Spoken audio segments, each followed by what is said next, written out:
heard it's often a little bit better feed than what Facebook gives us. And you can actually adjust it to your internet connection speed. So if you don't have enough bandwidth to do HD, go to YouTube and pull it down. Ah, there you go.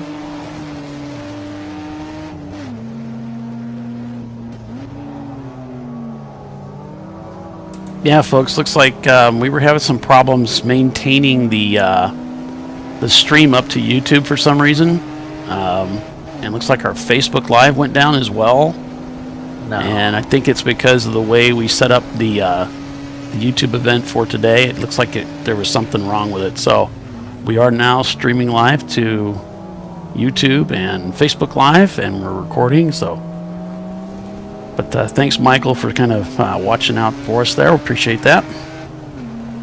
Oh, did I not send you the link for that? You didn't have to, Bill. It's in there.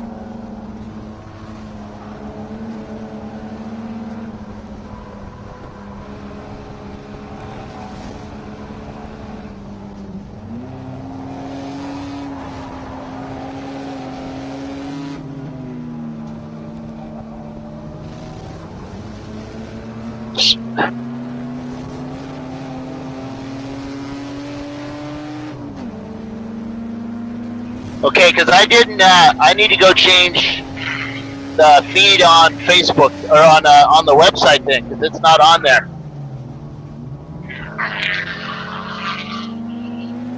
Darn it! All right, I'll go do that now. So we're just 10 minutes into the race today. We'll take a look at the running order here. There is your top 10 at this time. We can roll down through the running order so we get an idea of where everybody's at. There you can see Tuttle Motorsports holding down 4th and 5th. Birmingham 2 is now in 8th spot. You can expect to see them come up if they were able to get that transmission fixed yesterday. Crank Yankers currently in 11th spot. All right. Chattahoochee Motorsports, right? In P12? Yep. Chattahoochee. Very good. Very good. I'm learning. Hang Dai in 13th.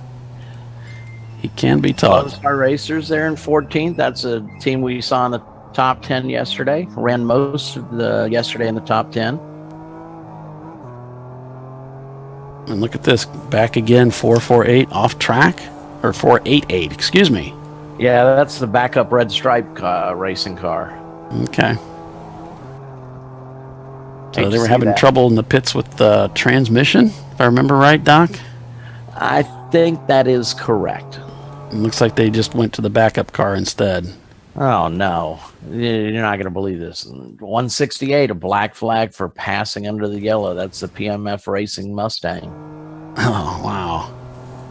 I'm guessing that happened near turn 12. Since we had a report of a car off there, the 488. That's, again, that red stripe racing car. Remember, I mean, in Road Atlanta, a black flag, and it was only a 3-minute penalty, cost a team the win, probably. Oh, yeah. Well, they had multiple black flags. It was early in the race, but they never could make up those, by the time you go through pit row and then get to, they hold you at pit in for your penalty. And by the time you get to pit out, at Road America, that's probably a total time of 6 minutes, Paul? Well, and as tight as things looked yesterday at the finish, that certainly played a role. Yeah, I mean, you can't have any, you just can't have any miscues anymore and expect to finish in certainly in first, and I'd say probably all the way down to probably, I don't know, 5th place. You just got to run a flawless race, have flawless pit stops. You can't afford, really can't even afford a spin anymore. Very competitive out there. Well, yeah, we were talking to, who was it we were talking to? Oh, well, Bill was talking to one of the finishers. Was it the winner? Yeah. They asked him, what did you do? And he said, well, we just didn't screw up. Yeah. And I mean, that's pretty much in any kind of racing, but certainly in Chump Car. Yeah, if you can just eliminate the mistakes, it does so much for you, you know? Well, and that's one of the things yesterday, Looney Tunes was looking at moving up. They spent almost virtually the entire day in the top 10. They were, let's see, I'm looking over my notes. They had a stop late in the race and never clawed their way back. I mean, they got a great finish out of yesterday. I'm sure it was a bit disappointing. They finished 5th, but they had a late stop for the left front tire, I believe. Flat spotted it pretty bad, had to change tires. So they were in the pits maybe for 4 minutes or so, but it kept them from a top 3 probably, a podium finish. All right, gentlemen, sorry to interrupt, but chumpcar.com/live is fixed. All right, thanks for that, Bill. So what we're referring to is you can go to chumpcar.com/live and pick up this broadcast there as well. If you're having trouble picking it up from whatever source you're using, it's our website. We like to encourage people to go over there and check it out. There's an opportunity to register for some email so we can keep you up to date on what's going on in Chump Car. Lots of valuable information that goes your way, and including when we're going to be broadcasting when we go live. So I encourage you to go over there and check that out.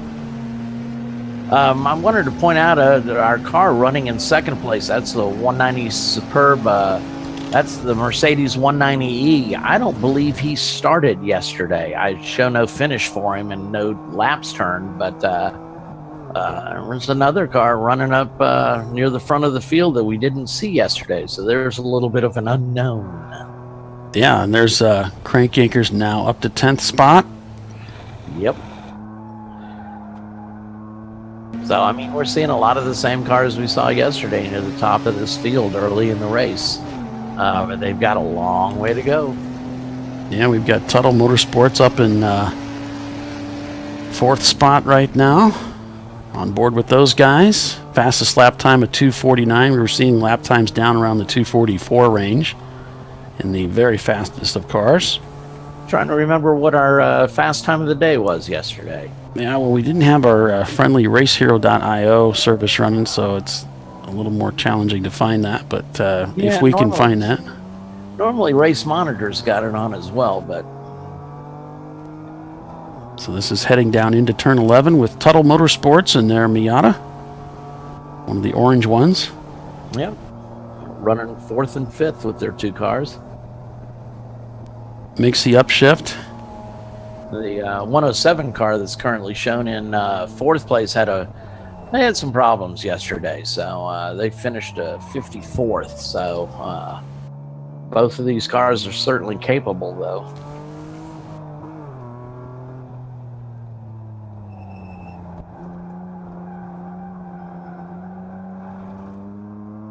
I assume that was one of the OB Prestige Auto cars that just passed him there. One of those black Honda Civics. Yeah, it could be. You can see the tail end getting just a little bit loose as they push through 17 and 18 up through 15. Excuse me, I believe this is 15. Yeah.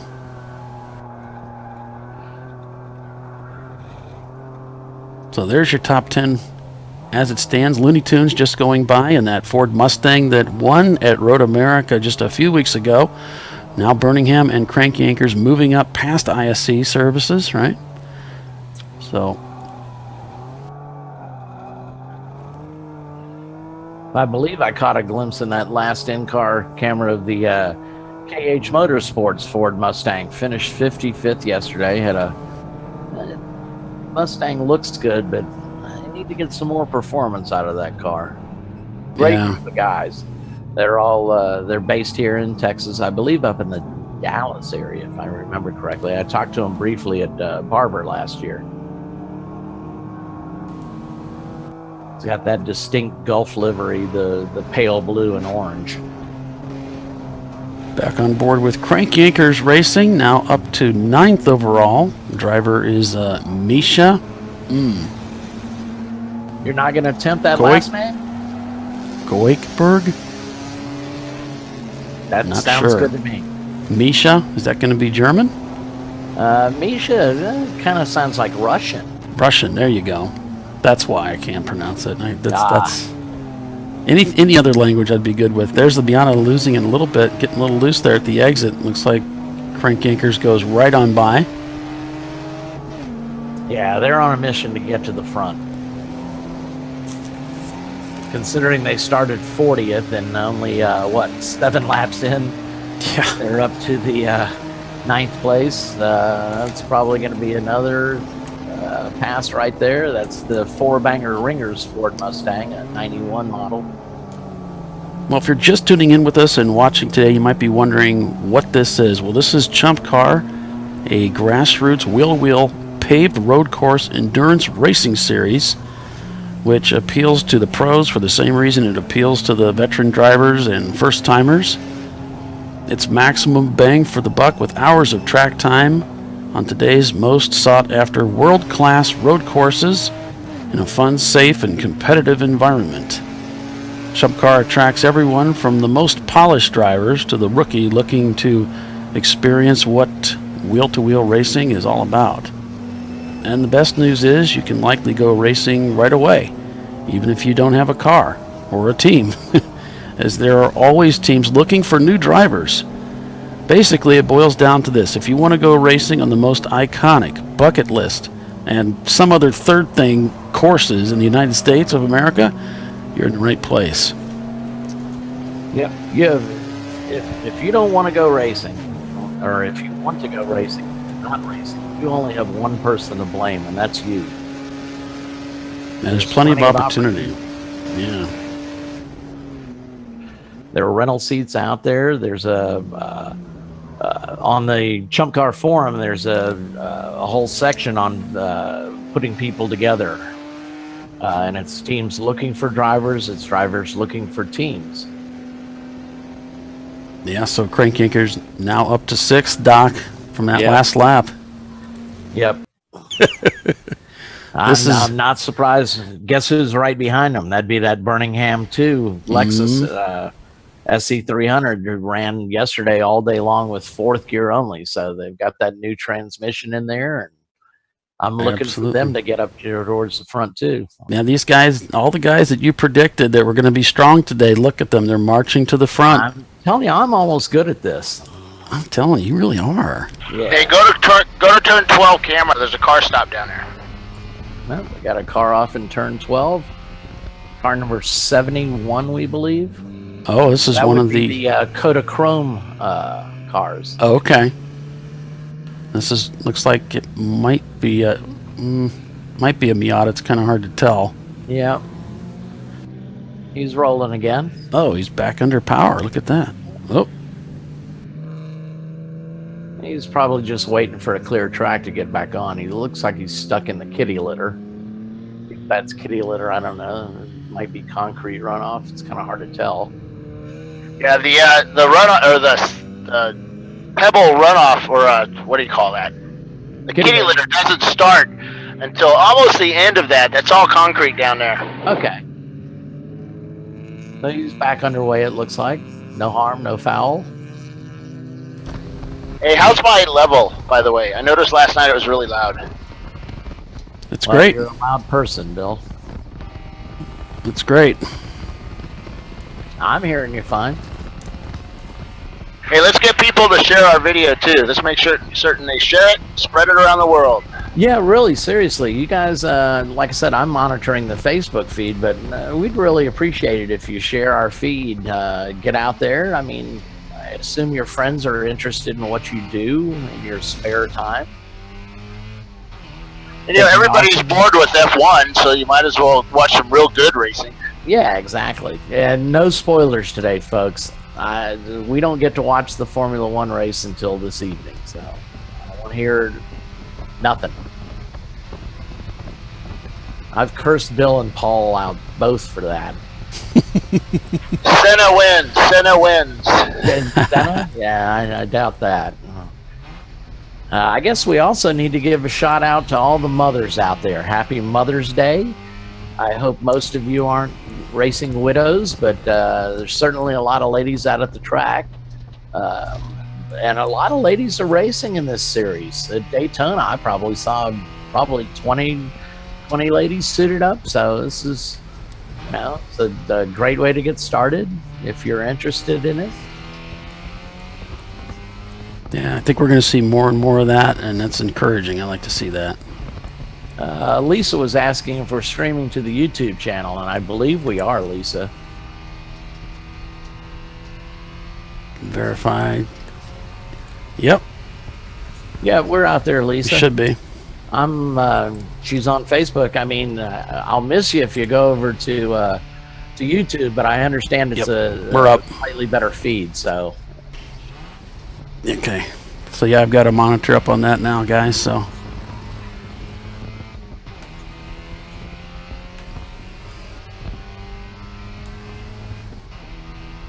Lisa was on here yesterday with us, if I remember correctly. Yesterday seems so long ago, though. I've slept since then, so I've forgotten a lot of things. I mean, yesterday, after 4 laps, I had forgot that Looney Tunes stopped for that right front wheel. So if I can forget in 4 laps, I can certainly forget from yesterday. Oh, we got Crank Yankers running up in 5th already. It'd be interesting. I mean, the ones, it's not a surprise, but this Suburb Racing Mercedes, we didn't see him on track yesterday. Don't know what happened. Maybe he had trouble getting to the track. I know several teams have problems with trailer tires blowing out. I've certainly been there. So they didn't start yesterday, but they're running up front today. Make us one of the Mustangs there. I wonder if that's Looney Tunes. It shouldn't can't be. They're showing scored ahead. I wonder if they got back past him. Could be. Because that looked like the Looney Tunes machine. I thought it was too. I couldn't quite catch the number.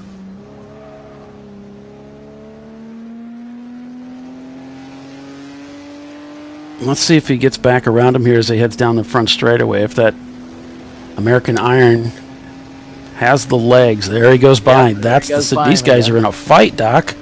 Oh, yeah. Well, there were, like I said, I mean, for 2 hours straight, OB and 9-4 traded off the lead. And I'm serious. That went on for 2 straight hours. They were within seconds of each other.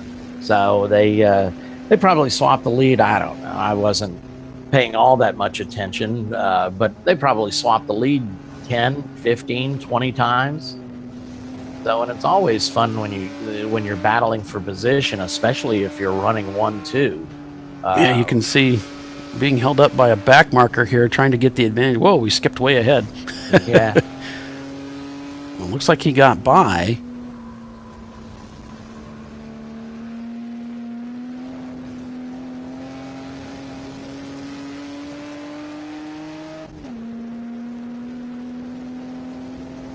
But I mean, as late as probably about 5-6 hours into the race, our top 9 teams were really all within a lap of each other. So it's competitive out there.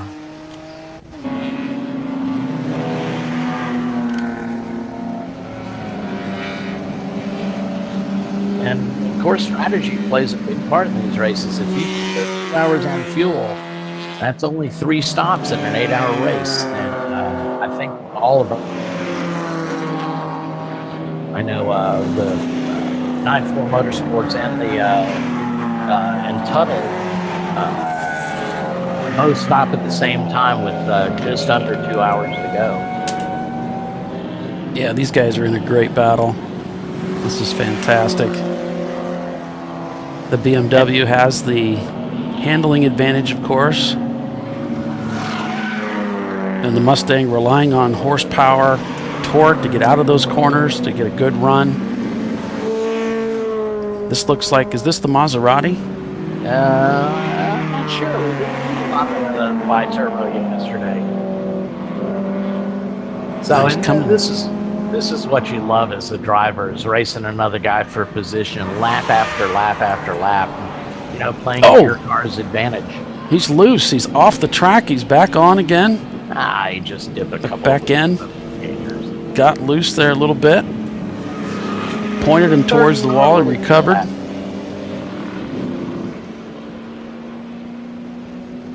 Trying to cover that inside line, not going to happen. That Mustang rocketing ahead. Had such a good run off that corner from that miscue going in.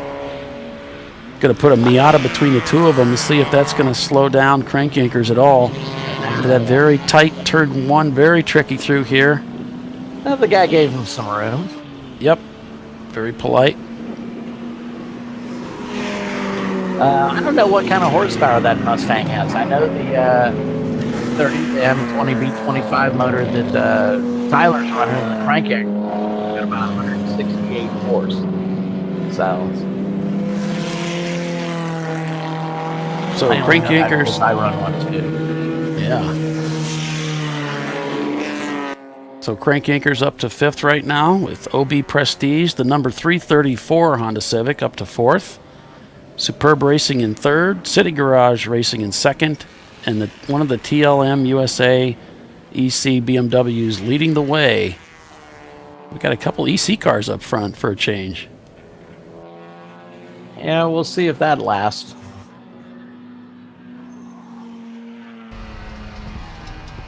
On board with FatCatRacing.com. Currently in 24th spot. Well, and just looking over that top 10, it's the same suspects as yesterday. I mean, it's pretty much the same teams. The two notable exceptions are Superb Racing and Crank Yankers. Crank Yankers ran up front yesterday until they had some problems. They were black flagged for a dragging an exhaust, and that started to be the kind of the downfall of the team yesterday. They had, like I said, they had a bunch of small problems all day, but small problems you really can't have and expect to finish, certainly not on the podium. And I doubt if you're going to get a top 10. There's just too many cars out there that are running good. But Lone Star Racers, the ISC, Tuttle Motorsports, they were all up there yesterday. Birmingham, same with Looney Tunes. The OB Prestige cars, TLM, and City Garage. So these are all well-prepared teams. And you've got to have one to get out there and get a top 10. Well, indeed, that's true. Boy, there's another tough last name. These guys are killing us. It's Mike. It's Mike. Yeah, Mike is in there. He's got way too many consonants in that last name. If I try to pronounce that, I think I'm going to injure myself. Yeah. We'll be right back, folks. Stick with us. You are watching the Chump Car World Series broadcast, Chumpcast Live.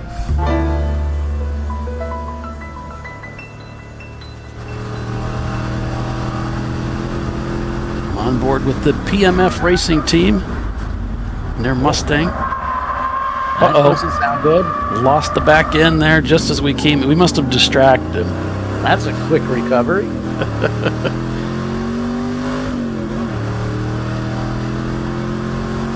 That back end obviously going into turn 11 there. So Tyler and Chris Huggins are both on Facebook. Chris is rooting on Tyler since Chris Huggins also runs a BMW E30, a well-prepared car. And now he's building a second one because the first one, I guess, wasn't just fast enough, kicking all of our butts. Hey, why isn't Chris Huggins racing here this weekend? I don't know, Bill. Chris, why aren't you here? Because he's Ask back. him is he going to be at Watkins Glen? I don't know. Hey, Chris, you going to be at Watkins Glen? He can hear you, too. Oh, Bill. no, look at this. Crank Yankers off to the side of the track. Oh, no. They are stopped right now. Oh. Maybe he needed a drink or something. Oh. This is like a replay of yesterday. They started way back in the pack, rocketed that car to the front, and find themselves now stuck in what looks like somewhere around turn 15, 16. We'll see if we can get some audio. Perhaps we can hear what the driver is talking about.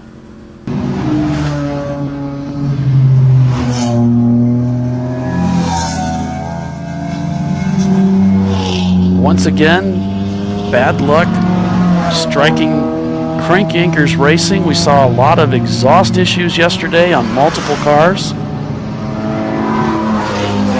And Crank Yankers did not escape that.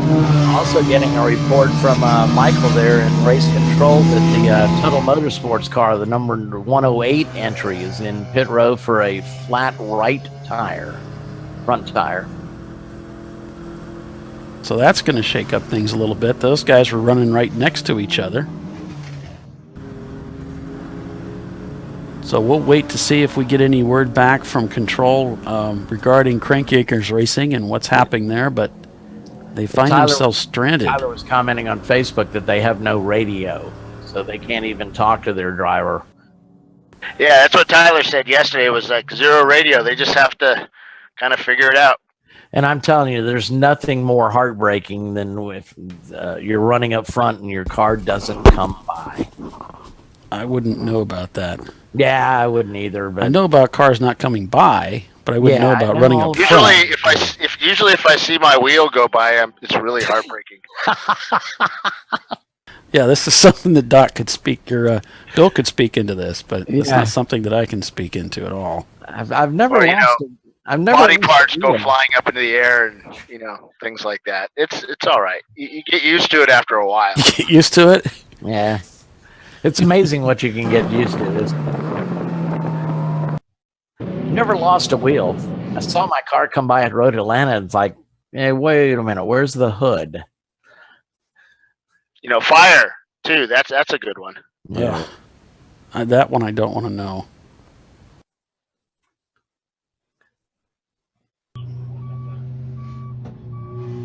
Look at this. They're bringing a flatbed, guys. They're flatbedding the Crank Yankers machine. So there's obviously a local yellow right there. Yeah, this must be, this could be really serious if they're going to a flatbed situation. Yeah, something oily. Oh. Well, I mean, if it's I've got a engine I'm hauling up to NCM for Tyler. Only those M20B25s are kind of hard to find up in the great Midwest. So he's got an engine. I've got it sitting in my garage. I'm going to haul it up to NCM for him. So hopefully it's not an engine problem. That is a brand new engine in that car. It raced he's done one race with it this year at Mid-Ohio, the Monday race, the call-in sick race. Wow. Okay, so looks like we're getting course yellow and the pace car is going out. Okay. What we're getting from Michael in Race Central or Race Control. So that generally indicates, I guess that means there's either multiple cars out there stuck on track for some reason. Yeah, I just spoke to Tyler. He doesn't know why. He's confused as to why they're putting it on a flatbed. I suggested maybe that's all they had. Yeah, let's hope that's all it is. But they could have hooked them up to a rope if that was the case. This must be.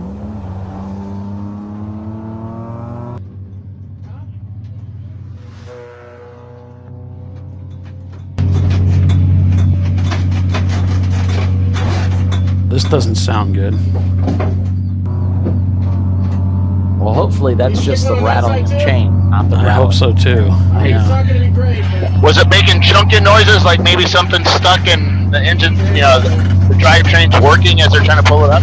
I don't think that. I think it's just the rattling of the chains with them hooking it up.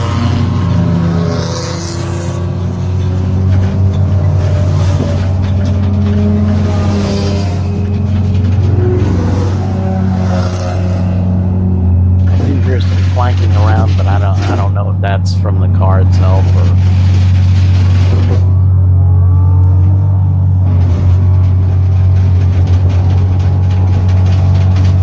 so much noise as they're dragging this up onto the flatbed. Hey, I've got Tyler here. It almost sounds like a tire isn't rolling.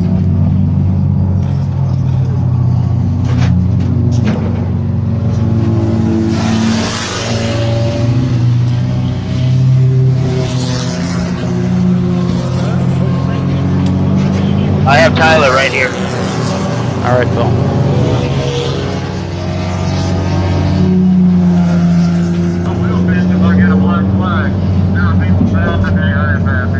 I have Tyler right here. Hey, Tyler from Crank Yankers, man. What do you know about what's going on? We don't know. We were running pretty well at third place, and we just died on track. We don't know what's going on. We tried to fix the coil yesterday. We might be a coil issue or something with the engine. I don't know. Cool. Well, hopefully you can get it fixed. They're putting it on a flatbed now, so. All right, we'll try to get back out there and finish the day up. Thanks, Tyler. Sorry, man.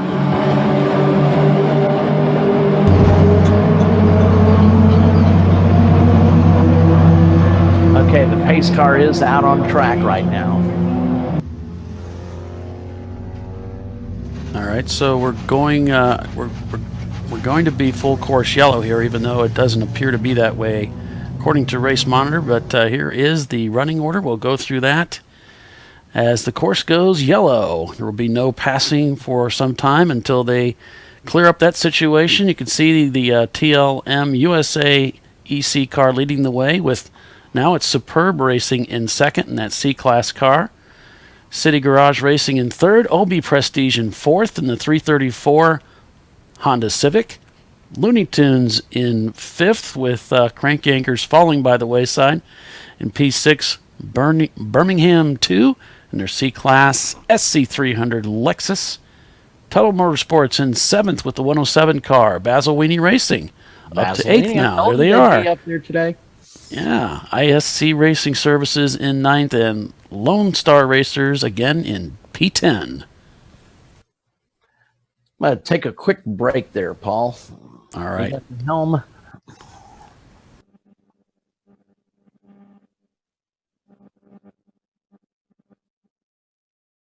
So that is the top 10 running order as things stand right now. And there's a look at turn 12. As we are full course yellow here at Circuit of the Americas.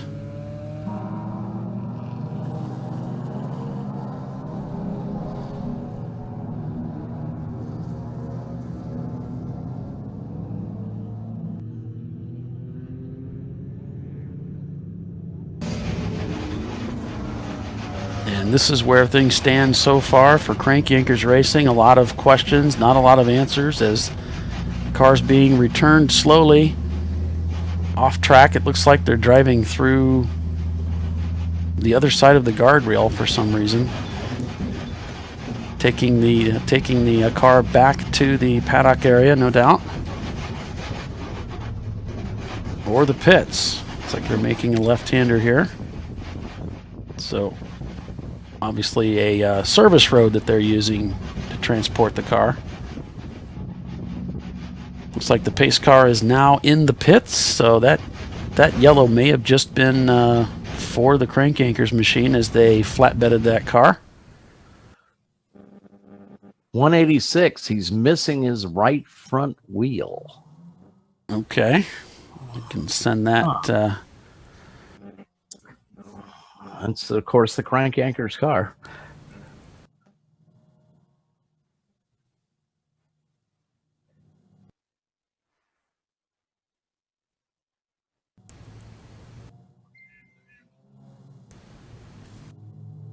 Send a message there on our feed. I don't know if Tyler's going to see that or not, but just to give them a heads up. Well, he was on here.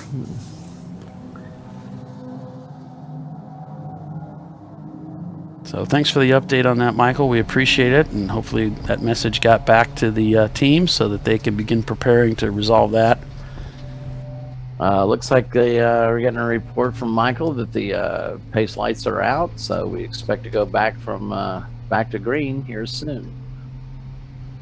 So the course is bunched up the field. or it's supposed to. I mean, one of the things that Mike Chiswick emphasizes in the East, that during the caution, you're supposed to catch up to the pack and not be a secondary pace car. And it drives people crazy if you're sitting around putting around the track, and the field is half a lap ahead of you. So what they ask you to do is catch up to the car in front of you. Generally, during a full course yellow, you've seen the incident, so you know where the problem is. What they ask you to do is maintain about 75% of racing speed, 75 to 80. Slow down, obviously, when you catch the either you catch the pack and or when you're around the safety vehicles that are not on track. So don't be that secondary pace car. Yeah. Or even third pace car. Yeah. There was incidents at Daytona where cars were bumping the car in front of them. It's like, dude, get going. Exactly. Yeah, we see that occasionally, and if you're a driver who sees that yellow, and you're new to racing, the idea is not to slam on the brakes. Well, and the same thing for a red flag. It's just, look, come to a controlled stop, off the line, try and clear the track a bit. But no reason to panic, Doug. Just come to a nice controlled stop. Right. When a red flag comes out, the officials are simply trying to get complete control of the track. They want everybody to be in a stop position. That's not a time to jump on the brakes and come screeching to a halt, because you've got other competitors around you that may not be prepared to do that. And the same with yellows. Yellows don't mean stop. They do mean reduce speed and don't pass. Boy, look at this racing action on the back stretch here, Doc. There's Birmingham 2 right there, just to the left. Oh, they're giving the 190 car. That's that Mercedes that's out there. The Superb Racing. They're giving them a black flag for passing under yellow twice. Wow. So now, well, of course, this car wasn't out on track yesterday. They might not be familiar with where the flag stands are and where to look for them. Because this is the wide track. So these, at Road Atlanta, the yellow flag or the corner worker stations are easily visible. But this is the wide track, so they're off the track quite a ways. So it's easy to miss them. And again, that car wasn't on track yesterday. So that's a pretty hard penalty, though, when you're running in second place.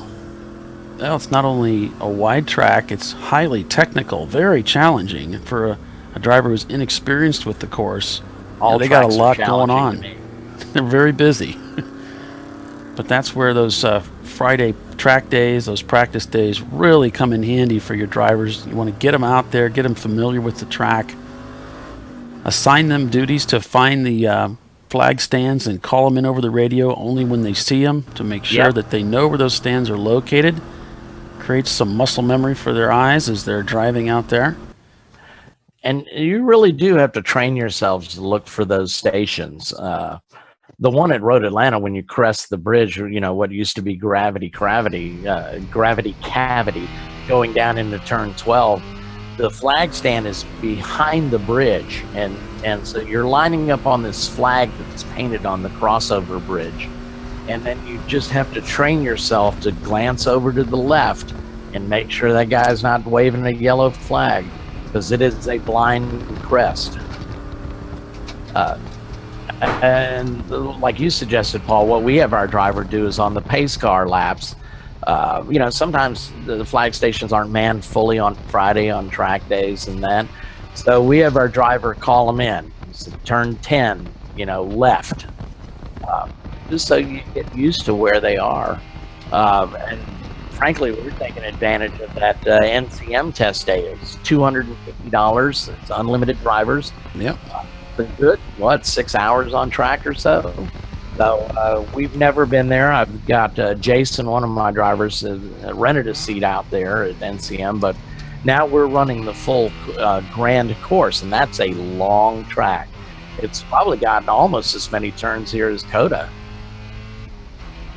Yeah, it's going to be challenging. It's going to be a lot of fun, of course, but it's going to be great to get out there and get to know that course, since Chump Car's never run out there before in the Grand course. In the Grand, yeah. We've always run the West course, and man, that's fantastic. In fact, I'm going to kind of miss that because I know we're going to skip that section that cuts off the Grand, and I kind of like it. But I'm excited. I'm excited to find out what the rest of the course is like, and it looks to be a lot of fun. I've been watching videos. It's going to be great. Unfortunately, NCM isn't on iRacing, which is what I use to familiarize myself with the track. And of course, Bill, Paul, and I will be racing for the Broadcasters Cup.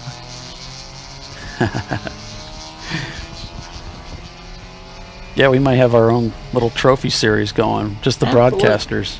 Yeah. It's a friendly rivalry to the death.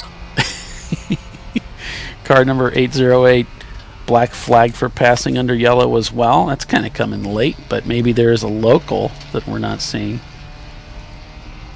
Car number 79 is also getting a 3-minute penalty for passing under the yellow. Okay, that freaks me out every time you say 79. I know. I do like to freak you out as often as possible. For those that don't know, that's my car number when I race. Everybody knows that's your car number. I like, what race was it, Bill, that everybody put the number 79 on their car?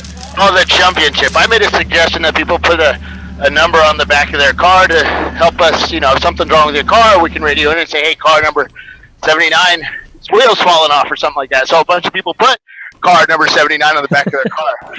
The bosses were not happy about that. Yeah, well, now, of course, a rear number is mandated by Chump Car.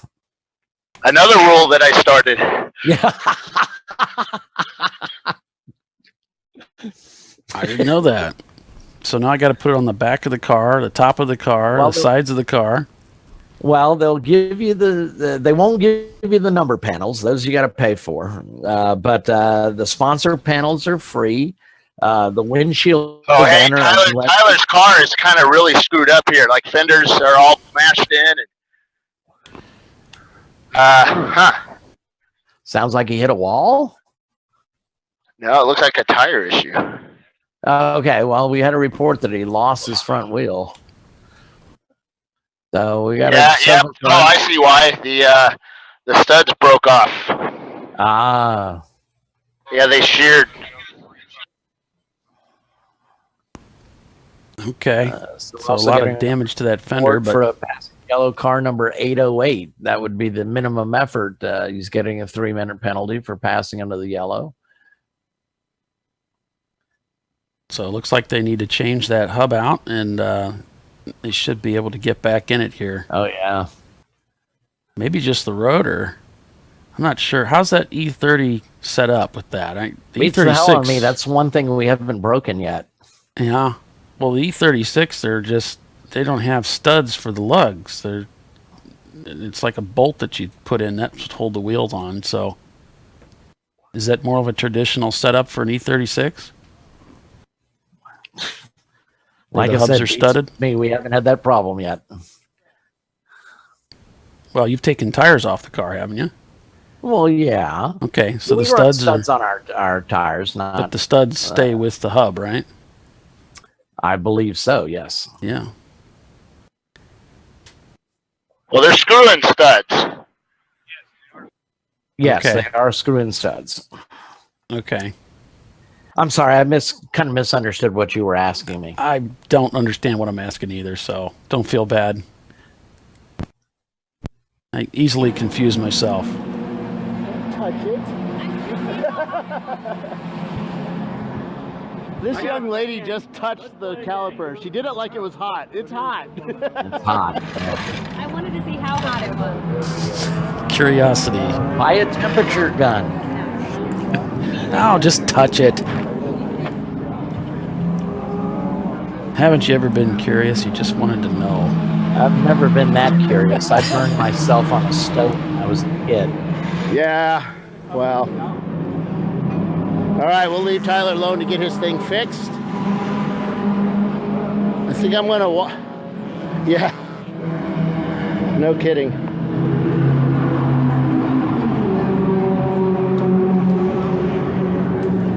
Hey, did you drop your socks? Because they're...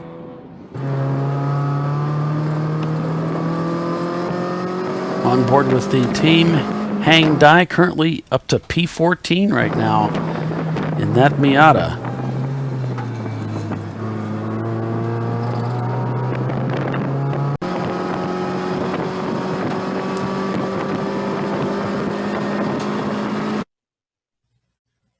So yeah, that must have been quite traumatic when that wheel left the car. Whew. I bet you Bill could tell us all about that. Yeah, I'm sure he can speak into that.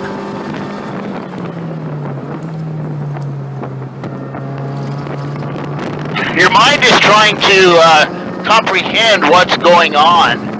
As why did my wheel just go over there? And so you don't know. I don't know. It's just the funniest feeling to see your car going one way and your tire going the other. I think that happened to you in Charlotte, if I remember correctly, on the back straight.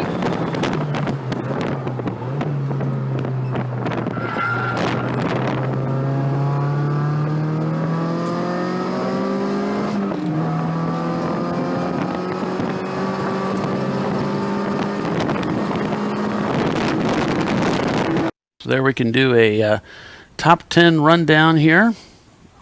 Before we go for a break, we got TLM USA in leading the way in their EC class BMW. OB Prestige now up to second in that 334 car. Looney Tunes right there in the thick of it in P3, just turning their fastest lap time of the day of a 2:45. Look at that 2:42 that 170 car turned, man. Hey, I'm thinking of turning the RoboCam around the black flag. Should I do that? Sure. All right, that sounds good. City Garage I'm gonna Racing. head up there. All right, Bill. Thanks, Bill. City Garage Racing in P4. Birmingham 2 now up to 5th. Basil Weenie Racing up to 6th. 9-4 Motorsports, who won this race yesterday, I believe it was, and that Lexus S. No, well, they didn't win. They finished second, right? In the SC300. The Toyota won yesterday. Lone Star Racers in P8. ISC Racing Services in P9, and Kentucky Fried Racing in 10th. You know, if I'm in a NASCAR fantasy league, there's about 20 of us. We pitch in $50 a piece, and the winner takes all at the end of the season. I wish I could pick my NASCAR teams like I'm being able to pick these Chump Car teams. Yeah, you'd be a ringer. Why don't we do a Chump Car fantasy league? Oh, that'd be awesome. That would be great. Why not? That would be great. Oh, nobody would pick me. That'd be fantastic. Yeah, nobody would pick me either. But well, wait a minute. We better squelch talk like this, because you know who'd end up having to run it. It'd be us. Exactly. I got enough work to do. Who are we going to get to do that? Yeah. You know, I don't think my kids or wife would even pick me. Certainly not your daughter. Oh, no. Actually, she might be the only one.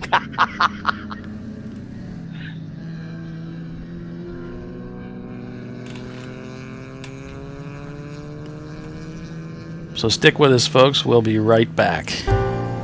You are watching the Chump Car World Series broadcast, Chumpcast Live.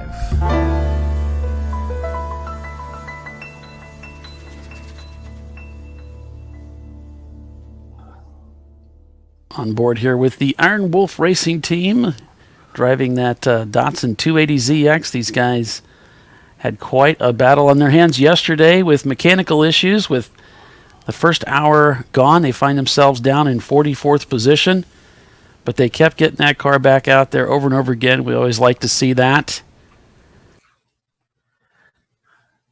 And Doc, I think I've been remiss in my duties here. We forgot to offer up our apology in advance. Since we're into the show, we should probably do that. Yeah, we should have run that right at the beginning. We should have. So without About further every 10 ado, minutes or So Right. So why delay any longer? Here we go. We apologize in advance. And so here, this we offer to you. All right, I apologize.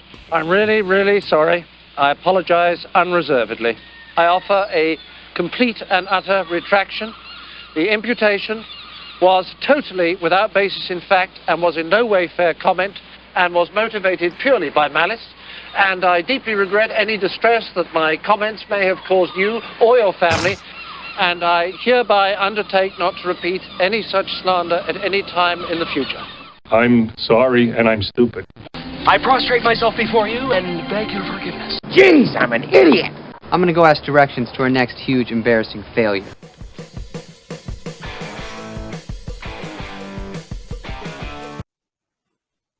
Yeah, thanks, folks. And looks like we're having a little bit of trouble maintaining our connection to Facebook for some reason, so we've reinitiated that. Okay, let me go reload it. So we do have that kicked off right now. So, folks, if you're just joining us, we're back again on Facebook Live. Thanks for checking in with us once in a while. We appreciate that. We want you to stay with us, of course, the whole time, but looks like technology, surprisingly, might let us down once in a while. And we would like you to share it if you could. We would really appreciate it if you're not too embarrassed by what we're putting out there. I don't know. Most of the time, I think we're just amusing our three selves. But that's half the battle in life, is amusing yourself. Indeed.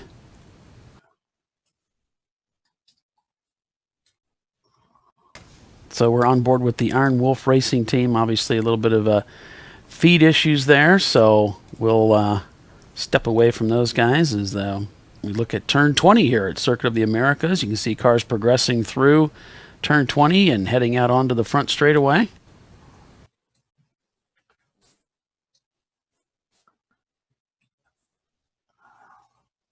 And if you hadn't noticed here, had seen because we were off of Facebook Live for a while, there is the current top 10 of the running order here.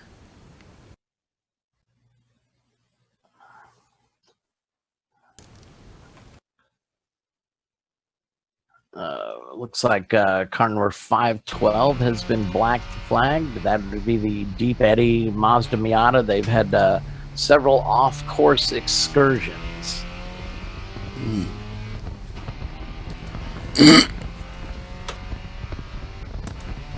Excuse me. So one of the things what I'll be looking for today is to see these teams that are having problems, how can they come back? Looney Tunes dodged a couple of bullets yesterday, but I'm going to be watching for that 190, that Mercedes team, to see if they can bounce back. The driver was black flagged for 5 minutes for 2 passing under yellow violations. No doubt when the Crank Yankers team was being put on the rollback after they lost their front wheel. We'll see how fatal those passing under yellows are to their chances for a top 10 finish. Right. Fortunately, they happened early in the race, and so hopefully we can make up that deficit. We've seen it before. Yep. It's hard to do, though. Yeah, it's certainly discouraging. Certainly all of our leaders yesterday, every one of them reported we had no problems. So we were able to run a flawless race, had great pit stops. So Kent, how you doing, buddy? It's good to see you there on Facebook Live. Yeah, so looks like they had the left front wheel, the wheel right front wheel. All their studs sheared off.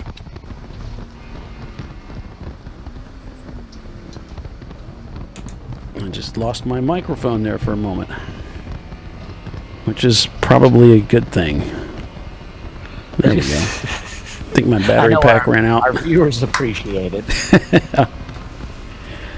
Not a bad thing. I doubt anybody noticed, right? But yeah, he's got that car in the pits. In fact, we've got a camera down there. We can switch down there and take a look and what they're having to do is obviously swap out that spindle or the hub or whatever that's damaged there. So we're on board with the Fat Cat Racing team. Switching over to Crank Yankers, we can see there.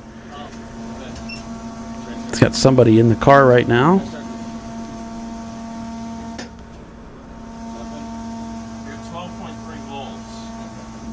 I'm actually looking at an electrical issue now.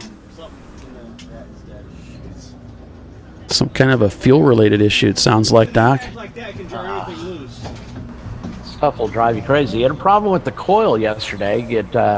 They're welded to the passenger front inside wheel well, and it's spot welded. They broke off yesterday, shorted out the engine.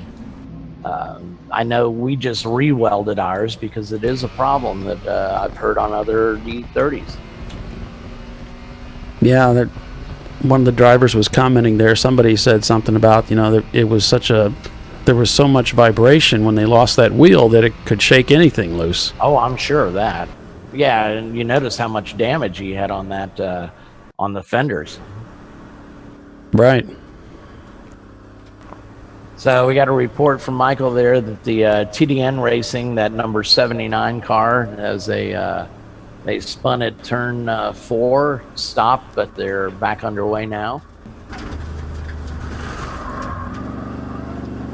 Back on board in the PMF. Down in 33rd position. All right. So we're here with the vintage Mustang. So we're heading down into turn 11 where the driver lost control of the car there and spun. I think that's one of the TLM racing cars in front of you. There goes the 9.4 Motorsports, the 984 car.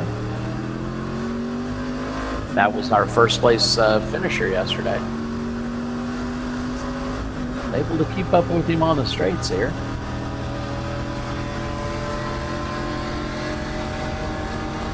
That's the great thing about this multiple.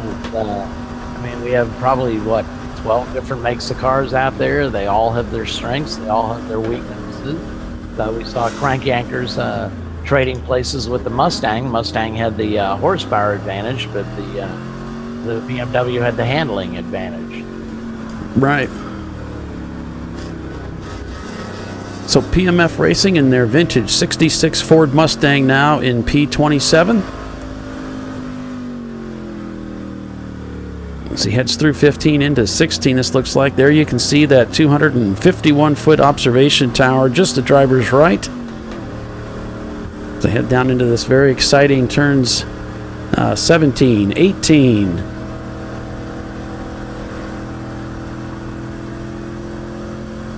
There's that late apex. Mike Smith has joined us. He said, shout out from somewhere over the North Atlantic on a Delta flight. So Mike was at the Nürburgring yesterday. Mm-hmm. He was on I believe also went to the Porsche museum in Stuttgart. So he had a little overseas trip. So welcome back, Mike. I'm sure you hated to leave the ring.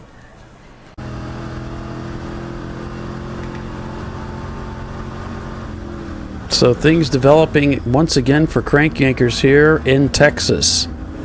Yesterday started out with, again, an aggressive run to the front. They found themselves in second place, but within just a few minutes of the start of the race, found themselves in the pits with first exhaust issues, and then it was a leaking radiator with that had something to do with the ignition coil, and there was a short. And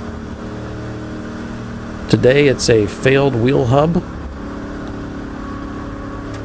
that sheared off the lug nuts on the, was it the left front corner? Right front, I believe. Right front, okay. So, in the paddock once again, I think they may have gotten that resolved, and now they're struggling with apparently another issue. So.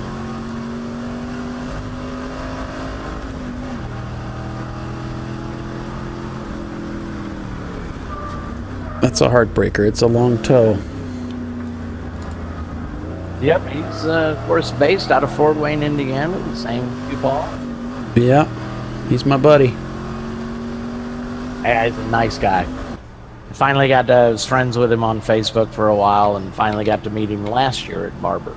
Oh, did you? Okay. Yeah. Yeah, you won't meet a nicer guy. He's great. Well, I mean, I think that goes for the whole dang racing series. Everybody's so nice out there. They'll give you parts if you don't have the parts you need. We had a guy stop in when we got stuck in third gear. We had never taken a transmission out, and he showed us how to take it out. We couldn't get the right parts to get back out on track, but I mean, everybody you meet out there is just awesome people.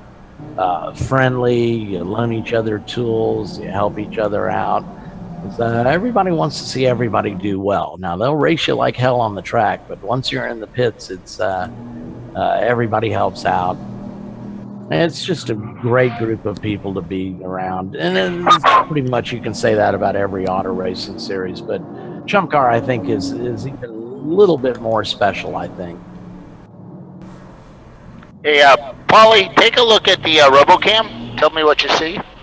Well, I was just looking at it, Bill. We were looking at the black flag area. So well, that's also the start-finish, so we could use that for that, too. Yep. So the start-finish, so we could use that. So there's that shot right there with our Logitech RoboCam. Hey, Paulie, take a look at the RoboCam. Tell me what you see. We got a little bit of a delayed audio. Apologize for that. Oh, sorry. Yeah, it's the internal mic on the cam. Sorry. Mm-hmm. No, it's all right. Oh, sorry. Yeah, it's the internal mic on the cam. Sorry. Yeah, that looks great, Bill.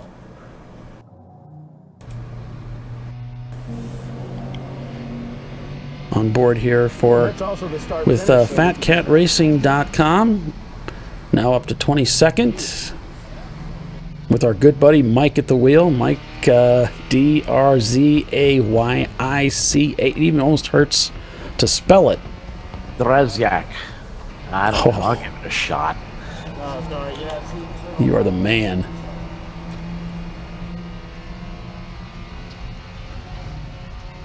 It's too many consonants for me. I shouldn't have even attempted that this early in the morning. Echo.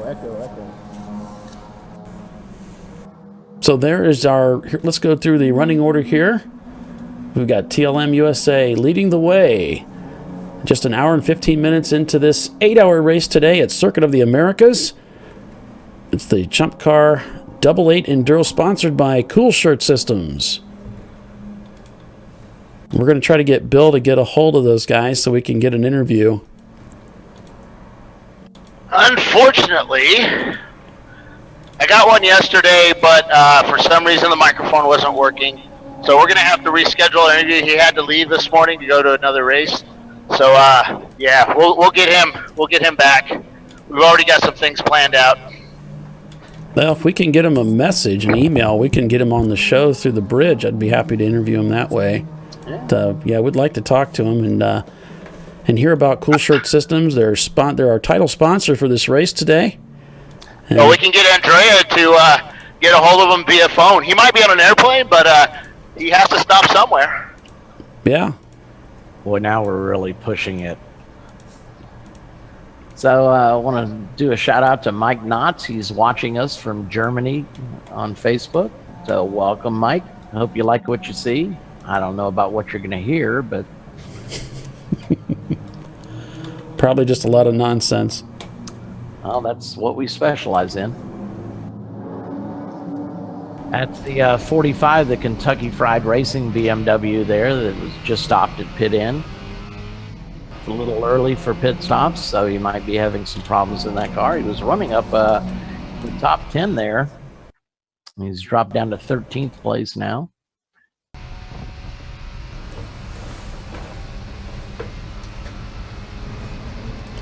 So stick with us, folks. We'll be right back. You are watching the Chump Car World Series broadcast, Chumpcast Live.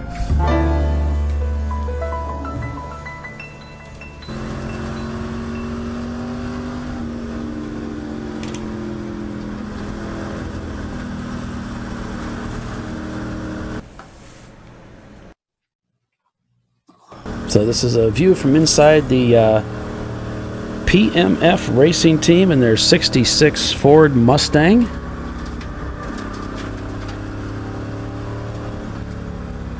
They find themselves currently in 27th position overall. They had some pretty big struggles yesterday, found themselves behind the wall a lot. A lot of teams did, Doc, and maybe one of the most common things we saw was exhaust issues. Yeah, I'm sure Bill can speak to this. I know what he's going to say. Chain your exhaust up. And we had one of the teams, I think, that finished on the podium, and they had exhaust that had broken, and it was heating the fuel system, so they had to come in and deal with that.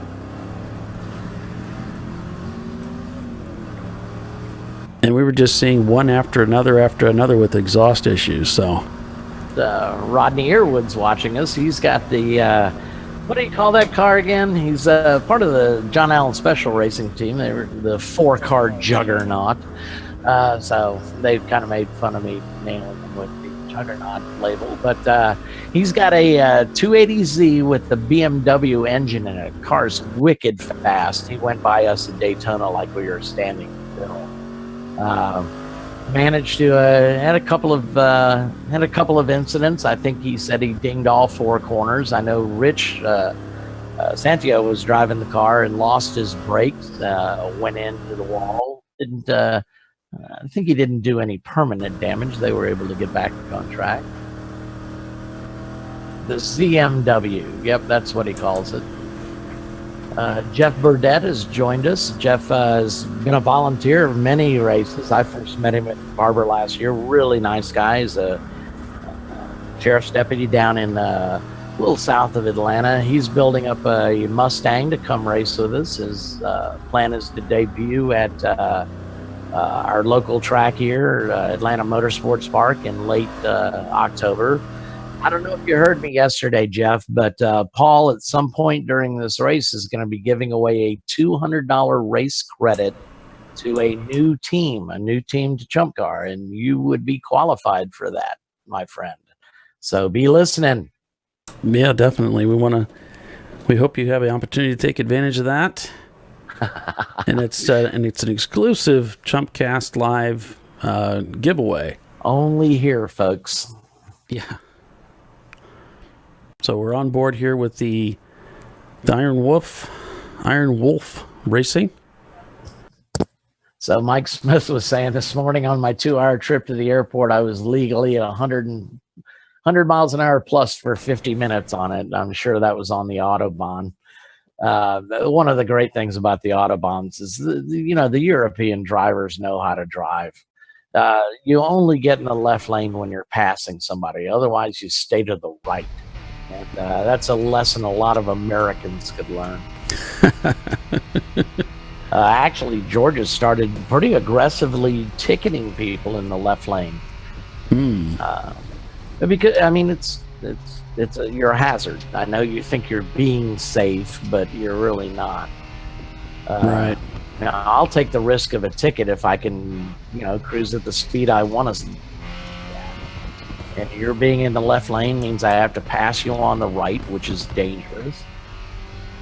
So there's my little soapbox rant for today. I'm sure I'll think of something else to rant about as well. All right. Well, just let us know. You'll be the first to know. Oh, okay. That sounds good. All right. So Jeff Burdett said free is good. Yes, it is, Jeff. Aaron Lester joining us on Facebook Live as well. Hey, Aaron, how you doing today?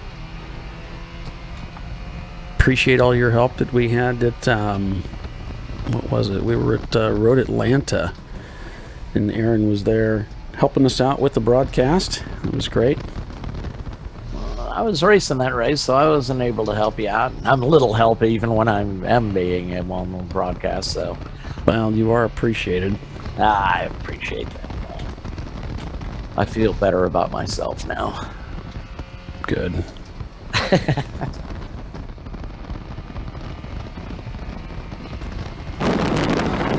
So Team Hang Dai finds themselves up in the 14th spot. Look in on them. So I was mentioning Jeff's day job as a sheriff down there, and he says, I write for slow in the left lane way before I write for speed. So there you go, folks. Yeah, that's pretty interesting.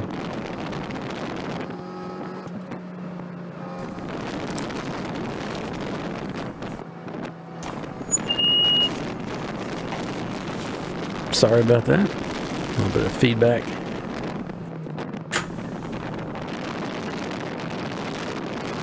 A lot of noise from that car. Yeah. I don't remember that yesterday. Some brake squeal. Yeah. He's got his track map up there.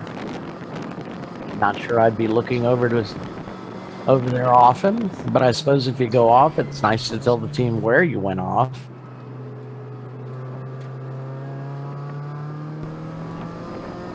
If you go off a lot, you need to have a second radio that's just battery powered.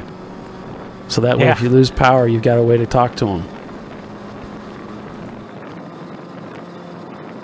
Silence. There was nothing. There was no kickback on that. I expected something. Well, yeah, I run two radios in the car. I have one that's wired into their helmets and one that they can use when they're on the tow truck.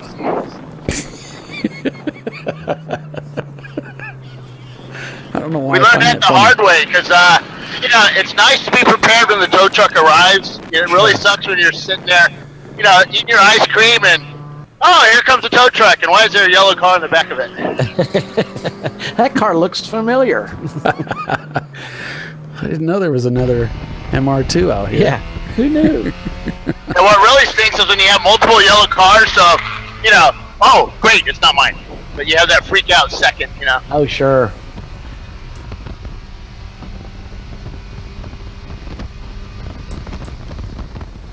So today's race is title sponsored by Cool Shirt Systems. And we sure appreciate those guys for not only supporting the series, they also brought out some giveaways for us. We have cool shirts to give away. We now have a cool shirt station in the pits for drivers to hook up to after their stints. To further cool off, they can just walk over to that area of the pits and hook up to it and get some fresh cold water pumping through that cool shirt. Hey, I'm standing down here at right before turn 20, and I'm looking at somebody's splitter sitting in the middle of the track. Whoops.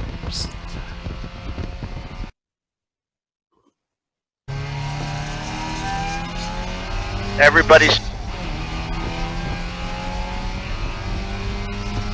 Well, who's crazy enough to run a splitter? Oh, wait.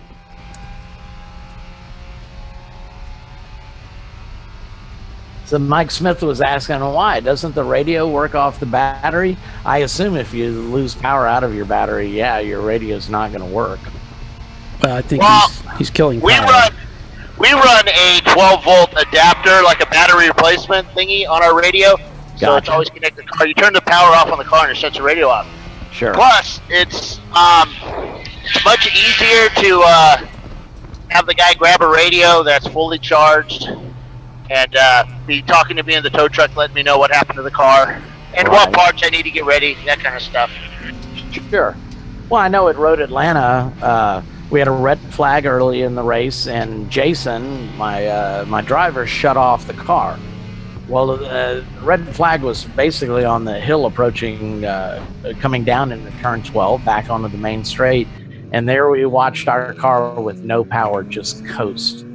And so we didn't know. We couldn't, for some reason, our radio wasn't working. Couldn't talk to him, so we didn't know. So turns out they towed him to the turn 5 cut through, and evidently there were a lot of cars that had problems after that red flag. So he was parked at the top of the hill. They sent he was on a rope, so they sent the truck with a rope back at him to gather more cars. So he's sitting in a line of 5 cars waiting for a rollback, and we couldn't talk to him. So it's like, oh, what's happened? So yeah, I guess we'll have to look at maybe a second radio. So the car wouldn't refire. We get him back on the rollback. The rollback drops him off at our trailer. We hit the starter button, started right away. So we've since replaced the starter to hopefully avoid that problem again. All right, I'm leaving my camera right there so you guys can get some nice shots of turn 19. As I go back and get the film for my camera, because Mike requires some pictures, still pictures. So film? Film. What's You know, film? the SD card. Sorry. Ah, okay. That's more like it. Now you're just messing with me. Well, that is one of my favorite jobs. Wow, there's a lot of lights and parts and pieces back here on the other side of the guardrail. I wish you could see it. Like a lot of red lights. So somebody backed in to the guardrail here. Oh yeah, there's the skid marks. Looks like about a week ago. It looks expensive, like Porsche or Ferrari type lights. So we were just joking about film and SD cards. One of the cars out there today, the number 71 car, is a kind of a throwback. It's called the Kodachrome racing team. So if you don't know, Kodachrome used to be a favorite film. Fun piece of history there. Al Chiswick, Mike's father, who also is the equipment manager, or was the equipment manager for the East, actually worked for Kodak. Oh, did he really? Well, I'll have to bet his ear about that. I used to shoot Kodachrome 25 and 64 on the IMSA circuit, and then in 1984, Fuji gave us all 2 bricks of film. A brick of film is 20 rolls, and said shoot these for the Olympics. And you know, I put the Fuji 100D right next to the Kodachrome, and I liked it better. So Kodachrome, or Kodak, of course, is now kind of almost out of business, as it were. Yeah, it's pretty much, it's not the same company. Yeah. They sell rebranded cameras and just little trinkets here and there. Right, and how they're keeping the company afloat, as it were, is they've been selling their intellectual property. And of course, Kodak has a ton of more stuff. They were involved in many more fields other than... All right, the 107 car is in the pits. 107, that's the Tuttle Motorsports car.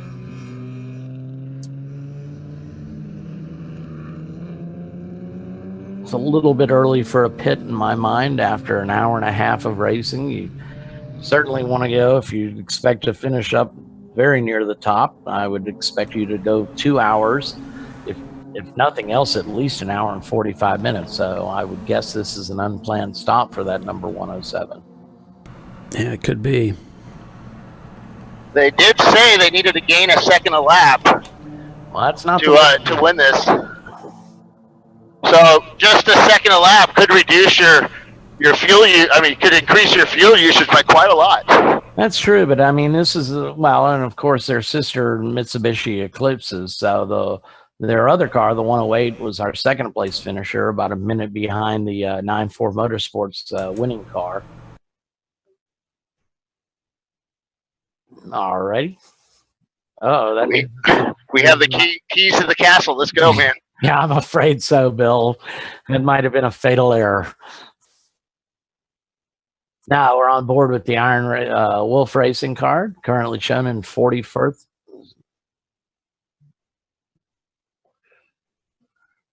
So looks like a pretty good frame rate on that camera. We'll follow him around here.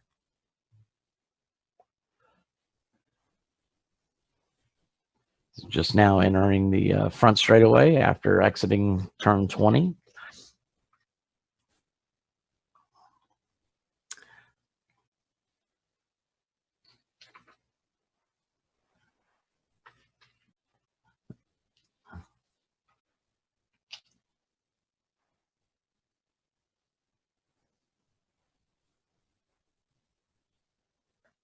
So is it warming up out there today, Bill? Yeah, so I'm doing all this walking back and forth because of my inability to check equipment before I leave. But yes, it is warm, but I have my fancy dandy cool shirt, backpack on. which is kicking butt right now. I was wondering if you had that on. You gotten in your fire suit yet? Yes, sir. That's why I have it on. Gotcha. It does get a bit warm out there. I mean, it's a little cooler, I guess, than last year in August, though. I think the temperatures were in the low 100s. Yeah, it was so bad last year. Yeah. I mean, if you just put your hand out in the sun, it started hurting it. Sure. I remember those days when I lived there. Texas winters can get cold, too. The old joke is there's the only thing between Texas and Canada is a barbed wire fence in Kansas. 'Cause, I mean, up near Dallas, it's pretty flat, so that wind comes howling out there. So the temperature may not be that cold, but with the wind chill, it's getting down there. And of course, the Dallas has some legendary ice storms, of course, as does Atlanta. The thing about Texas is, in Dallas anyway, is it's so flat you think you can drive on ice. Well, you really can't. Atlanta, we don't even try anymore. It's so hilly around here. Yeah, Austin's not really flat. It's kind of hilly. Yeah, it's called Texas Hill Country. And it's a beautiful part of the state, especially in the spring. Lady Bird Johnson, Lyndon Johnson's wife, had a project going for many years, and I assume it's still going, where all the Texas roadsides were covered in wildflower seeds, primarily Indian paintbrush and the bluebonnets. And you just see massive fields of these things. And you get off on the secondary roads, not on the freeway, although the freeways are nice too. But those secondary roads are just beautiful. I had the honor of driving on Route 66 the year they closed most of it. Yeah. Back in 1988. We were headed our way back to England, and we decided to, from our trip from San Diego to New Jersey, we thought we'd take 66 most of the way. Sure. And it was pretty awesome, actually. Yeah. I kind of wish I'd been able to take it through the California mountains, but at the time it was very dangerous, and I had a Shelby Charger GLHS, so couldn't really do that. But it was fun, and you got to see all kinds of really cool things. The biggest yarn, biggest snot ball, biggest stuff, all that cool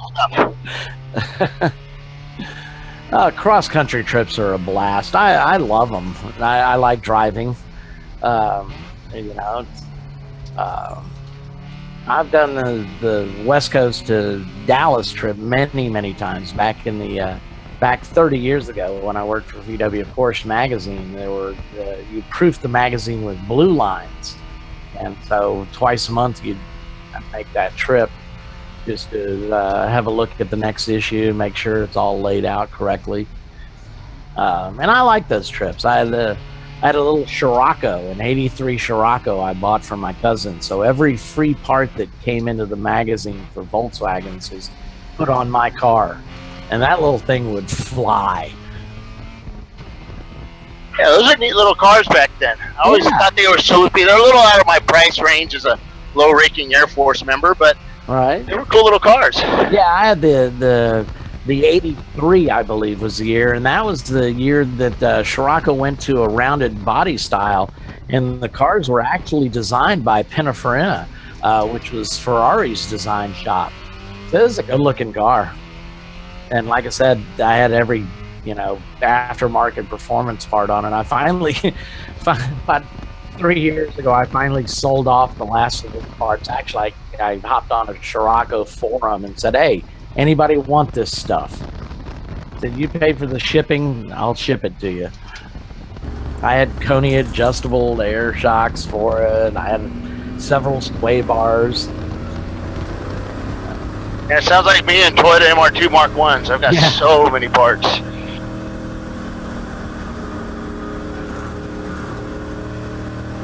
Speaking of MR2s, that Toyota MR2 Turbo is doing pretty darn good. He's lasted, all day yesterday and today. So, good engine prep, because those engines don't normally last well in these type of races, especially out here in this heat because of the heat buildup in those turbos. Right. That would be the, is that the Martin Mercure MR2? No, that's a 20 valve, 1.6 liter J-spec motor in that one. Whoa, the 107, the hood is up on it. Looks like they hit somebody pretty good. Coming down pit lane right now. That'd be the Tuttle car.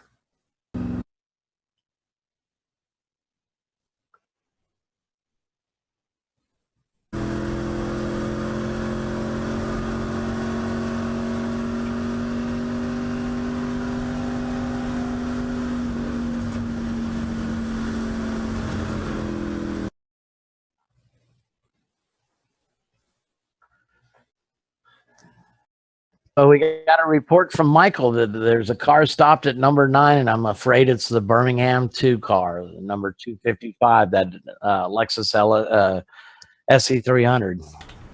So they were running in the 5th position.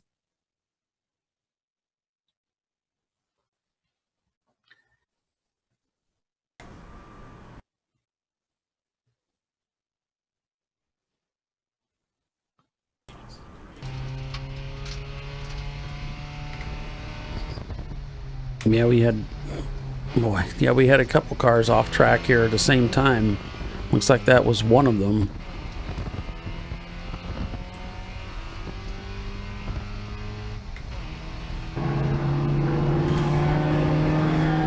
Yeah, Jeff was commenting that he had an 85 Scirocco, and it was a great car.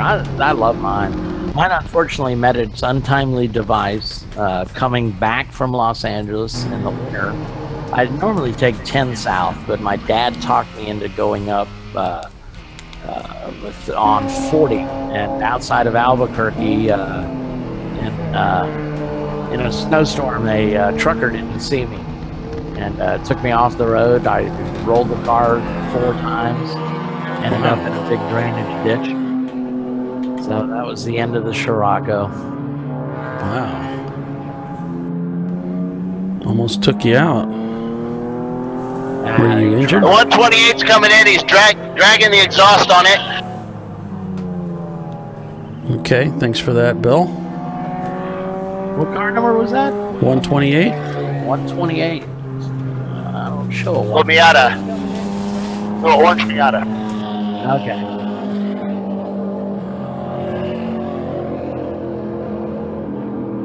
I just realized the media vest that they gave me is bright yellow.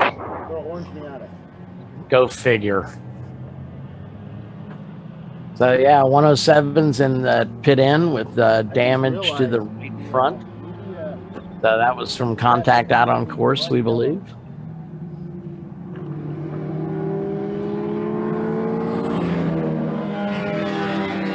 That's the sister car to our second place finisher from yesterday, the Tuttle Motorsports Mitsubishi.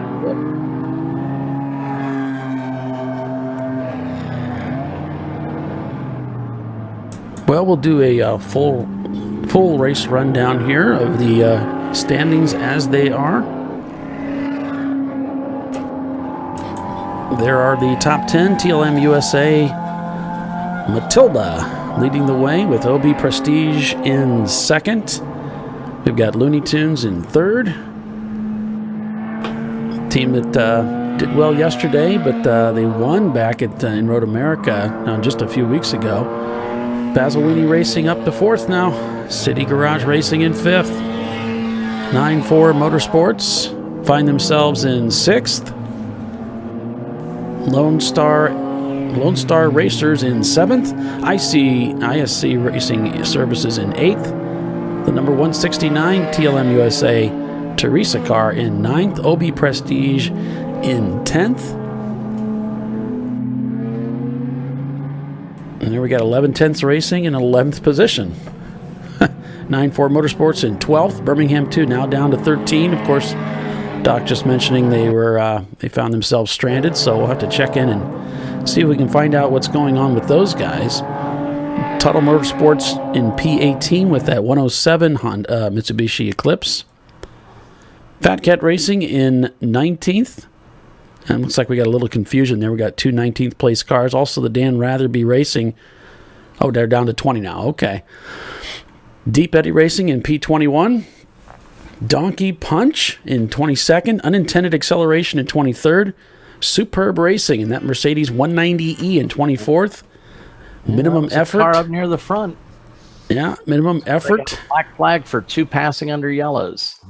Okay, thanks for that. Yeah, they were running in 3rd place at the time. Kentucky Fried Racing in 26th in that EC Class 328 IS. D's Nuts Racing in 27th in the MR2. Team Hoser in 28th. Another Tuttle Sports entry in 29th. Got some little bit of audio coming from, sounds like the What, do you got a train outside camera. your office? I don't think that's me. I think that's coming from the feed, actually. That 29th car, that 108 Tuttle Motorsports, that was our 2nd place finisher yesterday. Yeah, so obviously something going on there. PMF down in 32nd. That's all right. We have a yellow Mustang. flag at turn 20. All right. We also got a car stopped on the front straight, from what I understand. Thanks for keeping us updated there, Michael. Yeah, we'll take a look at that. We'll head over Green there. flag, back to green flag on 20. All right. Thanks for that, Bill.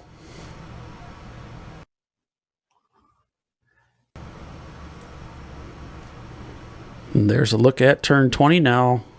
Now green and clean, ready to go.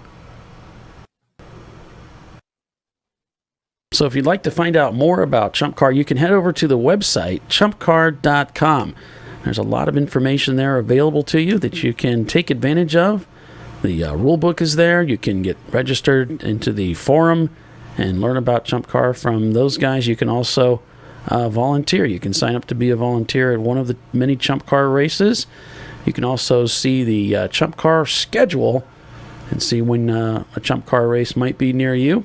Or, pack up the kids and go on a road trip. Come out and see us. We got a lot of great racing. We're just getting underway really this year. We got a lot of races lined up this year.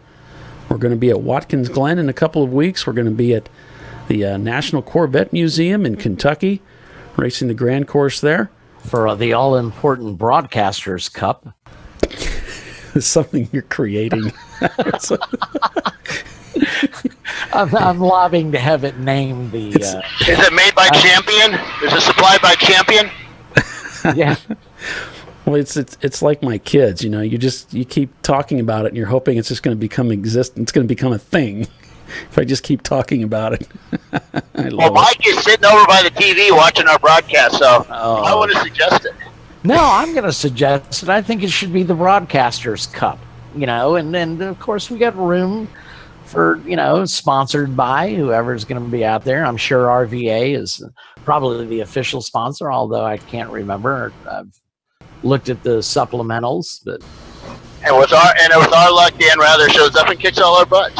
A view from inside the Crank Yankers racing machine as they're working to get that car put back together and back on track. Don't know for sure exactly what's happened over there, Bill, but apparently there's issues beyond just that the hub, the studs that sheared off. Yeah, Derek was just asking that, Derek Williams, so... Yeah, there was they had the hood off earlier looking around in there. That might have just been a cursory check to make sure that weld is holding up on the coil, because the report we got is they lost the right front wheel. Well, that's where the coil is mounted as well. It's on the inside of that wheel well.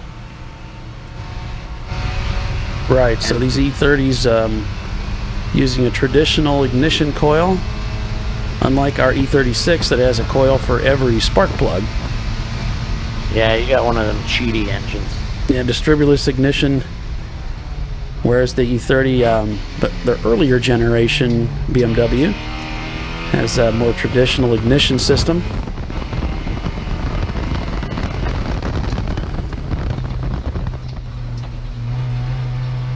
We're on board here with the FatCatRacing.com team. Currently 14th overall in their little Miata. Fastest lap time so far today at 2:57. We're seeing lap times all the way down into the low 240s. Beautiful day to be racing. We've just had a brief, I think we had a brief full course yellow. It didn't take long. That was when, unfortunately, they were picking up Tyler's car off the track. But, so the Martin McClure Toyota MR2 just came in, and he had an extremely hard time finding first gear. So, and we had kind of heard that they may be having transmission issues, cable issues. Yeah, those cables. I'm sure that's something they'll have to look at as we go onto the front straightaway here in the Fat Cat Racing machine. Great to check out their bio. They have a lot of sponsors helping them out this weekend. This is, I believe this is the team that's their first Chump Car race, so what a way to become exposed to Chump Car, to come out to Circuit of the Americas, getting it done. As we go rocketing down through turn 2, he's still making upshifts, very fast corner, full power, up the incline, under the bridge, heading to turn 3. You can hear him going over the gators there. Through the S's, this car will do really well through this section.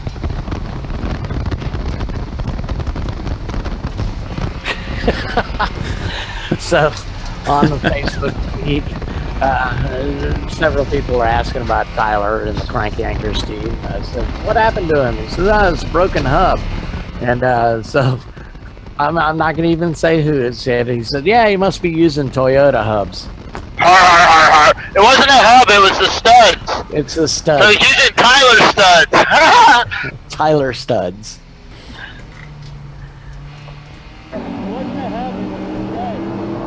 So there's the car 134 in the pits being serviced. That's the Donkey Punch Mazda Miata. It's a white purple car there. Looks like the factory hardtop. Yeah, it does. Is that the one that you said is like really heavy? Yeah. Guys, a few minutes ago, they had one of their guys standing out in front of the car as they came in for a stop. Nope, nobody over the wall until the car comes to a complete stop. And Tiffany was able to correct me yesterday, is that you cannot do any work on the car at all while you're fueling. You can exchange drivers, but that's it. So we had a team, I can't remember who it was, but they were servicing their cool box, and that's not allowed either. So you can have 5 people over the wall, even when you're taking fuel, and I assume that's driver out, driver in, probably somebody over in the passenger door to help get the new driver buckled in, the fire extinguisher guy, and the fueler. Now, after the cap's back on the tank, you can have as many people over the wall as you want, and you can look like a Ferrari, Formula One team if you want. And they don't have to be dressed fully. Well, you have to have pants and shirts and shoes on. Well, yeah.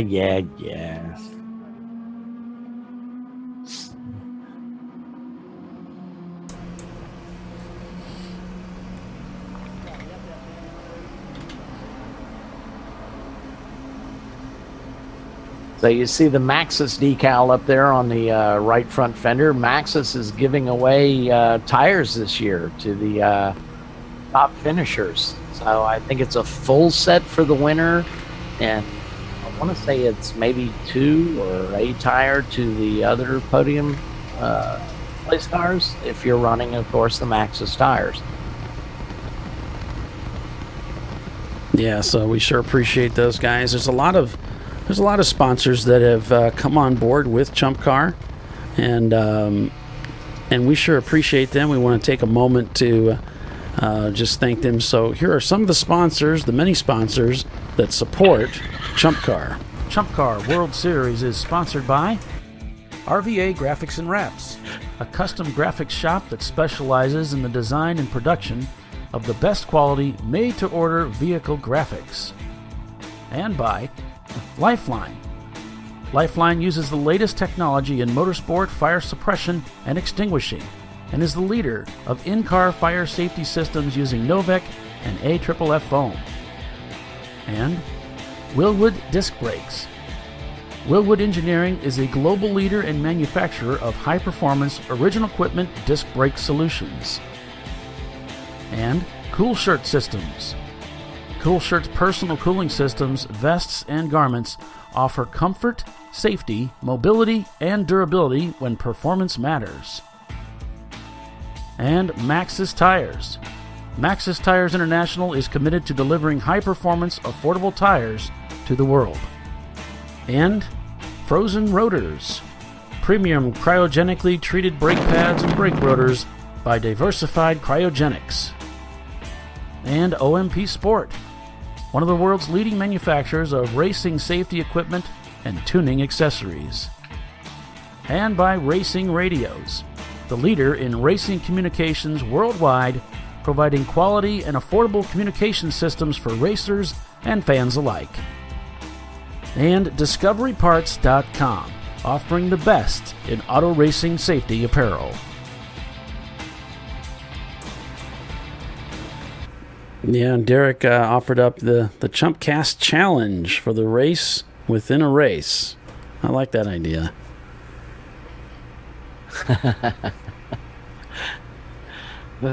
You're, of course, referring to the official Broadcasters Cup, right, Derek?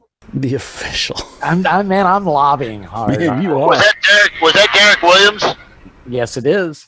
Yeah, he needs to be prepping the car for NCM and not sitting there watching us and listening to us. He needs to be prepping 100%. I don't want to lose this because of his lack of preparation. So, Bill's the authority now on preparation? Well, you made it a contest now. It wasn't a competition before, but now that Remember, it's not my car, it's Derek's car, so, yeah. I don't drive just anybody's car, so it needs to be top prepared like Troy's. I see. Yeah. So, yeah, we're escalating this, the Broadcast Cup. We're escalating, all right. We are escalating. Yeah, degenerating is probably more like it. Right, the 949 crews, they have about half a lap to go, and they're coming in. I think, or the not 949. The winners yesterday. I forget which one. I don't know which car's coming in. It's either That would be the Lexus or it's 984. Yes, that's them. Yeah. So one of their cars is coming in. I don't know which one. I'll let you know when they come in. That's about time for pit stops. We're Prestige is all lined up on their wall too. They're getting ready to come in. Well, we're about an hour and 50 minutes into this race, so those cars that can run 2 hours on fuel, this will be... Your 280ZX is in? So that would be the Iron Wolf guys, most likely. I'm not sure if we have two of them out there this weekend. Yeah, it's the blue one. The one that... Oh, wait. Because we got a black one. Yeah, that's there in the pits. Yeah, it's Iron Wolf. Yeah, this is the blue one. Without the funky tail lights. All right, it's a Lexus that's coming in for 9.4. The Bill, Derek says the hubs are good. That's all that matters. He says that. I haven't driven the car yet. I think we... Troy could barely reach the pedal, so Troy couldn't really drive it at 1010, so...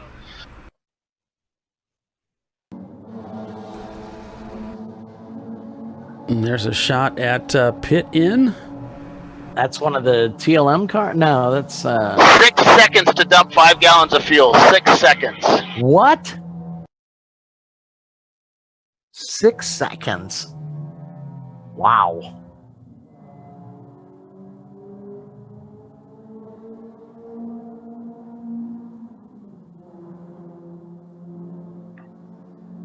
Okay, I'll go up there in a little bit, and I will turn that back. I'll have to reboot it. It ran all night long, so who knows? It just may need a reboot. Yeah. We were getting a slow circle of death every once in a while. Pretty certain it's not the camera, it's the computer. Copy that. Yeah, it's between 6 and 8 seconds for the full. Wow, that was fast. Wow. So Fat Cat Racing coming in for service as well. Like you said, Doc, this looks like the time we're going to start seeing a lot of cars coming in for service. There's a 910 Miata. They just rolled in. That'd be the Fat Cat Racing team Yep, that we're on board. Mm-hmm. Troy. Troy has 4 words for you, Bill. I hate you, Bill. Go get them, Bill. So Mike Smith's asking, okay, who's broadcasting the NCM race? All of us. So yeah, Mike, we're going to attempt a trackside broadcast since all 3 of us will be racing there. I understand somebody knows Mr. Chiswick fairly well. He's going to put us all together. Paul knows a guy at the track that says we can set up in race control, I believe.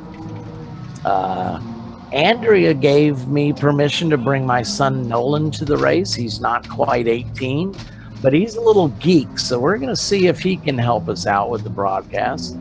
See Dan Diggs there looking over the car. Dan Diggs, of course, is a long-time technical inspector for Chump Car, him along with the head of technicals.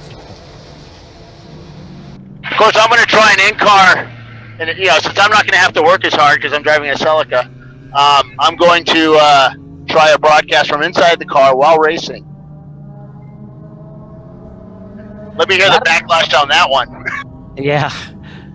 Well, I mean, I've seen some systems advertised on the internet and stuff where you can hook it into your regular communication device and do that in-car broadcast.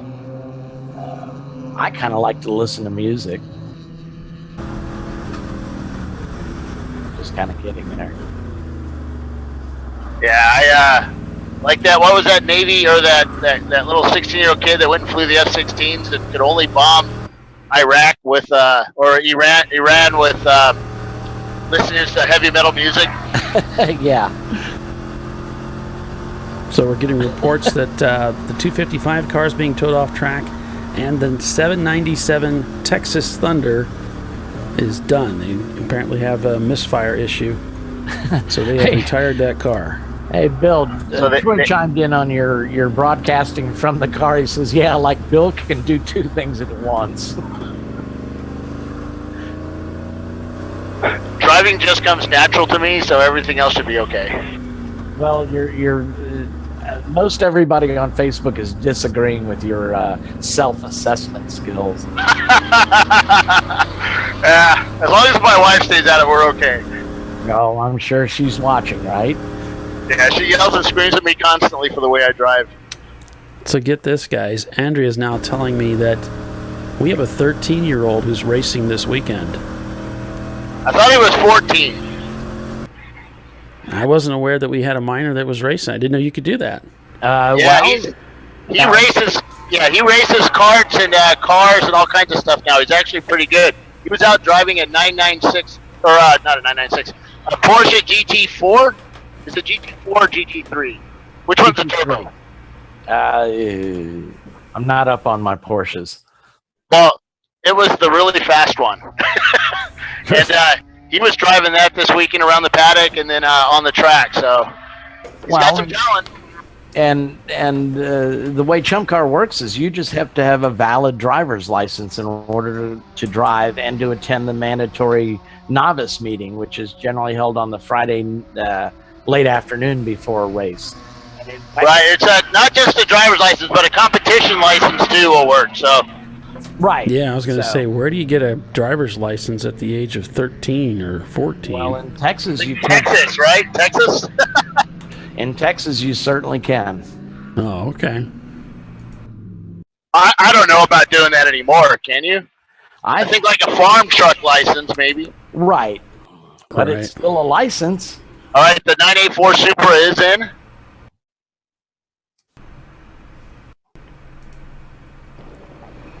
So we're being told he's got both a NASA and an SCCA license. That's more than I got.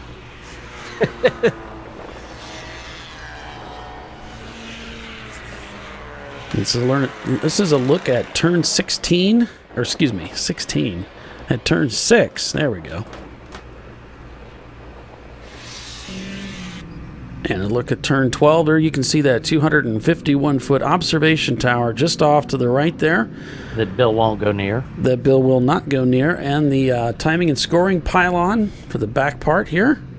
So this is coming down off 28 seconds to load up 5 gallons of fuel in the Supra. So it's not as fast as the fully developed Lexus is. Well, I mean, you said that one team could dump in like 6 seconds. Our same team. That was the same team. So on their other car, on the Lexus, which they've been running for a couple of years, that fuel system was set up to dump in 6 seconds. This one is completely stock.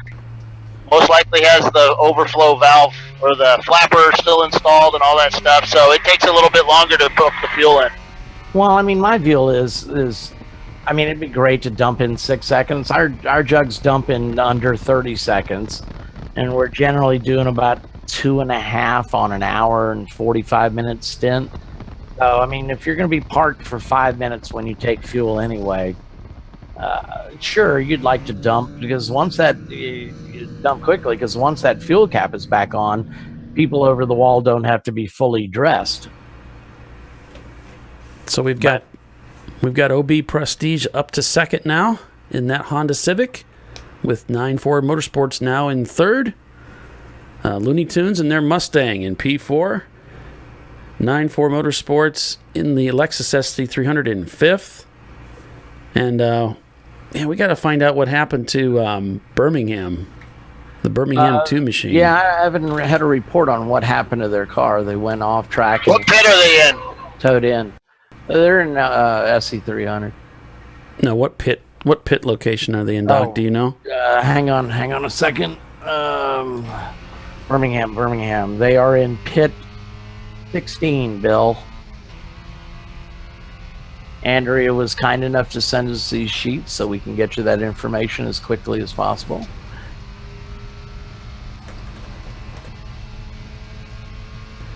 So on board again with the 910 FatCatRacing.com Miata team. Team new to racing this weekend. Looks like Bill are in 16. I guess we're getting from Andrea. I think that's what you said, right, Doc? Yeah. Just getting that information a Mike little was late. pointing out in South Dakota, you can get a driver's license at 14 years old.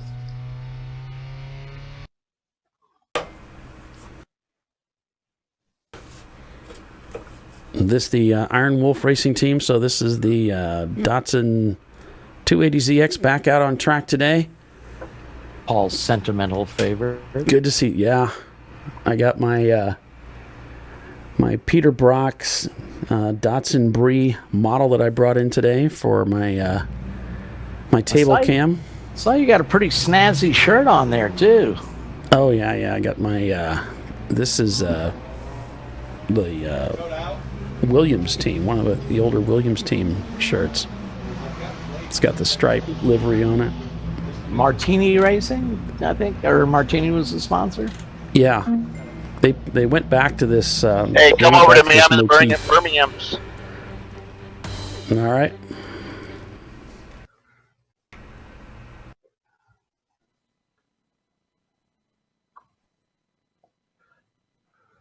Let me know. We got you, but we don't have any audio from you, Bill. There we go. Oh, I'm on. Yeah, there we go. How's that? Hey, man. So what happened? Coming through the S's, motor let go. So I got a little rod and got it off, but she was doing really good till then. So no fixing it? Not today. We already put a transmission in it. Popped that yesterday, and I guess we'll go back home and try to put a new motor in it and be ready for another day. So where's your next race at? Probably NCM. All right. We'll now, see you there. don't go there. Oh, come on. We have our Broadcasters Cup that we're going to be doing there, and we want to kind of win it. So, you know, you guys with your fast cars, you just stay away from that. Oh, okay. Your car won't do well there. Oh, come on now. You guys get a break and get to race with us. All right, man. Well, good luck. Safe trip back, guys. All right. Thank you. See, that Broadcasters Cup thing is catching on. It's catching on. That's right. They're right. What's that, Doc? I said I'm wondering if Mr. Chiswick is listening because if I'm Mike, got a lot of ground cells 12 support here, Mike. So if I'm Mike, I'm like, I don't care if you guys have your own trophy, just don't ask me to buy it. No, I'll make it. If you want to make it, yeah, I can't imagine that would be a problem. But if I'm Mike, I'm thinking I really don't care. Just leave me alone about it. Just go get something. But I can't speak for him. I'm not him. I don't know. Well, I mean, if he wants to see these broadcasts continue, Oh, jeez. Here we go. So we got contact. Surely by now he's questioning his sanity. So contact at turn 9 between the cars 130 and 107. And we have a black flag for the 130 car. And that's the Tuttle car. 107. And they were both in the top 10. And apparently he's not responding to those black flags, which really is not a good thing. Yeah, I think they give you about 3 laps, and then they quit scoring you, much the same way every series does.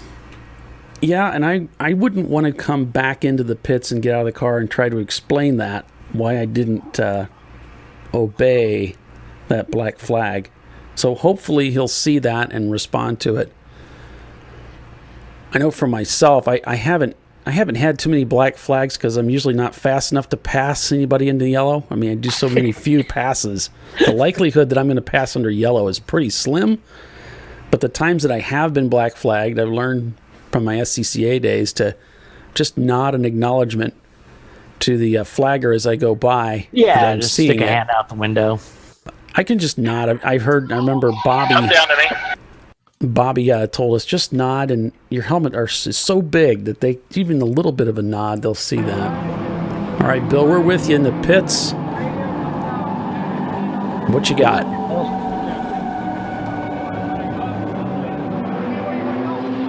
Do some reporting. Did he not ask me to go to him? I thought he did. Oh, Bill. There we go. Hold on, we're going to talk to the tunnel guys here. We'll talk to Brian real quick. So, Brian, how's it going out there, Brian? If it could go wrong, it's gone wrong. We've had 2 flat tires and a hood that came up twice. Oh. So can you make it up? Hell no, not as good as everyone's running. But we got to get in the top 10 so we can run for the championship. There you go, man. All right, well. Yeah. You know that's big money, man. We bring out all the stops. All right. Thank you.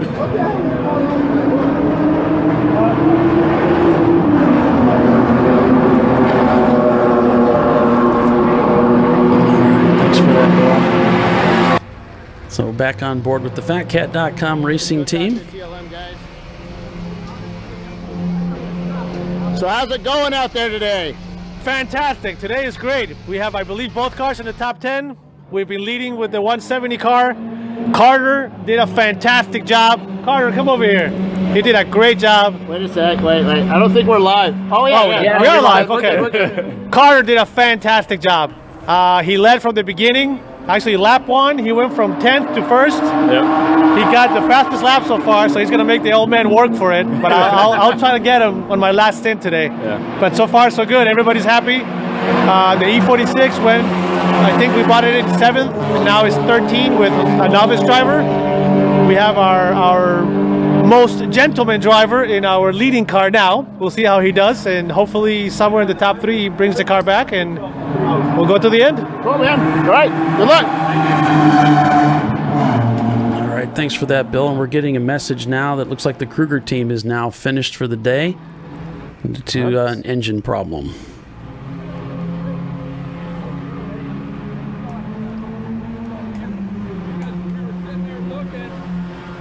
Are you still on me? Yeah.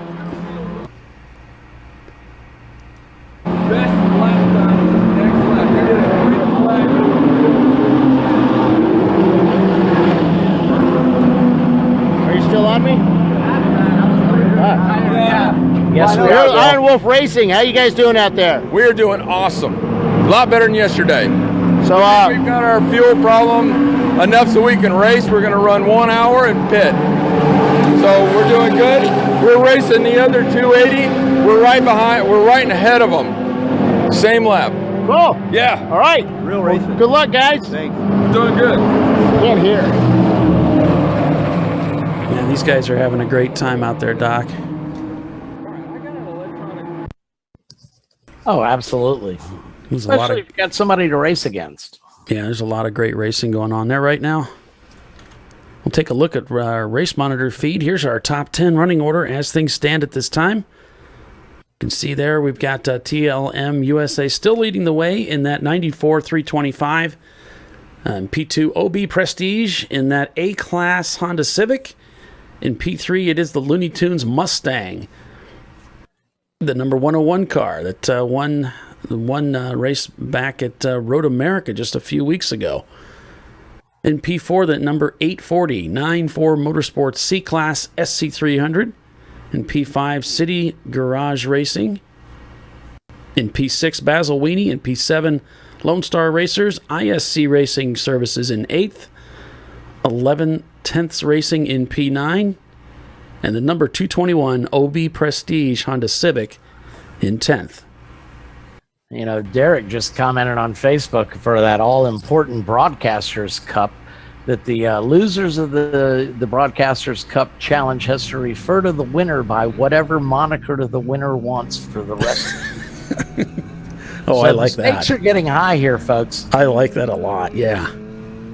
There's a lot on the line. Ideas are coming to my mind as we speak. My mind is a seething cauldron of whirling thoughts. But I wish I knew that whole quote from Blazing Saddles. It's pretty hard to quote. Oh, my daughter has joined on the feed at Facebook to listen in at what her dad is doing, and I hope by now she's already decided to leave. Well, you should probably play the disclaimer then. Oh. How old's your daughter, Paul? She's in her 20s. Hey, Paul. Yeah. I was talking to the Lone Wolf guy. So they're the 280Z guys, and there's 2 Z's in this race, and they've got a beer bet going on. The Lone Wolf guy has 1 Lone Star left in his cooler, so that's his bet. If whoever wins it gets the 2 beers. I like it. I like it a lot. That's great. Well, I mean, one of the things on the forum is a lot of guys, when we all meet at these races, they bring their local beer and they trade them off with other teams. So. Oh, that'd be kind of cool because I live in beer country. All the internet goes where all the breweries are in my county. So there's some really good beer and some really good internet over there. Yeah. Yeah, we've had some breweries here in Fort Wayne. We had Falstaff for many years. You probably remember Falstaff beer. Oh, yes. And so we had that brewery here. That was great. They, of course, closed up many years ago, but it was great driving downtown in that area. You'd smell that. Oh, man, that was nice. Yeah. I miss them. We had several breweries. Got a pretty active. Yeah. So we're on board with the Superb Racing team here. Sorry we're missing the overlay there, but this is the Superb Racing team in their car. Got a little crossed up coming into that last corner. Looks like they're going through the turn 14 here. This is a fast car. There's 15 into 16.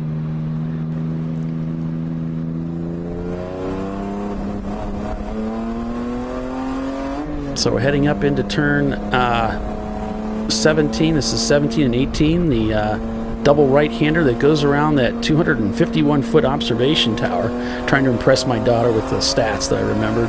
No, you're doing a great job. Turn 19. Yeah.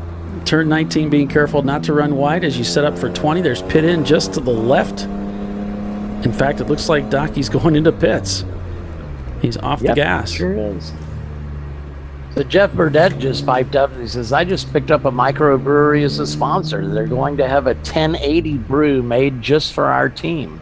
Wow. Jeff's team What? is named 1080 Racing. And as mentioned, Jeff is a law enforcement officer. So I don't know. Should I make you look up what 1080 means? Of course, all the police have 1080 codes. You can do that? You can get a beer made up for yourself? Man, that's pretty awesome. It's better than I've done. My team's named Brew Crew Racing, for goodness sake. Yeah. So here we have driver trying to get out without removing the steering wheel, which is the way I think it should be. I always, I don't know about you, Doc, but when I do my testing and my, what do you call it, practice, yeah, that word.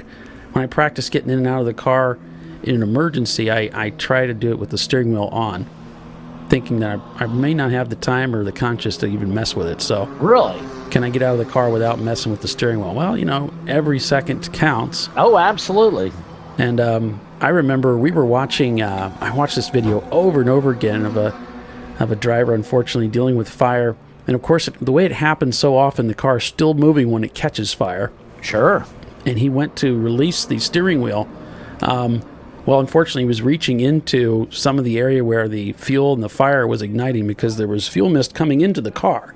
Right. And so you could tell that his hands got a little hot just from reaching into the webbing to get that steering wheel off. Sure, I can see that. So what's the minimum you have to do to get out of the car, I guess, is the question, Last night I was watching the NASCAR race from Kansas, and Danica Patrick had a pretty nasty moment. Who was it? Joey Logano blew a right brake caliper, came out the hood. He slammed into Danica, and then Eric Amarola had no place to go. I guess he was sliding on oil and hit really, really, really hard. Wow. The back end of the car probably went up about 8 feet and then came back hard onto the pavement. And those cars weigh a lot, like 400 pounds. So they cut Eric Amarola out of the car, put him on a backboard, and medevaced him to a hospital for observation. He was conscious all the time and talking and everything, but I'm sure that, of course, they're worried about a spinal injury. But Danica's car was totally on fire. She got out very quickly. That's something. If your team's not doing it now, you need to start doing it. Is practicing getting out of that car with your eyes closed. Absolutely. Once you set off that fire bottle, if there's flames in the cabin, you're not going to be able to see. Remember, those nozzles are pointed at you for the most part. So practice getting in and out of your car by touch only with your eyes closed. And you ought to be able to get out of your car in under 5 seconds. Yeah. Yeah, and if you're a car owner, if you're a team owner, or team captain, or a crew chief, you want to make sure that you're the person, if necessary. You should be, captaining, take ownership of that you're going to test your drivers at the track before they go out. Most of the drivers, they're not local to the car, and they may not see the car but a few times a year. Right. So, be the champion for that. That I'm going to make sure that my guys can get in and out of this car and they're safe. And so if they do need to get out, they know how to get out. I remember we saw a fire that took place with one of the other racing leagues. It doesn't matter. It can happen to anybody. But, absolutely, it can happen to anybody. It can, and it happened. And a gentleman managed to get out of the car, managed to escape with his life. Unfortunately, he was burned. But one of the things that I noticed in the thread that I was reading about his blog was he thanked somebody that I believe it was the person that prepped or built the car, for painting the release lever on the window net red. Sure. So he could see it. He was able to see it through the flames, through the smoke, and get to it. And if I'm thinking of the same incident, that was at COTA as well, if I remember correctly. Oh yes, it was. Yeah. We've both been reading the same stuff. Well, what can I say? I got a lot of free time on my hands. But so I put that into our build as I'm putting this car together, I've painted that I've painted that lever red for the same reason. You pick up these little things and hopefully make the car just a little bit safer for us as we're driving the car. The number 130 car was just reported in the pits after contact out on track. That'd be the 11/10 racing car. He was running in 6th place as of about 20 minutes ago. So Bill was walking around through the pit area. Almost said paddock. It was in the garage area, and he was actually in the pits. He was in pit lane, and talked to some of the guys from the Iron Wolf Racing team. And we just went to their camera. There we go. I think we're getting bits and pieces of it. But this is the inside of that car, as those guys are in a good battle for position against another Z car. And they've got some heavy betting based on their finish. Two beers. Yeah. And not just any beer. We're talking Lone Star beer.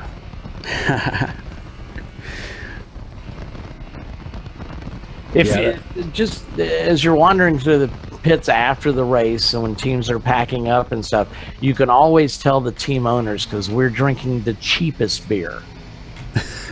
And all of our drivers are drinking the nice beers.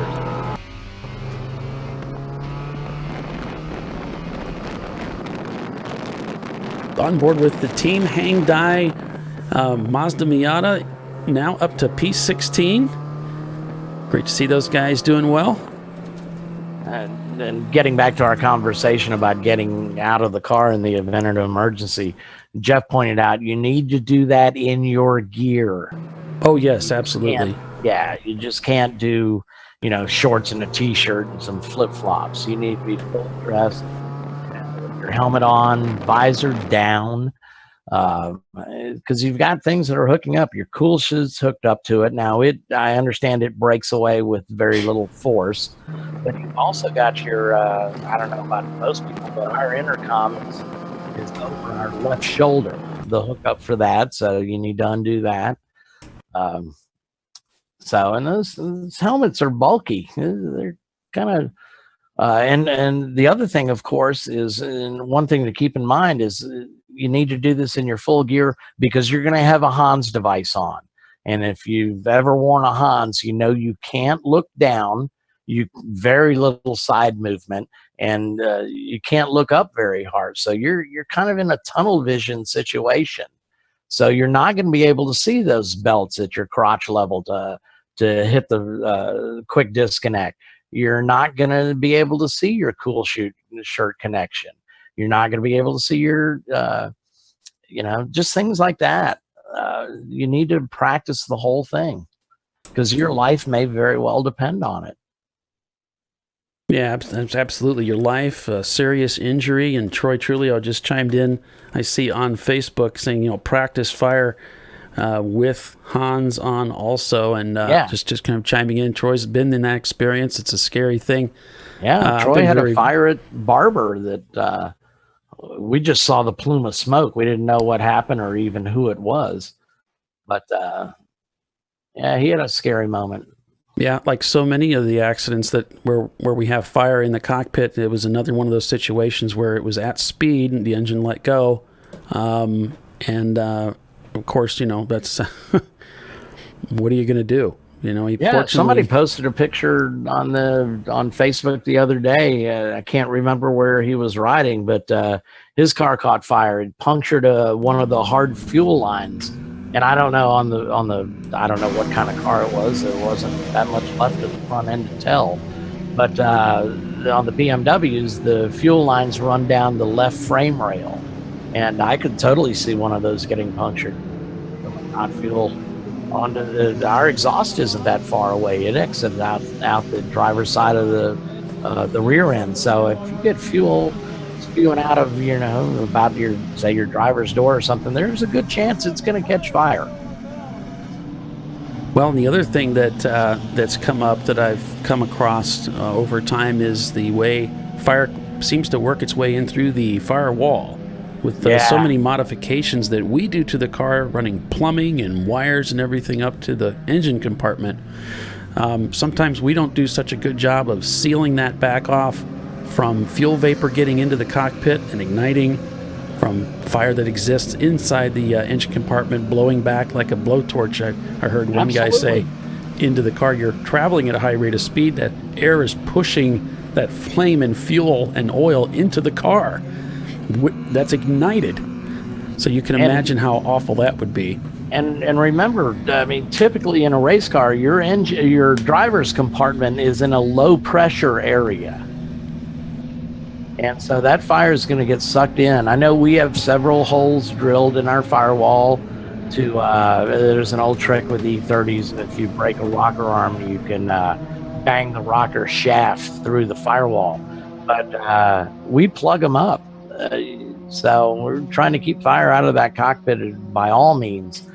We also have another hole drilled so we can check our transmission oil. And it's drilled into the side of the hump, the transmission hump. So, and that's, we've got a plate over it as well. So anytime you start, it's called a firewall for a reason, folks. Yeah, and the E36 has this really weird, gigantic, gaping hole when you pull the dash out and all of the air ducting, all that stuff. So we have a metal, someone fashioned a piece of metal and set it up in there and pop ribbeted in place. Good for them. There's a fire-resistant foam, the spray foam stuff that expands, Doc. You can buy that stuff at one of the, your local Lowe's or whatever. Right. And make sure that you have that, fully sealed. So yeah, Troy pointed out that inside his car, he puts that Florence Pink Hello Kitty tape on the items to address to get out, and the master cutoff switch, the window net release, and the door release.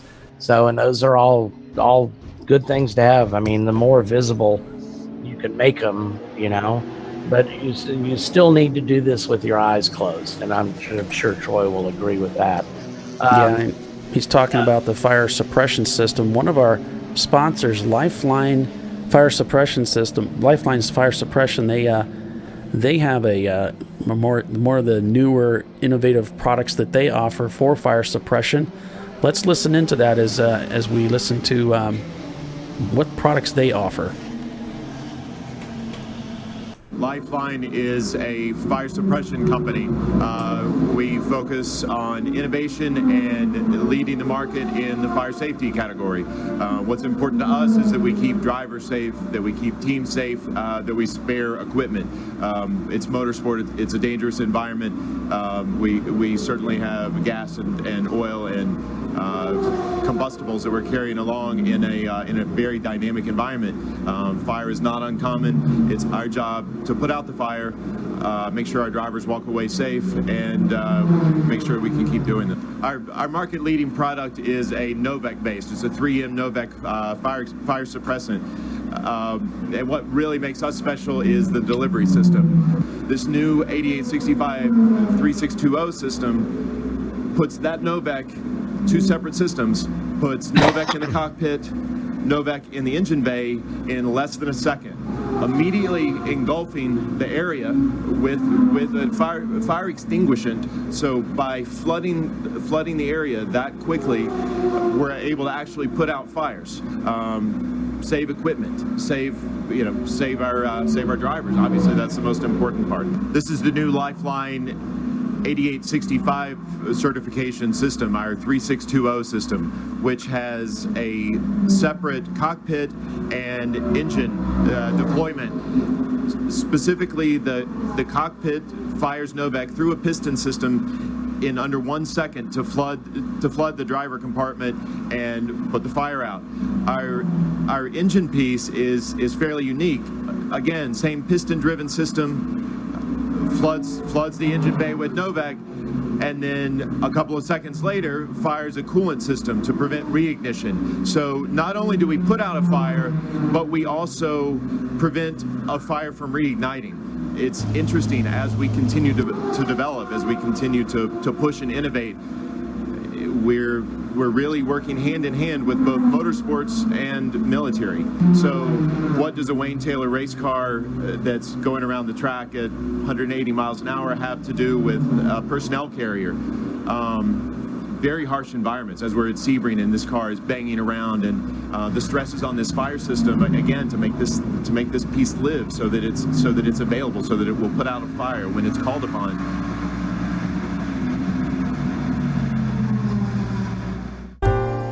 You are watching the ChumpCar World Series broadcast, ChumpCast Live.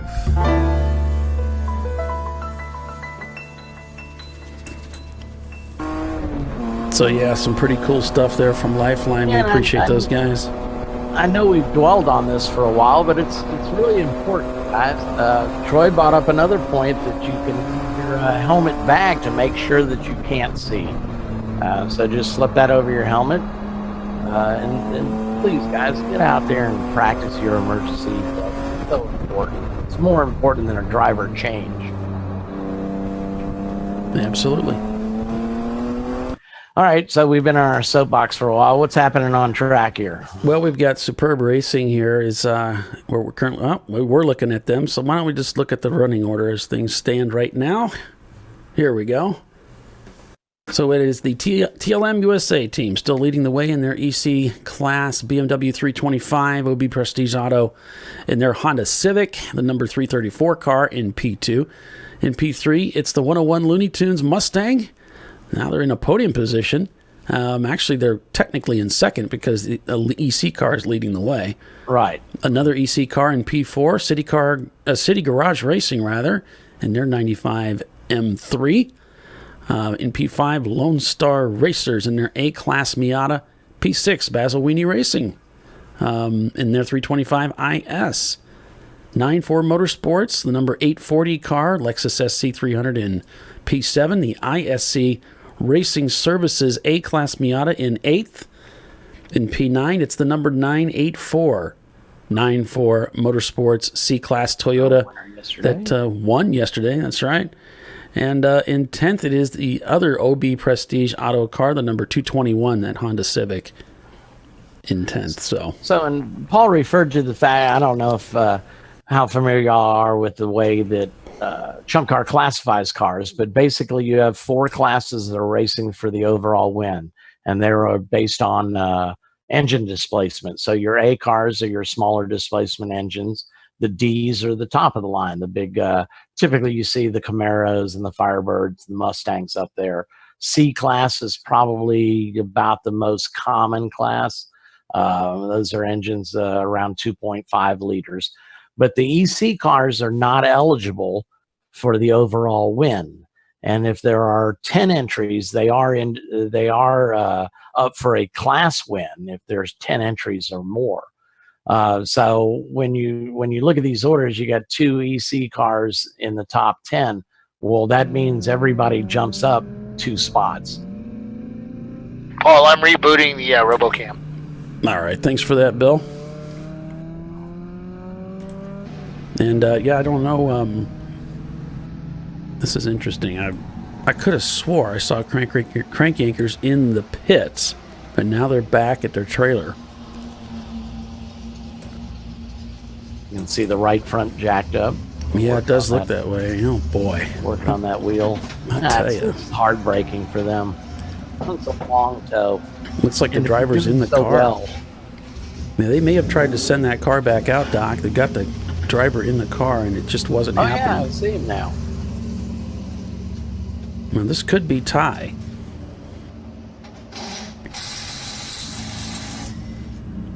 I wouldn't be surprised if it is. You know, often car owners will want to take the lead of the car if they've had a major problem. Sure. They don't want to put somebody else in the car. They want to put themselves in the car and make sure that everything's okay. Right. Well, and I heard what I thought was a air wrench putting on that wheel.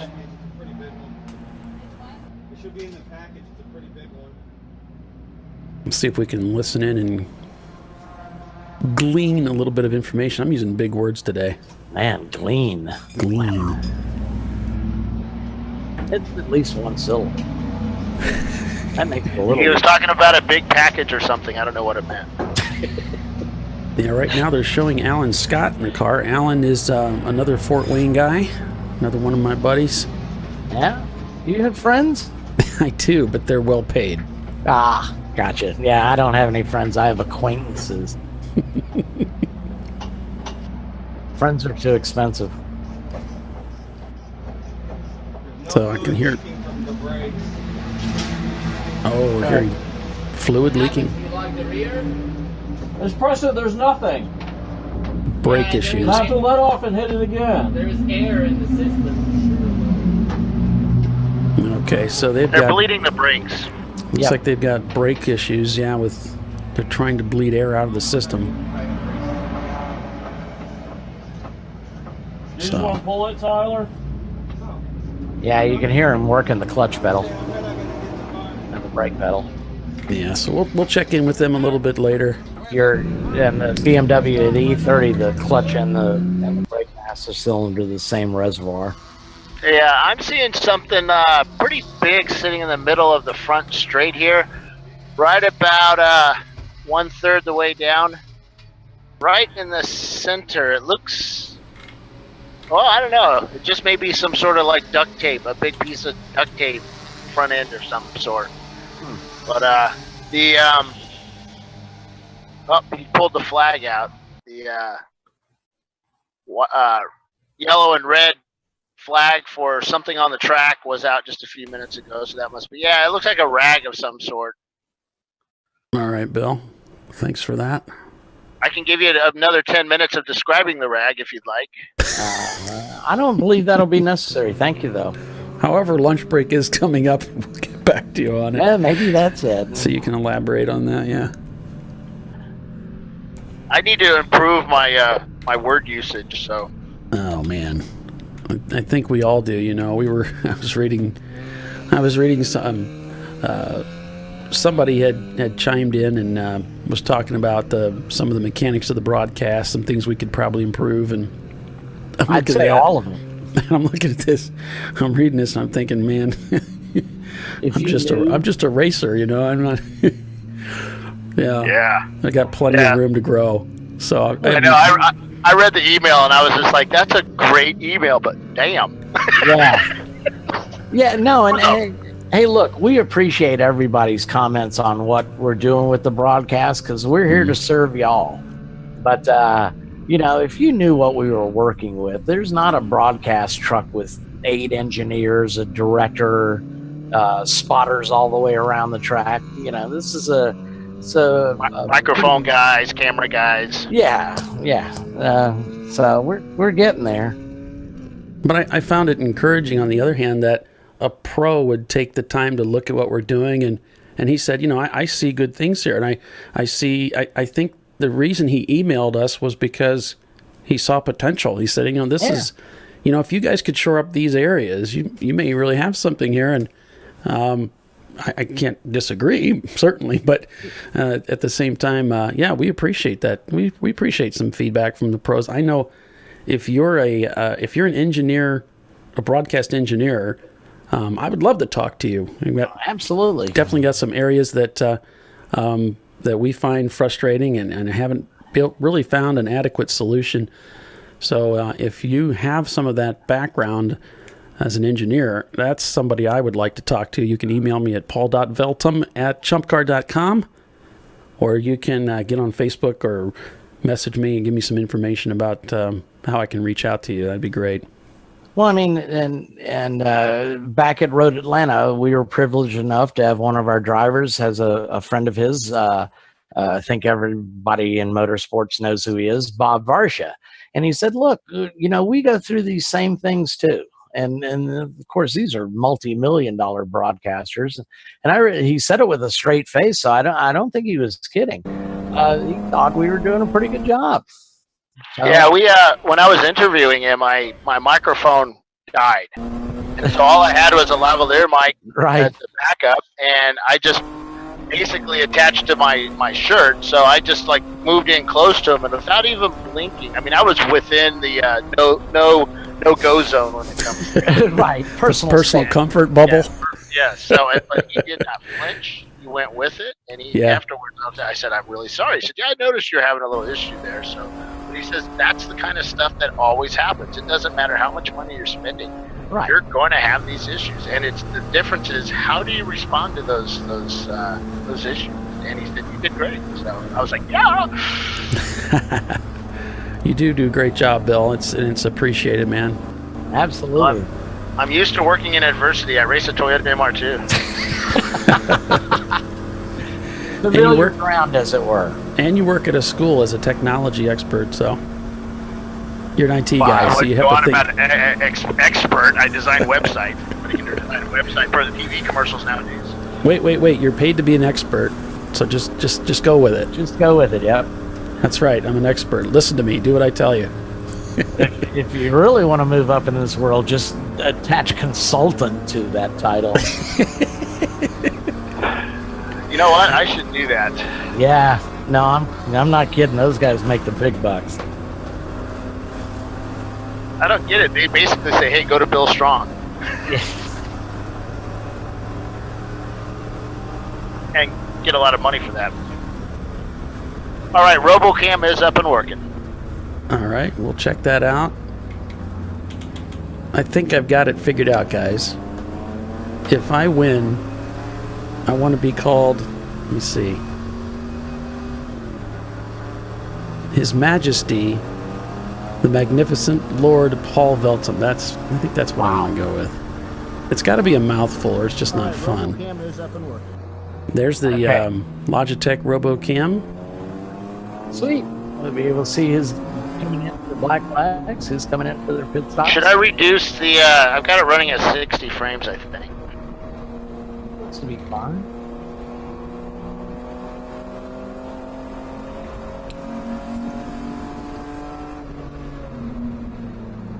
No, it's running at 30 frames. It's good. Okay. 720.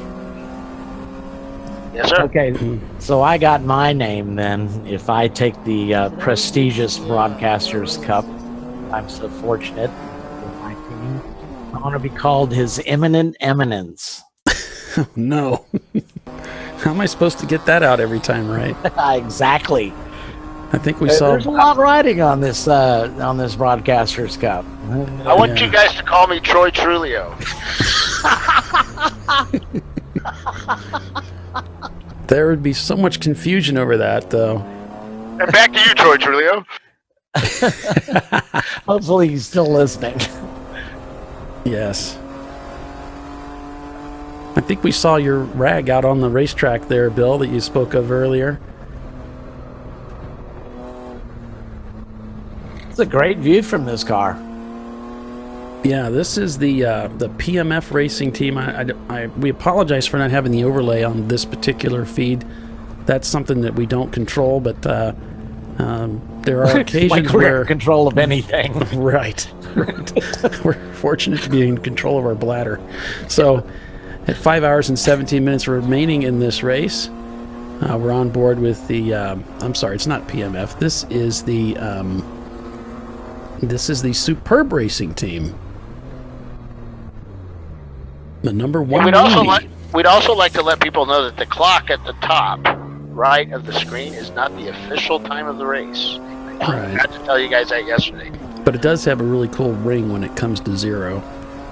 That's true. Yeah, that's just a countdown clock that I threw up near the beginning of the race, you know, so that we have some kind of a guide, a reference to go by. It's mostly for us. Oh my gosh, we have 5 hours to go. Well, that brings up a point, though. It along with the not only the countdown clock, but also the timing and scoring information that we hand out based upon what we see coming from Race Monitor. That's not official either. It's pretty accurate most of the time. Yeah. So it is a pretty accurate guide, and we can trust in it, but it is not technically official until the race is declared official by the officials at the track. Once impound has come to a close and there haven't been any protests, or those protests have been worked out and so forth. Yeah, everything's not official until Bill says it's official. That's right. He is the authority. No. That's a regional director. Don't bring me into this. They start like looking at me all funny at meetings and stuff, and I'm like, I'm just a media guy. You're the one that started it on the forum by saying that please don't post official threads. Yeah. So, thing about the official thread. So we have for those that aren't involved with the ChumpCar World Series or ChumpCar World Series forum. We have a message board that's on the internet at forum.chumpcar.com. It's probably one of the most active forums out there for the crap can type racing. And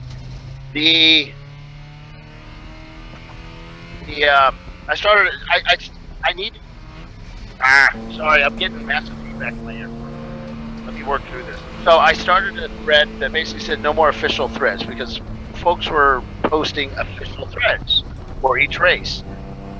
And I post up right before the race basically all of the information that all the captains are sent so that the team people can read it, visiting folks can read it and find out what's coming up and basically all the official stuff. So my post kind of got lost in all the unofficial official postings. So I asked for them not to do it. It created quite a funny thread. Oh, I think Tyler had the funniest response. I believe it was Tyler anyway.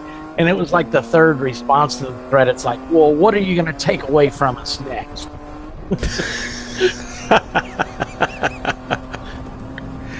Great. I love it. So we're getting a report from Michael here that car 334 is off at turn 3. That would be one of the OB Prestige cars. Yeah, so stick with us, folks. Currently shown as our second place car.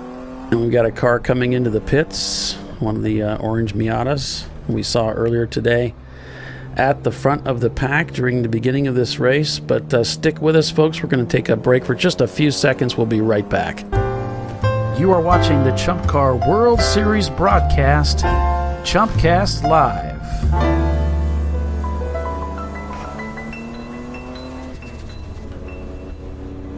Back on board with the superb racing team.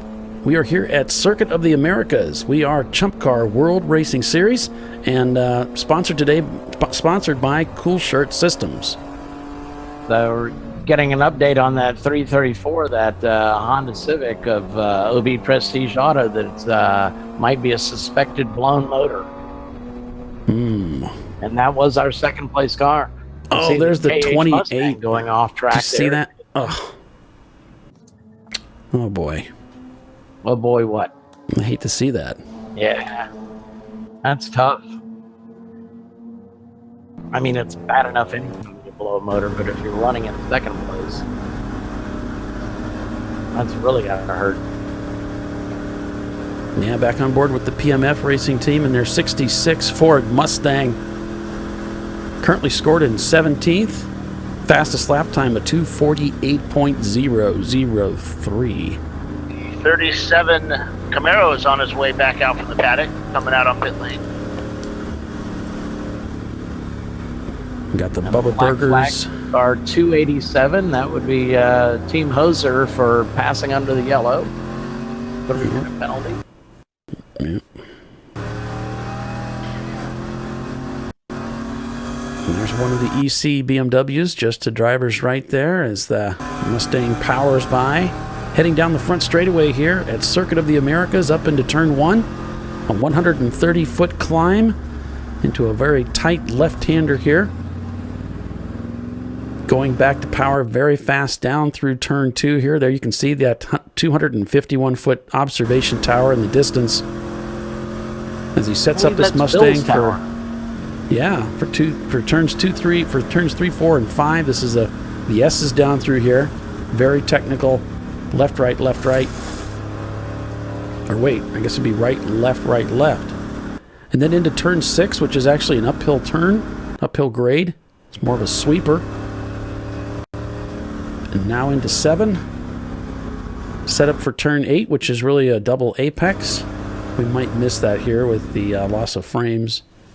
Jumping ahead, but then it's turn 9. We go to our track map. You can see there Turn 9 is towards the right of your screen there at the bottom of the track there. Turn 10, and then up to 11, which is the final corner before the fast, long back straightaway. Cars will reach speeds north of 100 miles per hour.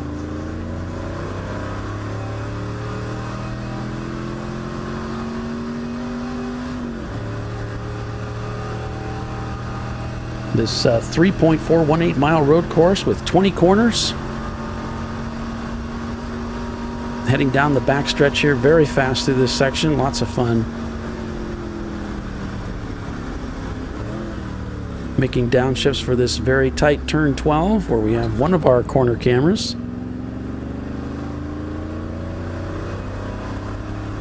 Heading up into 13 and 14.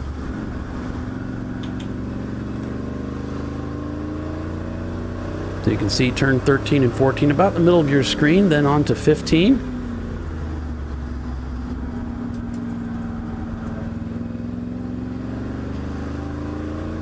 Around turns 16, 17, and 18. These are just right-handers, one after another around the Grand Plaza.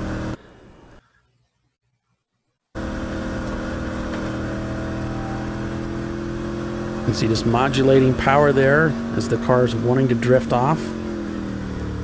And then into turn 19, down to the lowest part of the racetrack before turn 20, that final corner that takes you back onto the front straightaway here at Circuit of the Americas. And a black flag for car number 107, one of the Tuttle Motorsports Mitsubishi Eclipses. So don't know reason yet. So just a little over 5 hours remain in this 8-hour endurance race. I'll take a quick break here, Paul. All right. And there we can see one of the competitors in, and this might be the car that's coming in for a black flag penalty. Some consultation taking place there.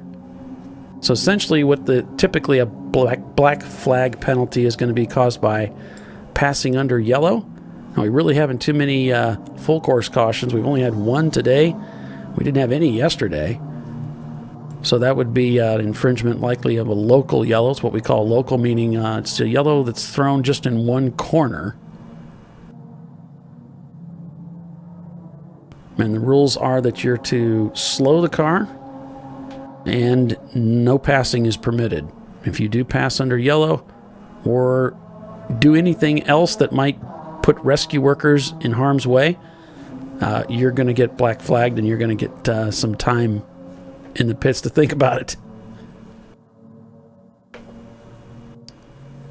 That would be best case. You do have to be careful out there around rescue workers. They take it very seriously.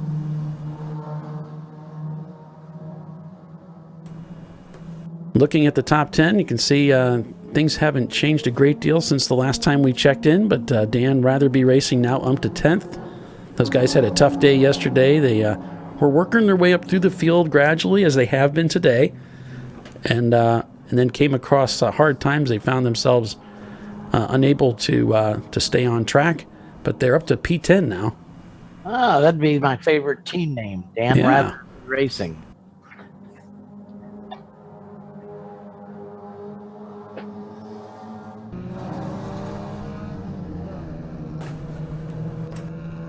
And this is a look at turn 12. I probably should label these. I think I'll do that. Back on board with the Fat Cat Racing team.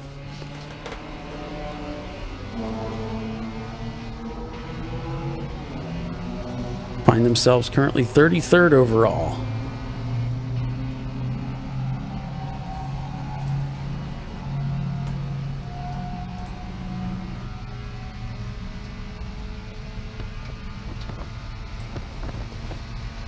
Okay, so the 107 has acknowledged the black flag. He's in the pits now. It's one of the Tuttle Motorsports cars, Mitsubishi Eclipses. That's big. Even I could see that.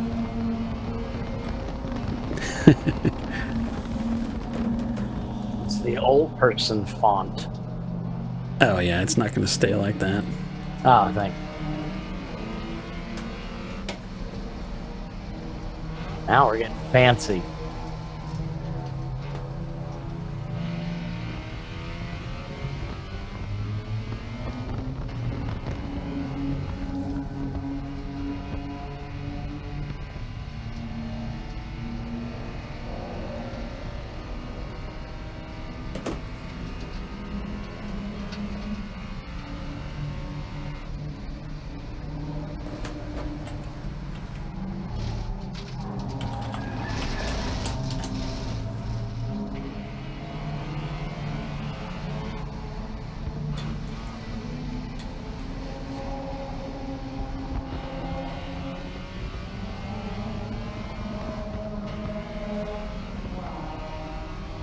So yes, FatCatRacing.com, the team that's got that Miata. This is their first race with Chump Car, their first race ever as a team. So great to see these guys out. You can see the having to reach up and adjust the mirror periodically, as it's must have some problems with the adjuster. I think they were doing that yesterday, Doc. Yeah, things rattle loose in these cars. Well, and if you just get done with the car, you're bound to have these nagging things that take a while to get them combed out. And I don't want to be discouraging or anything, but it's not uncommon to take a good year to really get the car sorted. I'm into year 3, thank you very much. Well, I guess it all depends on what you start with. You know, all that's going to play into how much work you have to do, what your budget looks like. You know, how much do you want to pour into it in the beginning? So many chumps, you know, they just get the car and now they'll you know, change the oil and put coolant in it and take it out to the track. Well, I mean, if you would have saw us at Road Atlanta when we finished the race in a fairly good position, I don't know what it was. It was a huge field, I think 100 plus cars, but Chump Car allows you to go out on the last lap of the race, allows the teams to go out to the edge of the track, to the barriers there, and you would have thought we would have won the race. So cool. You know, we've had our share of problems, but I mean, it's still the most fun you can have with your clothes on. Crank Yankers still servicing that car, still having issues, no doubt brake related, as we heard earlier. Car 211 slow, moving from turn 13, apparently heading to the pits. 211 is the rolling chicane racing team, piloting a 91 Honda Civic for this race.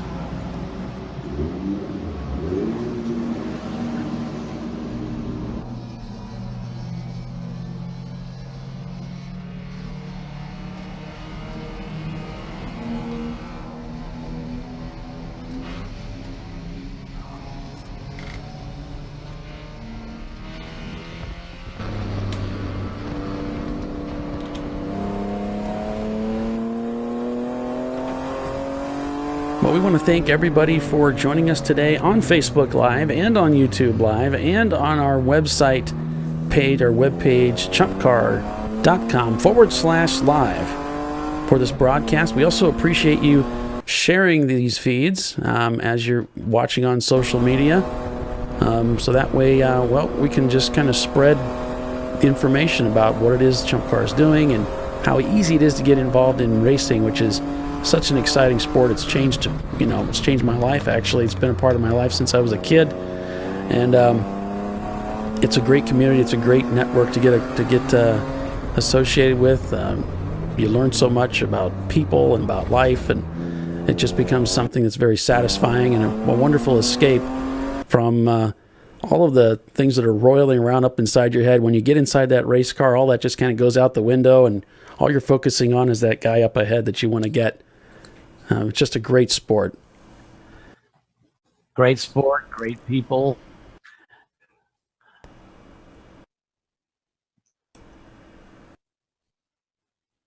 A look at turn 20 here at Circuit of the Americas with 5 hours remaining in this race as we head up to 11 o'clock, I believe it is, out there Central Time in Texas. One of the BMWs coming around turn 20, heading up the front straightaway.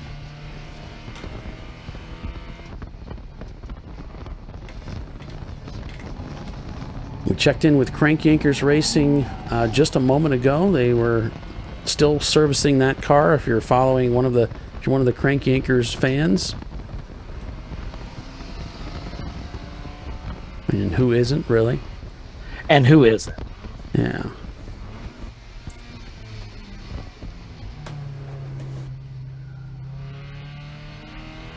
Back on board here with the Fat Cat Racing team, and they're currently in 32nd right now.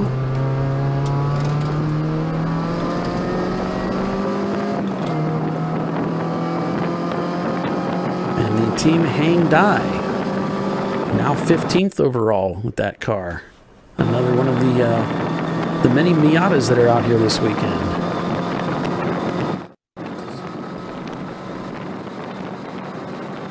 And you hear a lot of razzing about people that drive the Miatas and the BMWs because there are so many of them make it into grassroots motorsports, but we've got a lot more than that out here. We've got, let's see, look at all the cars. We got Mustangs, we got Datsun 280ZXs, we got a couple of Mitsubishi Eclipses, we've got Mercedes 190E, a Mazda RX-7. If I didn't already say, Honda Civics. We have a couple Lexus. And a Maserati bi-turbo. Yeah, Toyota MR2, Toyota Celica, Chevy Camaro. Not sure all the Camaros made it out here this weekend. I haven't seen those, but let's see, we got an Audi. What else we got here? Just a wide variety of cars here this weekend in the field of 60 cars that made it out to this race. Sponsored by Cool Shirt Systems, and those guys have really rolled out the carpet for us with a lot of giveaways. They've helped Bill out, providing him, it was provided, I think we purchased it, but nevertheless, it is equipment that Bill has been able to speak highly of as he's using it down there in the pits to keep himself cool, which was really a problem last year where we were here, and it was just unbelievably hot. It was a scorcher. So having a personal cooling system that's portable like that you can just throw over your back and walk around with and have that pump running with cool water is just, wow, it's a lifesaver. So got some great products at Cool Shirt Systems, and it goes well beyond just what we as racers use. They're involved in medical. I think, Doc, I think you alluded that they were involved in military. Is that right? Yeah, they're involved in military, emergency first responders, firefighters. So any place you need to be able to keep cool so you can think clearly. It's a great company. They're based here in Georgia, south of Atlanta. Yeah, they've got we have a cool station for the first time in Chump Car this weekend in pits. So this cool station, you can go up to that chest and plug in your cool suit. So you're just getting out of the car like this driver is here for Team Hang Dai. You can go over to that station and plug in your cool suit into that fresh, cool water that's circulating in that cooler there, and just kind of be refreshed, kind of bring some of that cool water and get some of that heat, displaced from your body. Yeah, and it's the idea between the cool shirt is you want to cool off the core, your core body where most of your organs, vital organs, are located. So, right. And they have a variety of products. They have a shirt, and if you haven't seen the shirts before, they have just a tube that's sewn into the shirt that runs along your chest and along your back, and then there's hoses that plug into the cooling system, the Cool Shirts system that we put in the cars. They also have balaclavas, so you can have it for your head to cool your head as well, and plugs into your I think do they have pants as well? Yeah. Not sure. Do they? Okay. I wasn't sure. I'm not sure of all the products they have. There's a wide variety of products. Top to bottom. So you can check that all out at coolshirtsystems.com. Check those guys out, and please consider them. If you're considering something like this, it's a great safety item for your drivers to keep them comfortable, keep them from getting overheated. I'm telling you, those things work great. So stick with us, folks. We'll be right back in just a few seconds. You are watching the Chump Car World Series broadcast Chumpcast Live.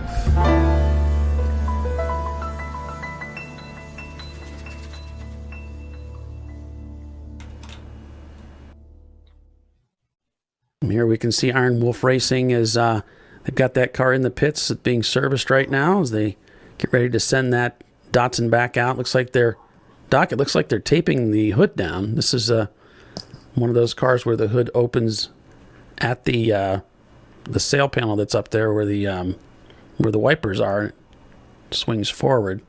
Right, much like an E30.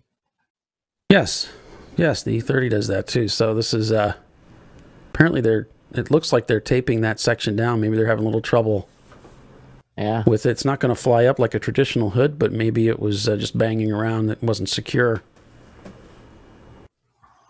And they're sending that driver back out. Checking in with the Crank Yankers racing team.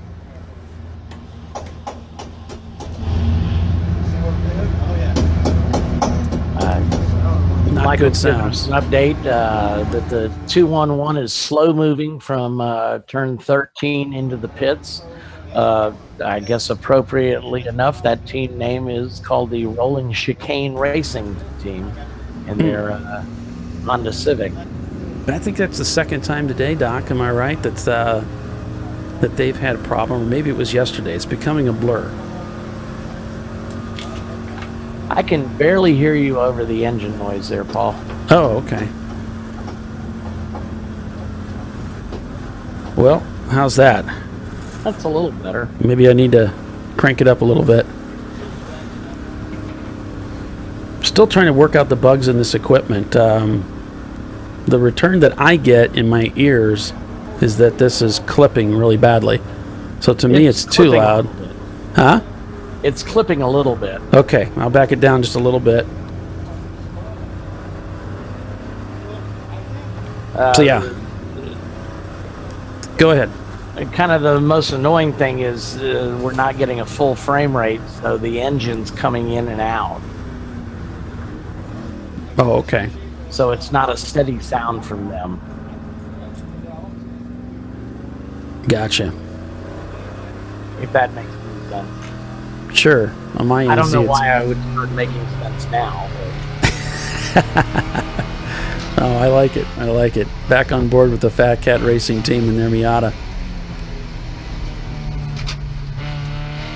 Yeah, Miata's a nice little race car. It makes a nice little race car. There's it kind of replaces the 510, the Datsun 510 of the 80s and the 70s era, which was a cheap and expensive car. I guess it's a foreign car. Not that really matters, but it's got that independent rear suspension, and there's a plethora, I used a big word again, plethora of performance items available for this car, and tons of information out there. Forums, it's definitely a lot of enthusiasts involved with the Miatas.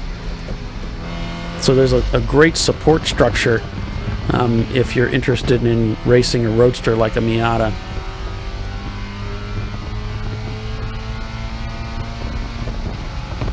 Fun little race car. Obviously, it's a car that dominates in the handling area. Definitely not in the engine performance area.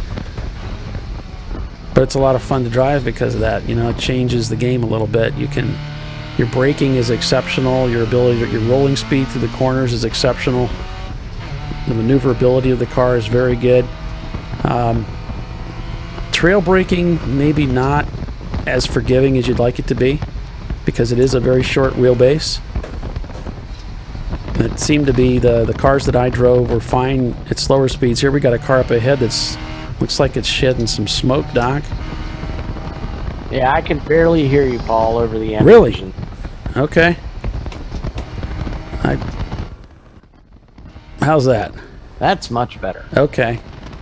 I think you're getting squashed by by our bridge that's trying to help out my sound. Yeah, so yeah, I was just making a comment that we've got a little bit of smoke coming off the car up ahead. Right. Well, that car just passed him. He's gotten out to a big lead in front of him fairly quickly. Wondering if the Fat Cat, what kind of lap times? Yeah, his last lap was a 3:04. That's certainly off of the teams. Most of the teams are turning their last times are in the 250s, the low 250s. So they've got almost taking. I can't math. Why am I even trying?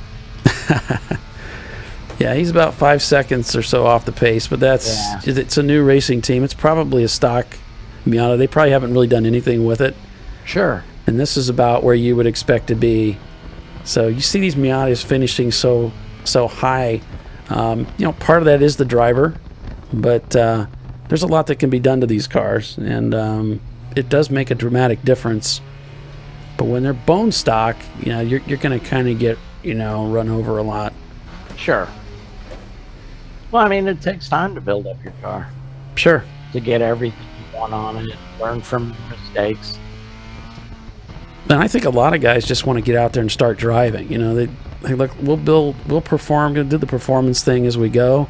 Let's build it reliable and get out there. Well, you need to learn kind of what your car needs to go fast.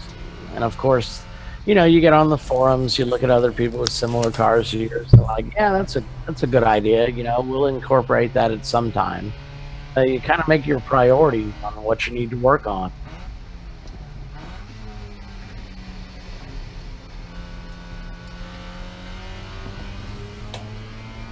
So one of the things, looking at Race Monitor, that 190 Superb Racing car is slowly climbing back into the field. He's in 12th place right now.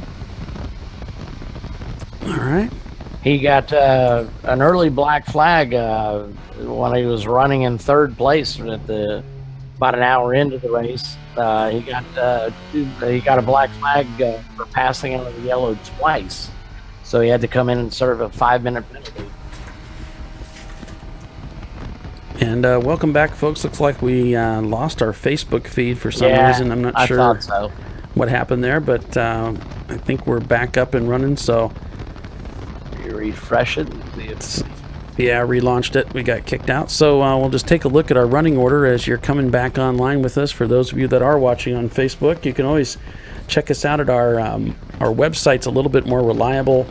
You can go to chumpcar.com/live and watch us from there, so you don't keep getting kicked off by Facebook, or you can go to our YouTube on-demand channel, so you can check out that would be ChumpCar World Series on YouTube.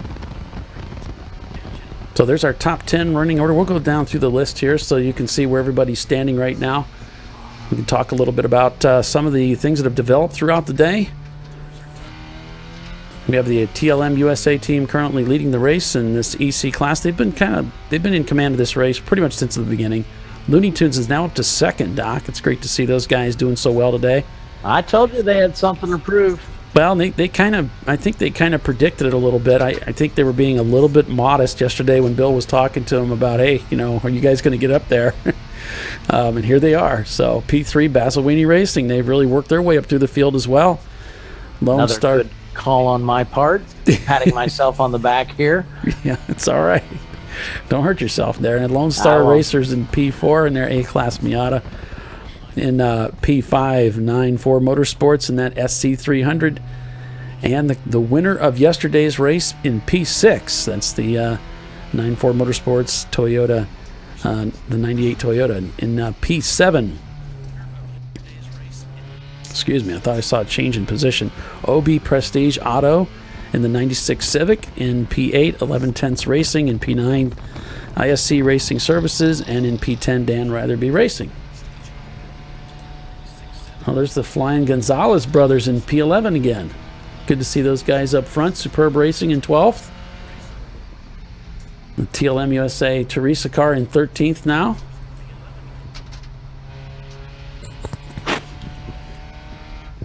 The PMF Racing Mustang in 21st. We've been following those guys along today quite a bit and appreciate them for having that in-car camera that we could ride along with and enjoy the race with those guys. Thanks for that. Unintended acceleration. Let's see. Oh, you know what? I just had a brilliant idea for a team name. Uh-oh. Waiting for data. Yeah. I want to call that. That's the. Screw up the guy in timing and scoring. That is for me, man. That is for me. I want to call it Waiting for Data. Yeah. Oh man. Team You have Hosier. the guys in timing and scoring pulling out their hair. Oh, Team Hosier just passed Waiting for Data. They're now in 16th. That's just mean. Waiting for Data is down 65 laps. That car's never run well. The number 102, 280 reasons to win. Datsun 280ZX. We heard about these guys in a banter back and forth or racing for beer. In 27th and 28th, fatcatracing.com. Again, thanks to those guys for letting us ride along with them and running that in-car stream. What else we got here? Deep Eddy Racing in 29th. Banger Ringers in 30th. Curioso in their Maserati B-Turbo in 31st. Million Ways to Die 2 in 32nd. Million Ways to Die in 31st. I like that they're, or 33rd, they're right next to each other. It's great. Little team racing. Yep. There's the other Datsun, the Iron Wolf Racing. So those guys are having a blast today. MAK or Mac Racing in 36th. Another Miata OB Prestige Auto. The number 334 Honda Civic down in 37th. So we got our Facebook feedback. We've had some problems with it today, but I don't know. Some young lady with the last name of Veltum commented that we broke the internet. We broke the internet. I can only assume that's your wife? No, that's my daughter. Oh, that's your daughter. Okay. Yeah. Well, Yeah. I can't believe she's hung in with you that far, or with us, should I say. Yeah. Crank Yankers now scored in 48th position. Just a really tough day. They had a tough day yesterday. It's worse today as far as the amount of time they've had on track. They, once again, started out the race fantastic. They were charging to the front, passing cars left and right, literally. Oh, yes. And then suddenly we find them off track, parked on the inside of one of the corners with a broken wheel. The studs had sheared off on the front, one of the wheels, and found themselves disabled. Brought that in, corrected it, but they're still plagued with problems. So hopefully they can get that car pieced back together and get back out on track. We've been checking in with them every once in a while. Yeah, there's that Birmingham car that also was having a promising run. They've blown the engine in that car, so they're not going to be back out today. Yeah, I got to check with Mike and see if he'll let me run a team name of Waiting for Data. That'd be fantastic. See, John would never understand that, though. He'd just like, what are you, stupid? I mean, I don't want to do that. Yeah, no, I think I agree. I think it would be a great name, but man, you're never going to get the timing and scoring guys to buy you a beer with that. There's no way. I just want to see it. I just want to see it be legit and work its way up the field. I just think it'd be hilarious. But it would be. What do I know? It would be. Those timing and scoring guys, man, they got a hard job up there. Yeah, they really do. And we don't make it any easier on them. No, I'm sure. Especially if that team name goes through.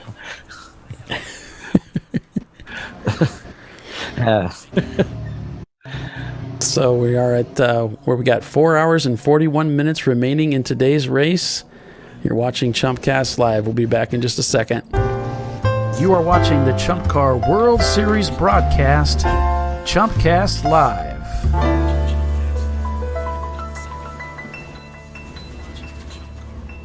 Well, one of our sponsors is Wheelwood Disc Brake Systems. And we have We have a commercial here for those guys. In 1977, Bill Wood set the standard for high-performance brakes. Today, every Willwood product is born from racing technology and is proudly manufactured in the USA. Engineered, designed, rigorously tested to deliver unsurpassed control on and off the track. Whether it's for cruising or absolute performance, Willwood has an application for the ultimate stopping experience. Race-proven, street-ready, drive Willwood. We are Chump Car World Series. We are a endurance racing, car racing series, and we are at Circuit of the Americas here in Austin, Texas. We've got a lot of racing left in Sunday here as we're closing down here. As we've got on the last 4 hours or so of racing here at Austin, Texas, Circuit of the Americas. There it is, 20 turns. Elevation changes from about 133 feet from between turns 19 and 20, the low part of the track, to turn 1, the highest point of the track. There you can see 42 to 52 feet in width, 11 left-hand turns, 9 right-hand turns. You counted? Oh, no, it says there at the bottom, man. I'm reading it. That's right. Okay, gotcha. Your picture was covering it. Oh, okay. Yeah, you're seeing stuff. You're seeing stuff they don't see. Yeah. And we're back on board here with Crank Yankers as they're working out the situation with this car, and we believe they're working on the brakes right now. Yeah, the last time we heard from them, and this was only through their broadcast cameras, that they were having problems bleeding the brakes.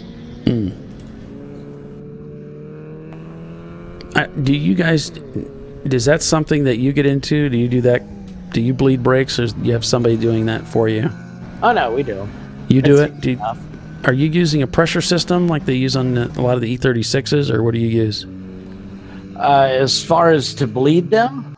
Yeah, we've got one of the pressurized canisters. You pressurize it, I think, no more than 15 pounds and use it. A good buddy of mine actually gave that to us. I think he won one. He already had one. So Ed Knight, we were trying to get racing with our team. Our first plans was the VIR race, and we couldn't get the car ready in time. But Ed's got he races a Mustang in ATV, and I think in NASA. He's also got a very, very sweet continuation Cobra.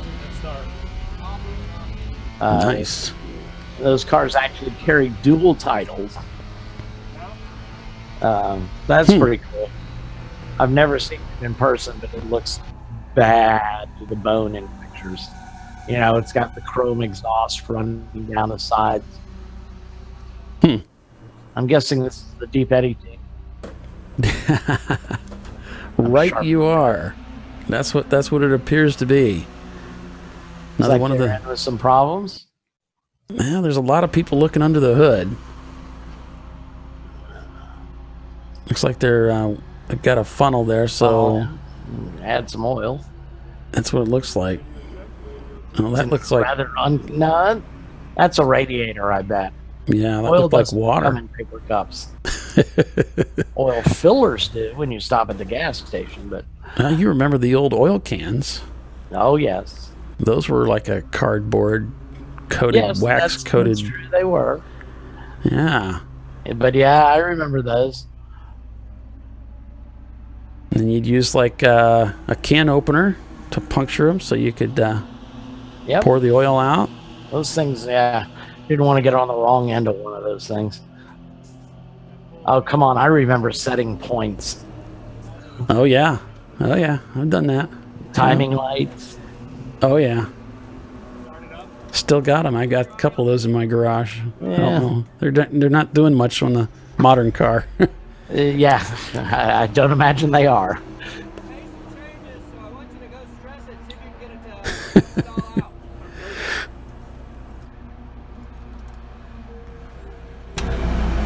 Wait! Oh, wait, never mind. This is good? Yep, I know. I think it's hitting me. So you can see there to the left of the screen, there's a little bit. That's it's an additional safety net that a lot of these cars will run. This is something that is just to the right of the driver, and it just keeps their arms located in the event that they were into an accident. Yeah, it's probably hooked into the dash bar.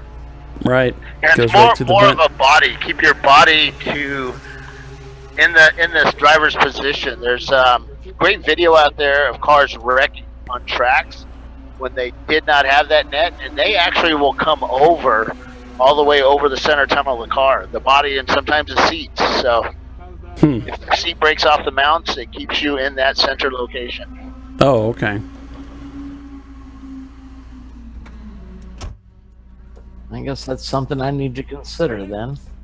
We don't run one currently.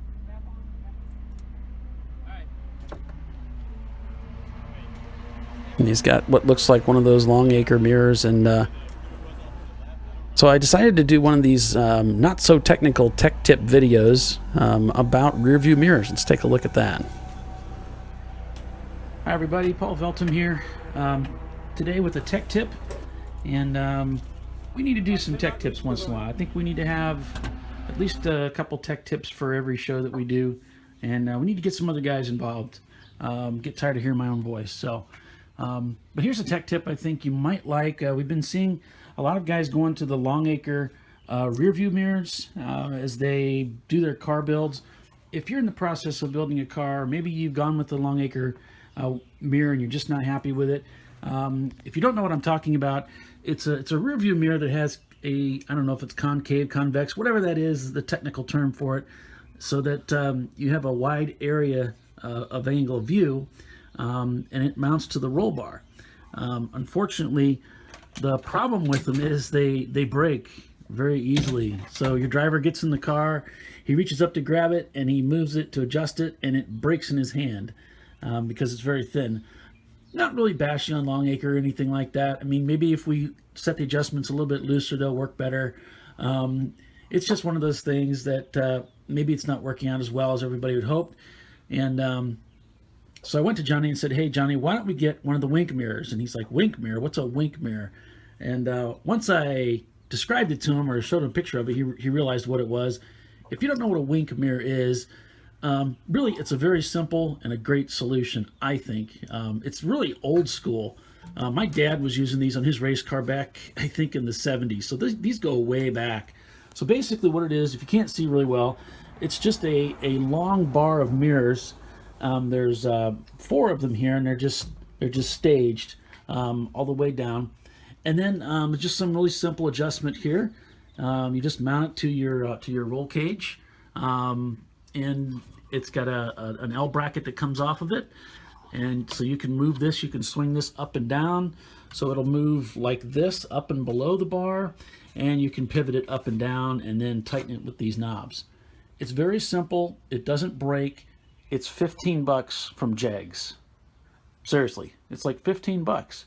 And they have there's a $16 one and like a $15 one. This is the $15 model. The difference is about 3 or 4 inches. So this is, I think, a 27 inch, and then they have another one that's like 32 inches or something like that. If you go with the long one, it's kind of a waste of money because it just ends up putting more mirror right here, which just is you looking at the top of your helmet. It's really of no use to you. Plus, if you keep it shorter and you push it all the way to the right, there's really no chance of it getting in the way of your helmet for your drivers getting in and out of the car. The other thing I like to do with them is I don't want to set them, it's an idea to set them up really high. You can see I have it kind of level with the bottom of the bar, but you don't want it too high. What you want to have it is in a position where when the driver is driving in a natural position, this is in his peripheral vision. So if a car is approaching, he's more likely to see it. He doesn't have to intentionally lift his helmet to look into the mirror. So hopefully that helps you. It's very durable. They last forever. $15, hard to go wrong. That's my tech tip for the day.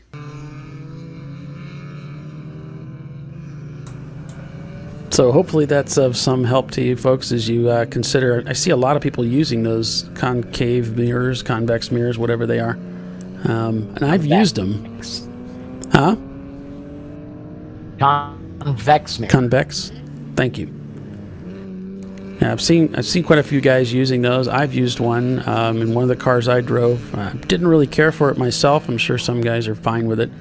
We use the wing mirror. Use the wink? Okay. Yep. Yeah.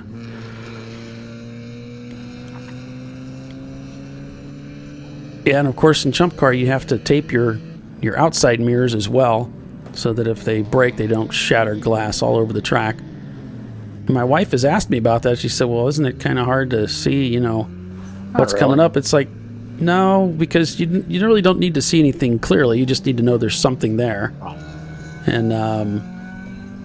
And we've seen some of the other cars. We've seen guys use. We had an in-car. See if I can find that here in a little bit. But we saw somebody using one of the roll bar mirrors that they put up on the car to just kind of sort of take the place of that outside mirror that goes on that passenger door. And there's one example there in Iron Wolf Racing. Another one that's used is round. Yeah. On his A-pillar. Yeah.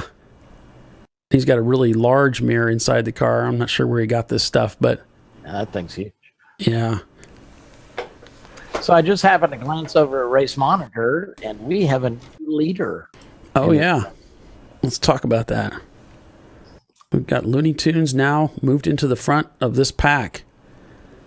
They have taken over the lead from the... 2:48 time on that car on his last lap. Yeah. So the Look TLM at that lap on TLM. Mm-hmm. 2:40. A low 2:40. Yeah, they really got that lap time down at TLM USA, that EC car. Basil Weenie Racing in third. Lone Star Racers in fourth. And the two 9.4 Motorsports cars following up, fifth and sixth. And those guys are relatively close together, about a minute and 20 seconds apart. Trying to work their way up the field in this race. With 4 hours and about 4.5 hours remaining in this race today. So not quite to the halfway point. A lot of racing to be done yet. And there's turn 20.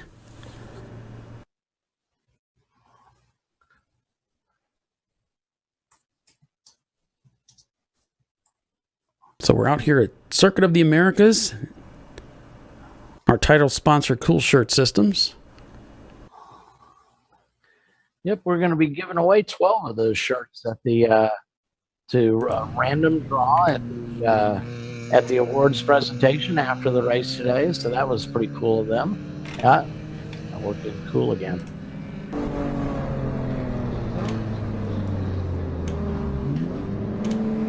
A lot of great giveaways at this race this weekend. There's a lot of racer credits and so forth given away, and we've got some racer credits to give away as well. $200 in racer credits for a confirmed new team to Chump Car.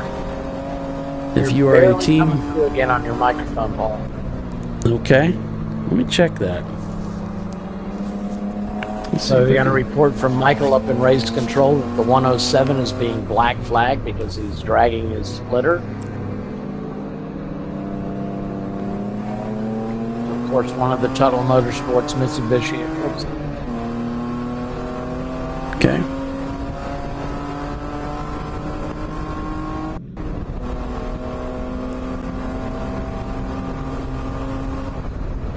Yeah, for whatever reason, Doc, I'm listening to the monitor and actually my volume is good.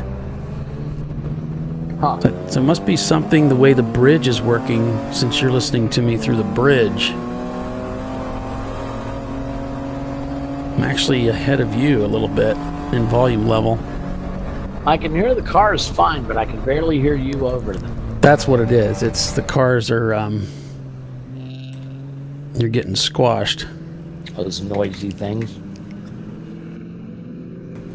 Well, that's what's one of the disadvantages of some of the tech that we use. It's really not meant for what we're doing. And is anything that we're using meant to do what we're doing? That answer would be no. No, not really. So, as I was alluding to, we've got $200 in racer credits to give away, and we're going to be giving that away here shortly. So make sure you stay with us. Jeff, are you still out there? I hope you're listening. So be sure and stick with us so we can do that. So 107 has acknowledged their black flag. They're in the pits right now. That's the Tuttle Motorsports Mitsubishi Eclipses.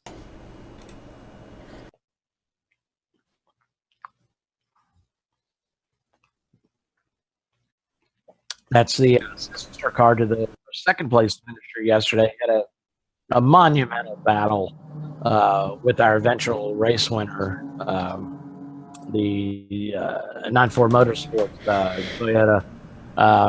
For a steady 2 hours, they ran within sight of each other, within seconds, really. Phenomenal race. They eventually finished up 1-2, 9-4, taking the win over Tuttle. But they had a fantastic battle all day long for the better part of 6 hours.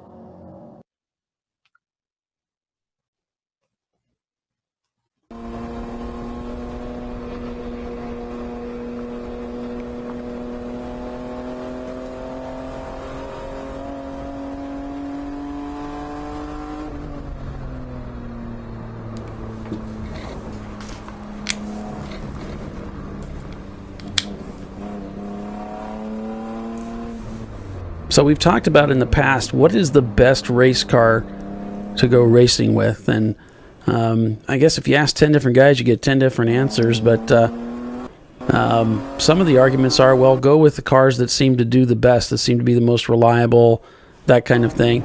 And that's one school of thought. Another school of thought that I've heard before is, well, just go with what you know. I mean, if you know Mazda's really well, if you know Honda's really well, whatever the car is, maybe a Toyota, then go with that, because you've already got a leg up on the learning curve of understanding how the car is put together and where you need to go. You may already have some inroads on forums or so forth, so that's another school of thought as well. The other thing to realize is you don't have to own a car to go racing in Chump Car. You can rent a seat, and often you can find seats available through the Chump Car forum. So you can go out to chumpcar.com, register to be a part of the forum, and then get to know some of the guys out there. And there's I think there's even a thread for guys that are looking for drivers. So you can go out there and check that out and start getting involved. Obviously, you want to come out to the track, come out to our events, engage, become a volunteer. You're going to learn so much that way. You're going to meet a lot of great people, and that too will get you plugged in to finding a great seat that you can rent. Oh, absolutely. I volunteered for several races as we were building our car, and so you just kind of pay attention to what people are doing, what they're carrying to the race as far as spares, how they organize their pits. It's a Jeff Burdett, again, my buddy, is in law enforcement. He's going to require that before you drive his car, you volunteer for a race. Yeah. I mean, they pay you to volunteer too. I mean, it's not much, but they credit your account, so it lowers the cost of racing. And they always need volunteers at these tracks. If you're working pit row, you have a good understanding of the rules as far as pitting. I've worked pit out. I've never worked pit in, but I've been on the main course just watching. Depending on how many volunteers there are, you generally get about 10 to 12 pits or so. That might be as many as 30 teams.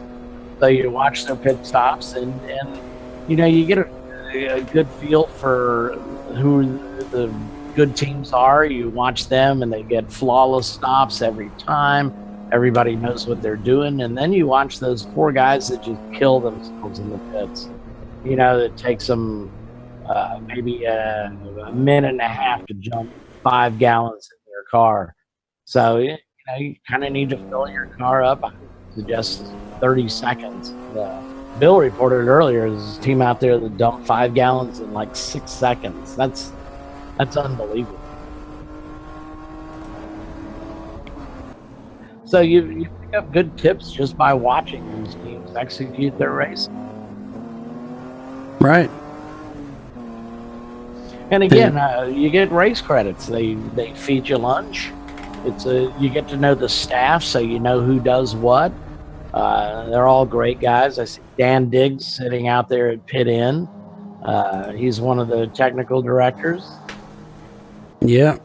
I call him Phil McKinney. You get to know Mike Chiswick's dad. I got to talking with him. I probably bent his ear off at our first race in Sebring about 4 years ago. Nice guy. You get to know the people that are registering your cars. So it's a great staff. All the people are awesome.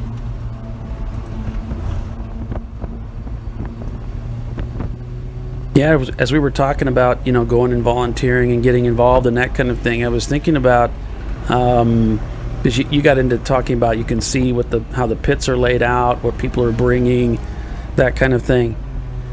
I was thinking about how James Ballinger, one of the competitors in Chump Car, and also has his own competition business. I won't say more about it than that because I don't know anything else about it than that. But all I know is he's this smart guy that tells you what to do so you don't do stupid stuff. Right. And he's got this huge checklist that he uses, and the checklist gives him information, as I understand it, about where all of the components are that he brought to the track, where they're located. So he's got a nice big list. He's like a Troy Trulio type guy. He's got this big list of stuff. Oh, my team hates me for my list. Yeah. But I mean, you need to have them. I think it's a good thing. You can't possibly remember everything that you have to take to the pits. And I've got bins of stuff. Some bins stay in the trailer. I'm not going to bring half shafts out to the pit wall because I doubt if our team can change a half shaft in 30 minutes. And the rule is if you can effect repairs on your car in under 30 minutes, you're allowed to stay on pit row. Anything over 30 minutes, you have to go back to the garage. But and I'm constantly revisiting my list. In fact, I just updated 2 of them to, just as we gain knowledge on what it takes to keep our car running. It's like, all right, we need this. We realized we didn't have a wrench, a combination wrench to get to adjust our alternator pivot point on the E30. So now we have a 19-inch combination, or a 21-inch, or 21 millimeter, sorry, not inch, for God's sake. So we've added that to our toolbox. And it's there's a lot of stuff you got to haul out there if you want to have a comfortable race out there. Oftentimes your garage is very far away from pit stall. And so we have an emergency list, the things that we need to take. If we have to go to the garage, this is the stuff we need to take with us from our pit back to the garage. And of course, that'll all go bad, assuming we get the car running again. We have at Barber Motorsports Park, we have there's a mandatory hour quiet time in the middle of the race. And so we have a list of what we need to take out to the car when the race is restarting. And it's just so you don't forget anything. We couldn't, at our first race at Barber, we forgot to bring the radio. So we couldn't do a radio check with our driver. Yeah. Well, it's something he didn't really say this, but I think he kind of alluded to something that I'm going to do with our team is not only do you have this list of what you have and where it is, but you have a pit stall layout. So it's an overhead view of where all of the equipment goes, toolboxes and so forth that are going to have various things. And you lay it out that way at every race. It's always the same. That way, any new drivers coming in, any drivers that have been seasoned, they're going to be there, pit crew. Everybody knows where stuff's at. So You've got that layout. It's like, this is the way we always do it, guys. And so if I need a 1/2-inch drive socket, if I need a 1/2-inch drive extension, I know exactly which drawer it is. I know where it's at, and you guys should know where it's at. I got that map I gave you. Yep, so I got those. I have a good friend of mine in the special events industry, which is there's a lot of logistics involved, just like there is in racing. And her Twitter handle is the checkbook queen, or the checklist queen. Oh, okay. I like it. But yeah, no, I've got, I don't know, I probably have 20 Excel sheets by now. The other one I came up with is, our crew varies in size from race to race. So on our pit stop duties, I have a pit stop duty for 4 people at the track. I have one for 5 people at the track, and I have one for 6 people at the track. And obviously, the more people, the less duties there are. But we can run a pretty efficient pit stop with 4 people. And everybody knows what they're doing. Oftentimes when I get a new driver, we'll paste that on pit row so they can look at the list and see what they have to do. And it's just about being prepared.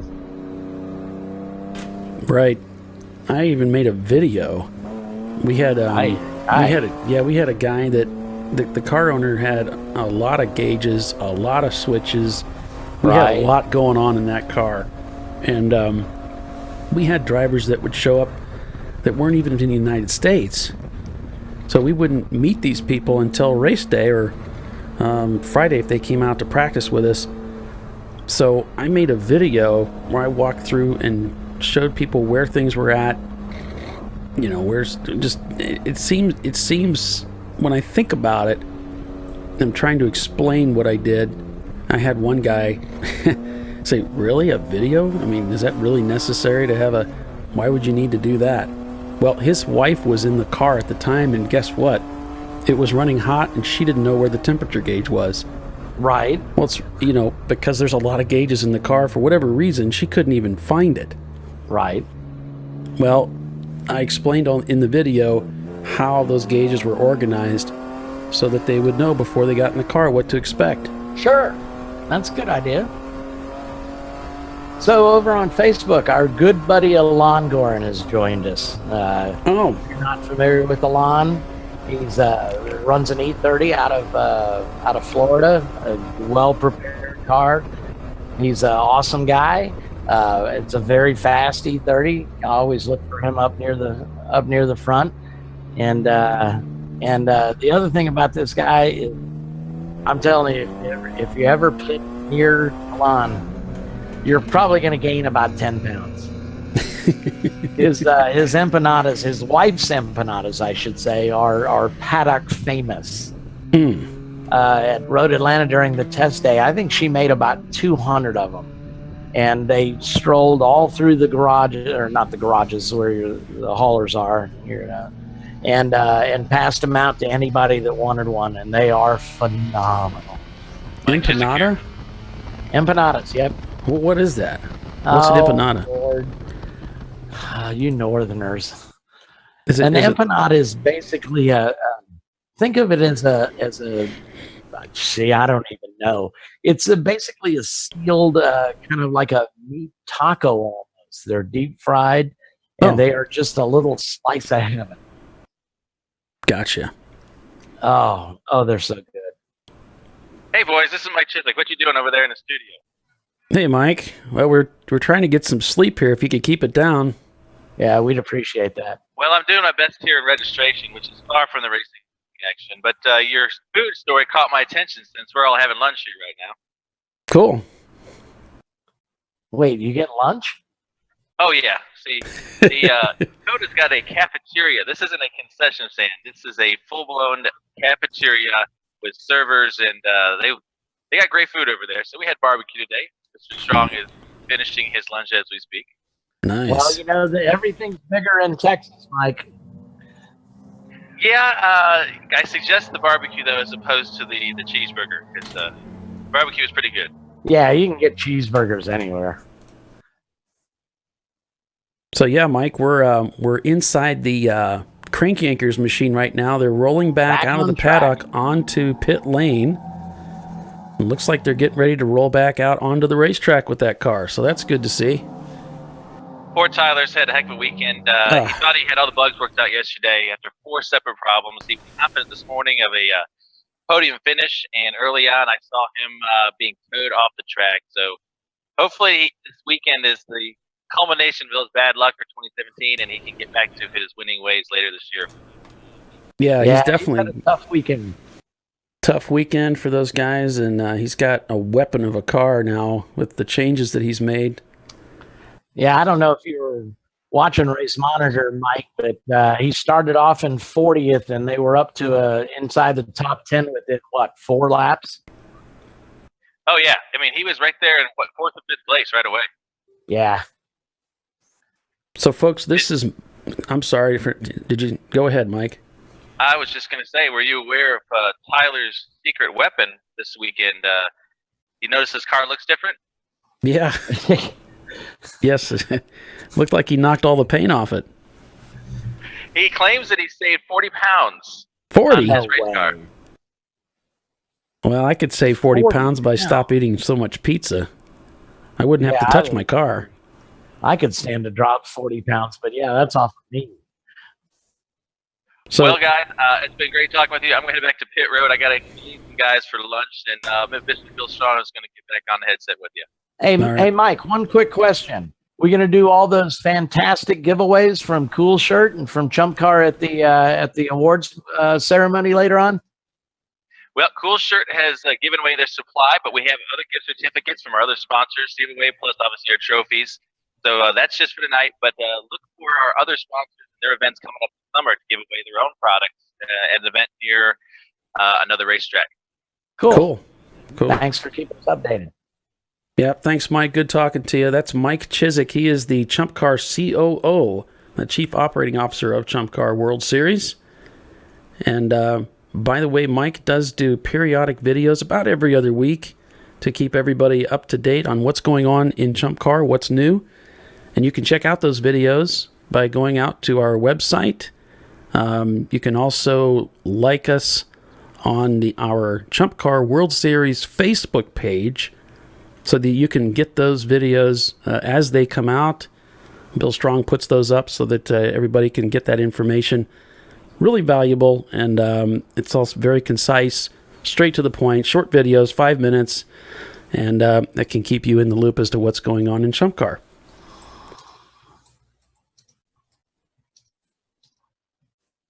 All right, Paulie, this is Bill. I just posted a whole bunch of pictures I took this morning up on the Facebook page. Can you make sure the video's still live, that I didn't knock you guys off? I didn't quite catch the question. What was that? Sorry, I posted a bunch of pictures up on our Facebook page from today's event.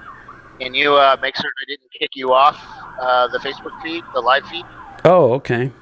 Yeah, we're still live on Facebook. Yep. Yeah, I'm chatting with Derek there, and Alon just joined us. So we're getting a report from our buddy Michael, who's up in race control, that the 984-94 Motorsports Toyota has been black flag for passing under yellow. Oh, guess what?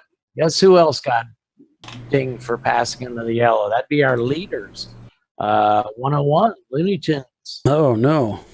Yeah, that's tough. Yeah, it's hard when you're got a really fast car. You're used to passing so many cars throughout the lap, and you might miss that yellow flag that's out there. It's so important for the sake of your team and and your progress. They've worked so hard to get this car up to the front, and now suffer a black flag rather, due to passing under yellow. That's kind of tough. Yeah, well, and of course, their driver could have been distracted. He's got that TLM E36 right behind him, and they're battling for the overall lead of the race. So maybe he spent a little bit too much time looking in the mirror. Well, he did manage to stretch out 24 seconds. He was starting to get away.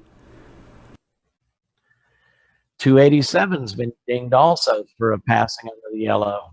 That would be the Team Hoser Mazda MX-5.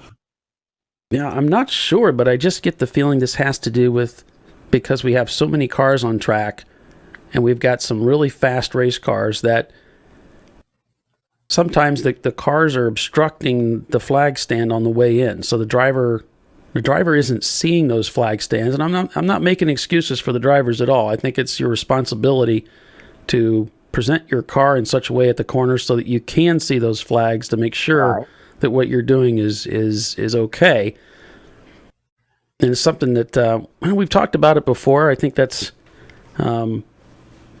part of the challenge for a faster team is to stay away from these black flags. And maybe part of that strategy is to make sure that when you approach somebody going into a corner that you are laying eyes on that flag stand before you make a pass. Ready to do pit stops. All right, thanks for that.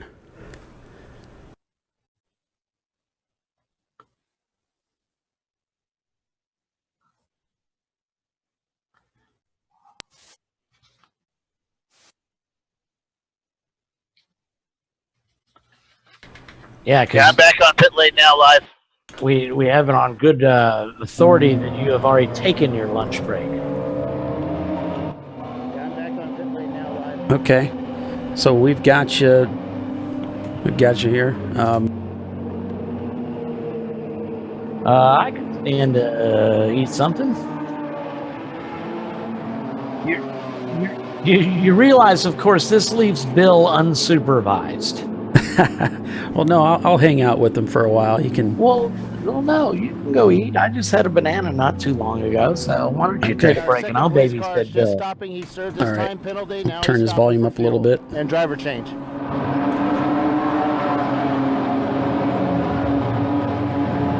So we're coming up to the 4-hour mark, halfway through the race, so we can expect to see certainly for our front runners.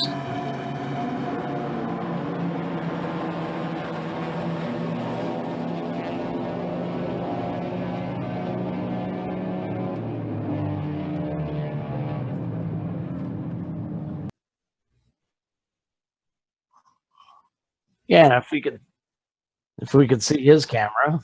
All right, that sounds good. I'll talk on this. Cool. All right, I'll be back. Please, I don't want to be left alone with Bill too long. Things could get out of hand. Get cooties. No, I'm not so worried about that. I think the miles will take care of that. So what's happening there, Bill? Who we got? Well, the 101's putting a new driver in and putting fuel in the car. Yeah. The Supra just left. The 984. Right. Which is in 7th place. Yep. I got to report 287 is that'd be the team hoser. That MX-5 came in and served So his. these guys in the 101, they have those new Schwab harness that are super, super nice to cinch up. It's like all the raids are like $800 for a set of belts. Is that the German set of belts? Yep. Yeah. So the endurance belt. Troy bought a set, put him in his car, and said, "I will never ever go back to anything else." He says they are. I think Paul mentioned he's getting those in his car. Yeah, I think Paul has them too. Yep. I'm too cheap. When we need to replace ours, I'll probably go to that. But I have other action items that are at the top of the list. Our belts work pretty good. They're a quick release, obviously, not the old latch ones.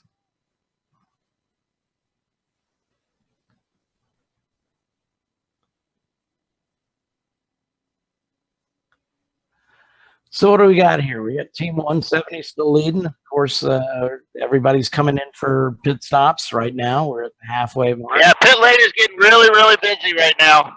I bet it is. Somebody just threw ice water on me, which is kind of nice.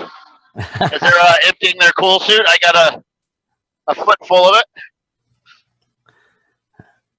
Nice. In second place, we've got the Lone Star Racers. In third, 849 for Motorsports. In fourth place, as a result of their stop, there's a Looney Tunes car. They were Had some problems there out on So the 101 has dropped down to 4th place now. Yeah, that was that penalty may come back to haunt them. The passing under the yellow. We got OB Prestige running 6th in the 221 car. Number 7, 98494 Motorsports. And 8th, we've got the Flying. All right, the 840, which is in 3rd place. They're in for fuel now, the Lexus. Yep, the 840.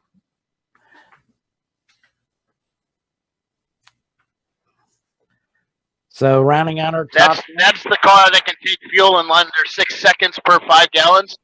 Man, go snap me a picture of what kind of rig they're using to do that.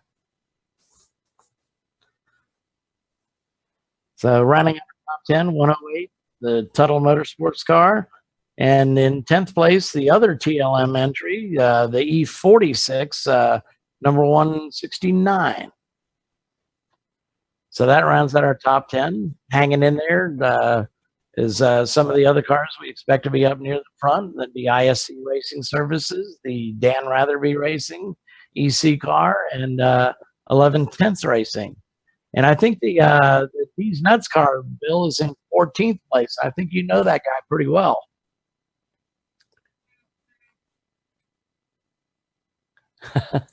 Yeah, Jeff Burdett would like a copy of the whatever they're using to fuel their car in under 6 seconds.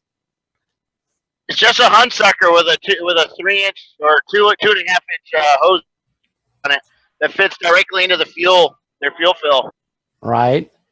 Is that the one that? And they have a pretty elaborate venting system as well.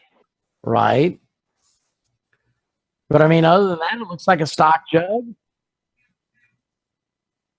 They're finished with their fueling and they're on their way out.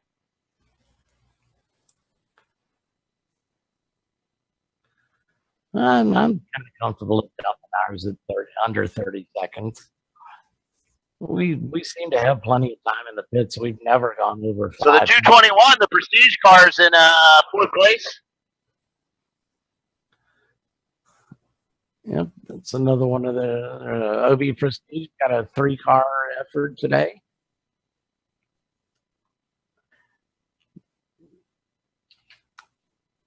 The 221 car. I mean, it's a car we saw finished 4th yesterday. He's running right in the same place today. I see the 108 Tuttle Motorsports car is starting to climb his way back up. That was our 2nd place overall finisher yesterday.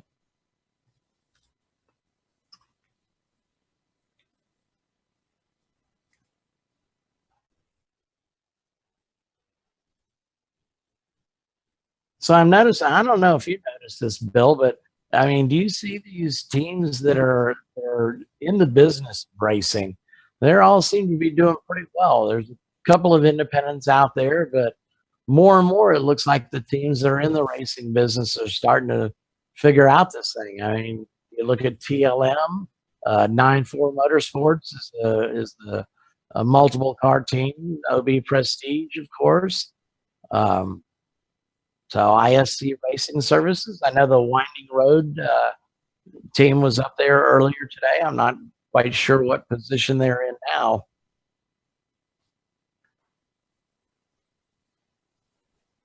Sorry, Doc, your audio is really messed up for me.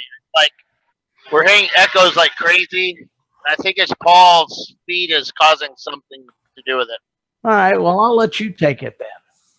Well, no, you're all right. I'm gonna have to escape out of here for a minute anyway. But I'll leave the camera out here and you can talk. Yeah, I don't have your camera view, so all I've got is the race monitor view. Do you have my camera feed right now? Or No. is it up?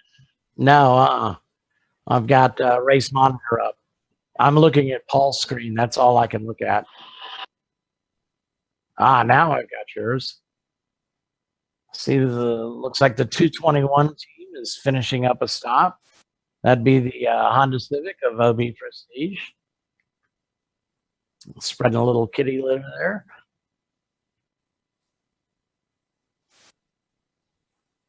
Looks like they're going to look at something on the right front. Yeah, the feed's on me. I just looked. So the 984 is in now.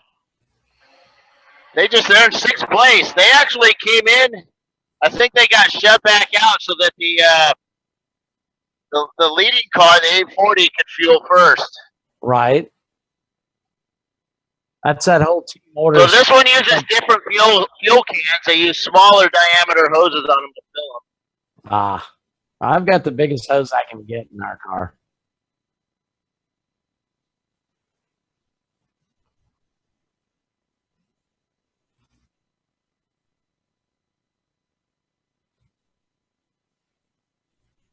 Right.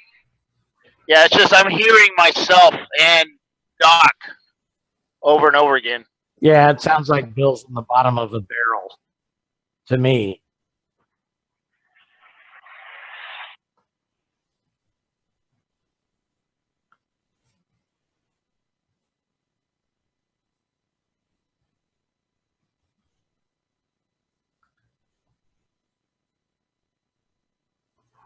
All right.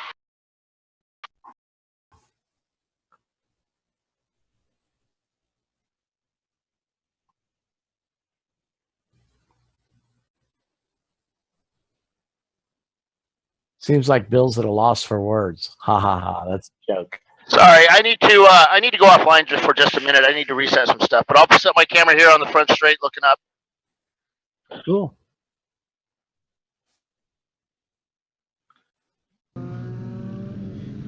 There's some cars racing. That must be turn 12.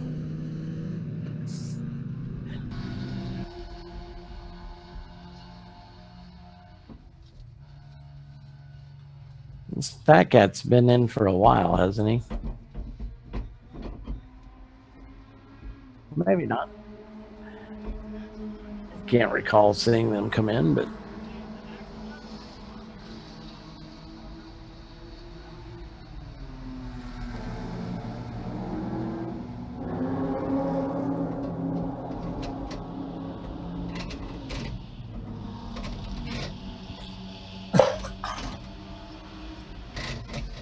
well, I mean, we kept his camera up while he was in the pits, but back at the garage working on his car. I can't. I'm not surprised that the camera's off. I mean, when you're trying to fix a car, that's all you want to do is fix the car. You don't want to mess with anything else. You're already frustrated. It's hot out there. You're rummaging through your trailer to make sure you got the parts, or we send people, if we need a part that we don't have, we send people down pit row. And, another checklist is when we get to the track, we kind of look over the list and we see where all the other E30 teams are pitting and what their pit number is. So if we need a part, we can send somebody down there to say, hey, you got this? Just another one of my Excel sheets. And of course, Chump Car's very nice about publishing. Andrea updated the list so we know where everybody's pitted, and that's mostly so we can tell Bill where to go. But you got a list of where all the teams are pitting. You got their garage numbers. So in case you do need a part you don't have, you can go beg, borrow, or steal one. Well, if there's one thing we enjoy doing, it's telling Bill where to go. Yeah, that is true. So over here on Facebook, Tyler just chimed up and says, hey guys. Hey Tyler, I'm sorry you had some problems today, buddy. That was a good run y'all were having. Yeah. Sorry to hear sorry to see what went down for you guys today. We sure we're pulling for you today. Yeah, Glad you're back out. Good to see you back out on track. Yeah, we've lost your camera feed, so we can't follow along with you. So we hope things are looking up for you here in the remaining almost 4 hours of this race. So, Paul, I'm going to go take a quick break, fix myself some lunch, and I will be back shortly. All right, sounds good. Tyler just commented on Facebook. It's like, now Bill and I have something in common. Losing a wheel on the track. I'm glad to see you still got your sense of humor.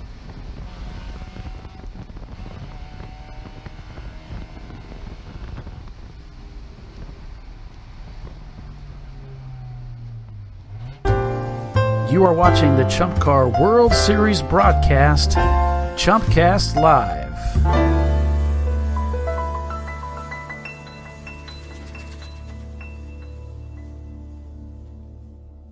Chump Car World Series is sponsored by RVA Graphics and Wraps, a custom graphics shop that specializes in the design and production of the best quality made-to-order vehicle graphics.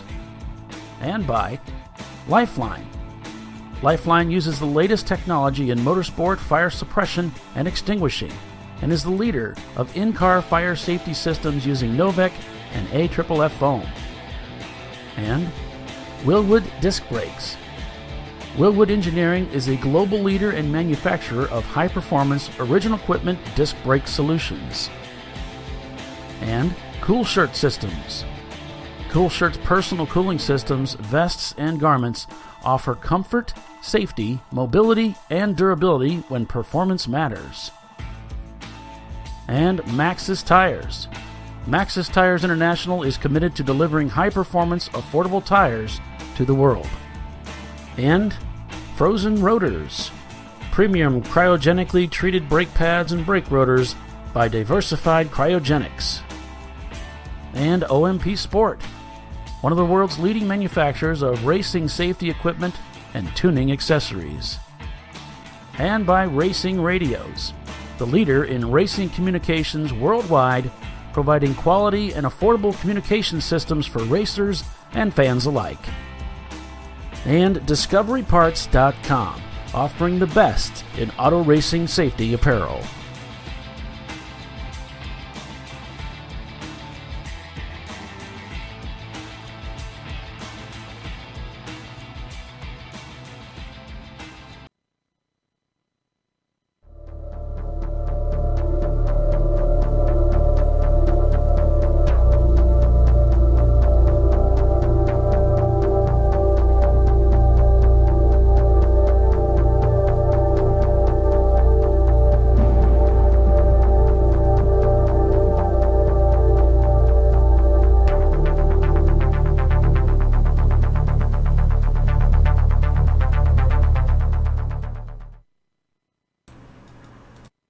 Hello, everyone, and welcome back to today's broadcast.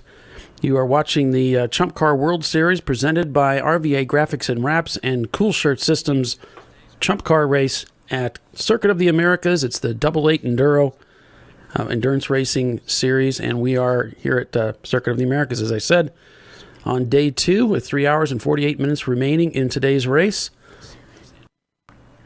Looking at timing and scoring as they stand at this time, information we have shows that the TLM USA car they call Matilda has retaken the lead of this race with their BMW, with Looney Tunes and their Mustang now falling to second place after they suffered a black flag penalty.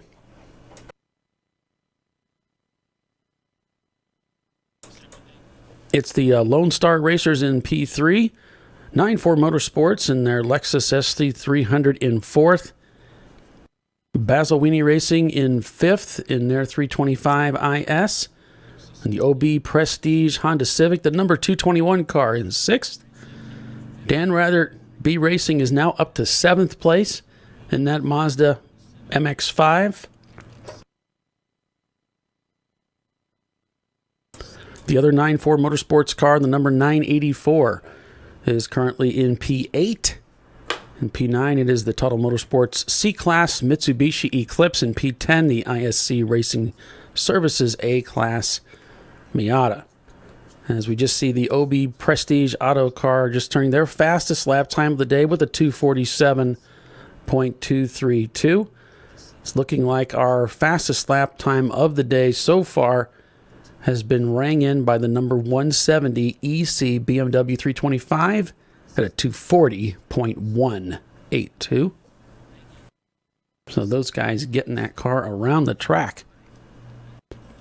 I'm Paul Veltum, your host, joined today by Doc Waldrop of Brew Crew Racing and Bill Strong, who is trackside. The guys have taken a quick break as we work towards the latter half of today's race. Race today has been very good racing. We have seen only one brief full course caution that took place today, and that was unfortunately while Tyler Pedersen's car of Crank Yankers Racing was being pulled from the track due to a wheel that broke off the car, sheared the wheel studs. They have that car, after a lengthy stay in the paddock area, they have that car back on track now, and they are circulating. So if you're joining us on Facebook Live or on our YouTube on-demand Chump Car Series channel or from our website, chumpcar.com/live, well, we appreciate you joining us today. Remember, if you want to find out more information about Chump Car, what is Chump Car, you can go to our website at chumpcar.com. You can find plenty of information out there. Our rule book is out there. Our schedule is out there, as well as videos from our COO, that's Chief Operating Officer Mike Chiswick, who produces his own videos about every other week, about 5 minutes each. They're briefed and to the point, just keep us abreast of what's going on in the events that we've come from, the events we're going to, anything new that's developing in Chump Car that we need to know about. He brings that information to us in a very concise and efficient way. So you'd want to go to our Facebook page, like that page, and you can get a lot of information that way. You can also head over to our website if you want to look at any of the videos that we have put up before. We can also go to our YouTube channel as well for that. Chump Car is a grassroots wheel-to-wheel paved road course endurance racing series, which appeals to the pros for the same reason that it appeals to veteran drivers and first-timers.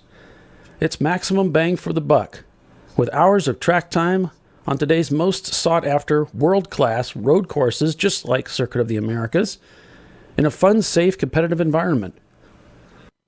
Chump Car attracts everyone from the most polished drivers, such as Randy Pobst, to the rookie, like FatCatRacing.com, looking to experience what wheel-to-wheel racing is all about.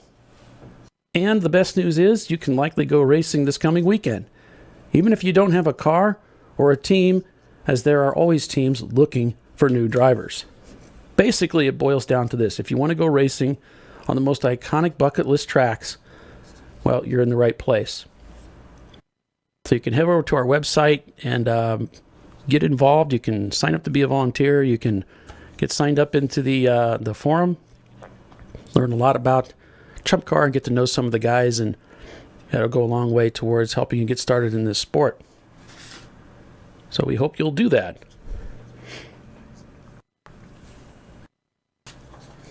But today we are at Circuit of the Americas, this 3.4 mile, 20-turn prestigious racetrack located in Austin, Texas. There's an overview of the overhead view, rather, of the racetrack. And no, that's not the image I wanted. There we got it, the topographic type view. There you can see the lowest part of the track at the bottom of your screen. That's between turns 19 and 20. And then the highest point up at turn 1 there.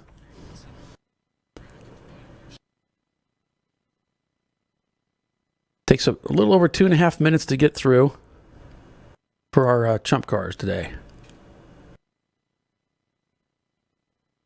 We've got cameras located at multiple places around the racetrack as we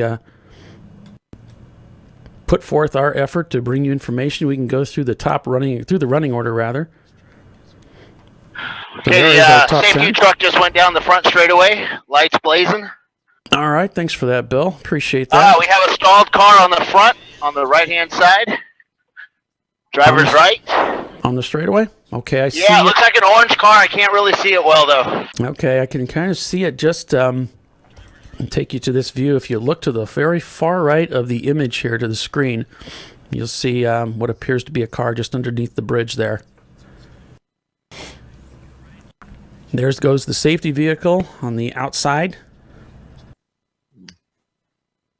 to retrieve that car. Hey, guys, I'm back.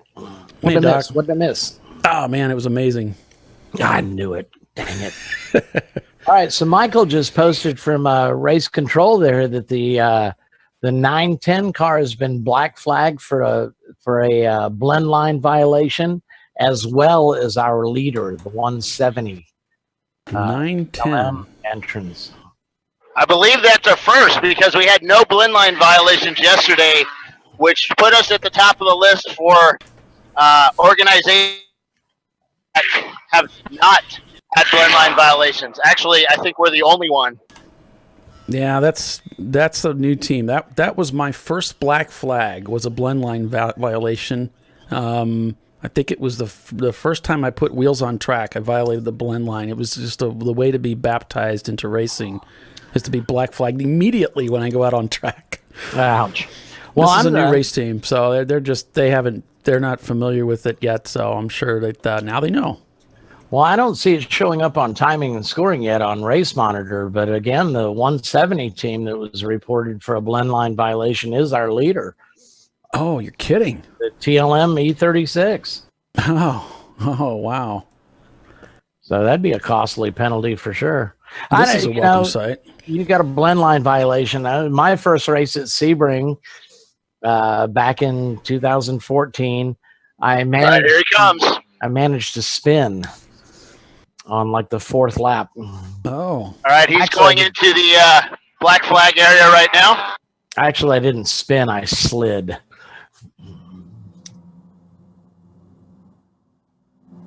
Go to RoboCam and get a good look. Yeah, the RoboCam is, I guess it's the computer, but the computer's just having a lot of trouble sending us any frames. Really, it's just 2 or 3 frames a second. I still don't even see them. It's just kind of frozen. You got a talking to? So it's having a hard time? Yeah. It's not really working for us, Bill. But we do have crank anchors on screen here, watching them circulate around the track again. So we got that camera back up. That's good to see. All right, let me go up top since I'm right here. Let me see if I can tweak the software a bit. Thank you, sir.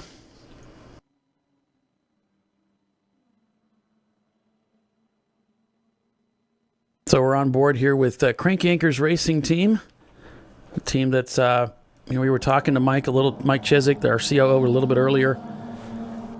They've been through a lot. It's been a tough weekend for those guys, but they've soldiered on, and as typical for Crank Anchors, and got that car back out on track with his buddy Alan Scott here this weekend. The 3 of us are Fort Wayne guys. So it's a long haul from northeastern Indiana to Austin, Texas. Is there really a fort there? Yeah, we've actually got a fort, yeah. We got like the a whole cool deal. Fort, like up in a tree? No, it's like an actual battle type fort. There's staff there that portray it as it was back in the day, so when you go in there, they don't know what airplanes are and stuff like that. Oh, those are cool places. We have those out in Virginia, which are pretty cool, except, it's older. Yeah, they come in there and they make candy, and they're making stuff when you walk in there, and you go to the different houses or whatever they call them, and it's cool. Yeah, that was a fun little poke there, Bill. I tried to ignore it. There's no pokes. Only the best one I went to was in England. It was like everything smelled like pee there because that's what the villages smelled like in the, 1100 or something like that. Well, that explains where I'm from, New Orleans. It smells like pee too. I'm sorry, folks. I can't take these guys anywhere. I'm so sorry.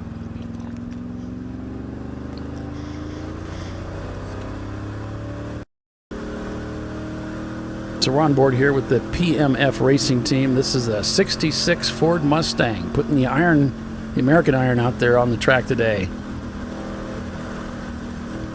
Their camera feed's not the best, but it's a lot of fun to hear them ripping around the racetrack. Paul, I just want to clarify something. You said you can't take us anywhere. That's not necessarily true. What is true is you can never bring us back. Or Okay. allow us to go out with your significant other, or out with significant others. Yeah, I really don't want to take you guys out with my wife in hand now. I really don't want that at all. Oh my God! Remember when Paul did this? Oh my gosh! Yeah, it would all be lies, but it's just the suggestion that's bad enough. Lies, slanders, and delusions of half-truths. It's a famous Tennessee Williams line. Yeah, I have one of those worthless Bachelor of Fine Arts degrees. Yeah, you know who Tennessee Williams is. Don't kid me. He's trying to say you're old. Yeah, well, I didn't know. I never said that. You're just trying to say it. I did want to ask him what it was like to race cars where you had to adjust the timing on the steering wheel. That came a little bit after that, Bill. I would say push button, gear shifts and gear changes on the dash, but hey, they do that now. I have a good friend of mine that had a push button transmission on the dashboard. Was that a Dodge Dart? I think. Oh yeah, Dodge was That's into a that. fun car. You would know about that, Bill. You're a Dodge guy. I think it was a Dodge Dart. We called his car the Fishmobile. Ish, they dashes as well.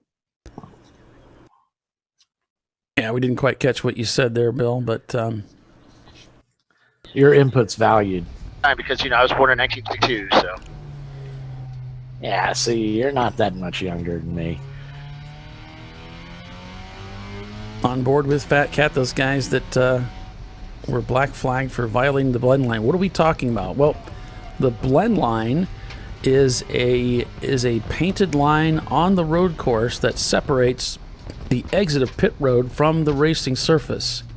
So there's a line that progresses alongside you as you exit the pits, and it separates you from the racing surface. If you cross over that line before it finishes, you have violated the blend line, and you will be black flagged and brought in and talked to and congratulated for your driving technique.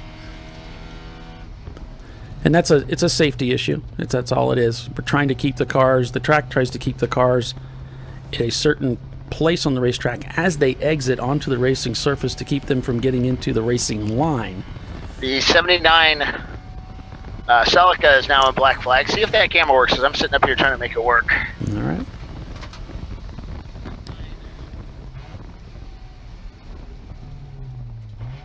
And some racetracks are easier to work with in that regard than others. I know, for instance, Lime Rock, the pits exit into turn one, sort of. So you're kind of in the way when you come out of the pits. You really want to make sure you get up and get going, so you don't get hit by people coming down the front straightaway barreling into one. Do you have okay frame rates on that? I'm not seeing it. Let me refresh. Here we go. Now it's pinwheeling again.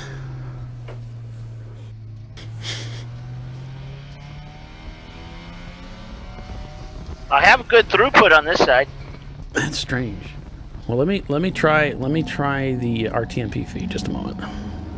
Sorry, folks, for all the technical jargon. Give me just a minute here. Okay frame rates on that? Okay. This looks good. Let me mute my...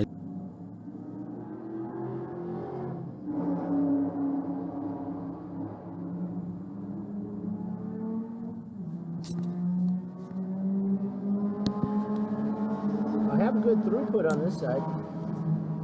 So we're looking at the black flag station here at Pit Inn as the number 79 car has come to a stop and has apparently been assessed a black flag penalty.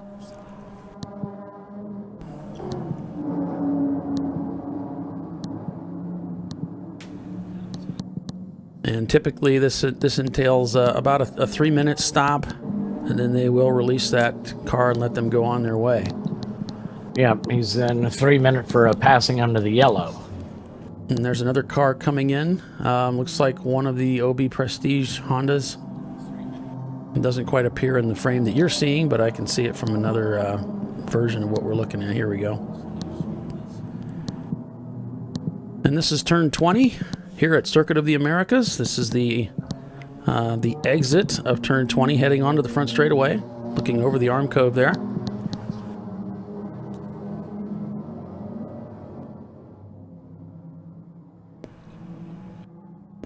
And really the best thing you can do for yourself, if you do get black flagged, you know, just come in and take care of it. Don't give the officials a hard time about it, you know, whether you agree with it or disagree with it or whatever.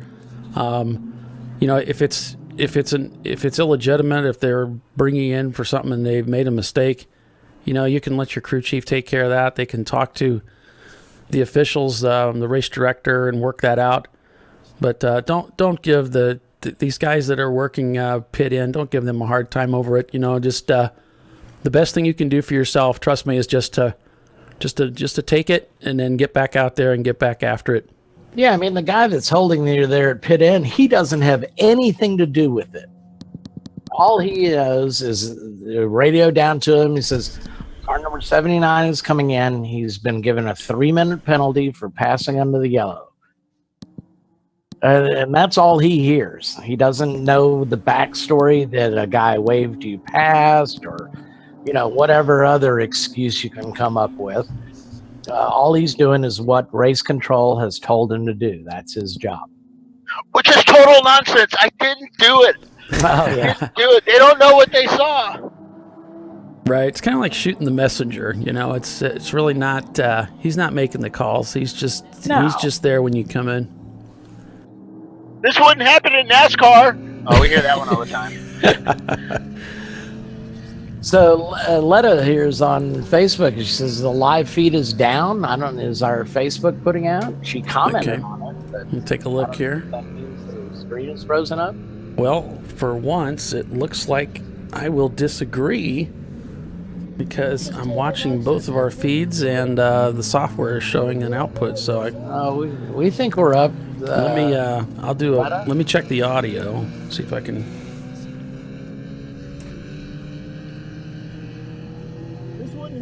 Yeah, confirmed audio on Facebook. She might be looking at one of the old. Got to spin and turn 20.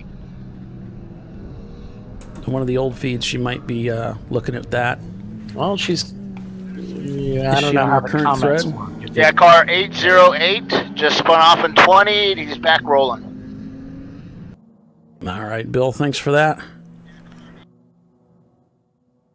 Yeah, Lita, we're a little confused about what you're talking about. Actually, we're pretty much confused about what we're talking about. Yeah, there's really nothing new there going on. It's I think Jeff Burdett just set it up. I don't know what you're looking at, Letta. Is it? I mean, we think we're putting out on all of our streams. So.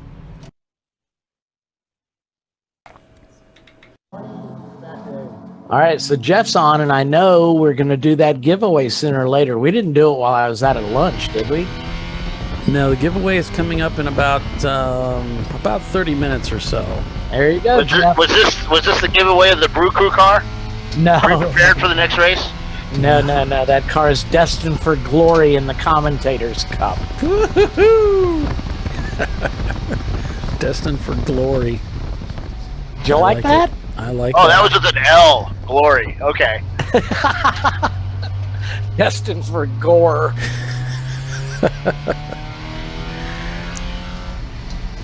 Come on, Well, it's one of the best looking cars out there. Go It ahead. is. It's actually a pretty awesome looking car. Thank you. I'm sitting with a straight face, and I really mean it. So, Bill, I caught part of the broadcast at Daytona. I watched it later on to see how y'all did without me, and it was actually much better. But yes, on top of my car, there is a beer tap handle, and it is in the shape of a microphone, an old style, like 40s microphone, a crooner style microphone. So yes, that's exactly what is on the top of my car. We put it up there because I managed to drill the hole incorrectly for our racing radio's antenna that sticks out of the roof. Obviously, you want your antenna on the biggest flat plane you can get. And other than the top of my head, that is the biggest plane we could get. So when I drilled the hole wrong. The antenna barely is. It's secured mostly by the cable, shall we just say. So I put that beer tap up there to protect the antenna when we tarp over the car during inclement weather. So speaking of racing radios, I'd like to give a shout out to Racing Radios for supplying ChumpCast with my reporter on the ground headset, which they stated was one of the most complicated piece of kit they've had to build. I think they said ever, but it could have been a week or two. And they did a fine job at setting me up. I had some issues with it, sent it right back to them. They had it turned around, fixed, and ready to go. Yeah, they're great. A couple days later. And then I'm also wearing the latest stylish offering from OMP Racing, a 2-layer no-make suit. Custom fit for my body, with the exception of my belly. Stylish. And for underwear, I am wearing a cool shirt. Where do you guys think I was going with that one, huh? A cool shirt supplied by TMI Automotive at Virginia International Raceway. At a moment's notice, they helped me out last Thursday. Sweet. Sent me out a brand new cool shirt, and thank you very much, guys, at TMI Automotive and Virginia International Raceway. Helps to be famous, doesn't it? Well, I don't know about that, and the cool shirt has supplied me with a backpack that keeps me nice and toasty cool out here in the hot summer afternoon at Circuit of the Americas. And Maxis has supplied me with a cool little baseball cap. Nice. My gray hair is gray and not burnt. You're the fashionable Chump Car racer from head to toe. Yes, I'm even wearing matching underwear with my shoes. They're all made by Nike. Oh, oh Lord. That's TMI. Well, you gotta. Yeah, you should get OMP for that too. So OMP. Our buddy Jeff Burdett, you remember him, Bill, of course, from Daytona, your interview with him. He was one of the marshals down there. He said he is going to offer to build the trophy for the Commentators Cup. Oh, that'd be awesome. Yeah, and Lord only knows what he's confiscated from various ne'er-do-wells as his job as a law enforcement officer, so God only knows what it might be. I'm just thinking, did I give him any MR2 parts? Because that'll really suck. Here's a parts back, Bill. You got plenty of broken hubs, I'm sure. There's your other 280ZX. And for fuel. Good looking car. I do have a question. Now, I don't want to get these guys in trouble, but is that a 5-gallon tank or a 10-gallon gas can? Where? That they're holding. Oh, we can't see that far away. I can barely see my computer screen. Never mind, it's skinny. No, Chiswick just said it's 5 gallons because it's skinny. So the other thing Jeff commented on, Bill, as far as your attire today, he says you're probably wearing a thong and backwards. I'm wearing what? A thong and backwards at that. No. I have these, so, we're out here in the hot heat and stuff, and it has been suggested through people that have worked out here for a long time to wear some sport underwear, the long ones. Like I make fun of my kids for wearing on the basketball court, Right. So I caved in and went to Dick's Sporting Goods and purchased some long underwear from Nike, some compression stuff. And I'll tell you what, it works. It's awesome. It actually seems like I'm cooler underneath the suit than I would be with just the suit on. It's kind of weird. I think it pulls the sweat away from your skin or something like that. I don't know. Okay, I'm following the Facebook feed, and Tyler just said you look like a walking blueberry. I look like a walking what? Blueberry. Yeah, let's walk down and talk to Tyler. Tyler, he's coming to see you, buddy. Heads up.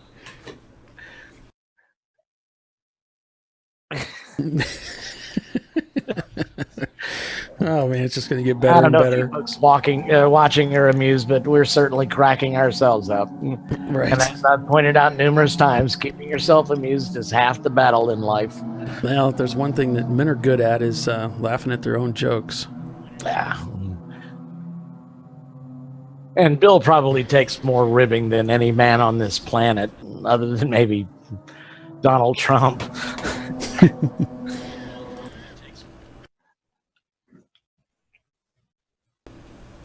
So there's your top 10 running order as things stand right now, with TLM USA leading the way again, Looney Tunes in second, Lone Star Racers in third.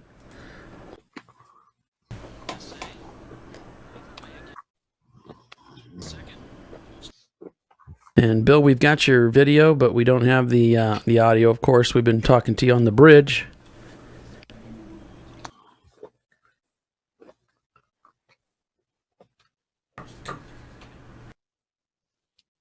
So this is the Crank Yankers pit here. You can see his fiance enjoying some lunch, and got a nice Mac Tools toolbox there.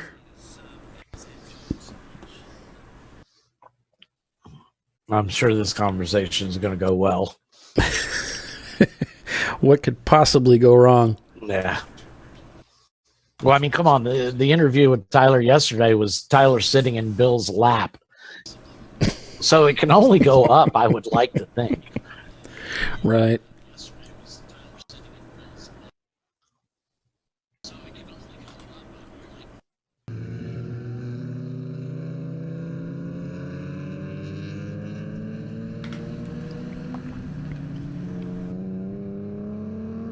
So some of the teams we were hoping to see better results from today, such as the Birmingham team, unfortunately they lost an engine today. So although they did go to the front and they were a threat, just like Crank Yankers, it was mechanical issues that plagued them that really took them out of contention for the race. Of course, Birmingham done for the day, but they have promised to be back at it at NCM, which we'll be going to in, what was it, just about 4 weeks from now, something like that? Yep. So in June. I've got a car that Commentators Cup. The all-important Commentators Cup, which I either need to get this race card put together or I need to take up Derek on his offer for a seat.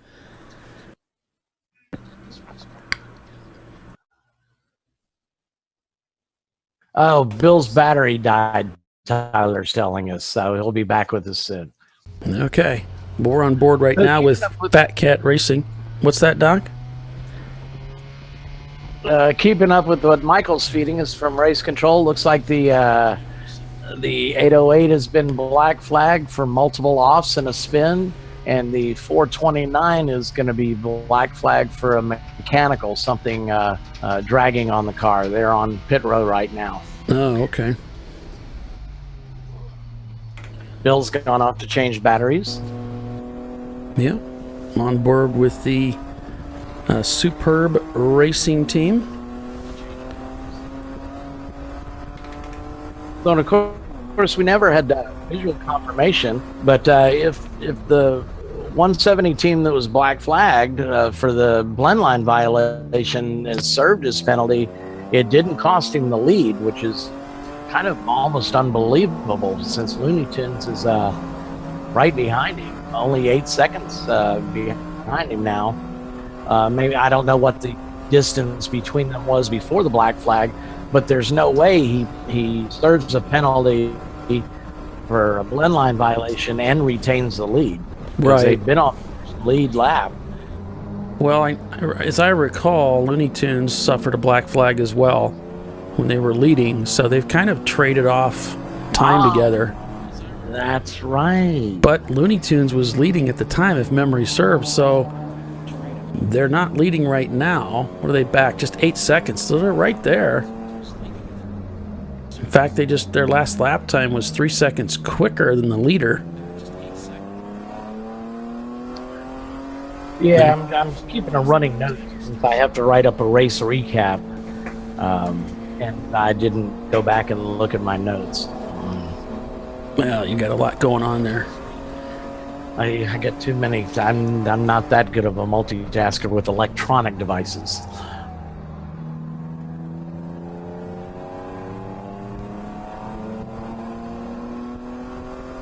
So TLM USA leading the way of this race. Just about 8.5 seconds up on Looting Tunes is in second. Lone Star Racers in third. OB Prestige Auto in fourth. And 94 Motorsports in fifth. And that Lexus SC300. We're on board with the Superb Racing Team and their Mercedes. They head up into turn one here. Just some fantastic video here from inside the car. Here's the purple Miata just off to the right there as they head down towards turn two. Very fast down through this section, flat out for most cars. As they come up to turn three, this section all important to get the car position right, to get the most out of this lap. If you get it wrong through here, it really throws you off. It looks like you got a little bit loose actually right there. So it's the 3, 4, and 5 change of direction, left, right, left, right. Now going up into turn 6, you can see a little bit of an incline here. Makes a downshift, heads into 6. Kind of a sweeper right hand that feeds directly into 7. I think we jumped ahead a little bit. We're going through turn 10 here. This is flat out through this section up to 11. Trying to get down the inside on the Miata. Not going to be there. It's just not quite good. Can force the issue down the inside and get him. That's the 134 car. No, the Miata rides the rim, keeps their momentum up. But will they have the horsepower to stay away as we go down the long backstretch here at COTA? No way. The Mercedes powers on by. Donkey Punch taking another punch to the gut. Dropping another position. Nice one. Hard braking down to 4th gear, down to 3rd gear possibly. Lots of room here at the exit, but goes ahead, clips that apex. Doesn't let the car wash out too far. Wants to set up for this right-hander. Turn 13.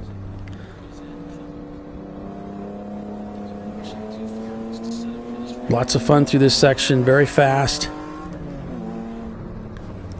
Up to this multi-line corner, turn 15. And there you can see that observation tower that you see so often in the pictures and in the Pro Series on television. They're just off to the driver's right there. As he comes through this multi-right-hand corner. 19, almost done with this lap. This is turn 19. The car dips down just a bit to the lowest point on the circuit as he heads up to turn 20, which leads back out onto the front straightaway here at COTA. Back end getting a little loose there, back on the power, rolling up through the gears, and that is a lap at Circuit of the Americas. So Michael's reporting from Race Central that got a car stopped at turn 11, and they're looking at an incident and possible contact between the 99 and 512, and indeed the black flag has been served on the 99 car. Okay, thanks for that, Doc. We'll ride along here with the Superb team here. Take a look at turn 11, see if we can see anything. Well, and the 99 car that is being black flagged, that was our Basilwini car running in 6th place right now. So that penalty is going to hurt them. He's got, it's not going to hurt quite as much. I show him on lap 96, and his closest competitor, 984 car, our winner from yesterday, is 2 laps in arrears to him. So not going to hurt quite as much, but he had a couple of cars on the same lap as him. The OB Prestige car, the Lone Star Racers, the 94 Motorsports car. He was on the same lap as them, and he'll certainly lose that. Yeah, he definitely doesn't want to go down to the 94 Motorsports Toyota. It's going to be tough to get by. Their fastest lap times are pretty much on par with one another. So it's really going to be important that he gets this serve, gets it out of the way, and gets back out there before they lose that position.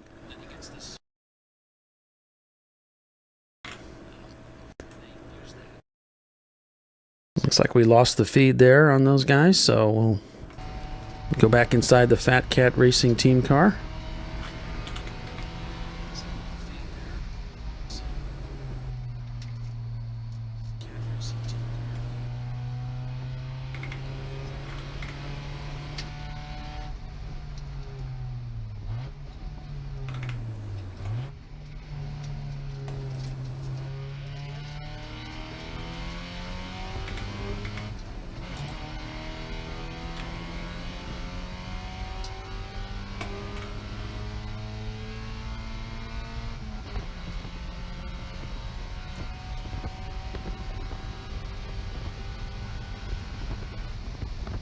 So here is the top 10 runners right now as things stand. Coming to the top of the hour here. It'll be 1 o'clock Central Time.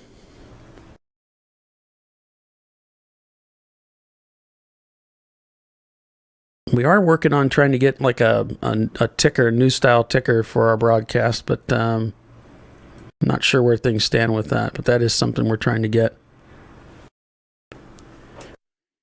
just to keep people better informed of where your favorite teams are at.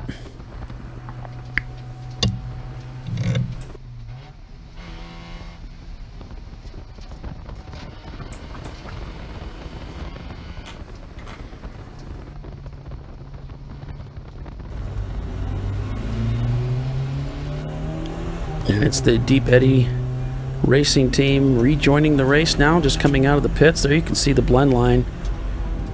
It's a little difficult to see there, but the idea is basically just stay left until the blend line has finished, and then you can cross out.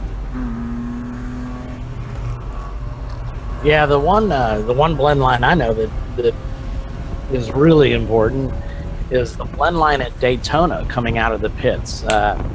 But you see a lot of pro drivers. There's a real sharp turn as you're facing turn. You take left, and the pit lane kind of jogs the same way as the track does, and then you're released about almost at the braking zone. The blend line ends as the cars are swinging way left to go around what they call the International Horseshoe, which is the first big right-hand sweeper. And so all the cars are crowding over to the left, and you're trying to get in with them. Of course, you might be on cold tires. Well, your tires are certainly cold. So you're brand new in the car, and you're launched out in this tremendous battle. It's a huge place for overtaking. You got people dive bombing and hugging the gator strips, and you got people swinging wide, because then you go on to a short straightaway that leads to the kink, and you take the kink in a Chump Car flat out. So you really got to watch coming out at Daytona, and you need to pay attention to that blend line because there will be cars coming over. Yeah, unfortunately, I'm getting a report that car 186, which is the Crank Yankers team, is being black flagged for a mechanical. Yep, dragging their front spoiler.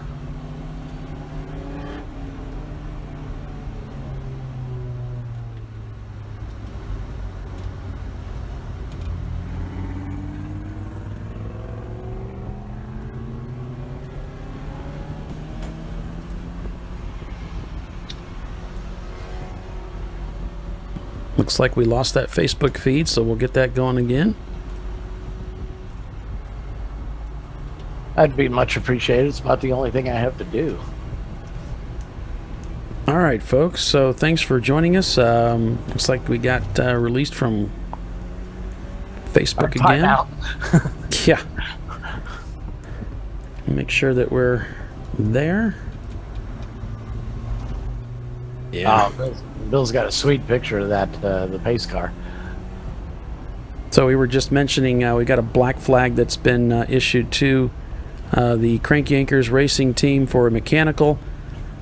Driver Alan Scott's at the wheel right now. Apparently a spoil that's dragging, but he didn't obey the mechanical on that lap, so we'll see what he does this time around.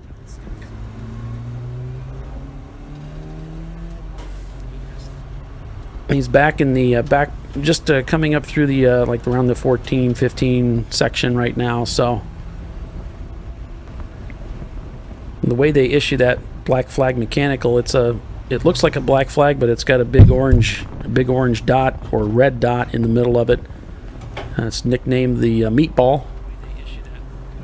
And if you see that flag, you're only going to see it from one or two stations. They usually accompany that with either a number panel, or they point at you so you know they're referring to you.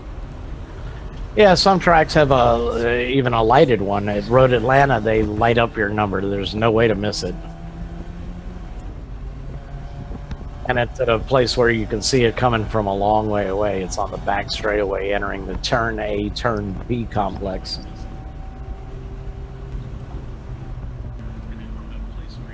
Yeah, what we did was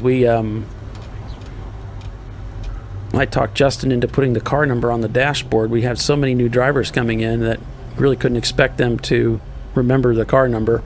Oh, so yeah, never thought of that one. We put the car number on the dash. Yeah, well, I actually stole that idea from the Rusty Wallace Racing Experience, which I got to do a number of years ago. I get to go out on track in a stock car and tool around. Right. And they did that. So you would get in because you have a spotter, and they call out to you and tell you when you can pass and stuff like that. Ah, gotcha. And I was doing a lot of passing that day.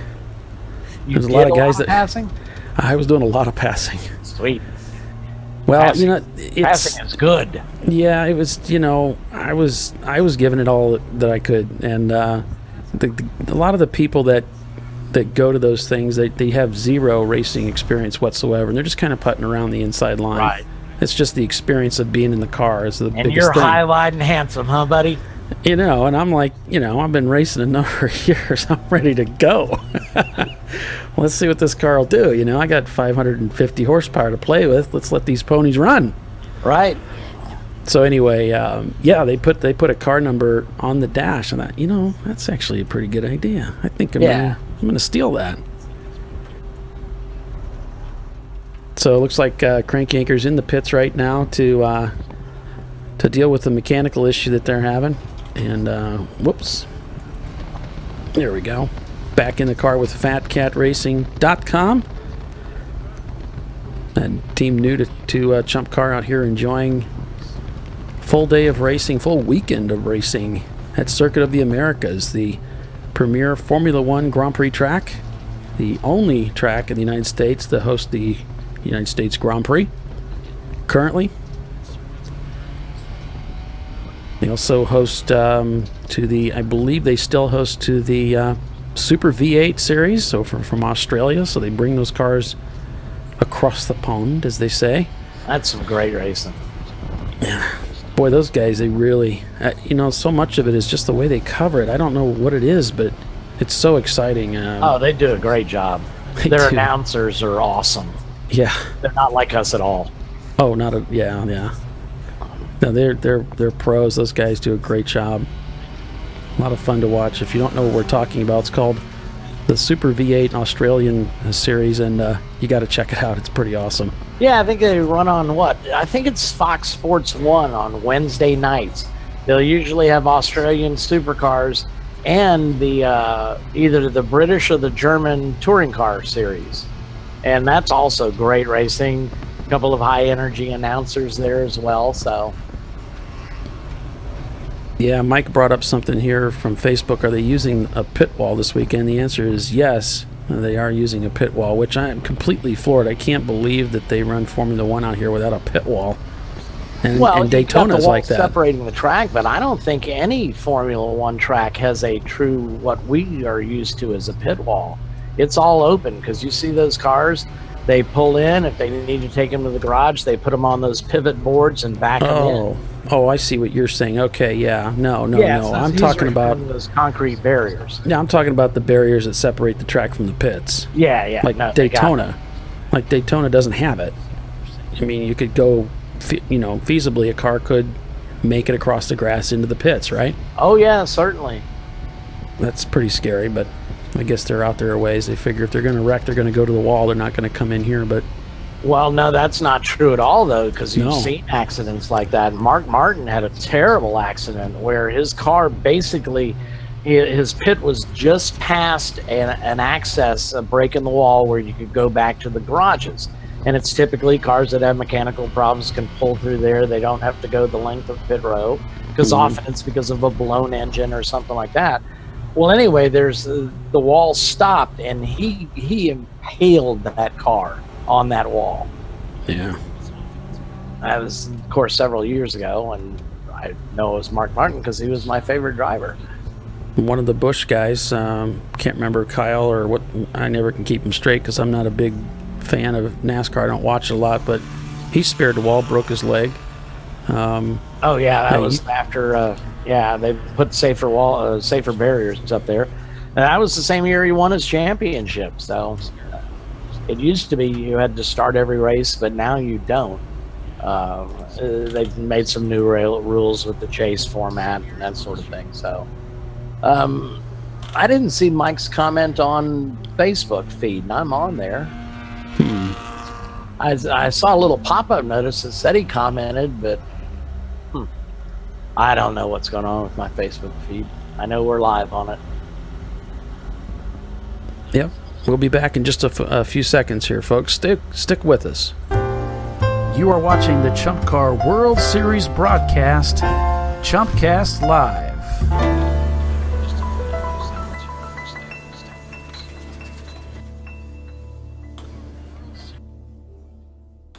All right, so if you are a new team to Chump Car, we have a giveaway here of $200 in racer credits to give away to you. Be the first team captain to text me at 260-602-9101. That's 260-602-9101. And if you are a confirmed new Chump Car team, you're the first one to text me, you will receive $200 in racer credits for a race of your choice in Chump Car. Jeff Burdett, you out there, buddy? Here's your chance. Work those fingers. Looking over corner 20 here at Circuit of the Americas.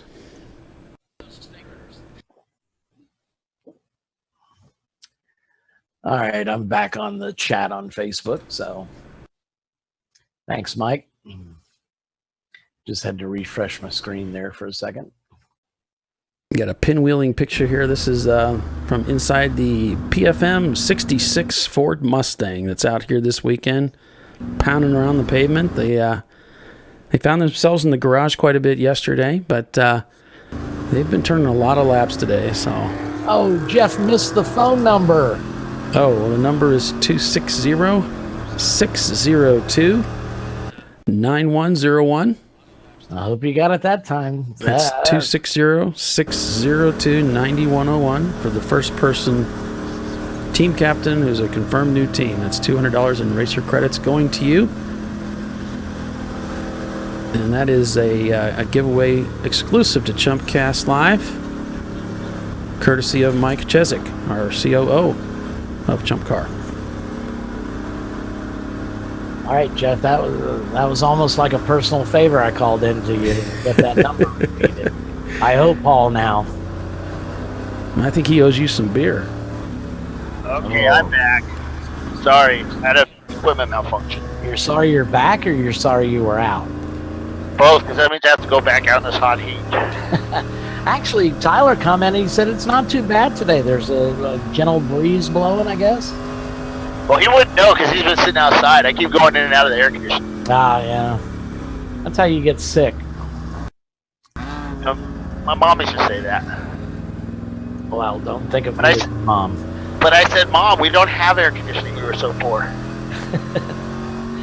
Well, come on. You were in San Diego. It's not like anybody has air conditioning there. They don't. They still don't. No. I was out there a couple of weeks ago. Probably the most beautiful climate I've ever lived in. Yeah, I kind of miss it every now and then until I go back there and get stuck in traffic. Yeah, true enough. True enough.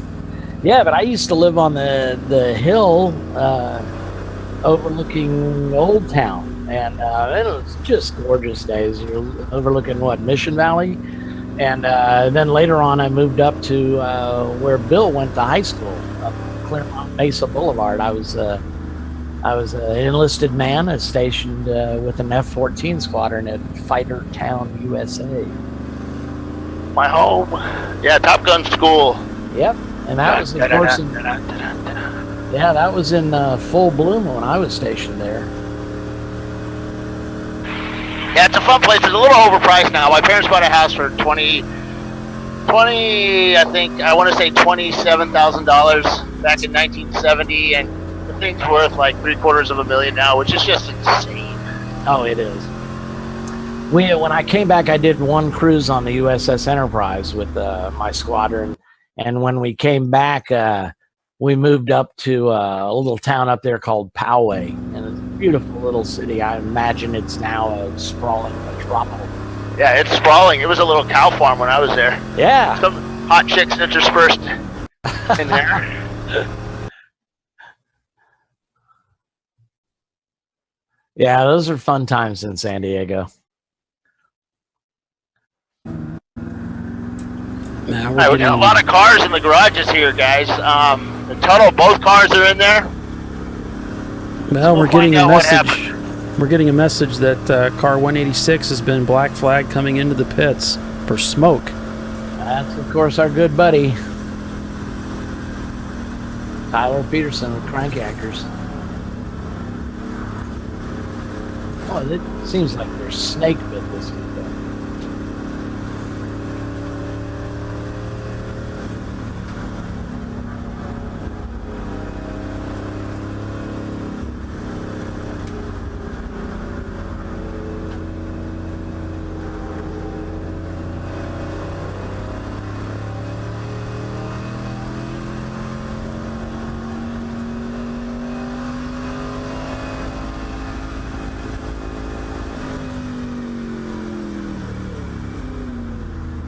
So the guys over at the 108 car, they've got their whole hub apart. It doesn't look pretty.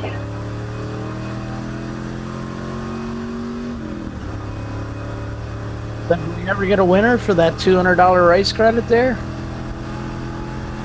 Actually, yeah, Matt did edge out another competitor who chimed in a little bit later. Now, of course, if you didn't win today, that's all right. We're going to be giving away these gifts throughout this year. I've got authorization from Mr. Chiswick throughout this year. So for each of the races that we broadcast, that we cover, we will be able to give those away. So make sure you check in with us at our next broadcasted race, which we're hoping is going to be NCM, right?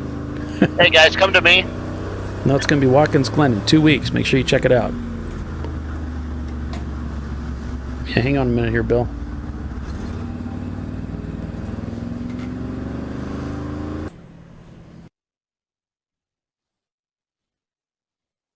Now we've got a static image on you. Okay. Go ahead, Bill. All right. Hey guys, we're down here in the 108 pit store garage, and see what we see there at the bottom of Brian Tuttle's foot. It's hot. So this is what happens with the MR2s as well.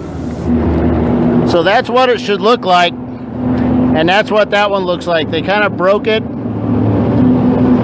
Yeah, that's not pretty.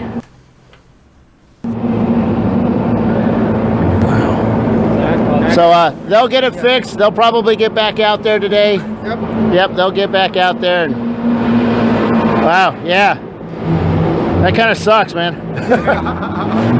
It's getting that out is the problem. I would like to get some camera time next time. You want some camera time? Yeah, thank you. So I got to report that Jeff missed your giveaway because he put on his car. That's the reason. Oh, I missed that, Doc. We had so much background noise there. You said... I said Jeff missed out on the giveaway. He's working on his new build, and his hands are kind of greasy, so he kind of slipped off. I got Tyler down pit lane here. All right. We're going to go to Tyler Pedersen of Crank Yankers Racing, get an interview with them, find out what's going on with the car now. I can't really because he's being towed behind a car here.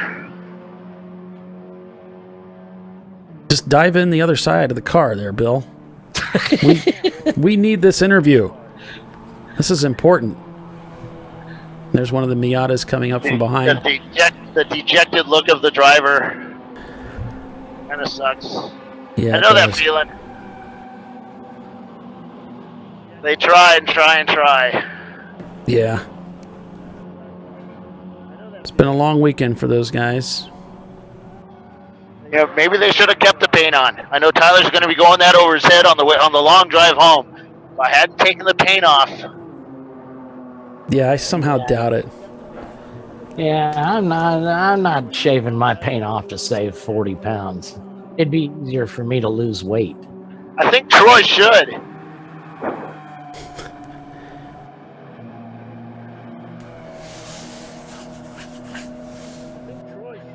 Now, Doc, it is easier than sitting on an elliptical. Yeah, you see me walk. There's no way I'm getting near an elliptical. Are you guys on me? Yeah, we're on you. We just don't want to admit it. But go ahead. Are you guys on me? Yes. So, you're one of our volunteers this weekend. How is it out here? It's a little warm. Just a little warm. So, are you getting plenty of fluids today? Yes, I am. To counteract the fluids you had last night? Yes, non-alcoholic fluids today.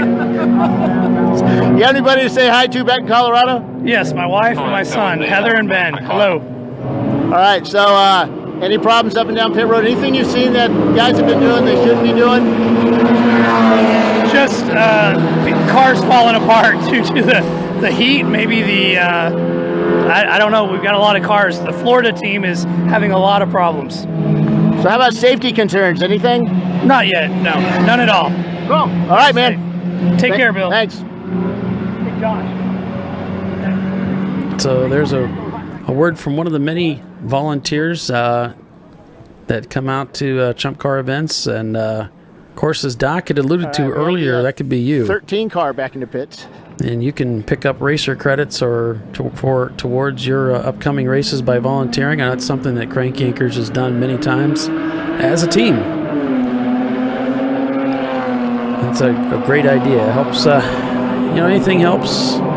It helps reduce the amount of money you have to spend on your entry fee, then that's a good thing. Yeah, you get your whole team out there. I believe it's 4 people, and your next race is free. Right. So you think about it this right. So if it costs you $1,000 for the seat from your team, you're cutting $200 or whatever out of your seat price.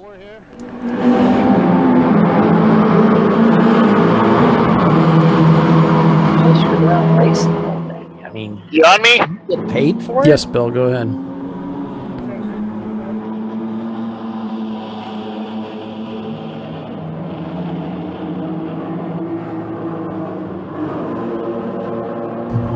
So how's it going out there with both cars? Pretty well. It's it's hard to come back from a 1-lap penalty from yesterday's win, but we're back on the leaderboard and real happy with that. Think you can move up there? I think if we survive to the end, we'll move up a little bit. But it's a real close field today. So we've been talking about your 6-second fuel dumps on each can. That's pretty awesome, man. It's great. We just got lucky. Are you going to be able to do the same with the Supra later? Hopefully. It's a little bit different size fueling next, so we'll see what we can find. So. All right, cool, guys. Thanks. See, when the race monitor there, the gap is between number 1 and number 2. It's under a second. Yeah, they are right on top of each other. All right, so what's going on with the cars? We still have 1 car running. It's running really well. I think we're sitting 3rd overall. Trying to run down the first 2. We still got 1 pit stop to go, so we got a long race. So where's all the TV folks, man? You were like stars yesterday. They were only here for the 2 days, Friday and Saturday. So they took off last night, so now we have a pretty easygoing Sunday. So now you can relax. Yeah, we don't have microphones on us all. We don't have cameras following. They weren't in the way. They weren't that bad, but it's neat having somebody follow you like that. Kind of like yourself, Bill. Oh, yeah. Nobody follows me. Oh, we were following. The camera crews were following you yesterday. Yeah, I didn't see that. I kind of hope they weren't. So, Do you know when that show's gonna about what time it's gonna air? We've been told sometime in the fall, late fall, but we haven't been told much either. Have you already scheduled the private security for you guys? Yeah, I wish. No, not really. You know, the hangers honors. And see, down here we don't need to worry about it. It's back home in Canada we need to worry about that. Yeah. But you should get free beer wherever you go, right? Lots of it. Lots of Moosehead. Yeah, a lot of Moosehead. All right, guys. Good luck. So Crank Yankers Racing now behind the wall again. Let's go talk to these guys down here with I think it's an SVO Mustang, a 4-cylinder, but without a turbo. Bill's going to continue to talk to some of the people out there on pit road. Hey, Bill, can you hear me? Bill, a lot of people want to see that fuel jug that can dump in under 6 seconds. Yeah, it's a 2.3. Cover up the pounds like or tarps like the Formula One teams do. All right, we'll go up. Oh, I like the way he pumps the water out of the excess water out of the cool suit. That's pretty cool. How's he doing it? I'm not catching it. Pump. Oh, that's a fish tank pump there. It's like for an aquarium. We just use a big old peanut butter jar with holes drilled in the top. So you can see the difference between the two fuel cans. So the one on the left is what they're using for the Supra, since it's mainly a stock tank. The one on the right, though, you can see the difference in the size of the outlets. No wonder. They're pretty quick. And that really helps a lot at getting air. But it's not just that. It's you have to develop your venting system to match that, because if the tank can't get rid of the excess air as it fills, it's not going to fill very fast. Let's talk to the Ford guys down here. Who wants to talk to me? Who wants to talk to you? We're dying to talk to you. I think what we want to do is we get off the pit. We thought, where is he? Where is he? Talk to him. So you guys have a Ford Mustang with a normally aspirated 2.3 liter. We do, absolutely. This is the old a build from our M4C build out at Harris Hill. So straight whopping 95 horsepower at the wheels. But you should be getting really good fuel mileage, right? Yeah, we are. We managed to go 2 full hours on a single tank. We got a couple gallons left in the tank, so it really, we're a tortoise in the hare game. So we've got to win by everybody else basically failing. So right. So do you know what place you're in? I think we're dead last right now. We're about 29th, 30th overall. So, but we're last in class right now, I believe. Maybe third in class right now, out of 4 cars. So I know that feeling. It is what it is. I had a huge 50 horsepower, but so would you change the car any, or do you like the car where it's at? What do you guys? Anybody like the car? I love the car. They love the car. It's absolutely fun. These are a hoot to drive. It should be a pretty good handling car. The handle's great. Everybody gets really mad at us when they come up on us on the straights and we go into the S's and we just leave them, or we're right on their butts if we let them by. So it's a lot of fun to car. We all believe that the way to learn how to drive fast is to learn how to drive a slow car fast. So momentum, baby. It's all about momentum. Absolutely. All right, guys, where are you guys out of? We are out of Bastrop. We're local. We're local to Alston. Yep. How many? You've been racing long, or are you guys fairly new? A couple of them been doing quite a bit of time. This is his first time. I've been running. This is my second Chump event, and then the other drivers, they've done it for several years, I believe, at this point. So. Cool. All right, guys. Yep. Absolutely. Appreciate it. Hope you do well. And there you go. That could be you out there racing. Yep, so we've had a change in the leaderboard again. The 101 car is indeed run down. The 170 TLM BMW E36. We're back with Bill. Yes, and a woman. Well, we know you're a woman. They couldn't race without. That doesn't mean. Oh yeah, okay. They couldn't race without me being a pit crew and being a woman. You boss them around? I just make sure they're on task. Well, do they listen? That's a big thing. They do. Where are you guys out of? Here, Austin. Austin? Yeah. Have you done a lot of racing, or? I have not. My husband does. He's been racing for about 5 years. Cool. So. Do you ask him if you can get in the car at all? Only when it's not a race. Have you been in it? Yeah, I don't race, but I've been in his race car. Why don't you race? Because she needs to. You should. I should. Everybody tells me I should, but I just haven't gotten the The nerve? The nerve to do it. I have gone around a race. I've been on this track in a Cadillac CTS, and I took it up to 135. What are they using? What are they racing? Miata. Oh, if you've been in a CTS, you should have no problem in a Miata. I know. It's just that was on the track by myself with a professional sitting next to me. So. Well, that's how everybody starts. So now you have to start bugging them for some seat time. Well, I do know friends that with the Longhorn Racing Academy, so I should get them to put me in one of their cars and go around. Or you could just go straight to a Chump Car and have fun. Save some money. Yeah, I did have people, I was suiting up and they're like, are you driving? I'm like, no. All right, well, what team are you guys with? We are 11/10 Racing. Cool. All right, good luck. Currently scored in 9th place, so they're doing well today. Yeah, they did well yesterday as well.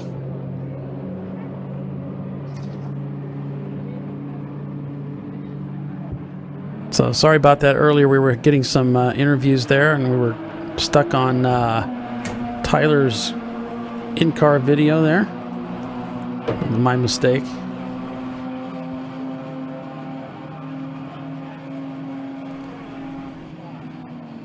Obviously that car back in the paddock, and we don't see anybody working on the car. They may have hung it up for the weekend, so nobody could blame them for that. No. And everybody's probably pretty tired. Yeah. They've had a long, long weekend.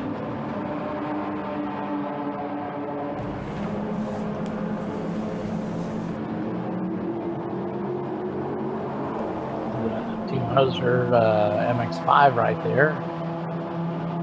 Yeah, it looks like they've cut into the door what looks like maybe an air duct. Yeah, that's a NACA duct up there. It looks like they had a little wheel rub over there on their number plate, and I believe that was from yesterday. Or a NACA duct. NACA duct, yeah. I don't know what that means, NACA duct. It's just a port where air comes in, right? Yeah, exactly. You guys got these fancy names, fancy words. Well, Paul, if you use them, Chump Car pays you more. Oh. See, that's a great idea until it starts raining, and then you make a right-hand turn, and all that water gets thrown up into the NACA duct and stuffed into your lap. Yeah, we had one of those in our Miata, and it was when it was raining, it would just funnel in through there, like it was like a little spiral of air that would come through there, and the water would come in with it. So whenever I get in the car, I always carry a little towel in there with me. So, stuff it in there. What car are you guys with? 45. What's the team name? The Kentucky Fried Racing. Cool. So what's your job with the team? I clean the windows and everything. Yeah. So, how old are you? I'm 13. 13. So you have like 2 more years, maybe 3 more years before you can start racing. Are you racing at all now? Like karting or anything? Yeah, I got a K1 speed. Cool. So, have you talked to your dad about it? Yep. When? He's ready for it too. Oh, he's ready for your race too? Yeah. Yeah. That's awesome. You're ready up in the parent. You know, I have a son that's 16, so you're always ready for them to start racing until it's ready to start racing. Then you kind of worry about them racing. Yeah. So, but yeah, dude, you'll have fun doing it. Just get in a cart and start doing kart racing. That'll work. That'll help you out a ton. Yep. You want to be a Formula 1 driver one day? What? He's asking if he wants to be a Formula 1 driver one day. Formula 1. Yeah, good man, good man. Actually, the answer is incorrect. You should have said Chump Car. All right, man. Have fun. Be safe, okay? Well, I don't want to disparage Formula 1 too much, but, you know, there's a lot more passing in Chump Car, and that's what racing is all about. That's certainly... Plus, they only have like 20 exciting cars on track. What yeah, kind they of only have 20 cars, right? Yeah, but he's 13 years old. If he's not already in a Formula like 2.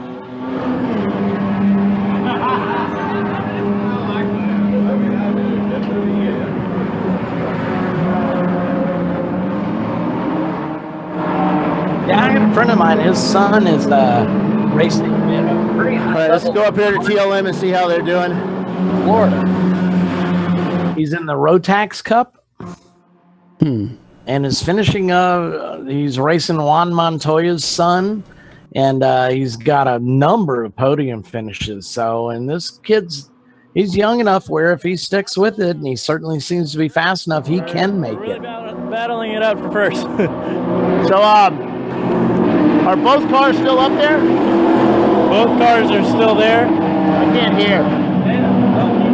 Both cars are still there. Our 170 car is in the fight for first, and our 169 car is hanging a little bit further back. So the drivers are doing pretty good. They're being pretty steady and staying out of trouble? Yeah, we're seeing really consistent lap times, and the guys are having a great time. That's what matters.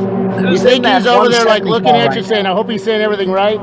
Oh, yeah, definitely. Do you guys go through training on how to talk to media? Oh, no. Oh, good, because I'm not really media, so. But he's got to be quite nervous. He's got to beat this young man over here for today. Oh, that's right. There's an FTD thing going on, isn't there? Yep. So who do you think will do it? I don't think he's going to be able to edge Carter out today. All right. We'll see. All right, guys. Good luck. We'll be watching. Did he say that with an open mic? I forgot about that. They got that little bet for FTD. I asked my team to never tell me if I just cut my fastest lap, because I guarantee you on the next lap I will spin. That's funny you say that, because I think like twice. I think I botch up the next corner every time they do that to me. Because you're like, okay, if I could only get 2/10 more, I'd beat I stopped trying Jason. to get fastest lap when Kevin Tooley was racing with us.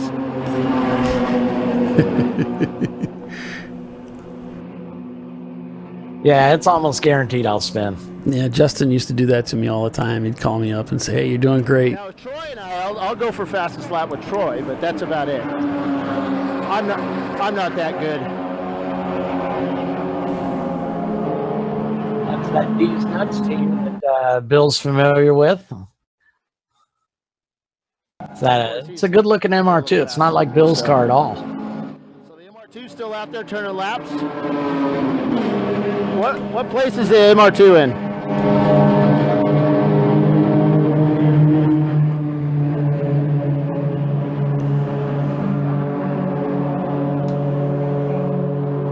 He's running in 13th, Bill.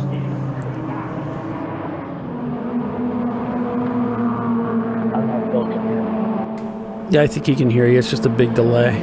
Okay. Cool. We'll talk to them once they get out of their when they get their car back out on track here. I don't believe they've had any hub problems today, Bill. You might want to talk to them.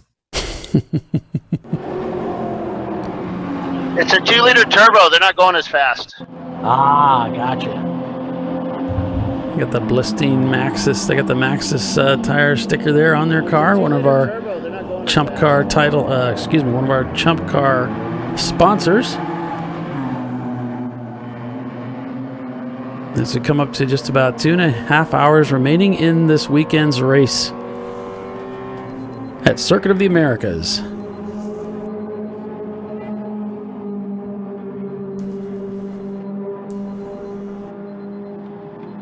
You can hear that GoPro going off in the back. I don't know if that's Bill's or the team, but I know that sound. I heard something beep, and I'm looking at all this stuff. I've got like 9 monitors, and I've got all these mobile devices and all this garbage surrounding me. Yesterday you were commentating on the car. I wouldn't have it any other way. Oh, I won't label you on the idiot label. I won't give that. I'm not going to label you that way. Oh, you talk to Suresh, driver. Talk to Todd and Suresh. So we're getting close to pylon there. Everybody was there. I'm joking. Yeah, I'm not. But he gets a little bit of Interview. There you go. They just came out.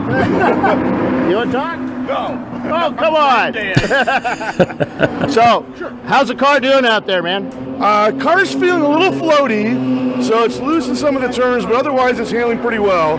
And lap times have been coming down all day, so we're all feeling pretty good about it. So, my experience with Toyota MR2s and turbos is they don't last very well in endurance racing. How are you guys making this thing last out there? Magic. No, I don't know. Good preparation. You know, we've gotten better and better every race. Cars getting better, more reliable. Practice makes perfect, I think they say. Yep. So, what are your lap times now? We've come down to below 250, so I think we set a team best of 249.5. So we're about 3 seconds faster than we were yesterday. So is that the boss in the car? That boss is in the car now. So is he faster than everybody, or are you guys faster than he is? I'm no comment. I'm taking the fifth on that one. Well, he's in the car. He A won't wise hear it. man. We'll see. The transponder tells the tale. That's right. All right, guys. Good luck there. The transponder everybody does not wants to know lie. why the hubs are lasting on your car. Why the hubs are lasting? Not everybody, Bill. Just a couple Magic. people, maybe you. So, yeah, exactly. Yeah, all right, guys. That's not entirely accurate that everybody wants to know. Bill wants to know. Yeah, it's like when the internet takes a collective gasp about tires on a Supra. It's true. It's true. It's all true. You know, I don't want to give away that I want to know. I would just say everybody. There you go. No, that's good strategy. I like that thinking.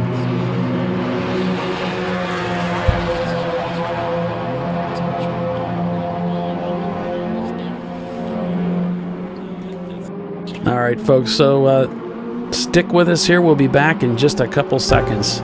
You are watching the Chump Car World Series broadcast, Chumpcast Live.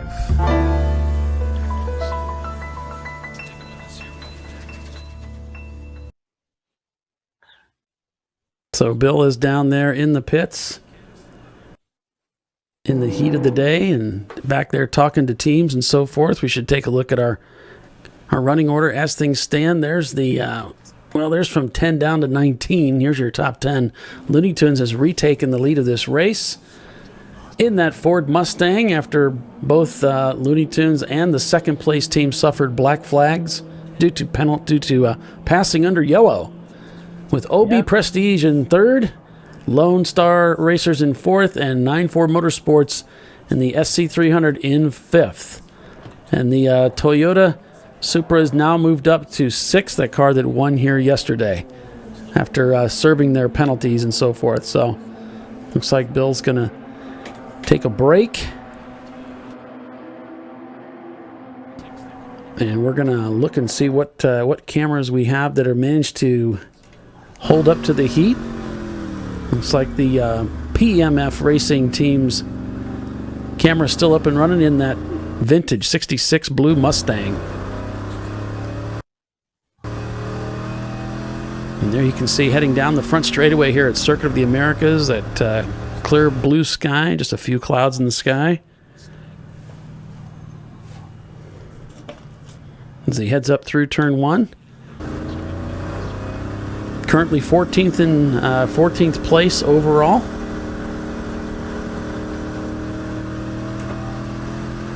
Yeah, he's moved up from 20th as of his last stop, which is about 15 laps ago. So he's picked up 6 positions. So he's getting a good run out of that car.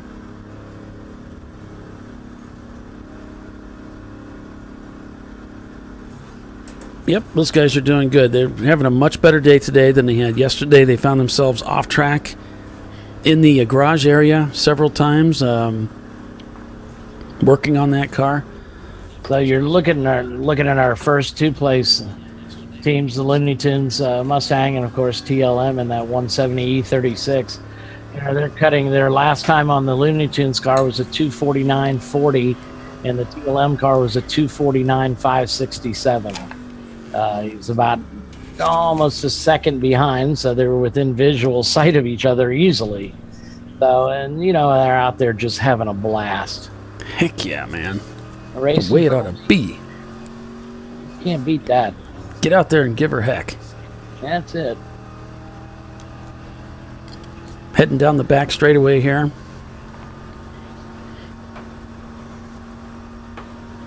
Over 100 miles an hour in that.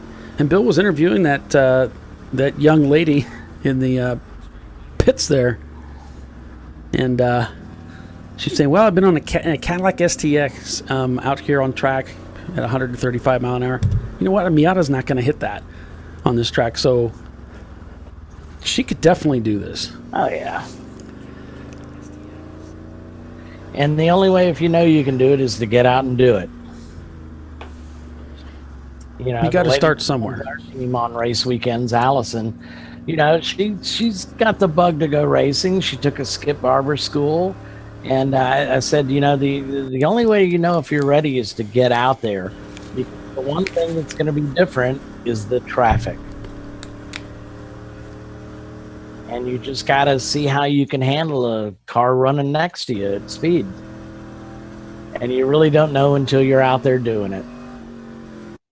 Most likely what you're going to find as a new driver coming on track, if you're a little concerned about that, you're going to find that the other drivers that are out there have been racing for a while, and they're pretty, by comparison to how you're going to feel, they're confident in their driving, they're polished and smooth, and it's going to make it so much easier for you as you're kind of feeling your way out through this track trying to figure out what to do. You can something my dad told me early on, and says, hey, get behind somebody and just follow them. Exactly. Even if you're quicker, don't pass them. Just hang out, just drive around, watch their line, watch where they're putting the brakes on, and kind of get a feel for, you know, what you should be doing as a driver. You can learn so much that way. Absolutely. You'll learn where they're, you know, and especially if you can find a car like yours. I mean, that's no problem for us because there's plenty E30s out there. So try and hang on their bumper. I mean, don't do anything stupid, but you just kind of learn where their braking zones are. Chump cars are required to have brake lights, so you can see where they're braking. You can see if they're turning in early, turning in late. So you can learn a lot from following a guy. I mean, I've tried to hang with Alon in the e-racing car, and I can hang with him for maybe a full lap sort of thing, and then he just starts distancing me. Now I'm still running on those ridiculous pizza cutter tires that we have, so my car is pretty good on the straights. I don't lose any ground to any of the other E30s, but boy, they got so much more confidence going into the corners than we do. And there's a look at Doc, what looks like one of the OB Prestige Hondas coming in, 211. Yep.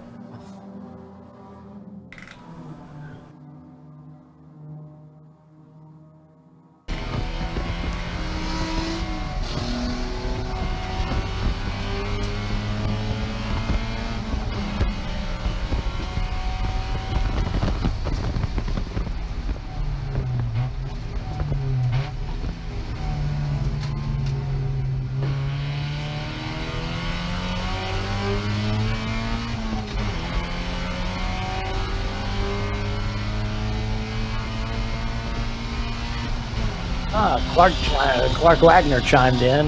He said, "Go TLM, have a good race." So I don't know if you know, Clark is with Team Jackie X. He's out in his motorhome enjoying a little summer getaway. I assume he's probably on his way up to Watkins Glen because both the Team Jackie X cars are entered for that race. They were here at COTA last year. So I guess they made a decision. Okay, we did COTA last year. We'll do Watkins Glen this year. So those are two very stout cars. Those guys, they practically own Sebring. Two very well-maintained Mitsubishi 3000 GT. And one of them carries the Gulf livery, and the other one carries the 935 car, carries the old Martini livery.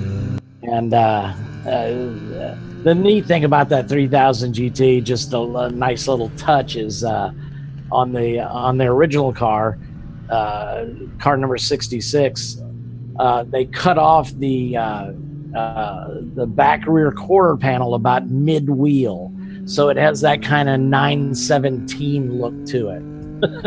Oh, nice. Oh yeah, they're great cars, and I look for them to do very, very well at Watkins Glen. They're certainly going to be at the top of my favorites to win list, but I'm telling you, there's over 100 cars. I think 106 cars the last time I checked. There's some pretty stout race cars showing up for that race. Of course, Watkins Glen being one of the storied tracks in the United States as far as racing goes. I'm sure Paul will be able to dial up a nice history piece, much like you did for Road America. Oh man, that place has so much history. It's great storyline. I mean, yeah.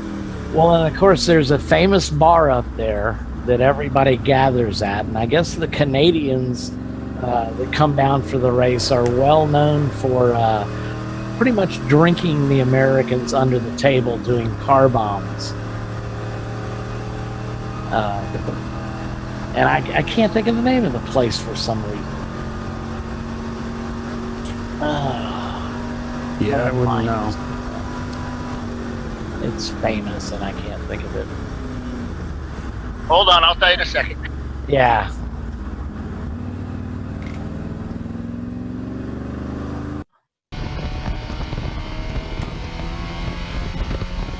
Oh, right. Seneca Lodge. Seneca Lodge, thank you. So, there. the Neon for Life guys come up there, and as soon as you walk in, they're buying everybody shots. Yeah. Insane. They try to win by getting everybody drunk. I think that's their plan. And evidently several teams have opted to have a designated driver, as it were, that is not allowed to partake. And I assume they start the car on race day, because the Canadians are pretty brutal about this. They take it seriously. Yeah. So Chris Thurion, behind the wheel of the Fat Cat Racing Mazda Miata. These guys having a great time out here this weekend. They've fallen back quite a bit. They did serve a black flag penalty, but I'm sure that's not why they're back in 32nd. Hey guys, I wanna state something here. A little safety issue I just found. When you guys are at the track, you're working on your car and you're getting it in a paddock or in the garages, and you're getting ready to go back out on track, do not fuel your car in the paddock. Take it back out to the pit lane to fuel it. It's in our rules. Once the race starts, there's no fueling in the paddock, ever. That is because correct. if there's a fire, we cannot get to it quick enough. We don't know it's happening. So only fuel your car on pit lane. So I'm back here with Tyler.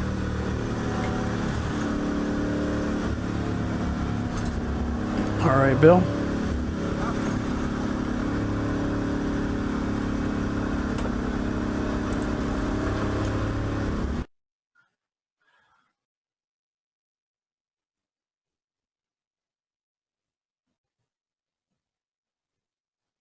So, Bill, we got your camera live here, but we don't have audio.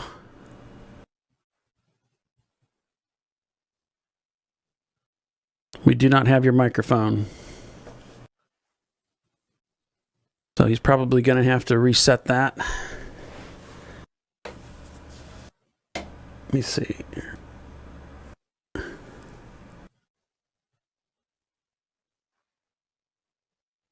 Now, Bill, if you can hear us, we cannot hear your microphone feed.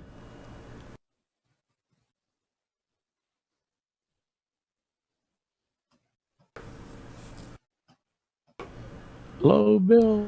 Bill, come in.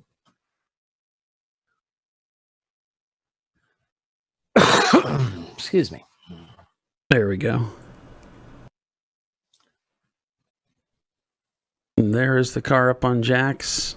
They do have the car back up in the air, so they may still be servicing that car. And that goofy guy with the ball cap, that's Bill. No, so sorry you don't have my sound on that. They're saying they're basically running on 5 cylinders now, so which is pretty incredible since it's a 4-cylinder.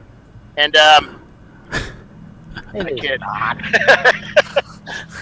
They're running on 5 cylinders, so it's making some pretty scary noises. So they're going to call it a day. They're going to go home, get the car ready for NCM. Tyler said that he's going to be running with Rob with the 3400 swapped Miata, and he'll be at Watkins Glen doing that. So we'll talk to him there. We'll hang out with him. We'll get some indecent shots with him. Hopefully this thing doesn't rust by the time it gets back to. Whoa! I hear screeching of tires. Where's Tyler out of? Indiana? Doesn't everything rust back there? Everything. All of it. I mean, look at that. That's just incredible paintwork here. Oh. It's like the DeLorean color. I know. It's awesome. No. So I'll let the video catch up to my voice there, but I'm going to go back out on here pit lane. Tyler will be back at NCM with us, and we'll have some fun with him, and he'll be back. All right, Bill. Thanks for stopping over there and talking to those guys and getting a hold of Tyler. It's great to hear from him. At least that he's going to press on. We're going to see him at Watkins Glen teaming up with one of the other cars, and then he'll be bringing that sweet Chariot to NCM to battle with us. Looking forward to that. Hey, can you do some testing with me? Make sure my mic works. I don't want to have this fail during Yeah, sure. later on. So we're on board with the PMF racing team again, as we're just 2 hours and 15 minutes from the close of this race. Make sure you stick with us. We're going to carry on the broadcast here to the conclusion of the event, and we're going to have interviews with the teams, the top finishers. We're going to have the award ceremony as well. It's always a lot of fun.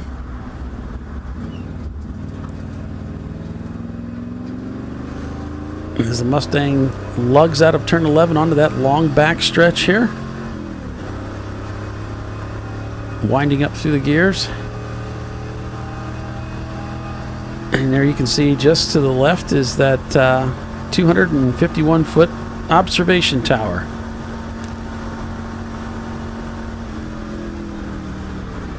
You know, you know it's hot when it even looks hot. I mean, it's just hot out there right now.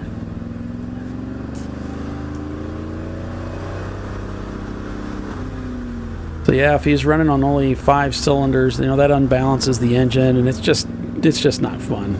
You're afraid you're going to hurt something. Miserable. And you really don't want to take a chance on losing a. If it's not making the right noises, that means it's going to really not make the right noises later on, and you end up dumping oil all over the track, and you get this huge bill for dry up stuff, and that would be no fun for Tyler. Yeah, hopefully, it's just a valve train issue. It can get in there and fix whatever that is, and just deal with it that way, as opposed to grenading the motor and really having a problem. It could be just a simple injector issue. Yeah. So it's just you never know, but right now at least the engine, it's usable. It'll run, so shouldn't be too serious of a repair.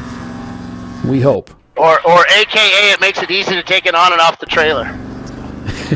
Yeah. It's not messy. It's not going to leave a mess in your trailer.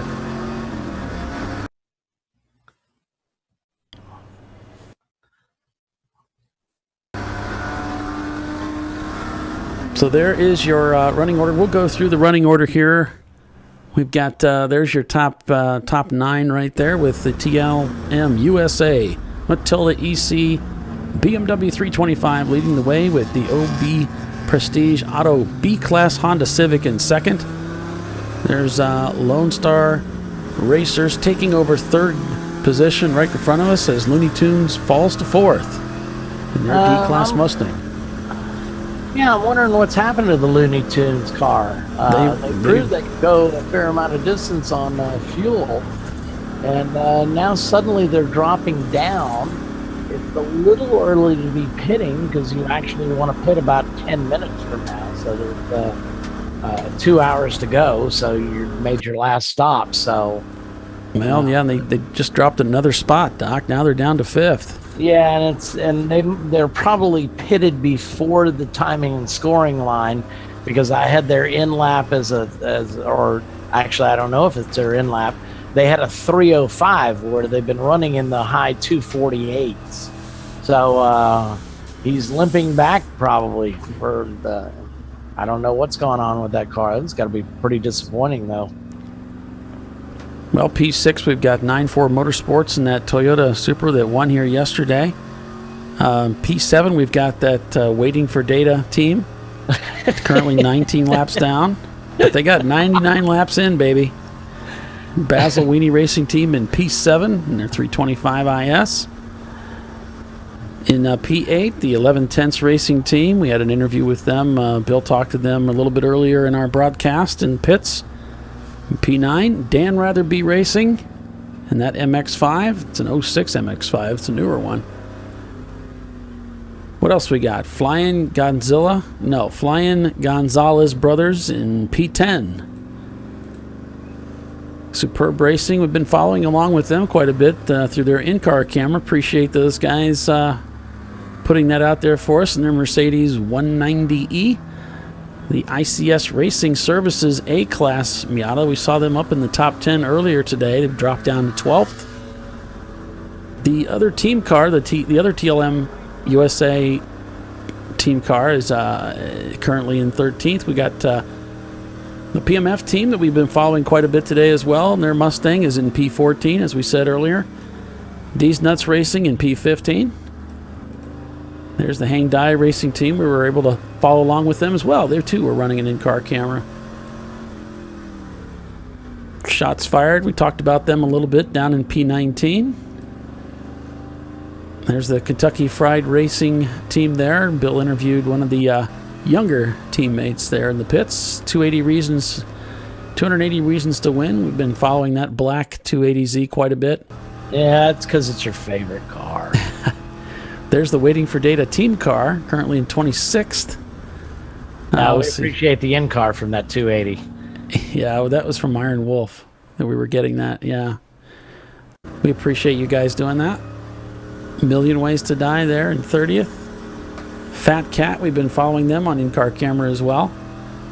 Unfortunately, we've lost the majority of these now, but the heat does that. Some of it's not heat, some of it's batteries and, other issues as well. But by the way, if you're thinking about running an in-car camera for streaming, which, would be great, we'd love to see that. Head over to our YouTube channel, the ChumpCar World Series YouTube channel, and check out Bill Strong's video. It's really, really insightful. There's a lot of great information there to help you make sure you make good choices so you don't have to keep spending money over and over again to get it to work. Like, what kind of clamps to buy so it's not shaking and falling off of your car. What kind of data plan to get. What kind of camera to buy so you only have to buy it once. That's a great idea.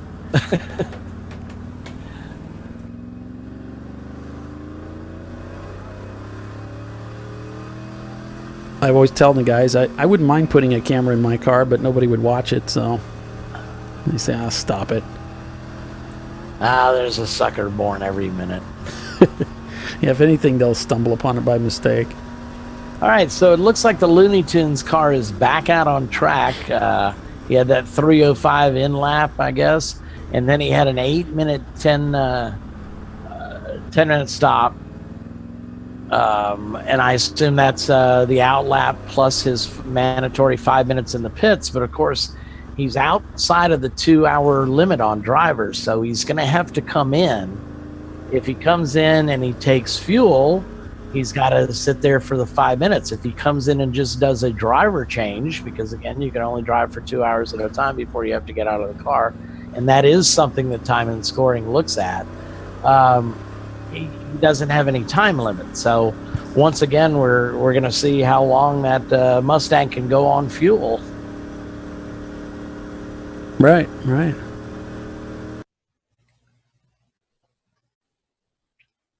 So a look here at turn 20 here. This is at the exit of turn 20, the final corner here at Circuit of the Americas. Just coming up on the final 2 hours of racing here at COTA in Austin, Texas. Going to be show and tell time soon. Yes, it will. This is where everything comes down to, Doc, in these last couple of hours, because this is the final pit stops. All the strategy is going to play out here. And boy, if you're a team that's been playing out hoping for yellows, you're probably not in luck. Boy, there haven't been very many of them. Been just a lot of green flag racing out here with these 60 teams that showed up for today's for this weekend's race. Yeah, I can only recall one full course yellow, and that was when Tyler's car was stuck with the wheel, I believe. Right. All the rest has been local yellows. They are doing hot pulls on the track.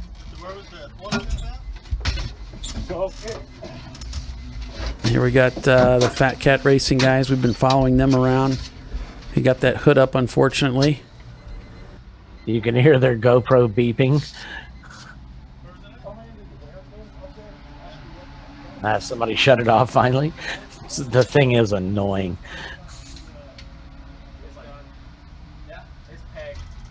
It looks like they're in the garage area, unfortunately. And we don't have a lot of in-car cameras left to watch, unfortunately, so hopefully they'll get that back out there. He said it's pegged. I can only assume that means his water temperature. No. I would guess. I don't know. What else gets pegged? You are watching the... Right.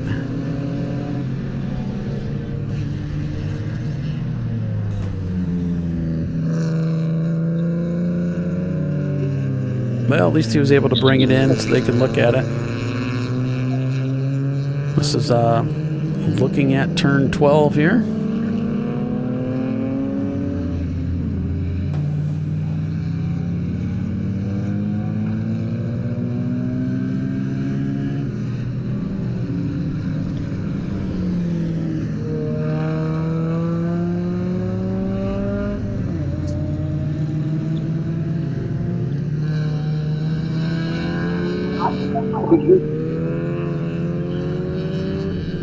I would say in a couple of minutes we can expect our leaders to be coming in. Car number 817, flag for off and spins.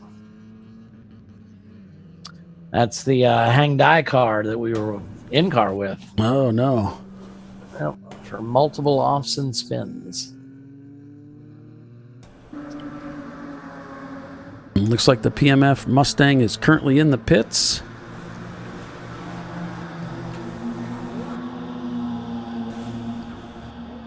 I think this is going to be a routine stop for them. Get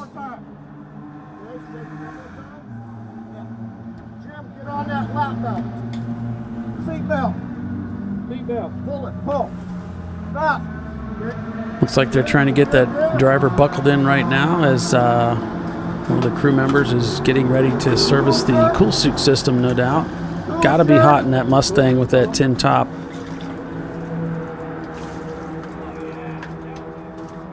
I want that ice cube out of there.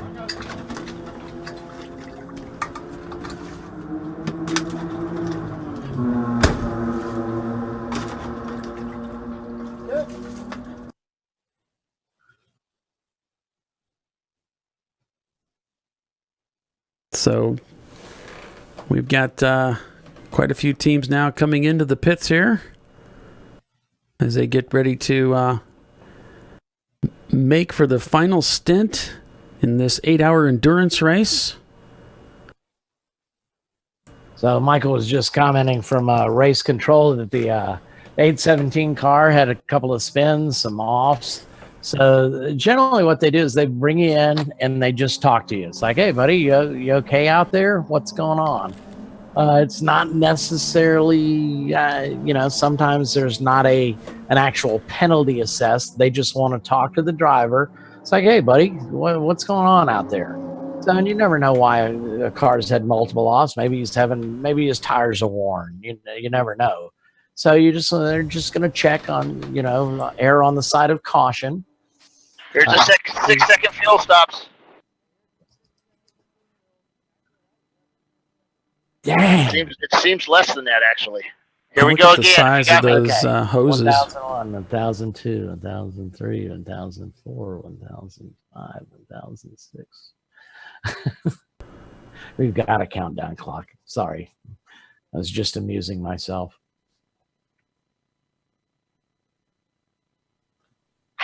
So as he finishes, you'll see he pushes in a little T handle, which probably closes the vent valve. I'll show you that T handle, which is right here on the side.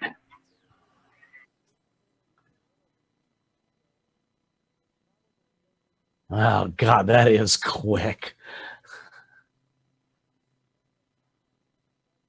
Doc, you brought up the point that we have a 5-minute maximum in the pits. or minimum rather. So if you're going to take fuel, you have to be in the pits for 5 minutes. And really, with a standard fuel jug, you may need to open up the neck a little bit, but typically you don't have a problem with getting done with your pit stop before you make it to pit out. But think about this: it's from pit in to pit out.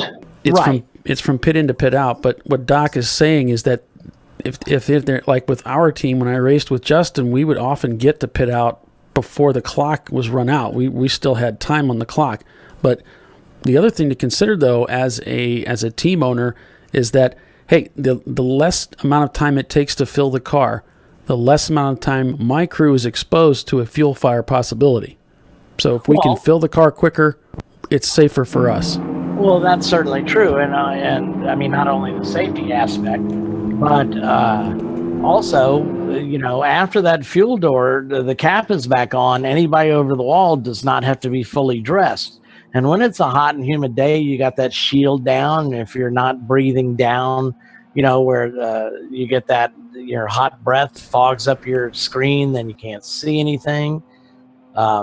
So yeah, I'd be interested to see what that T handle is. I wonder if that's another vent inside the tank. Well, think about it. Normally you have like a rollover valve that if you roll over, it shuts the vent.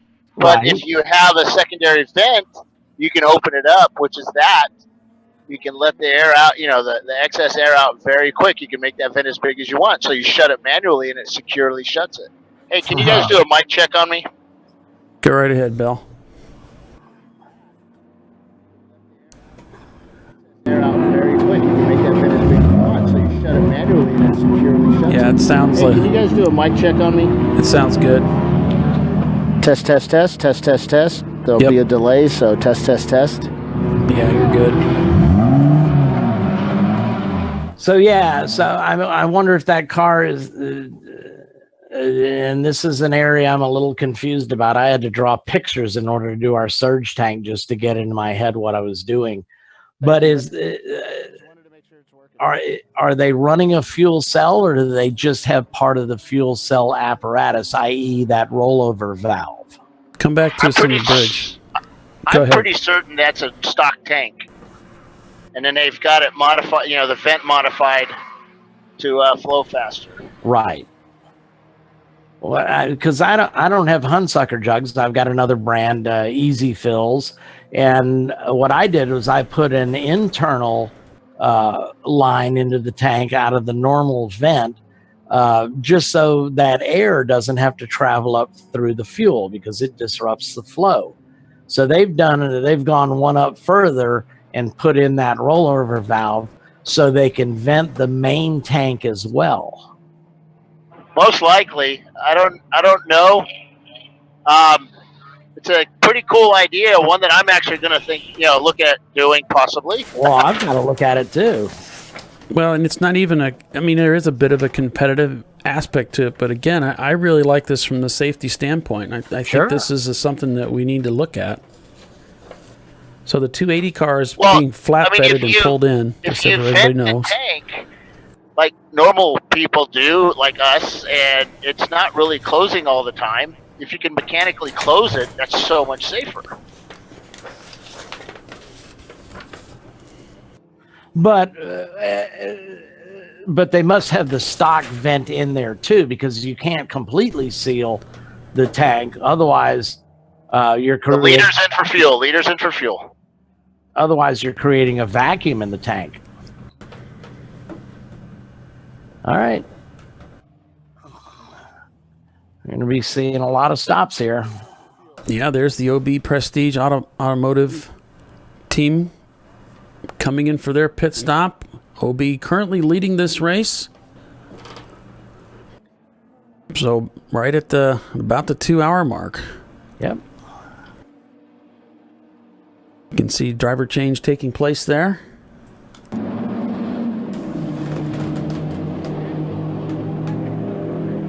You're watching the closing hours of the Circuit of the Americas race, which is a Chump Car race, and it is presented by Cool Shirt Systems, excuse me. here you see a refueling process take place. See, he's knocked out his flapper valve. We run the largest hose we can on our tanks as well. Come on, buddy, tip that tank up. Now, see, that's one of the Hunsacker jugs. You can see right underneath his helmet, that skinny tube, that is your vent. So you can't turn those cans up completely upside down, or else you're going to get fuel out of that vent. Now you can once, of course, you've used some of the fuel, so. Right. You're talking right about now he can't lift that jug up the full way. Right. Like on a Miata where the fuel inlet is actually on top of the quarter panel. I picked up the fuel jugs and just turned them completely upside down. You can't do that with this kind of a with jug. our jugs, we can turn them completely upside down because I have the internal vent leads to an external vent, and it's zip tied down to where his right shoulder would be. It's at the bottom of the tank. Right. See, the Hunsacker jugs have that vent line goes all the way externally. Mm-hmm. Exactly. Yeah, we were using something similar to that, Doc. We just had a hose that was tied back, and so the vent was in such a way that the fuel couldn't get out. 221 is putting new tires on the front. Oh, look at this. Well, it is a hot day. They must have cooked them right off the car. Actually, it looks like they're checking wheel bearings, too. This is a front-wheel drive car, so... The PLM car is probably on pit row. He's dropped out of the lead. So I would suggest he's on pit road. He's right in that 2-hour mark. Yeah, Looney Tunes currently in P4. So the 9-4 guys are yelling to back up.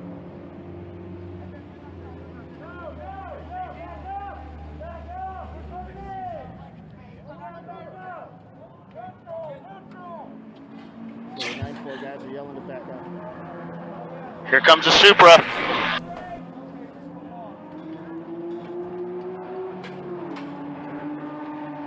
The Toyota Supra, of course, Bill's talking about is one of the 9-4 Motorsports team cars that finished yesterday, won this race. Currently running in 5th position. They've overtaken their team car. Here comes that car now. I get them wanting to have room for their car, but it looks like they have plenty enough room. And frankly, I mean, they're yelling at a car that they're competing with on, the 93 is currently shown in 2nd place. And I don't see that they did anything wrong with the way they were positioned on pit row.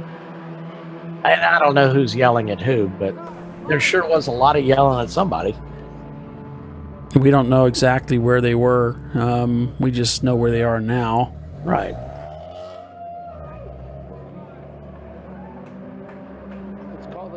There's a lot of adrenaline flowing when they come in. Yeah, Bill's saying I had to turn down quite a bit. He's saying there's a lot. It's called adrenaline. There's a lot of adrenaline flowing right now. Sure. These guys want to win this race. They're in a really good position. They don't want anything to possibly throw off the race here in the closing laps or the closing hours of the race. If you're up there at the pointy end of the stick, there's a lot riding on these stops. You might be thinking, well, it's just a Chump Car race, what's the big deal? Well, a lot of Chump Car racers do take it seriously. When you think about the amount of time and effort, energy, and money that is spent, you've got a full team there that's helping you. Everybody's trying to push forward to get the best result. It becomes important. Yeah. Well, certainly don't do it for the money. This is part of, if you enjoy competition, this is the blood that runs through your veins. It's getting the very best out of yourself and your equipment, your team. So yeah, it is important. We do it for the money. We try to keep Jag, Summit Racing, and all those companies afloat. Oh, that's true. There you go. Well, I mean, with so many budget racers out there, these endurance series, we've had a hell of an economic impact on these companies. When you think of all these fire suits that we buy, the fuel that we buy, the tires that we buy, especially, you got a 120 teams at Daytona. You know, that's 5 people, so maybe that's 3 hotel rooms. It's, you know, a couple of 100 gallons of gas for the tow, the tires, blah blah blah. So there's a lot of money out there for these sponsors that they're going after, because I would imagine it accounts for a fair amount of their income. Well, you know that a lot of these teams, this is their job, is building race cars. You know, and the side job, the one that pays the bills, is most likely tuning cars for guys. Right. But they do this to show, hey, to prove what they can do, get their guys out here and let them race. And if they do well, that looks good on the shop. You know. So the car we were looking at in the background there was the Lone Star Racers, just leaving the pits in that Miata. That is your 4th place team, and they just rolled out. And of course, they beat 9-4 Motorsports out of the pits to hold that position.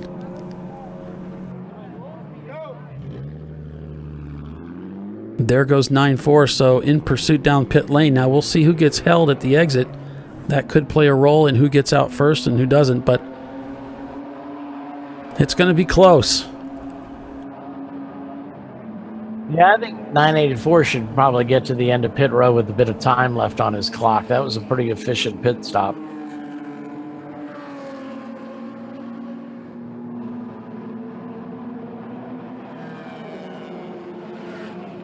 They both got let go at the same time. Okay, so the race is on. Let me take a peek here at Fat Cat Racing. I think the picture there says it all. One of the industrial-sized box fans under the hood, trying to cool that machine off. The heat has begun to take a toll, not only on our cameras, but also on the teams and their equipment.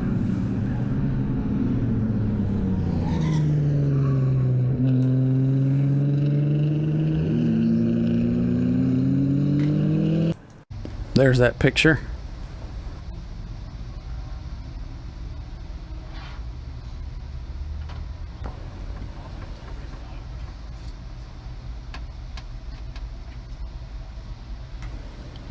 So yeah, just looking at the pit stop times, everybody had flawless stops from what it looks like, depending on where they were in relationship to the timing loop.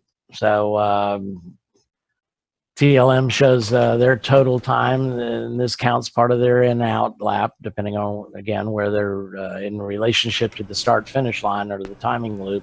They had a 7:55.986 stop. Looney Tunes, a little bit slower than 8:10.216.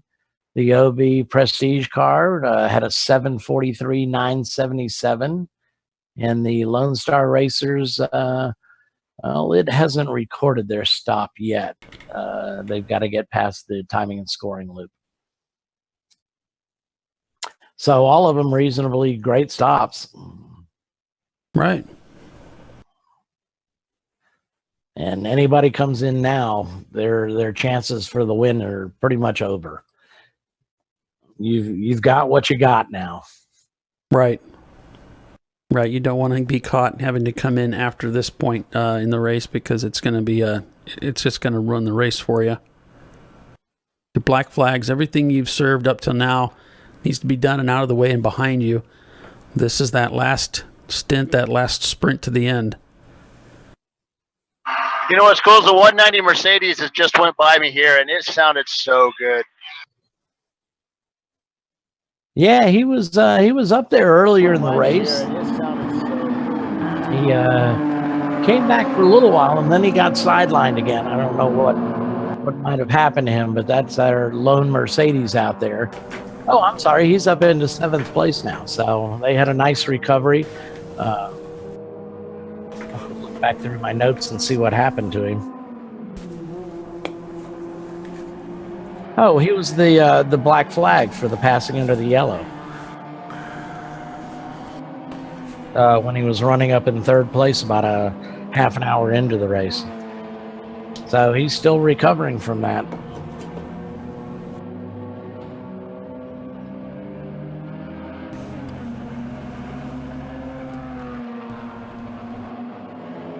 So that was pretty cool, and the A320 just took off from the airport, and as he flew over pretty low, the shadow just cast across the front straightaway here. It's pretty cool. Yeah, I looked up just in time to see that. That was pretty cool. He's fast.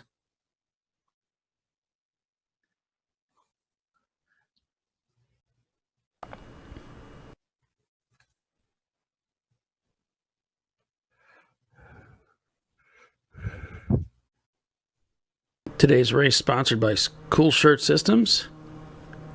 I like them. My cool shirt is working awesome. My backpack.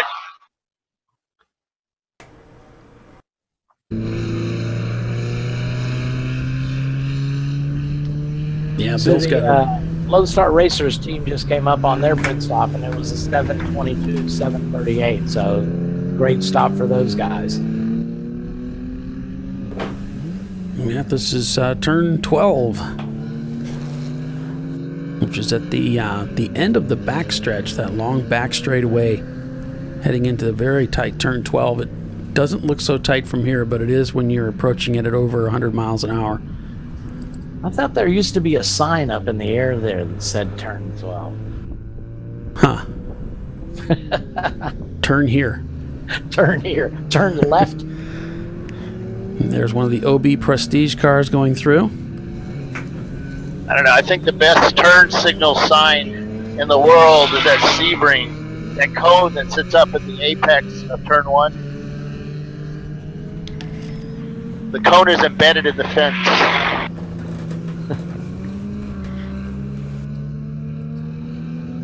You know, Bill, what we need is some in-car cameras for these front runners, man. And see if we can get some of them to come in so we can put some cameras in their cars. That'd be great. It'd be sweet if we knew who the front runners would be at the beginning of the race, but with endurance racing, it's not like that. People ask me that all the time. Bill, if you listened to my pre-race report, I pretty much told you who was going to be there. Oh, yeah. Oh, I was listening. He is the savant of finishing orders. He is the guy that... It's like the race whisperer. You forgot the word that goes in front of savant, and that's generally idiot. Well, that's why they pay me the big bucks. Fairly accurate, though. That's, people talk, you hear things. Well, I'm looking at the running order. I'm seeing Looney Tunes back up in second spot. Yes, sir. That would have been a fun team to be riding along with. 7.8 seconds in arrears to the TLM car. Now, one of the things you got to notice is that TLM car is indeed an EC class car, so he is not eligible for the overall win. Right, so that's going to adjust the finishing order, so to speak. So what did they do to make their cars not eligible and put them into EC? Well, David alluded to it yesterday in your interview. As he said, look, these are gentlemen guys. We're renting out these seats. They want to go fast. Yeah, they did some things to the car to make it, he felt, to make it better or more durable or whatever, which would take it over into EC, because it's not always about performance parts. Sometimes it's about longevity parts, like bigger radiators and that kind of thing. Absolutely. Right. They had told me they wanted to go 2 hours on the stints. That makes it much easier to sell a stint, too, if the car can go 2 hours. So they put the very large surge tank in, which adds more fuel to the system, and that helps them out tons. Yeah, there you go. Well, and as Paul alluded to, I mean, those parts might not even be go fast parts. They may be reliable parts, because here's the deal. When you rent out a seat to a guy, he expects to run for the full time. Or, and depending on how your contracts are structured, if the car if he only gets half the time he was promised in the car, he may only give you half the money. So it kind of... and a lot of teams, they pay up front, and that money is spent before the team even gets the money, too. So yeah, I got credit card bills that'll prove that. Oh, I know I do. Check this out, Doc. You seeing this on Facebook, what we got from Greg? No, I haven't been over there. What do we got? Hey, hold on. See this guy? Go to my camera. You guys ever seen, Days of Thunder? Yeah. And, They're sitting in pit lane. What are they eating in pit lane when Cole Trickle wants to come in? Ice cream.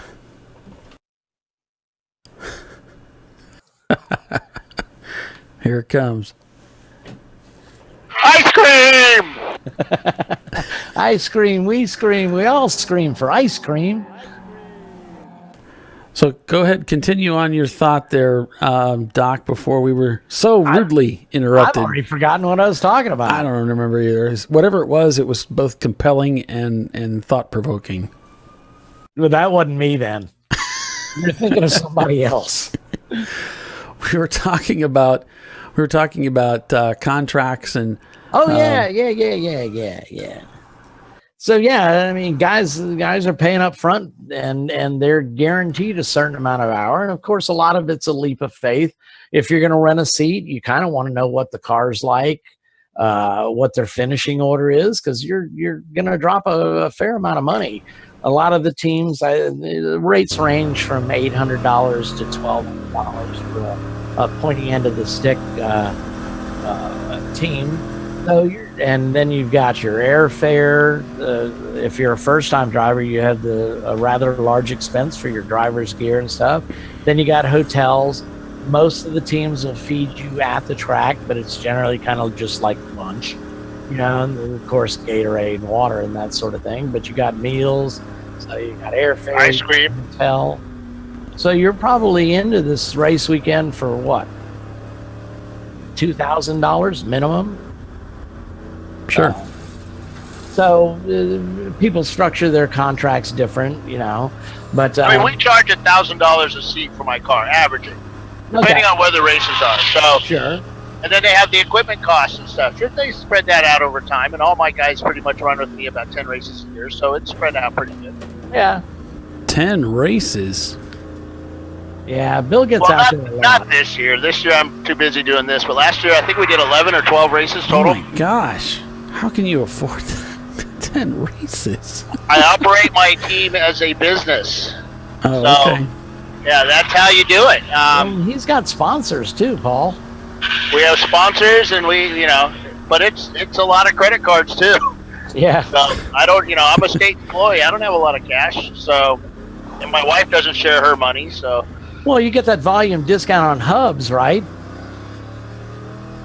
Yeah. No, don't ask me again. I'm eating ice cream, man. Well, don't insult the man when he's eating ice cream. Whoa, he's off track. That's a little wide on that turn. Yeah. Fortunately, there's a lot of runoff out here at COTA. Paul, I got some bad news for you, bud. 280 cars on a flat hook, on a rope. Man, both of them? Can't be on a flat hook. So we got both the Datsuns are down and out. That's a bummer. And we had such high hopes. He stopped on the end of the back straight, so. Okay, well. Being towed back in on one of those $200 ropes. Which one won the beer? Who has FTD? Oh.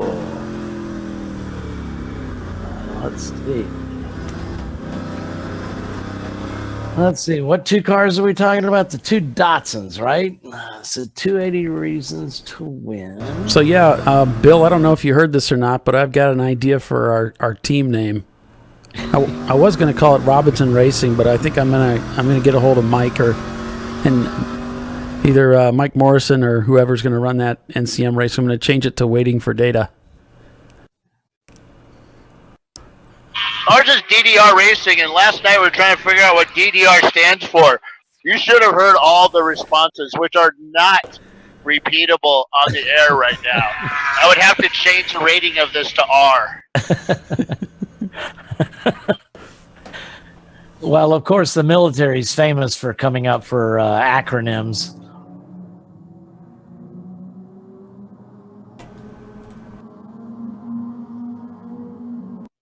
So thanks for joining us today for this race, everybody. We sure appreciate it. Obviously, we had some glitches regarding sticking with Facebook for some reason. I'm not sure what was going on there, but we worked through it. We will have more of a complete recording you can pick up on our YouTube channel. So just check out the Chump Car World Series YouTube channel for on-demand access, and you can access it also from our website.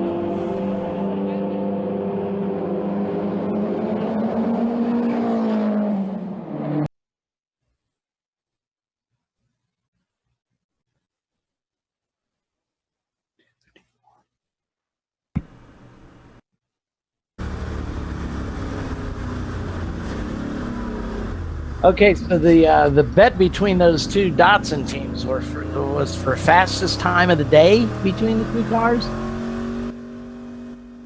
Is that what the bet was, Bill? He's too busy eating ice cream now. I'm eating ice cream, but yeah. Okay, well the fastest time of the day really wasn't a real contest. The 280 reasons to win. I show their fastest time of the day is a 254.323, and the Iron Wolf car with a 259.406. So about 5 seconds there. Yeah, that was a V. Isn't that car like a V6 or a V8 or something? You'd have to ask the Datsun guy. Yeah, I don't think it was a Datsun engine in it. I think it was Those something. are the guys that I put need the to get my 5.0 gear in. out of the heat, so I'm going to go inside real quick because everything's getting really hot and I'm getting warnings. And your ice cream is melting too. Go ahead and say it. No, that's already ate. Well, we wouldn't want that to happen. No, that's already ate. Yeah, Bill was talking about the ice cream story in Days of Thunder. That actually did happen. And I don't know. I assume a lot of you have seen the movie, but the Harry Hyde character was played by one of my favorite actors, Robert Duvall. And I mean, he had Harry Hyde down, especially the talking to the car thing, that famous barn scene. And then, of course, he told Cole Trickled that those are a special set of tires, so. I lie to my drivers too, so.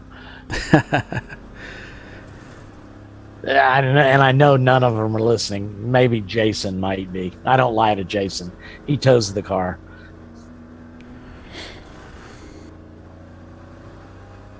They hear enough of me. I'm sure they're not listening. Seriously, this is kind of what I've done to Troy a few times. Is I tell him that there's something up with the car or something, and he needs to not do this or that, because that's what we do. What are friends for? Exactly. I think I'm going to take a walk into race control. We'll see how they're doing in there. Go see Michael. And that big old bank of monitors he's been staring at all day. And we do thank you for that, Michael. It's made our job a lot more better, and maybe even the viewing audience would agree, because we finally got something reasonable to talk about. Mm-hmm. So that's Michael. Andrea just offered me another ice cream. I thought about it, saying, "Oh, I haven't had one yet," but no. My suit can only get. It has to be able to fit me at Watkins Glen. So 2 more weeks to go, Bill. You got Get on plenty that of time. elliptical. Plenty of time. Yeah, it's plenty of time. Although I'm not sure I want to see Bill on an elliptical. Yeah, well. in my little tight little Don't go there. Oh my God, this is a live Facebook video. I can see it. Except the audience probably wouldn't be the type of audience I'd really like watching me. I'm not even sure what that means, and I don't want to go there.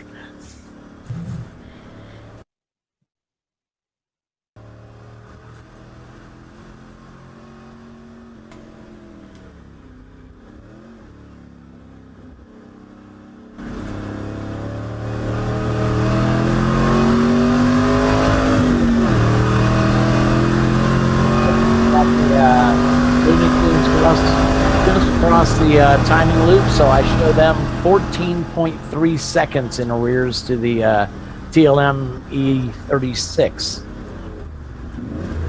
can go to me so you can show race control.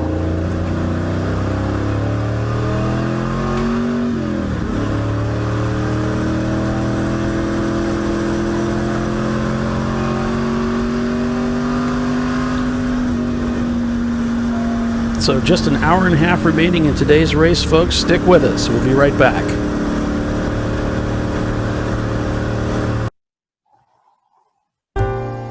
You are watching the Chump Car World Series broadcast, Chumpcast Live.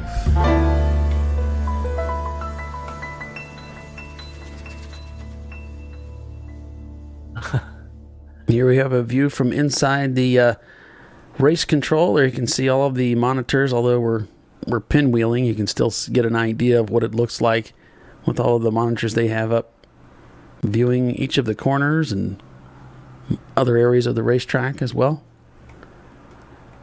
Pretty cool. Boy, you know what I just saw there, Doc? What's that? I saw a car with the old Javelin paint scheme. Oh, Did you see that? I think I want to say that's one of the 9.4 Motorsports cars. Okay. If I remember correctly, I think that's the Lexus that they run. Yeah, That that's was, a great paint scheme made famous by several drivers. Mark Donahue. Mark Donahue, yep. It's a red, white, and blue. I got a story about Javelins. They made a special version, the AMX Javelin. And at the time, I had a pretty fast car. I had a 70 GTO that had been built up and stuff. And I wasn't used to stopping for law enforcement officers all that much. Figuring I could outhandle them. Well, I had a monumental, I don't know, maybe 20-minute battle with a state trooper in Alabama. And I couldn't shake him. So finally I pull over and I'm ready to face some serious music. And so he strolls up to the car. He says, "Son, you think that car's pretty fast, do you?" And I said, "Well, yes, sir." I said, I'm not taken by many things. And at that time, I was into road racing already. I had that GTO. I had one of the first sets of BFG Goodrich radials on it. And I had it lowered, and it would handle pretty well through the corners. He says, "Son, why don't you step on out of that car?" And I'm figuring, oh, man, here it is. Here it is. You're going to jail in the middle of Alabama. You are truly hosed. And he says, "Come on back to my car." And it's like, oh, man, I know that maybe he's not carrying his cuffs with him. And he walks back to the trunk, and I kind of stopped at his driver's door. And he says, "Nah, son, come on back here." So he opens up the trunk, and inside the trunk, he's got a weight transfer system in the car to counteract the body roll. What? In the car. It was a cable-driven system. Nice. And I'm like, wow, okay, so how did you do this and stuff? And, I got to talking to the guy, and he actually, about 15 minutes later, I was a pretty clean-cut kid right then.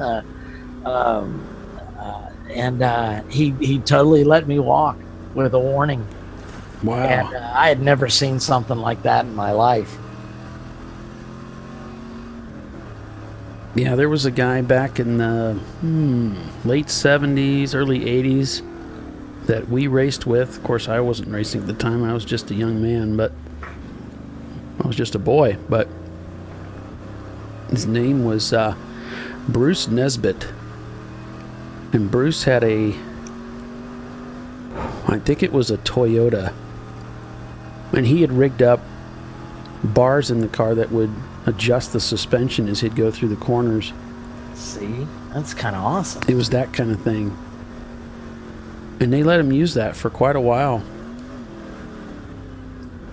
Well, I mean, I had... my school was known for being a bunch of drag racers, and I've told this story a couple of times, but for those of you new, I'll tell again. For those of you that are old, I'm sorry you have to suffer through it again. But in Texas, back when I was there, and I assume it's still going on, I don't know, but, football is really big in Texas, Friday night high school football. Well, the other thing is the Texas school system has a huge intramural program, and along with football and baseball, your stick and ball sports, nobody was interested in soccer back then, but we had intramural drag racing. Communist. So schools would actually compete with each other on the drag strip. And it was a lot of fun. And of course, that was back then when schools taught you real skills. Like you had machine shops, you had home ec classes, where they taught you how to cook. Oh, they still have those. Ian took home ec and did quite well. Oh, man. Oh, man. I'm saying oh, man, because Mike reminded me I had to check into my airplane flight. Now I'm group 6 because I waited so long. Oh, bummer, dude. You don't have a checklist? Well, yeah, but it's, airplanes are the last thing I'm thinking of when I'm trying to get, my camera's working. So car 88, the Miata, comes into the pits, the Mack Racing Team, MAK Racing.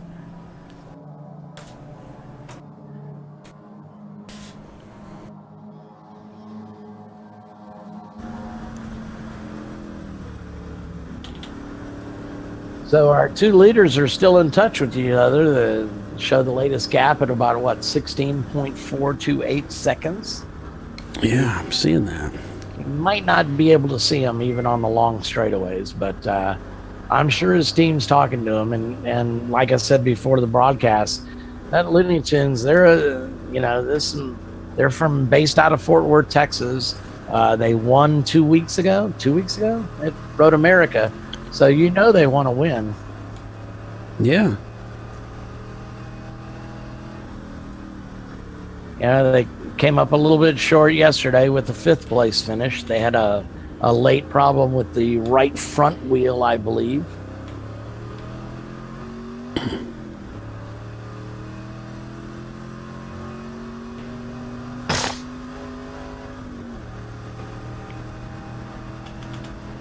Getting a report that the 190, that Mercedes 190E car, stopped on course, but now he's continuing off at turn 12. Hey, so Pete's on here, Pete Gasser. So I'm watching this live as I drive to Chattanooga, and I swear I'm passing every car on the highway and going to get a ticket, and I'm taking Apex on I-75 northbound. That what he's talking about is I-285, the northbound transition to I-75, which is the road up to Chattanooga, the freeway up to Chattanooga. That is one of the most fun entrance ramps I have ever been on, and I know exactly what he's talking about. It's you go into a left sweeper, and it kind of opens up on the right. It's 2 lanes.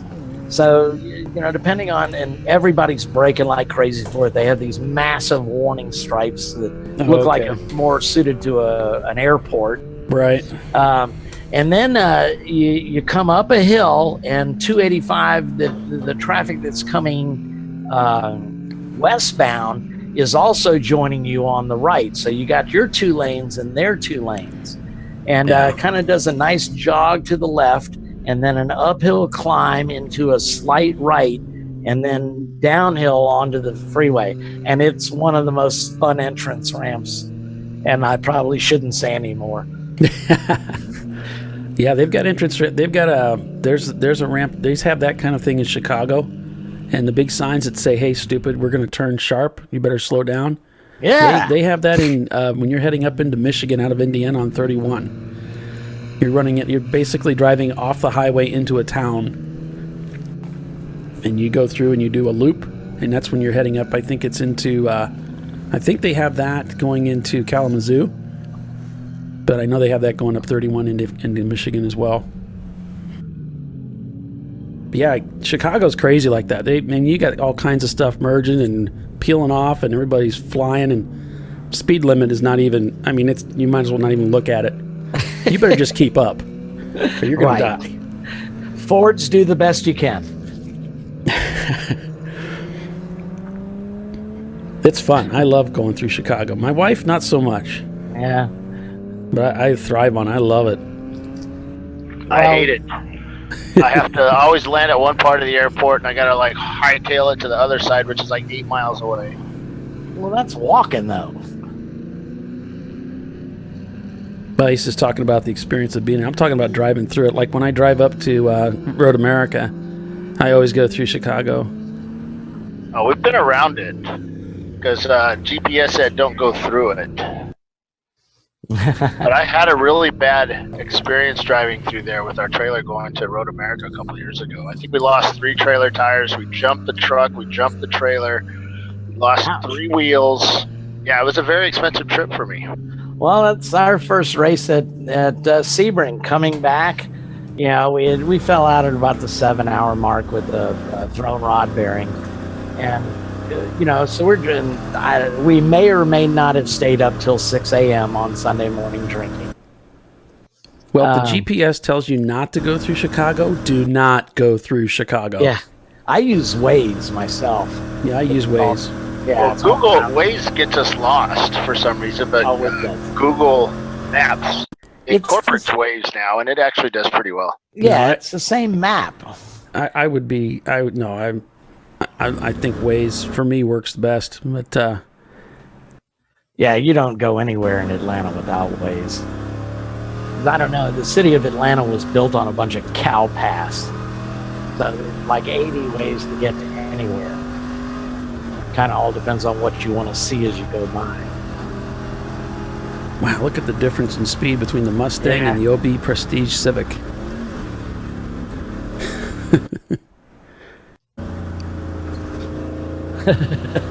Travis commented, it's fun up into the 90s at 2 a.m. with no traffic. Lights are always flashing too fast.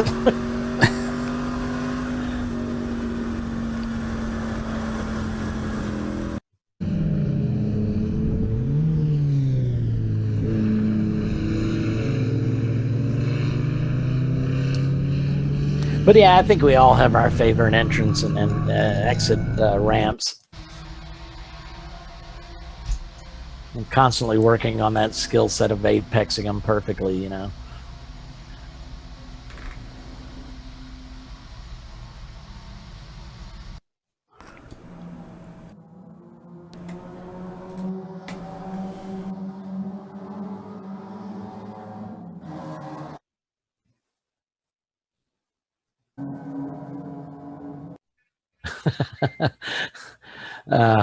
Pete also commented, he says, I'm going to get a Chump Car magnet with a number on it, place it on my daily driver from here on out when I travel.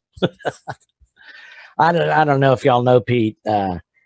Pete does some incredible work on old Volkswagen vans. He converts them into bars, into ice cream stands and stuff like that. Just some phenomenal work. And he's got, I don't know, 6 of them. And I think he's working on now. I saw on Facebook the other day that he's got one set up as, I believe, a DJ stand. So he's got some cool stuff.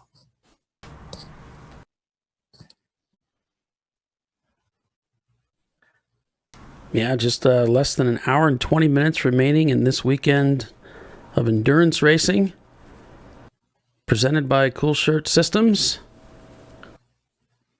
Our 8 endurance car race. And Pete's been around Chump Car racing for quite a while. I remember when we hadn't even started building our car. I remember seeing his car. He's got this brown car, and on his roof, in order to, I think it's functional, in order to cool his driver, he's got one of the old-time hood scoops or for a blown motor. It's the one that's, it's like an oval shape, about maybe 12 inches across. It's got the cast lines in it. Yeah, you're talking about those blowers. Remember when Bill interviewed that guy who explained the nature of his turbocharger? So there's a turbo hidden in there somewhere. This is great. Is it a Toyota turbo? Because it's so reliable? The original turbo had a base plate of prefabulated amulite, which was surmounted by a malleable logarithmic casing in such a way that the 2 spurving bearings were in a direct line with the panometric fan. The winding is of the normal Lotus or Delta type, placing panoramic semi-boloid slots in the stator, every 7th conductor being conducted by a non-reversible tremie pipe to the differential girdle spring in the up end of the gram meter. So back to you guys. Back to you, quick. I don't care how many times I see that. It still cracks me up. and granted, I'm pretty easily amused, but so Only the in name Chump of the Car. company, if y'all want to check out his Volkswagen creations, is High Roof Creations, HIGH Roof Create. Does some great work. So it's a Hillborn scoop. That's right, Pete. Cool. Hey guys, can you go to my camera? I've got Danny Sufi. He's our 13-year-old driver. Oh, sweet. Yep. Yeah, we've got you on there, Bill. Go ahead. I've got Danny Sufi. He's our 13-year-old driver.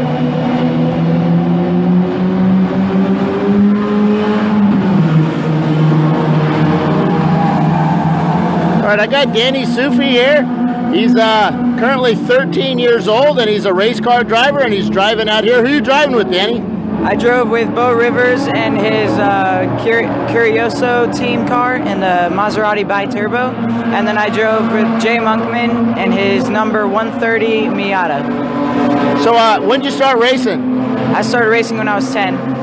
So what kind of cars are you racing? Miatas. Yeah. I'm currently racing spec Miata. Cool. So do some of the older guys get kind of suspicious about you when you're out, when you hop in the car? Not really. Actually, they're very helpful in the spec Miata races, and even out here, everyone's pretty cool with a 13-year-old on track. So they're all really nice. So how many of them do you beat? Faster. I've had 3 wins. This is my first year in spec Miata. I've had 3 wins, 3 podiums, and 3 mid-pack finishes. Wow. That's extremely hard to win a Miata since they're all pretty much close together in spec and everything, right? Yep, that's correct. So what are your plans for the future? Well, right now we're not sure. We just talked to the Kelly Moss GT3 Cup team last weekend. So we're excited about that. We're not sure where we're headed, but hopefully we're going to try to do well this year in spec Miata. Right now we're second in the championship. Cool. So what do you tell other 12, 13, 14, 15-year-olds about getting into racing? How should they go about doing it? Baby steps. Baby steps all the way. Like, my dad taught me pretty much everything I know, and to get me to where I am now, it was all baby steps. If you try and rush the process, it's not going to be as great of a turnout. Cool. All right. Hope you do well, man. We'll talk to you later. Thank you. Well, the kid's doing exactly what he needs impressive. to do. Yeah, he's staying. He keeps exposing himself to the sport. You know, he's staying active, and he's in spec Miata. He's racing Chump. He's putting himself on the racetrack a lot. There's probably guys that have been racing for years don't have 3 wins in spec Miata. No, that's like Bill said. That's an incredibly competitive. What do you call it? Series, yeah. So to have put 3 wins, 3 mid packs, and we said it's a couple podiums too together. I mean, jeez, he's obviously a very talented young man. Yeah, and, no kidding. Yeah, we see this a lot in Chump Car, Doc. We see guys like Ethan Lowe. We see guys that are pro racing or on their way up. They will race in Chump Car because they have to stay active. They need that track time. Exactly. I mean, Ethan approached me at Road at Atlanta over a year ago and said, "Hey, I'd like to drive your car sometime. I'll trade it in for instruction and that sort of thing." We've yet to put that deal together, but he'll hop in anything, as will Randy Post. And those guys is when they get off the track, they can tell you exactly what your car's doing, where you're trying to go like, I don't know, you know. Isn't it interesting? While Bill was talking to him, you know what I was listening for was the same thing you get when you listen to another young driver like Max Verstappen. You get these really young guys and how mature they seem to handle themselves. Oh yeah, you know, the way they answer those questions, and there's obviously a very mature, mindset behind it, and he's got it.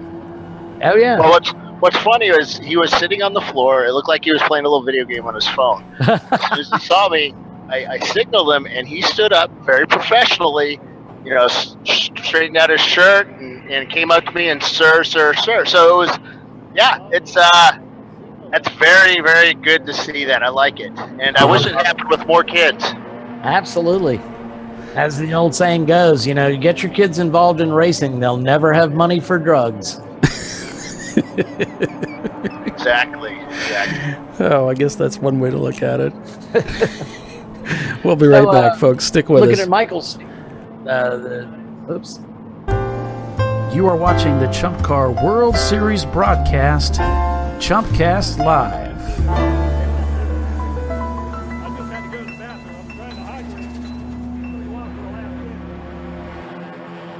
Go ahead, Doc. What was your thought you wanted to finish there? Well, Michael just updated us from race control. It looks like that Maserati bi-turbo that young man was just talking about is being towed off the track. And there's also a report that the number 10 car, I'm not sure I see a 210, but they have a loose headlight cover, so I don't know if he's going to be black flagged for that or they're just going to let that thing naturally depart its intended location. Right, but it is something they'll keep an eye on it. They'll keep an eye on it. See what happens to it. If it takes off and it ends up off track, they probably won't worry about it. You'd like to think a headlight cover could get some decent airtime. Yeah.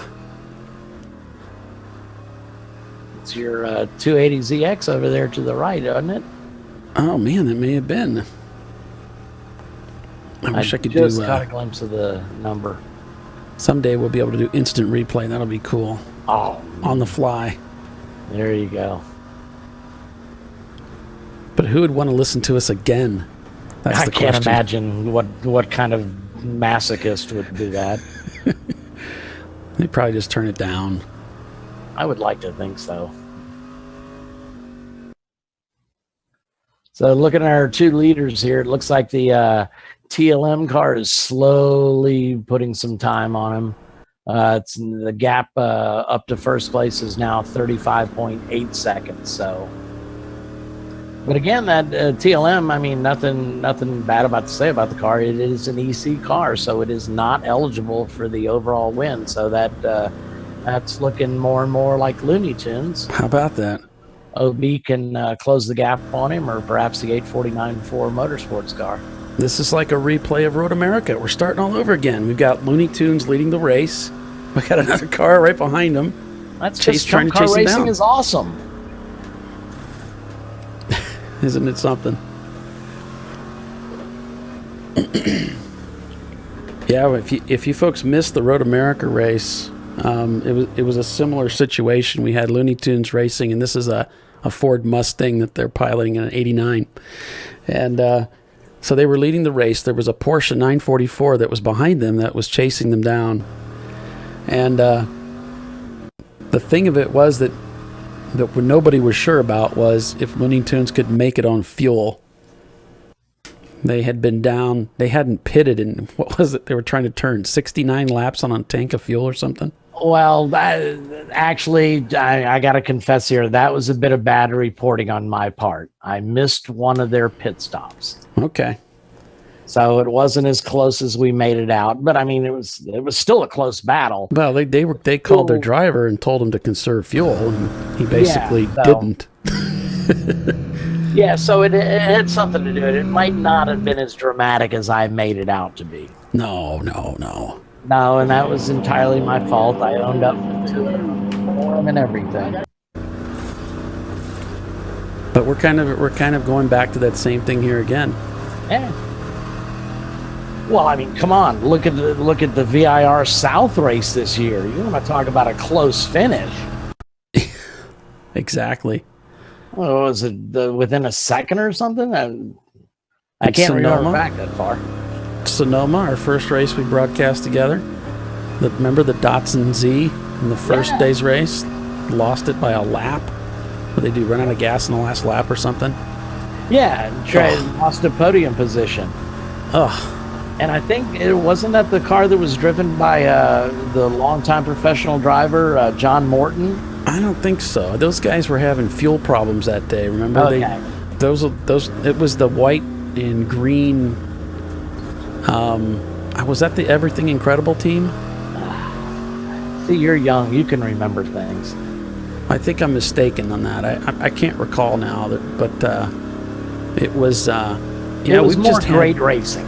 Yeah, it was more great racing. We're seeing that time and time again. You get down to the end of an endurance race, and you're splitting the leaders by, a lap or less. It's just really amazing.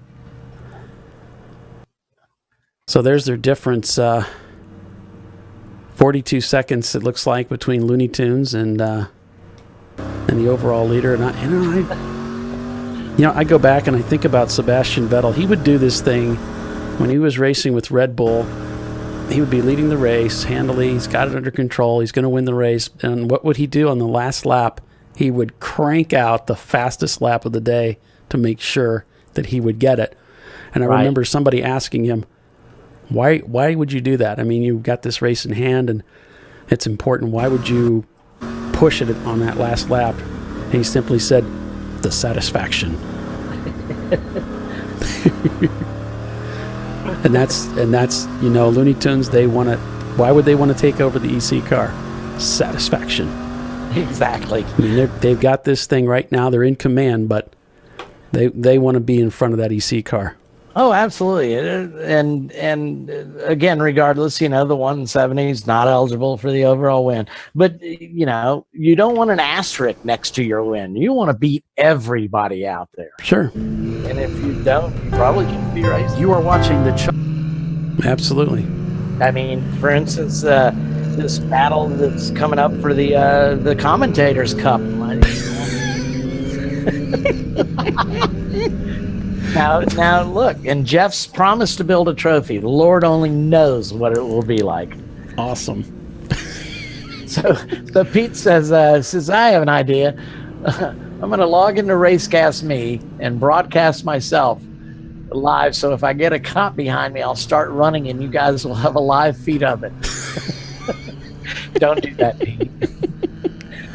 Well, wait a minute. Please don't do that. How do we determine who wins and who loses this trophy? I mean, what are the ground rules? And I think we're just going to have to stop trying to make rules. It's just you're gonna next thing you know we're gonna have a 30-page rule book.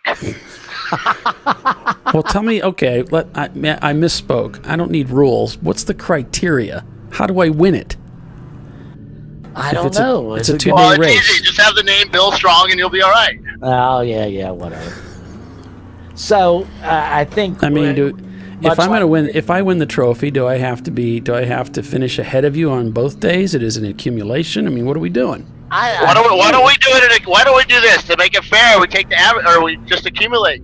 So the top score wins. We go by the position and multiply just do it like cross country. Low score wins. Okay, if I get first both days, I have 2 points. Okay, so if you get 10th both days, you have 20 points. Oh, okay. But we're not talking about... The 101 is in for fuel. 101 is in for fuel. Okay. Oh. That's Looney Tunes. That's our current leader. They're getting that last splash of fuel. Well, and we talked about this because I thought I said he hit it a little bit early. And there is... yeah, exactly. So he pitted a little early. He pitted with about 2 hours and 10 minutes. Which I thought was he'd have to come in and change drivers, if nothing else. So unfortunately, he just needs a splash, but he's got to stop for 5 minutes because he's taking fuel. Oh, boy. Now, they've got fuel lined up on the wall, so it's more than a splash.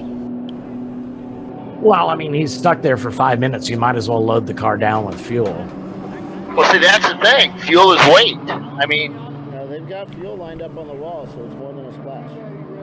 Well, we'll see how they decide to go with this thing, but they are making a driver change, as you said, Doc.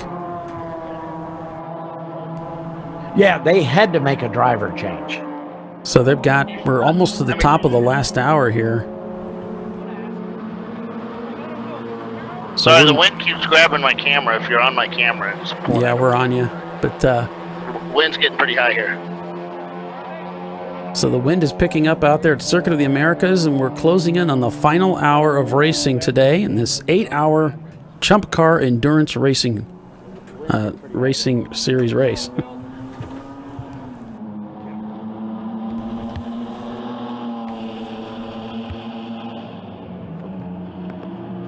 So as they're going through their pit stop routine right now. So there was a bunch of us talking about, the ringer cars. What would be the cars to get? And Troy kept bringing up a couple of cars. One of them is because Troy, this is what Troy does. Troy plays around with the numbers. So one of them was the Ford Mustang, the F body or the Fox body, and that it would it's in the sweet spot for abusing the rules. That it's just such a good chassis, and you can make it within the rules. A $500 car and kick butt. Yeah. Yeah. The other was a Ford V6 powered Miata. Huh. He's got way too much time on his hands. Ford V6 Miata, huh? Bill, you remember that Mustang that we saw? I think it was a Fox body wasn't it that we saw at Laguna Seca had the engine pushed back? Hey, Bill? I'm sorry, say again? Do you remember that Mustang, I think it was, we saw at Laguna Seca with the engine pushed back? Oh, yeah, the mid-engine one with it basically back into the, at least about 10 to 14 inches back into the passenger compartment. It was pretty cool. Yeah, that pull was that bizarre. way back there. Yeah. And that was bizarre. You open the hood and it's like way back in there. So there's a lot of things you can do. Hey, Bill, look to your left, that other Mustang. Hey, Bill. Yeah, I just did it. Remember, there's a delay. Oh, okay. That's the KH Motorsports Mustang. Yeah. Their hood seems to be missing. Oh, boy.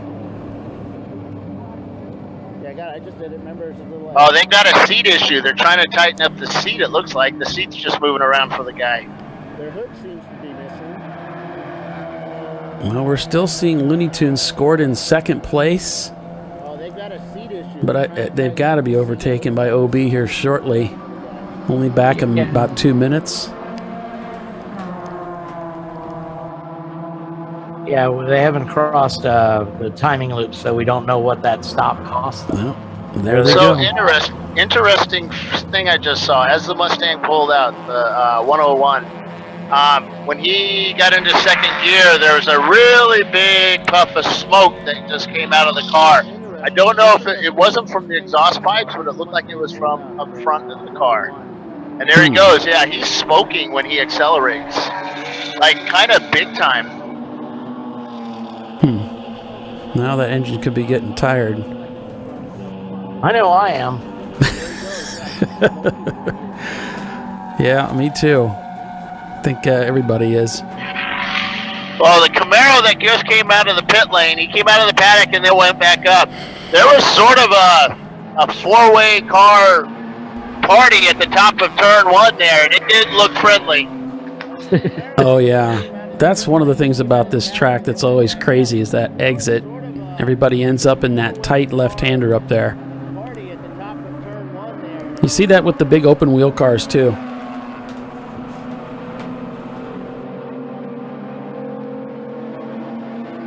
And car number 79, the Toyota Celica or Celica Supra in the pits. Yeah, that's the TDN racing car. So Looney Tunes falls down to third position. Well, really just second when you pull the EC car out. Shown down 2 laps from the OB Prestige. It could be this is going to be a fuel economy race. OB might be able to pull out the win. We'll have to wait and see. Yep, Michael's reporting from race control. They are looking at that 101 car for all the smoke.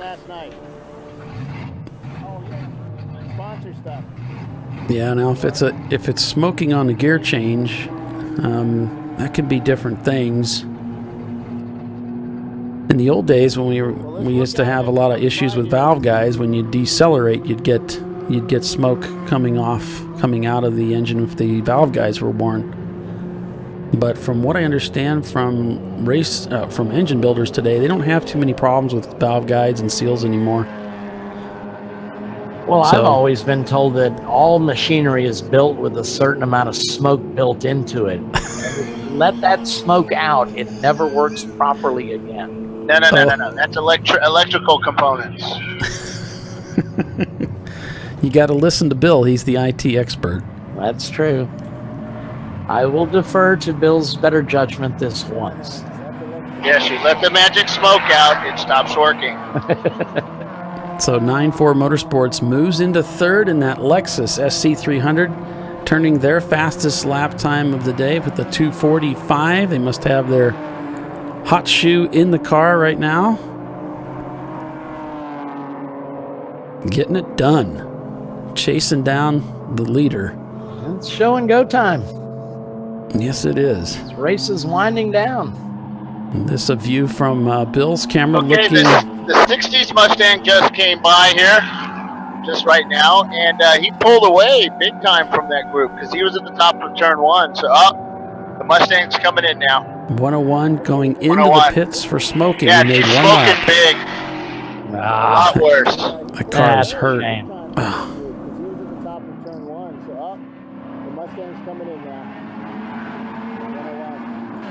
So we don't know what happened from the last lap in to this lap, but Here he's in the pits.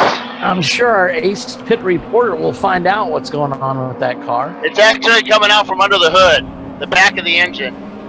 okay, maybe we have an oil cap that was left off on a refill. Oh, the 710 cap?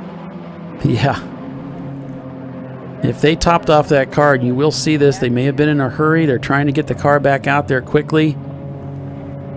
They may have left the oil cap off, and of course that's going to vent. We don't know. Spray oil into the engine compartment. It's going to burn off on the exhaust. Don't ask him any questions now, Bill. No, they said they're done. Oh. He said no. They're done. Boy, that's a shame. Yeah, there's all kinds of oil on the ground there. It's done. That's a shame.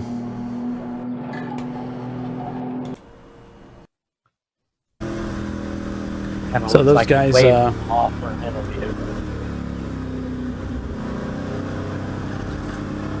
What was that, Doc? I said it kind of looked like he waved Bill off for an interview. Like, I don't want to talk right now. Basically, that's what he did. That's really. I understand that feeling. I really do. Oh, yeah. I get it. It's tough. Well, I mean, you showed me the same mercy, as it were, Bill, when we were stuck in the pits at Daytona. It's like, I'm just going to let Doc be. He looks a little stressed right now. You know, you try to push your sponsors. You try to do talk all the good stuff.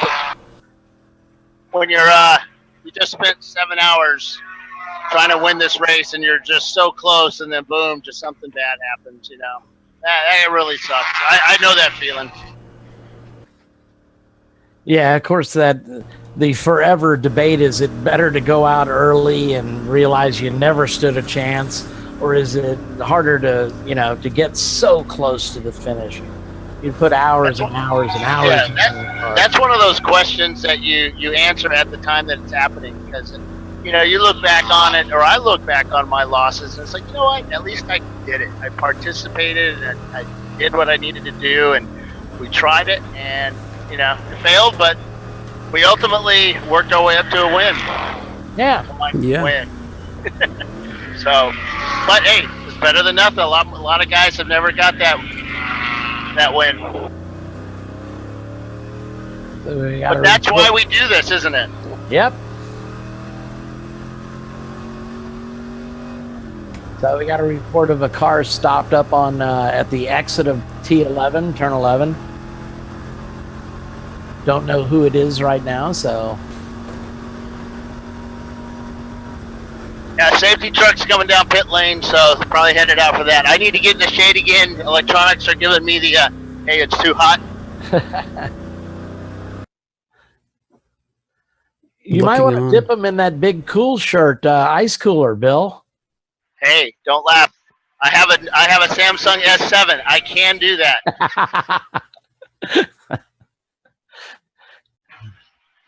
Now the safety crew's over here. They're going to put down some oil dry and pick up the oil that the Mustang dropped down.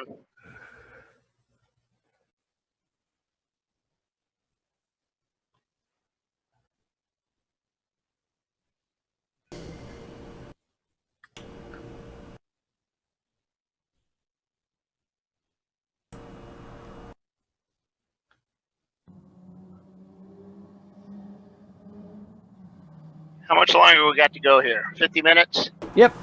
Yep.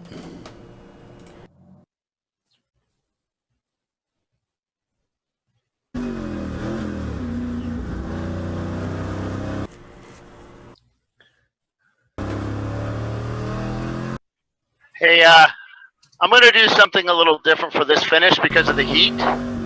I am going to go upstairs and do the robo cam for the finish. Let this cool down, and then that'll be nice and cool for the interviews. Sounds good, Bill. Yeah, it's the cameras. Wink, wink, nudge, nudge, say no more, say no more. Last year, it was like 2 seconds before I was supposed to do something important, the camera would overheat and shut down. They intrinsically know this. And for reals, I was dipping it in ice water. Yeah.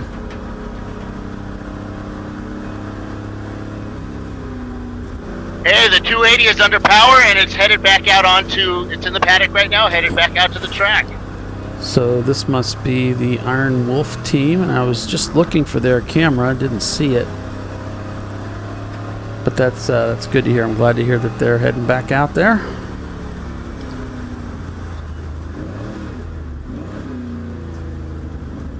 On board with the PMF Racing Ford Mustang, that 1966 vintage car. We can see one of the cars being extracted from the racetrack there. Driver's right on the back stretch.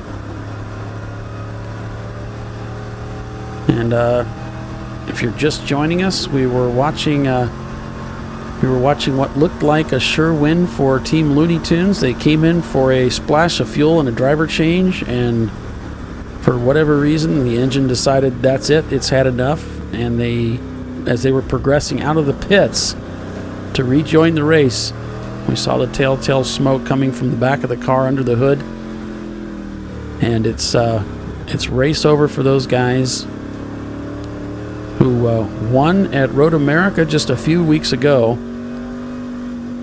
but they'll be back. They'll live to fight another day.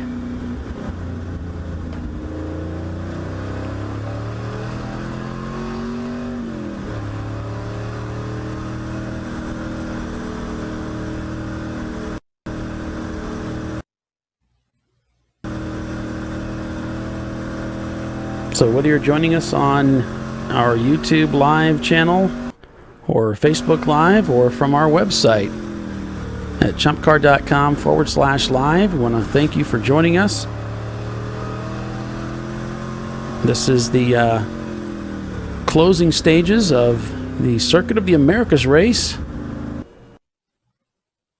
sponsored by Cool Shirt Systems. And Chump Car has a number of sponsors, such as RBA Graphics and Wraps, Maxxis Tires, another sponsor of Chump Car.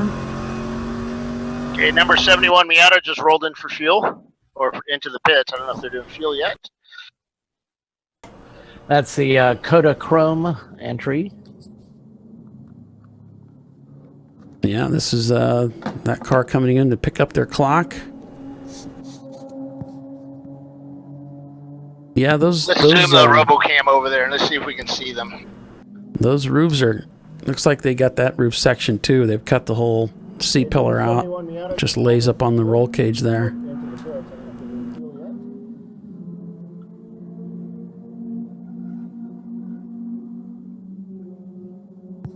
Yeah, it's surprising how hot it can get inside of an open top roadster. You would think that you'd be in the air. It's like a motorcycle, but it just isn't so. It's not. It gets hot in there. Let me tell you about being hot out in the sun. It's the sun. I mean, the heat from the sun is just insane out there right now. Yeah. Putting that rooftop on those Miatas is the way to go. You take that sun off the driver, it makes a difference. I still can't imagine racing an open top car. There we go. Go over to the RoboCam. I got him on the RoboCam. We're already on it. We're riding along with you. Woohoo! Is that me making all that noise? Yeah, I'll kill the audio. There we go. So there's the Miata in the pits there. Yeah, the thing about this RoboCam is weird is that it's like when you're hitting the buttons, sometimes, up is down and down is up. It's like you don't know how to, it's like playing, the fighter jet in the, you don't know which way is up and down. You go one way. You better know which way to pull that stick. Yeah, it's like you don't know what you're doing. You're just trying to, muddle through it. I was a ground pounder, man. Even worse, Air Force. So here you can see what they've done with their top. It's just a piece of metal that looks like they've tacked it down to the roll cage. Let's check something. I think that RoboCam has a mic on it. See? Yeah. I could hear you. I could hear it tapping through. No, what you're hearing is the computer. I think I had the mic on the computer. See if you hear it now. Turn the sound back on that. No.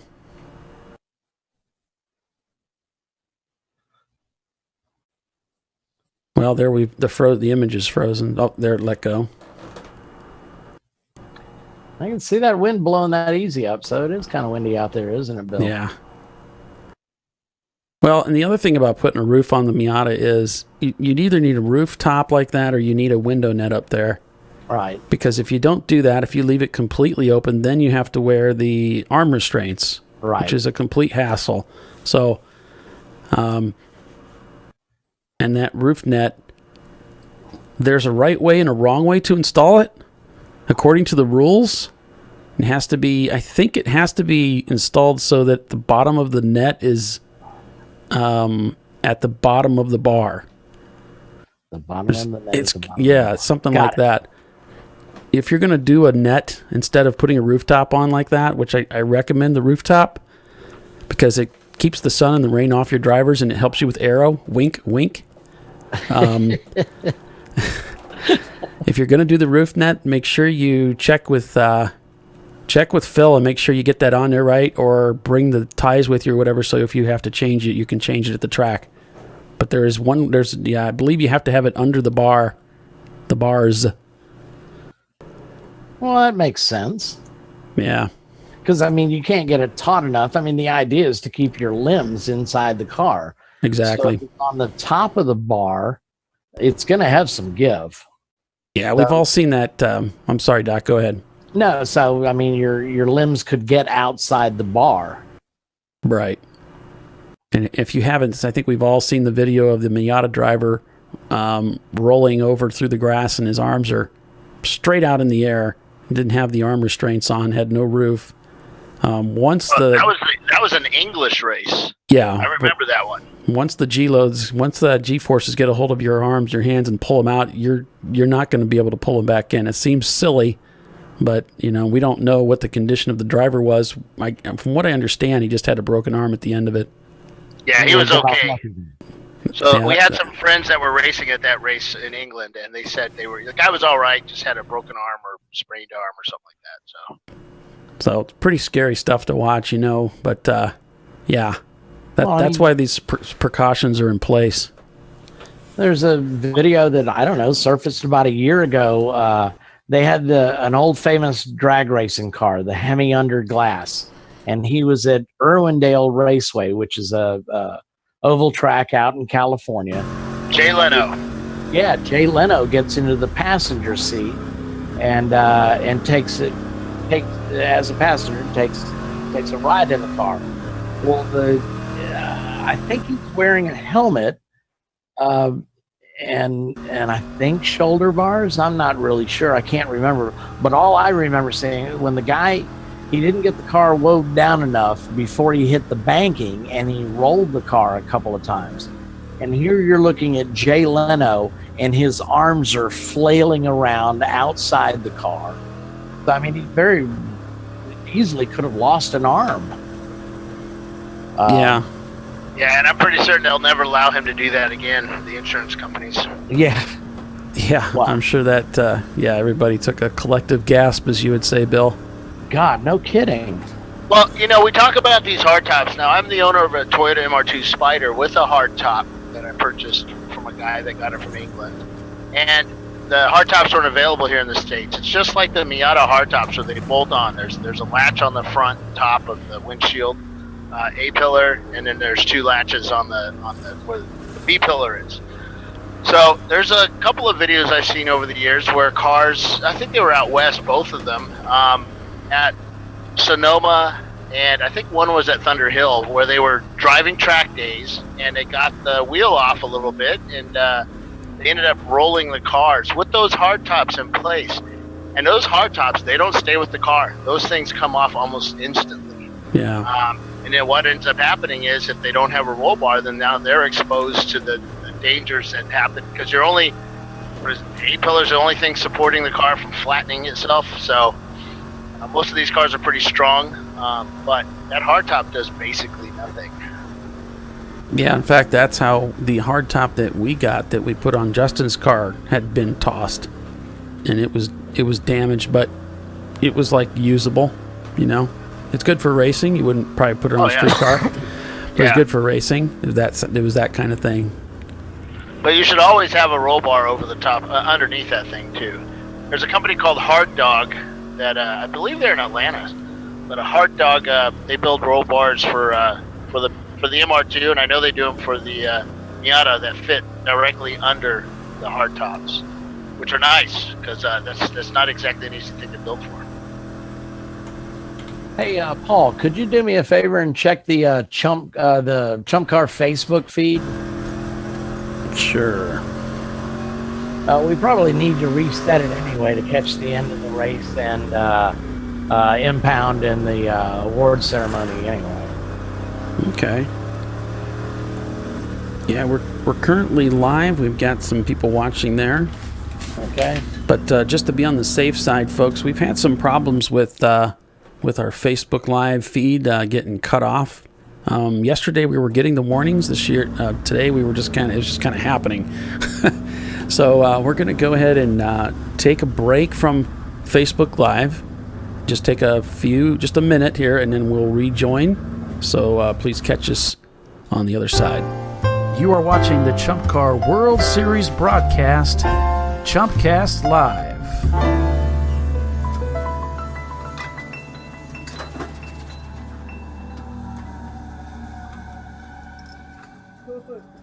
Hey, Paul, look at my RoboCam when you get a chance.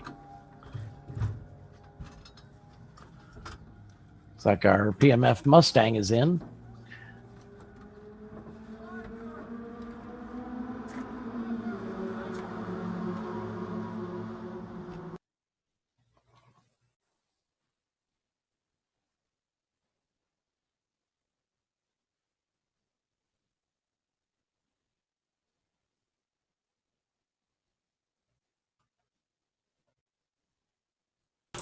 All right, so we are back live on Facebook. Just waiting for some folks to rejoin us here. And yeah, I've got that image you were talking about, Bill, with the RoboCam from Logitech. So thanks for joining us, folks. Sorry we had to sign off there for a moment.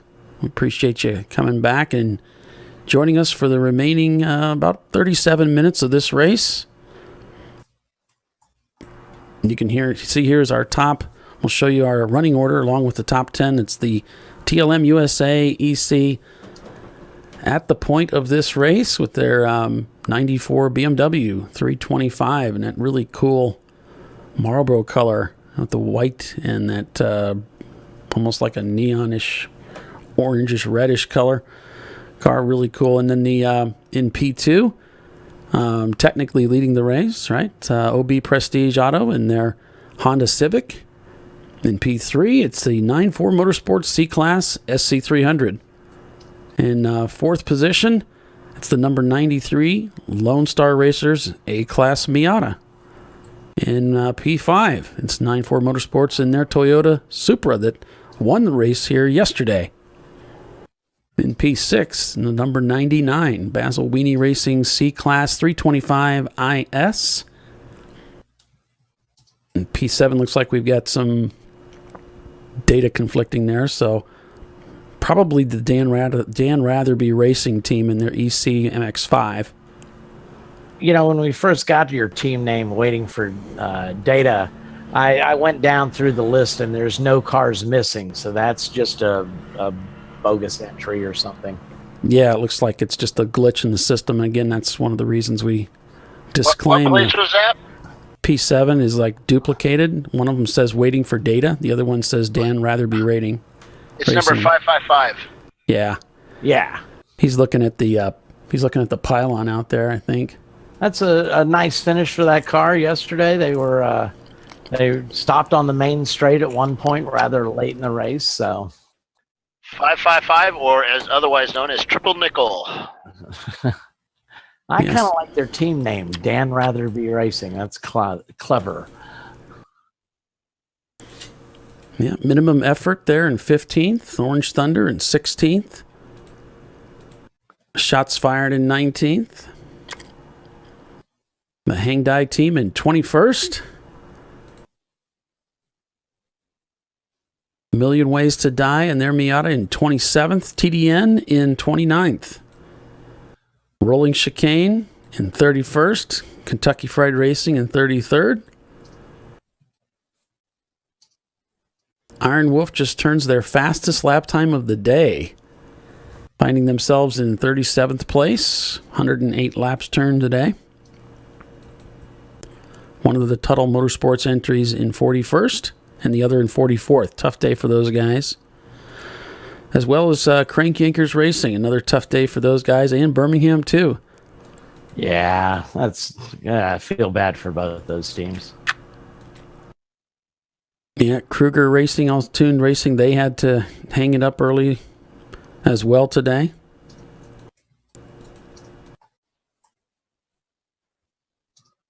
But to the victor goes the spoils. There's still a lot of cars on track.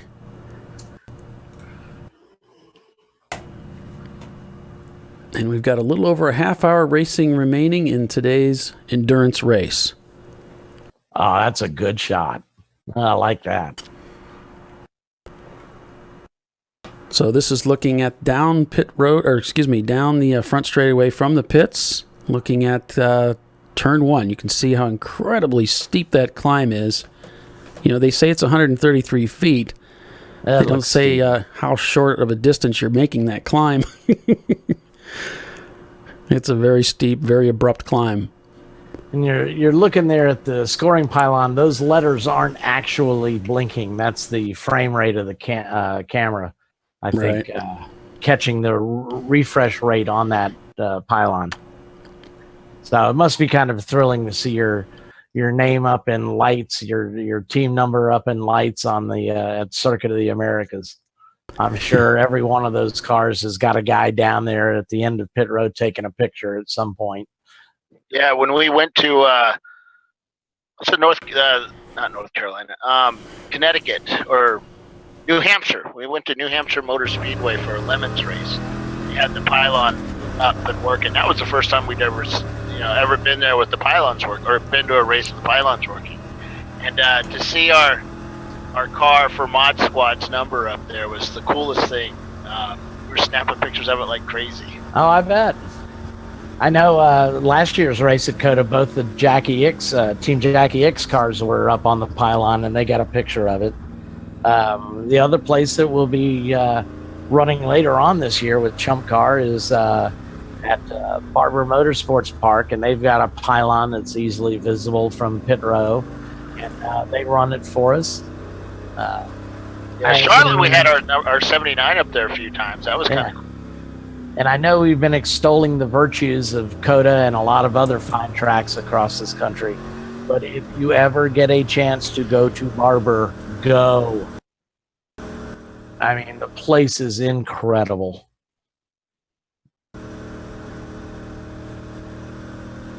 And that race is actually going to happen later on in December of this year. I believe it's the next to the last race before the year-ending race at Sebring. Yep, it's the championship, isn't it? No, it is not the not Central Championship. This year is going to be at Road America when we revisit there. It was the championship for Central Division last year. Where's the championship for for the East? At AMP, Atlanta Motorsports Park. Ah, yes, that's a great track. That's the designer of this track, Circuit of the Americas, actually designed AMP. Yeah. It's a great place. I probably tell the story 100 times more, but that race happens on more or less Halloween weekend. So last year we had a nice big field, and our dear COO, Mr. Chiswick, had the idea that there would be a pumpkin chunkin contest with trebuchets. So there were actually 3 trebuchets. In fact, Chump Car built one, I believe. And so we went out to the skid plate up there and chunked pumpkins for about 2 hours or so. It was a lot of fun. Well, there was a lot of alcohol, which actually scared me. Well, you know, Bill, if you would get out more in the paddock after a race, there's a lot of alcohol everywhere. I know, but I mean, just drunk guys and trebuchets. That was pretty wild. See, What could possibly go wrong? Possibly go wrong. What's the problem with that? That's what we call fun, Bill. all right, our flag marshal at the the finish line has just gone up to his tower there, and I'll swing the camera over there in a few minutes here. How much time we got? I got 30 minutes left. Oh, I like this scene here. We'll just keep it up here. You are watching the Chump Car World Series broadcast, Chumpcast Live.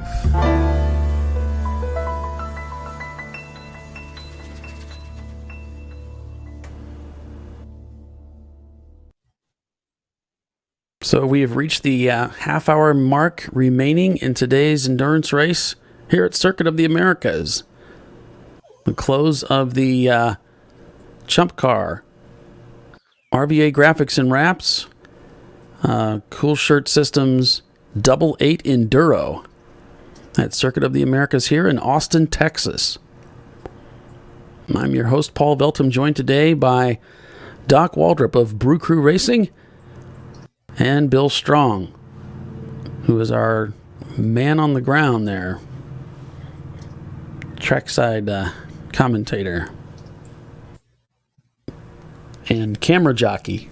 And I don't know, the list keeps going and going. I don't think Bill's decided a name for the Commentators Cup.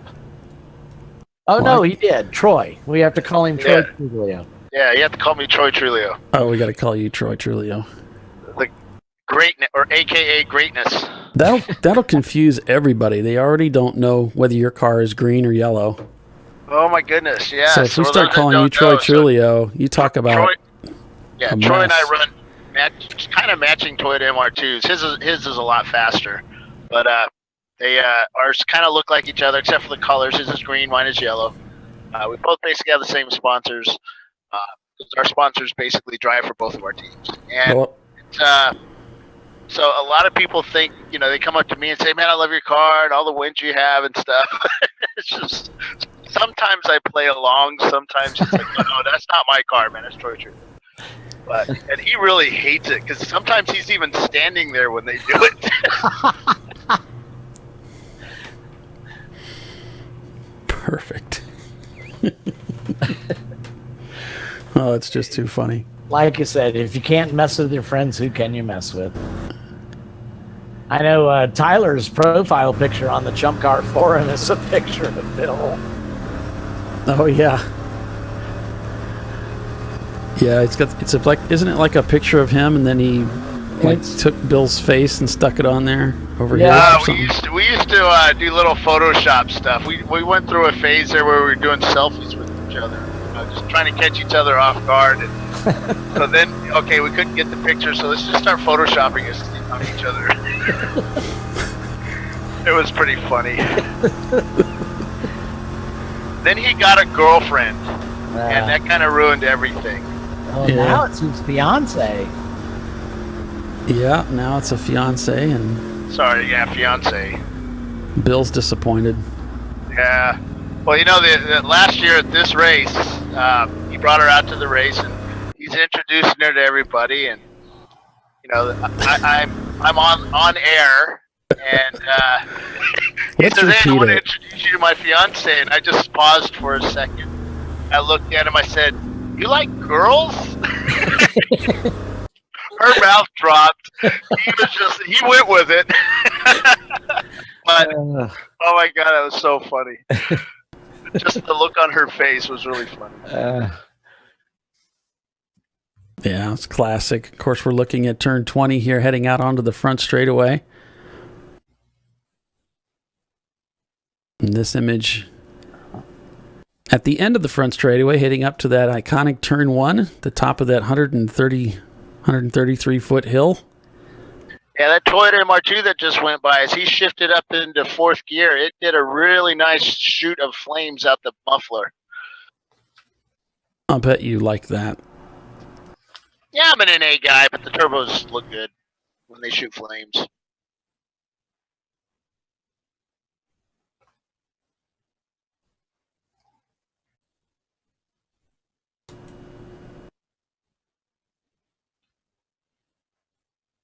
So here is the top 9. We'll pull that down to get you the top 10. Well, it's not going to happen. So the TLM USA BMW leading the way in their EC car with OB Prestige behind them, about 2 laps down.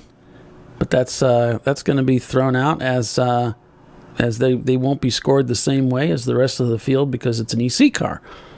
And then 94 Motorsports in their C-Class Lexus in 3rd, Lone Star Racers in 4th, and the other 94 Motorsports car, the Super that finished 1st and won this race yesterday overall, in 5th.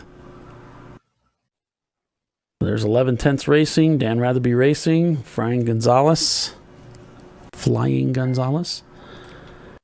and Superb Racing. Yeah, that Mercedes has climbed back up to a top 10 position.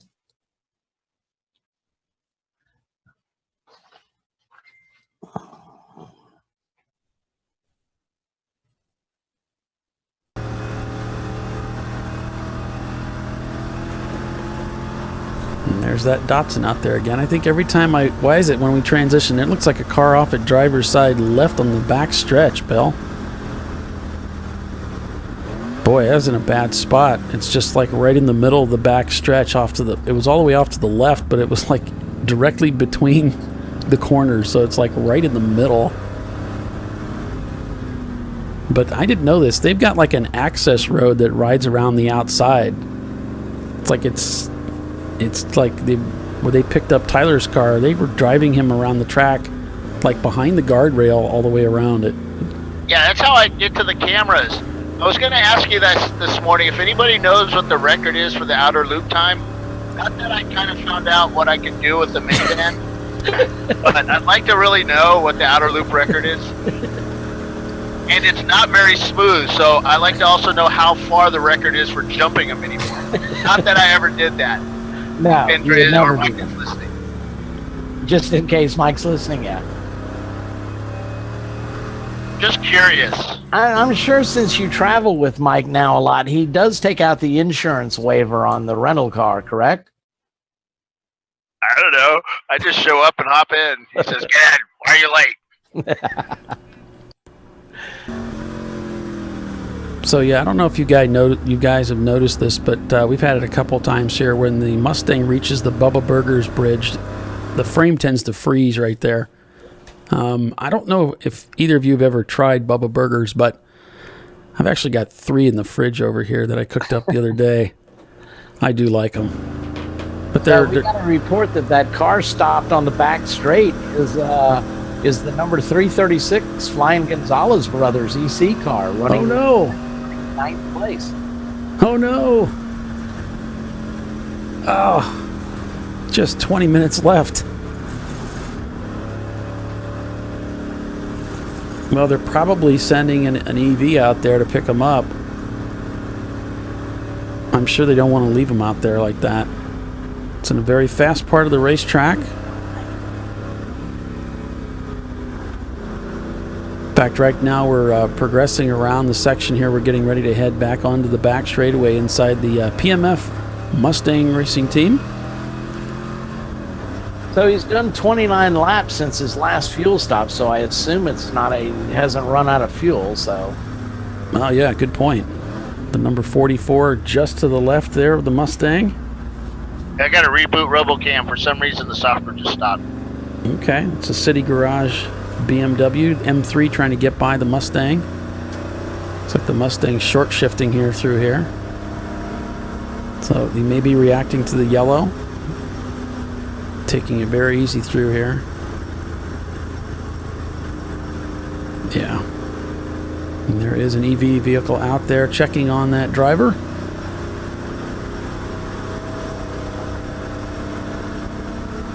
Not to alarm anyone who might be listening, that's standard procedure. We're going to check with the driver to find out what they need to do and then proceed from there.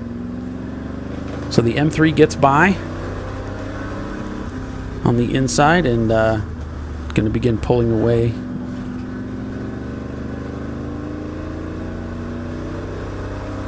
So I guess I'm hearing from Tyler that he's building an M3 too. I think there's something in the works here, guys. And I think what's happening is this. And it's kind of a it's not a family squabble. It's not what it is. But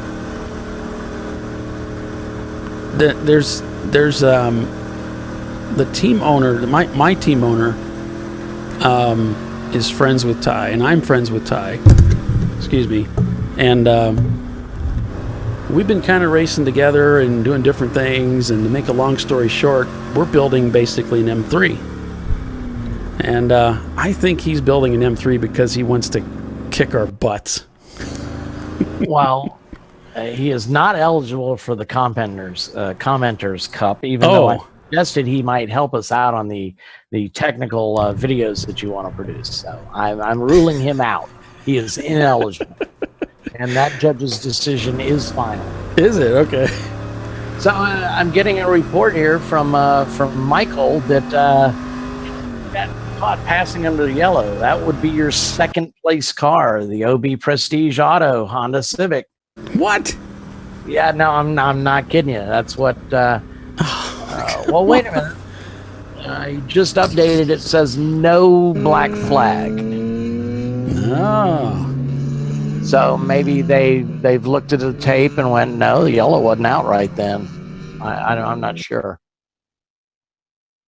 He's furiously typing away. Yeah, there's not going to be a black flag on the 221. So he's probably referring to that yellow that we saw in the back stretch there. Yeah. Of course, you wouldn't want to pass there. That would be a big no-no. Oh, so super.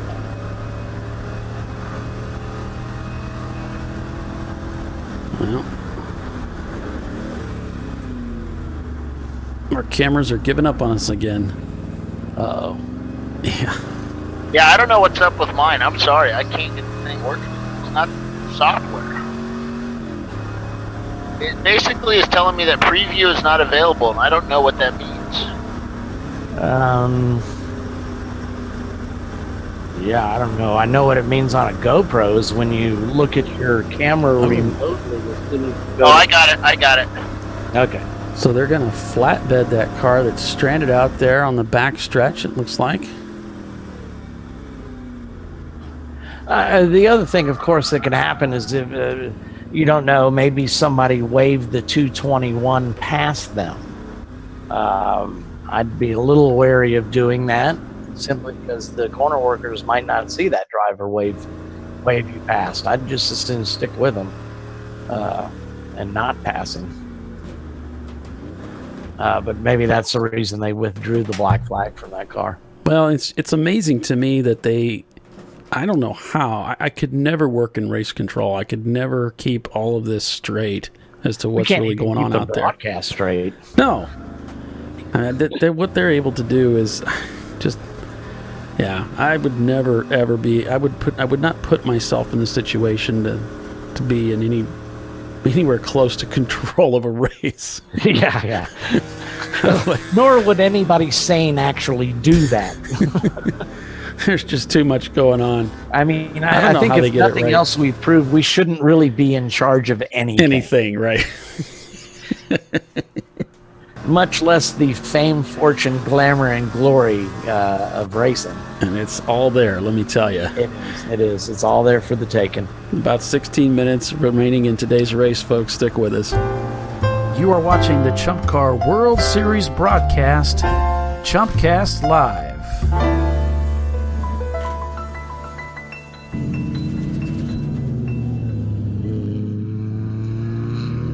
So a shot of turn 12 here coming down off of 11 where we have a emergency vehicle picking up. There goes one of the TLM USA cars right there, and that familiar Marlboro livery on that BMW. And there you can see is the running order. We'll go through that as the last 15 minutes of racing concludes. So it's OB Prestige in second. Fortunately, they may have avoided the Noid, as I like to say. Avoided that black flag penalty. 9-4 Motorsports. I'll cut the audio here on this background so you can hear a little bit better. Lone Star Racers in fourth. Then it's 9-4 Motorsports in the Toyota. And then in sixth, it's Basil Weenie. In seventh, 11/10 Racing. In eighth, Dan Ratherby Racing slipped a spot. Superb Racing up to ninth now. ICS Racing Services in 10th. They seem to have been kind of idling in that area throughout the day. Flying Gonzalez in 11th. I think that's the team that's being towed in right now. So it's probably yes. 336.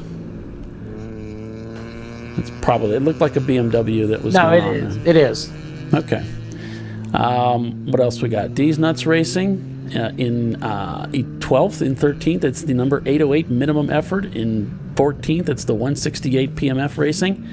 In 15th, it's the Orange Thunder Miata. In 16th, it's the Chattahoochee, right? Did I get that right? Yep, Yeah, Chattahoochee, very good. Chattahoochee Motorsports. I'm not that good with geography. The number 828 Miata. In 17th, the TLM USA Teresa car. That's the E46. Okay. And then the other TLM car being an E36. Okay. All right. So barely racing in 18th. Shots fired in 19th. Hang Die in 20th. Unintended acceleration in 21st. Looney Tunes now out of the race in 22nd currently. What else we got here? 280 Reasons to Win in 23rd. And that Datsun Donkey Punch, excuse me. Donkey Punch. 280 just went by and you look pretty strong, too. How could I blow that, right? Yeah. In 24th. Team Hosier in 25th. We've got Knucking Futz in 26th. We got Four Banger Ringers in 27th and 28th. Million Ways to Die. 28th. Yeah, I already called that. So Los Peligrosos in 29th.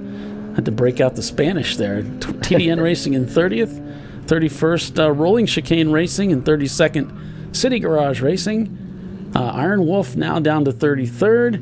Kentucky Fried Racing in 34th. Mac Racing in 35th. And you can bet most of these that are remaining are no longer circulating and falling on hard times in the Texas heat. Oh, that was nice. Oh, thanks. I thought that up on the fly. Yeah, that's impressive. I think I better leave right now while I'm on a high. Yeah, there you go. We should have stopped about 9 a.m. then. Right. If you don't even get involved, then you're that much further ahead. Taking all these steps backwards. So yeah, if you've joined us today on Facebook Live or our YouTube On Demand channel, the Chump Car World Series YouTube channel, we want to both welcome and thank you for joining us today. Thank you for sharing our feed as we close in on the remaining 12 minutes of the race. Now, don't go anywhere. We will have the awards ceremony and we will be interviewing drivers as well. So it'll be interesting to hear from the drivers how their races unfolded that led them to their results. So stick with us for that. And in 2 weeks, our ace control tower reporter Michael has reported that the 336 had a flat tire on the on the rear wheels. Oh, yeah, tire go down. Okay. Yep. That's front wheel drive, isn't it? Why do you don't need back tires? No, it was a BMW, wasn't it? Yeah. No, it's rear wheel drive. Oh, okay. So you kind of need those tires. Yeah. Well, yeah, certainly the left one. So in 2 weeks, we'll be at Watkins Glen. So if you didn't win in our exclusive ChumpCast Live giveaways, be sure and tune in for that race for your chance to win those prizes again. Maybe Jeff will clean off his hands and be able to better handle that keyboard and speed dial you. Yeah, I'm gonna see if I can get some other or some freebies for you guys to give away for at Watkins Glen.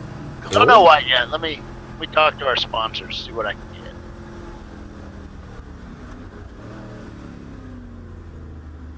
Speaking of sponsors, our title sponsor for Chump Car this year, RVA Graphics and Wraps. And they were kind enough to send me some of their paraphernalia. I said, can you get me a coffee cup or something? I'll put it on the broadcast for you. So they sent me a few stickers and so forth. Well, they didn't send me a coffee cup. Yeah, it's because I'm impotent. Well, that's true. I heard.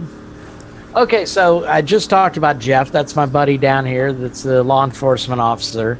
He's volunteered for Chump Car many, many races. That's where I met him. He's currently building a Mustang that's going to debut at Atlanta Motorsports Park. The name of his team is called 1080 Racing, and I put it out there if anybody knew what 1080 means, and nobody replied, probably because they're not listening to me babble on. But anyway, what 1080 means on a police radio is pursuit in progress. Perfect. I like it. Usually I don't listen to those when they're happening, so because I'm trying to get away. Right, Bill. So you're not in the Opal then?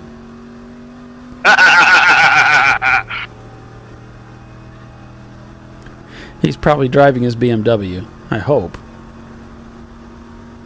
No, he doesn't have a BMW, does he?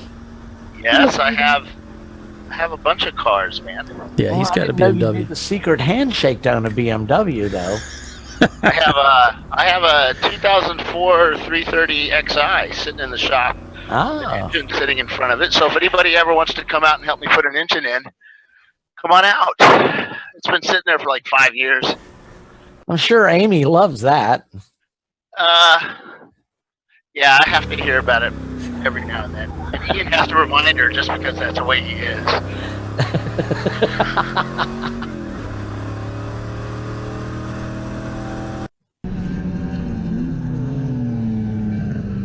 There goes that Javelin color schemed car again. Yeah. Very Mark Donahue livery. Yeah, very intentional. Mark Donahue, one of my dad's favorite drivers. I believe that was a Penske car at the time, correct? Yeah, he was Mark Donahue was an upcoming, well, not even just an upcoming, he was an established driver. He was of a Parnelli Jones caliber driver. Did you ever read his book? I don't remember if I've read his book. Well, you would remember. You have to read his book. I read it last Christmas. The 336 EC car just left the paddock and is coming down pit lane. Fast, and Dan just jumped out there to tell the guy to slow down. And also the 130 car has just come to pit lane. But yeah, the Mark Donahue book. I forget what it's called. It's like Unfair Advantage. The Unfair Advantage. Yes, I believe that is the name of it. Yeah, it is a great book. And really, Mark Donahue was an engineer who applied his engineering skills to being a driver. He started out, just small-time racing and kind of worked his way up into the Shelby camp and some other groups with his skills. He was a great tester and could get the most out of a car. And that's what he wrote about, the unfair advantage, which was testing. Well, and most of you that are familiar to racing a lot of these, of course, the top tier teams have test drivers, and that's all they do is test. And what the teams look for in a test driver. Okay, checkered flag is in the starter's hands, just to let you know. Can you get a camera on it, Bill? Yep, he is. If you go to the RoboCam, it's on. So a lot of the teams that employ. Sorry, I just turned the camera on. It shut off, so it's on now. Thank you, Bill. The good thing about a test driver and the guy you're looking for is the guy that can hit consistent laps every time, and that way you can see what changes are affecting the car and how they're affecting. Are you going faster or slower? So, you know how he used to set up the suspension of a car to tell how to make it work. A skid pad. They'd use a skid pad. Sure. Well, a skid pad is still a very valuable tool. Yeah, Bill, that camera's just not working for us. You might need to go down there with your camera. I think we're going to miss this.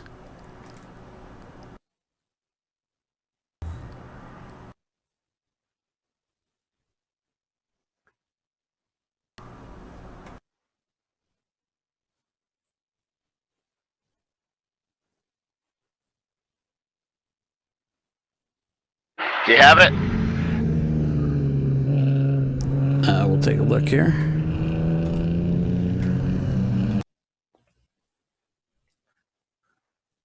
Yes. What it's been doing is it's been coming back up, and then it's only for a few seconds, and then it starts pinwheeling, and then it crashes. So we'll keep an eye on it.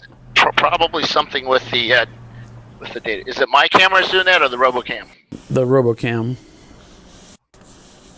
Your camera hasn't been too bad, really. It's been not a lot of frames, but the audio's real good. That was kind of cool when we cut to this shot of the flag stand, the two vintage Mustangs, two of them that were out here were side by side. That's kind of cool. Yeah, it's a shame we couldn't have Looney Tunes out there too. Have all of them out there. Yeah. I'm actually standing up here by the podium that they use for Formula One and the. Man, we just lost you there, Bill, as you were trying to comment. You're probably talking about the wind, were you?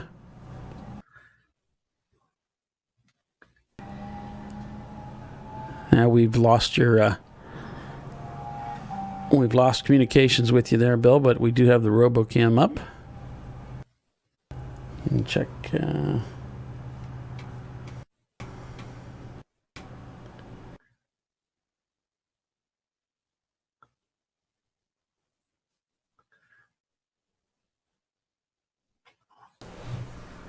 we can see there is the flagger. Giving the one to go? Looks like he's giving the one to go, yeah. And that looks like Andrea Chezik heading out to the flagman there.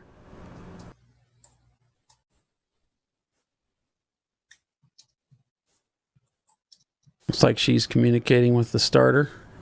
She's probably going to get up there and take some pictures. She has been. Oh yeah, a couple of posts from her on the Chump Car Facebook page. Yeah. She did that yesterday. That was actually great. That was really great. She had some great images from out there. So I just put in a type on our Facebook chat to Michael. If Bill is within reach, we'll try and get a word out to him that we've lost his audio and video.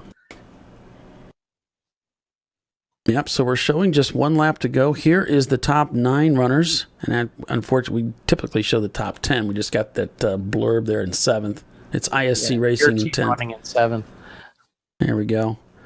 So there's your top 10. We're just a few minutes left in the race here. We've got, we're getting the 1 to go. Waiting for the OB Prestige Auto number 221, that Honda Civic that was on a charge yesterday. We saw make their last pit stop today. In position to win this race today. There's a Mustang in the foreground being pushed to their pits by the pit marshals working pit in. That's got to be a bummer. Yeah. Race all day and you don't see the checker. Okay, Michael says there's working on getting to Bill to tell him that we don't have his audio or camera. Actually, he's left the bridge now, so I'm not sure what's going on. He's probably having to recycle his phone. Okay. Maybe his battery died. Michael's not sure if he could reach him. Well, we've got a good... Yeah, we've got a good feed here, a good shot of the finish here that's coming up here shortly. Looking for that black Honda Civic to come around turn 20 to take the checkered flag and the win, the overall win here at Circuit of the Americas after 8 hours of racing today.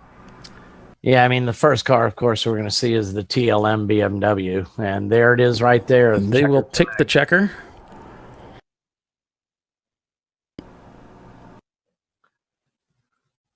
There goes one of the Miatas. That's not your overall winner, though. I think that was the purple car. Mm-hmm. The purple one I saw earlier.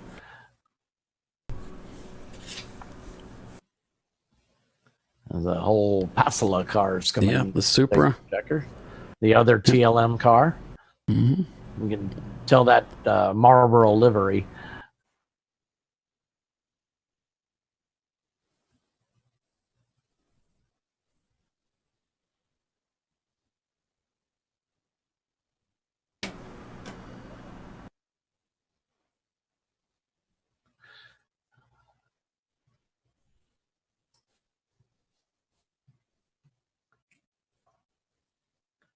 So the checkered flag flies at Circuit of the Americas after 8 hours of racing in this Chump Car Cool Shirts Systems sponsored endurance race. And it is OB Prestige Auto, the number 221 1996 Honda Civic, taking the win on this day in May.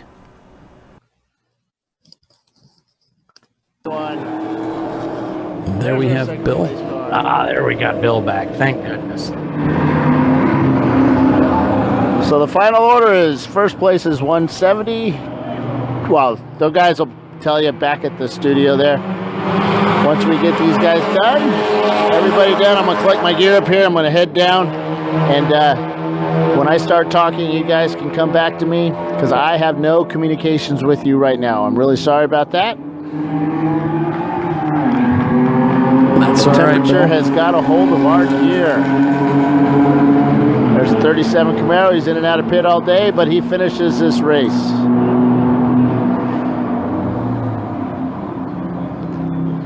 Still have some cars out there. Want to get everybody finishing this race.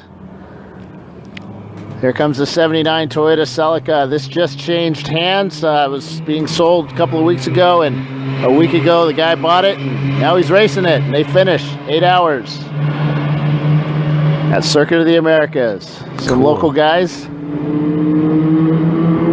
Let's take a real quick break. Here comes the 444 car. Winding up. I think that's an Audi, actually.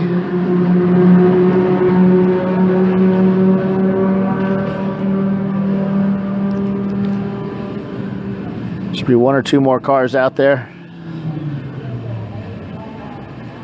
The race officially ends once the winning car passes over the finish line, and then everybody else has to cross the finish line behind him. And here comes our race winner right here. He is an EC car, so that's outside the limits of our rules. So he will go back to the paddock. He doesn't go through.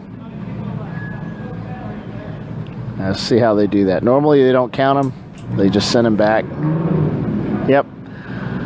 So the second place car is 221 and 840. And here comes a Supra. That's a 90 or 984, I think the number is. They finished 5th place.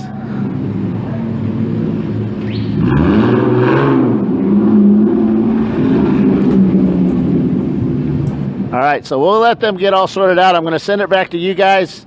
Let me get downstairs so we can do the interviews. Give me a few minutes. All right, so we'll wait for Bill and work his way down there. And we'll be able to hear from the teams, the drivers. The PMF Racing team. Thanks to you guys for letting us ride along with you on your in-car stream. Yep. It's fun to listen to that motor all weekend. And thank you to everybody joining us for this race today. We will be carrying our coverage through the driver interviews and also through the awards ceremony. So we'll get a chance to see the teams and the drivers and look for some familiar faces. Get up to close to the stars of Chump Car Racing. Oh, yes. Hey, and we've still got those giveaways. Yeah, as Mike said, there's still some things to give away, and if you haven't been to a Chump Car race before, there's always giveaways at the in the awards ceremony. Not to mention the awesome Chump Car trophies themselves. Not to mention the trophies, right? You can, and often there's so much stuff that that the race director gives away that he's asking for people to raise their hand if they want some of these certificates. So, great opportunities there. So if you if you compete, make sure that you attend that award ceremony, get to meet some people, and come away with some gift certificates.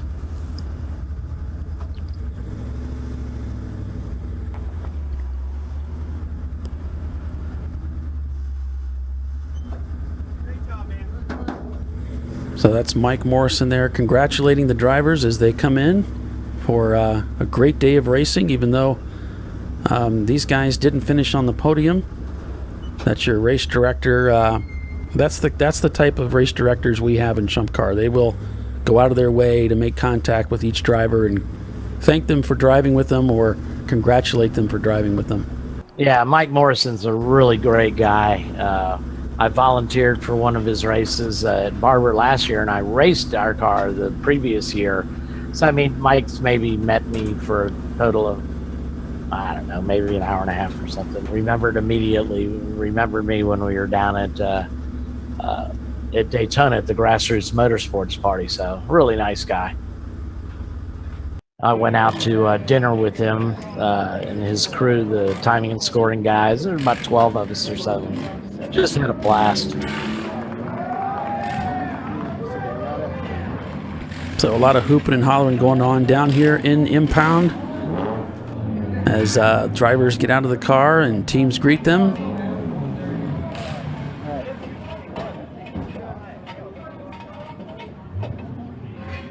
And there's your finishing order. You guys are. I'm going to just go.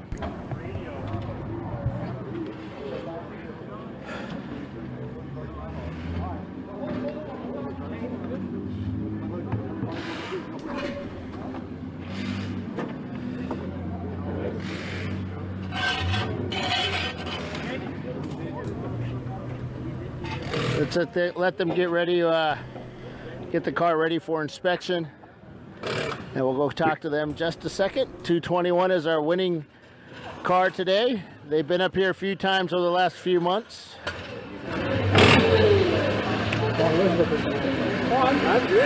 It's OB's Prestige Auto from Canada.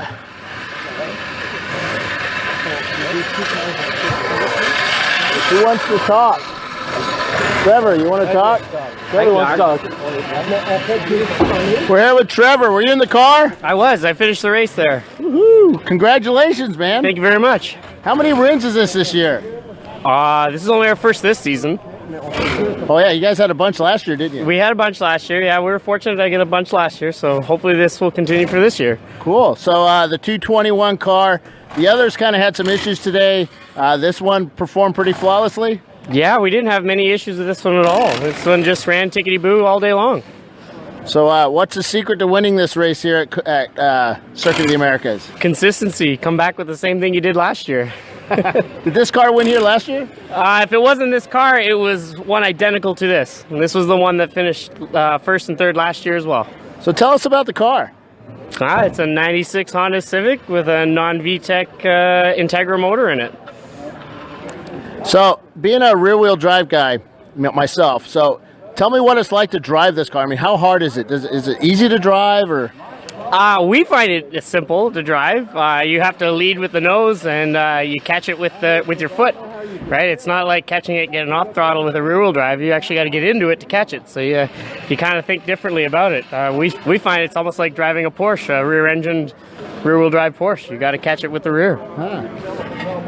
So, where's your next race at? This car will be probably at Mosport in Canada, but most of us group will be at Watkins Glen. Yeah, we'll be there in 2 weeks. That's a hard track, man. You think you guys can handle that course? I hope so. We've been close a few times. We just haven't been able to seal the deal. So now we'll have a few things to improve on going there with some other cars and see what we can do. Yeah, I was looking at the entry list for that as we prepare for our telecast there, and there's some big cars coming. There's a lot of cars coming, over 100, and the names are, it's going to be a very interesting 3 days there, that's for sure. Yep. All right, congratulations on another win. Thank you very much. much. We'll see you at Watkins Glen. Congrats, guys. All right, thank you.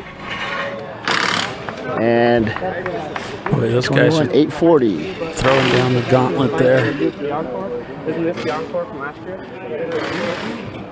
We'll let them finish getting their stuff together. They got to pull their logbooks out and get the wheels off and get the cars ready to be inspected by the tech and also by all the competitors, because the competitors can come up and take a look at the cars and make certain that they're following the rules just like everybody else. Of course, that car, we referred to looks over it as well. Javelins, but that paint scheme, judging by those white stars on the hood, that's actually a homage to the great state of Texas. Oh, yeah. Yeah, Car was so fast, I never noticed the white stars before.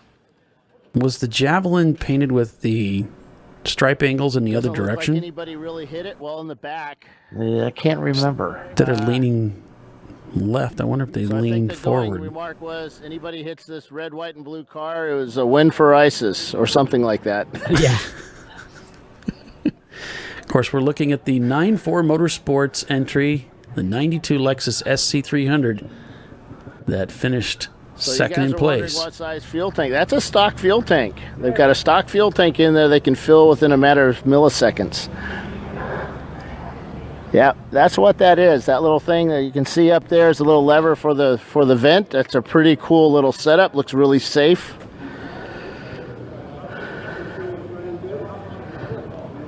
All right, let's go talk to these gentlemen. Who wants to talk? Brian Peel. Brian.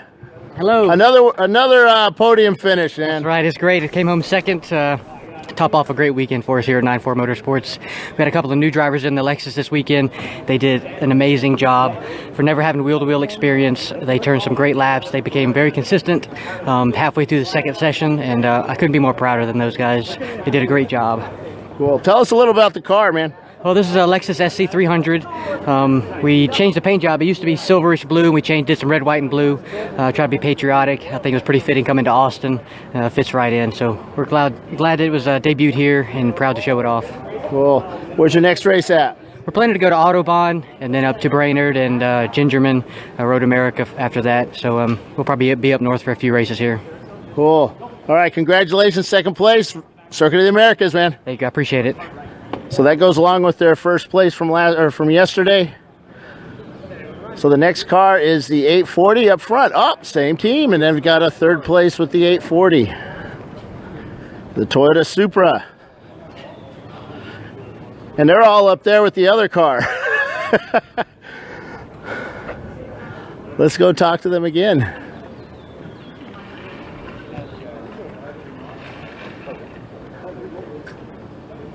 '93. Oh, it's a 93 actually. I know you guys are probably yelling at me. Where are they? They left, Bill. Oh, they're hiding over in the shade. That's what they're doing. We'll walk over to them. Shade seems nice about now. So third place, man. Yeah. We got third place. It was tough. We had to fuel save all day long, so that was hard when you have they don't have much power to start with in the Miata. But no, we're happy to bring it home. We the bolt came out of the right front ball joint on the last lap, so we're just happy to finish. Yeah. So who was in the car? Is he like in the bathroom right now? Yeah, he went missing. That's what we were actually just asking that. John was in the car owner, so we don't know where he went. Yeah, probably the bathroom, because that's kind of scary. Bathroom break. Yeah, we haven't seen him. So is that your first podium? No. Oh, Yeah. They won it. We do pretty well. Just this is a real tough track for the Miata, so but we had a good day. Yeah, we had one. Was it you guys yesterday? Yeah, it was. Yeah, it definitely was. So you do have ringer drivers. You have to. We have good drivers. Yeah, we have a good set of drivers. Cool. So where's your next race at after this? I'm actually not sure what we're gonna end up doing. We have to get together and see where we're going next. So. Where are you guys out of? We're all out of Austin or kind of the surrounding cities. Right. So yeah, local. So how far do you guys travel? Because other teams are like, the car owner is in Dripping Springs, so it's all of 30 minutes or 35 minutes, so it's pretty close. So you guys just stick around here? Yeah, so it's not far. Makes it nice when everybody else is like trying to get packed up to hurry home. We only have 30 minutes to go, so. Let's see, taking home a Circuit of the Americas trophy has got to be pretty darn good. It's going to feel good, yeah. No, we're just happy to take one trophy home, so it'll be good. Cool. Yeah. All right, congrats, guys. Thank You're you. good, man. Yeah, appreciate it.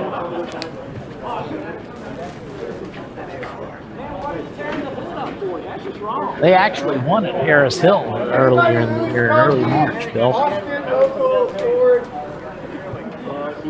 Yeah, he can't hear us, but so the 984 Supra on the podium again. Again, yes, sir. I don't know where the driver went. Hang on. Yeah, everybody disappeared from the car. Well, it's about 1,000,000 degrees out here, so Yeah. that's understandable. Yeah, all our cameras yeah. quitting. You can talk to Brian about that. Yeah, we're talking to me about the Supra. Oh, hey, how are you?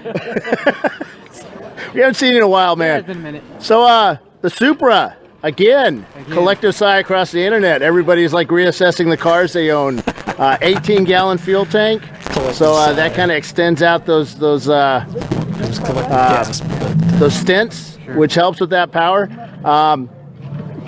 Is it a good chassis to start with? It's a great chassis. It kind of gets a bad rap as a unicorn of cars, but really it's just a good, reliable car built by Toyota, just like the Lexus, the SC. They're great platforms. They're very easy to drive, fun to drive, and it makes us reliable, and that's how we finish well. We keep turning consistent laps. We're not always the fastest, but we are reliable and consistent, and that's what wins races in endurance racing. So how was the car at speed? I mean, aerodynamically, was it pretty stable? It's very stable. I would say it's probably a little more aerodynamic than the SC. Just measuring at the greenhouse is a little lower, so it's a little bit more stable. But I would like to have it at Daytona earlier this year. That would have been real fun. But hopefully we'll have it developed and back for Daytona next year and see what it'll do at real speed. Thank you for joining us at Circuit of the Americas.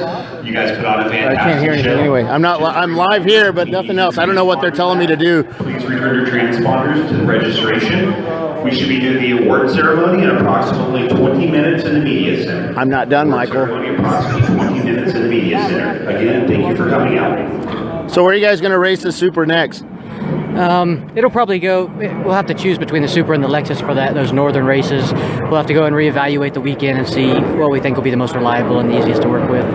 The Supra is a quick preparation, so we've got some more stuff to do to it for reliability. So we may run the Lexus mostly this year and just bring the Supra out occasionally. So we were pretty impressed by the 6-second fuel dumps from the back to the Lexus. The 6-second fuel dumps on this guy. That's a pretty cool little lever system you have. Yeah, I've worked on that for a while. It's something, we have 5 minutes and everybody says it doesn't matter how fast you fuel, but I really disagree with that. The faster we can get fuel in, the faster we can start working on the car, checking fluids, tire pressures. So if we can be done fueling in 30, 45 seconds, it's a win. And it's dry. You don't have to worry about spilling fuel and fire. So I think it's safe and it's fast and we love it. Yeah. All right, man. Congratulations. Thank you. Nobody has anything to say. Congratulations. It's been a great weekend of racing. Button your cars up. Whose car? The ceremony is going to start at 4:35 in the media. Congrats, man. On the podium. Well, 5th place. So what could you have done differently to get the car up a little higher? Not wrecked. Not have an incident. Oh, okay. That cost us 9 minutes. An incident, turn 11. That's what we were 9 minutes. Cost us 9 minutes. Cost us 9 minutes. So who's driving? I don't even want to say. So what happened, man? I don't want to say. Just making a pass inside on turn 11. A guy came down on me from the outside. It happens. Yep. It happens. So, is this your first podium finish from Chump Car? Oh no. Not at all. Oh Not? no. Yeah. So, you finished higher? Oh yeah, we've won. Oh, cool. We'll be at Watkins Glen in 2 weeks. Oh, okay. Too cool. Where are you guys out of? Austin. Austin. So that's a long haul for you guys. Yes. Yeah. Oh yeah. Cool. So I have seen him before. Might have been here last year, maybe. Oh yeah. Yeah. Yeah. Cool. So tell us a little about the car. It's your basic E30 Chump Car M20 motor that Joe, the master, has built from the ground up. We've been running it about 4 years. Fast car. Cool. Yeah, I couldn't get it to turn very well today, so times were off a little bit, but all in all, it's a fast car. I think 2 people passed me in 2 hours, really? And they were EC cars. So non-EC, we had the 3rd fastest lap time. Cool. Yeah. Well, somebody helped you turn right there, so. Yeah. That was early on. That was early on, yeah. Early on with him in the car. Yeah. He was the guy that was. I said it turned. Somebody helped you turn. Yeah. Yeah. All right. Well, congrats, guys. See you at Watkins Glen, man. We'll be there. All right. Whoop. I do my best to be in the way. I got it. All right. Oh yeah, sure. Why not? I got a camera operator with my short wires. Just close enough. There we go. All right, guys. This is Bill Strong reporting from Circuit of the Americas. We'll be back in a little bit to do the award ceremony. We're going to try and do that from inside. Hopefully this camera will work in there. We haven't really tested it yet. But we'll be back in a little bit. And back to you guys. I have no communications with you, Paul, and Doc. All my equipment died. But we'll be back in there. So you just keep an eye on this camera.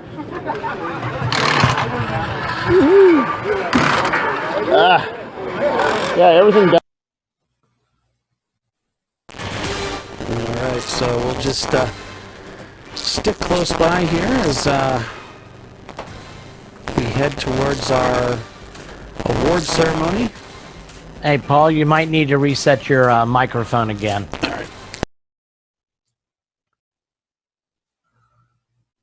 So as you can see, here is the running order as we understand it at this time. There is the top 9. So TLM USA taking the overall win.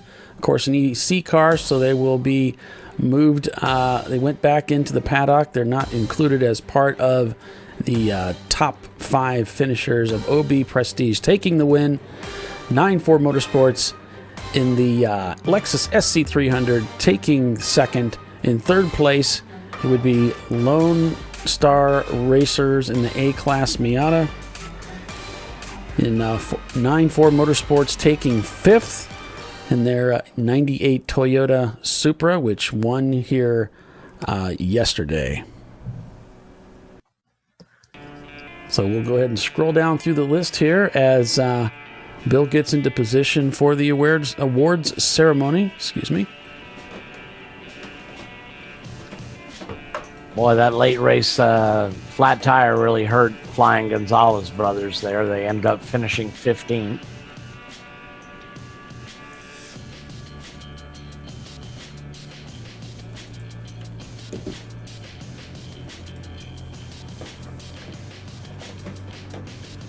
So Shots Fired Racing finishing 19th. 280 reasons to win.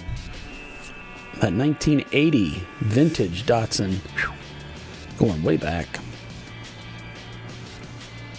Team Hoser in 23rd. Looney Tunes now finished 24th. Of little consolation to them with losing their engine today. They were in a position to win this race with just minutes to go before that power plant decided to call it a race. Iron Wolf Racing finishes 23rd after a hard-fought weekend for a lot of these guys. Crank Yankers Racing, of course. We talked about them. Yeah, we didn't see much out of the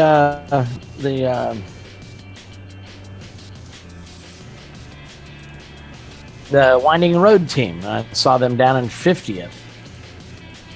They had a good finish yesterday. Weren't able to back it up today.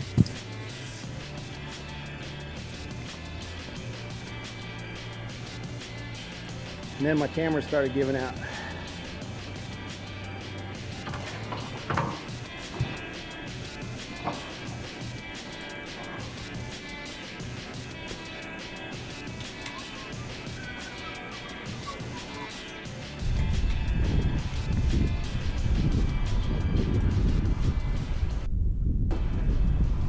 So all in all, Doc, another great day of racing in Chump Car at Circuit of the Americas. Absolutely. Some of my predictions came through for finishes. Others had their various problems. But I think I was kind of right in our assessment that we thought Frank Yankers would have something to prove, and the Birmingham 2 car as well. And they did early in the race, just ran into problems, as happens occasionally. But I thought the Mazzolini team had something to prove, and they came through. The Lone Star Racers, they had a good 2 days. 11/10 Racing had a good day. ISC had a pretty good day. They more or less backed up their performance, as it were, on Saturday. That Mercedes got out on track today, had a 9th place finish. So I'm not really surprised by the results. I mean, things happen, though, to cars. You had, again, the Looney Tunes with the blown engine. Crank Yankers, when that wheels separated, that pretty much paid to their day. And the Birmingham 2 car, that motor also expired on them. So a great day of racing, though. Some decent finishes out of here. All the cars are reasonably close. Field a little bit strung out today versus yesterday. But still a great day of racing. There are those awesome Chump Car trophies. Yeah, these trophies are really more of a work of art. If you haven't had the opportunity to check these things out, they're pretty cool. Yeah, they're famous figures in movies and comic books and that sort of thing, and they're all made from car parts.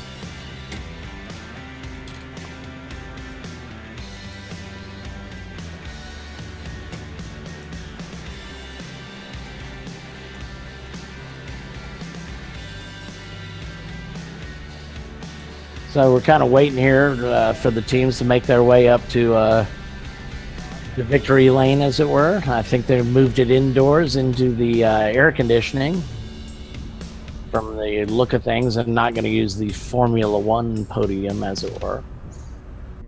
So, and I'm sure the guys are going to really appreciate the air conditioning, especially those guys that have just gotten out of their cars. So we'll have the trophy presentations, and then we're going to have some giveaways. I don't know at what point during those during the award ceremony those will happen, but you must be present to win. That's right. So I would expect pit lane to be rather deserted. And I assume it's only the registered teams, because they're going to pull those out of a hat. And I think I guess they're going to do it by car number, I would think. I don't know what the procedure is yet. Looks a little deserted right now, but I expect that room to fill up fairly shortly. A lot of guys are getting at least the preliminary loading of their trailers done, and for the impound cars, they got to get the wheels back on the thing and get it back to their transporters. So it looks like impound was nobody had any protests, so it ended a little bit earlier. It's got a 30-minute time limit on it. So it looked like it wrapped up fairly quickly. It's probably the heat might have chased them off of pit row. That'll do it. Yeah, that'll do it for sure. Well, Chump Car has a number of sponsors, and so we just want to pay some credit forward to those sponsors.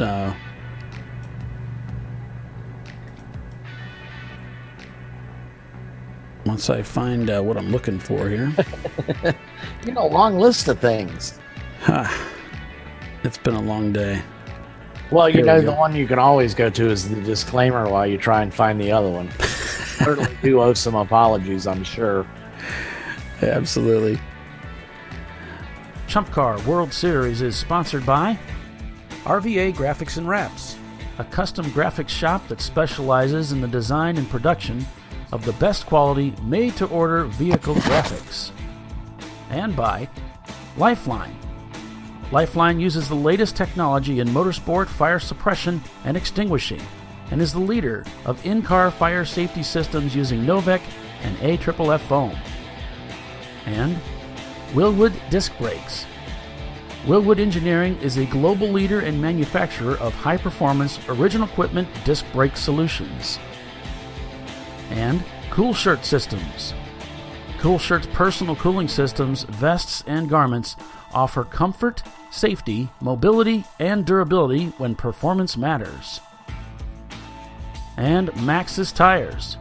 Maxxis Tires International is committed to delivering high-performance, affordable tires to the world.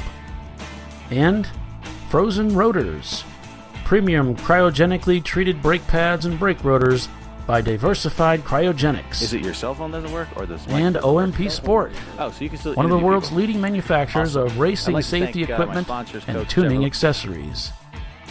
And by Racing Radios, Their cars. the leader in racing communications worldwide, providing quality and affordable communication systems for racers and fans alike. And DiscoveryParts.com, offering the best in auto racing safety apparel.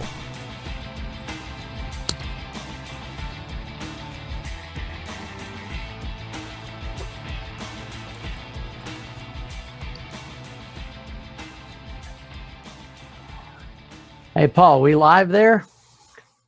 Yeah. Well, you know, I've got that sponsor loop kind of timed out perfectly because you know what time it is here?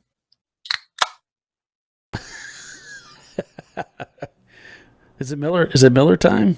Well, no, it's not Miller. It's close though. It's PBR. Gotcha. Oh, look at this. I'm talking to the young man who was driving this weekend. So we did about a summer where I had a 350Z that he was doing the steering and I was doing the pedals. And after that he stretched a little bit and we found out he can actually reach the pedals or lock the brakes. This is so probably I used his to rent dad. a Fiat because you could, it was an Yeah, it automatic. looks just and like you him. could lock the brake in case if we needed to. All right. And we did a summer of that and then he started driving the Miata. Wow. So so starting so early, when you went to school and you told your friends you were racing cars and they were still playing with those little bottle caps and stuff, or whatever they play with, video games and stuff, what did they say? At first, they never really believed me, and then I'd like show them pictures or videos, and then they're like, "You're so lucky, man." Now that's all I hear from them. Yeah, that you're lucky? Yeah, I am. So has it got you any more girls? Those kill racing, so let me tell you. What's your mom think about it? She's very supportive of it.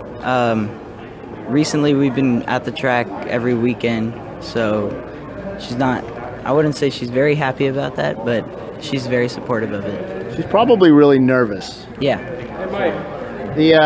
So how has it affected your schoolwork? Has it affected it any, or? Not really. Usually before a race weekend, I'll take care of everything that I'm on the days that I'm going to miss, and then turn it all in, tell my teachers, let them know I'm going to be absent, and then that's pretty much it. That way I don't have to worry about it over the weekend. I must add, he actually became a straight-A student after he started driving. It just, something happened, something clicked. It really gave him that self-confidence because he was 10 years old and already racing. And I always tell Bo Rivers, the owner of HR, you gave the 10-year-old the best gift, which is that self-confidence. Cool.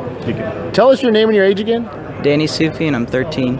Cool. Congrats, man. Thank you. We'll see you next race. Thank you. Tell him to remember the broadcast crew when he's rich and famous. He can't hear you. Dang it. We missed our opportunity. I know. It could have been important right there. But they'll remember Bill. We'll just hey, you know what? We'll just go on his coattails. That's Yeah, what there we'll you do. go. We'll ride Bill's coattails. Yeah. That'll work. Now that's a really cool story. What's up, man? Yeah, it really is. Standing next to me Great to scared see the hell that. They're out there racing every weekend, really. So Yep. So I still haven't figured out how to do it, but basically we've recorded everything onto YouTube. It should be up there pretty quick. But if not, we'll have it all up there next week. Okay. Well, I heard that you. Yeah, we do ChumpCast on demand. Okay. So Bill talking to somebody about what it is that we do. And that is What do we do? Well, we live broadcast and commentate the majority of the Chump Car races. That's right. And I knew try there's a reason I was sitting inside on a beautiful day outside. Yeah. And try to bring as much information as we can to you about what's going on in the races, along with, the great stories like we just heard from that young 13-year-old man. Yeah, that's awesome. It's great to hear from that young man. And, yeah, there's so much to the sport, so many great stories. I've got a 20mm equivalent. Yeah. Bill talking with some of the folks out there about their camera equipment and so forth as we get ready to join the award ceremony here. No, that's about it. We'll just toss everything in the back of the truck. Van. I think that's it. So up there. And of course, we'll be broadcasting live for the Watkins Glen race. Hopefully, for those of you that enjoy following us on Facebook Live, or for some reason or another today, I don't know why, Doc, but the feed just keeps breaking by itself. Not sure what's going on there. We've never had a problem with Facebook Live in the past, but as we've said before, no, it broke about 10 minutes ago. I had to relaunch it, found it was offline. And as we've said before, Facebook is awfully convenient, but it may not be as reliable as our website. So you can go to chumpcar.com/live and have a more reliable connection. But then we don't get to communicate with you on Facebook, so it's kind of a it's kind of a give and take. We like to hear from you. We like to converse with you on Facebook Live too. So. Me too. Hey, best thing to just correct me on Facebook at the forum. It's even more fun. There's Chelsea. She doesn't have the credit cards. You'll have to do it back then. They do it in the... So they're going to be going to the award ceremony here shortly. And so we're going to be seeing awards that will be given by Mike Morrison, yeah. Thank you. Mike Morrison will be giving the awards. And so that will be not only the trophies for the winners, but he's also going to be giving out gift certificates and so forth. And then they just stand and don't say anything? Mike, this is the way I do it with you, right? Does he just stand in front of you and not say anything and just put a camera in? Well, he's also going to be giving away those free races. Yeah, that's some of that. I didn't know if they were doing some of that yesterday during the drivers' meeting or if they're doing that today. But I think they're doing it today, if I remember correctly, because I asked Mike Chiswick that question when we had him live, and they've already given away the 12 Cool shirts that were provided for by Cool Shirt, our sponsor. Okay, looks like it's starting.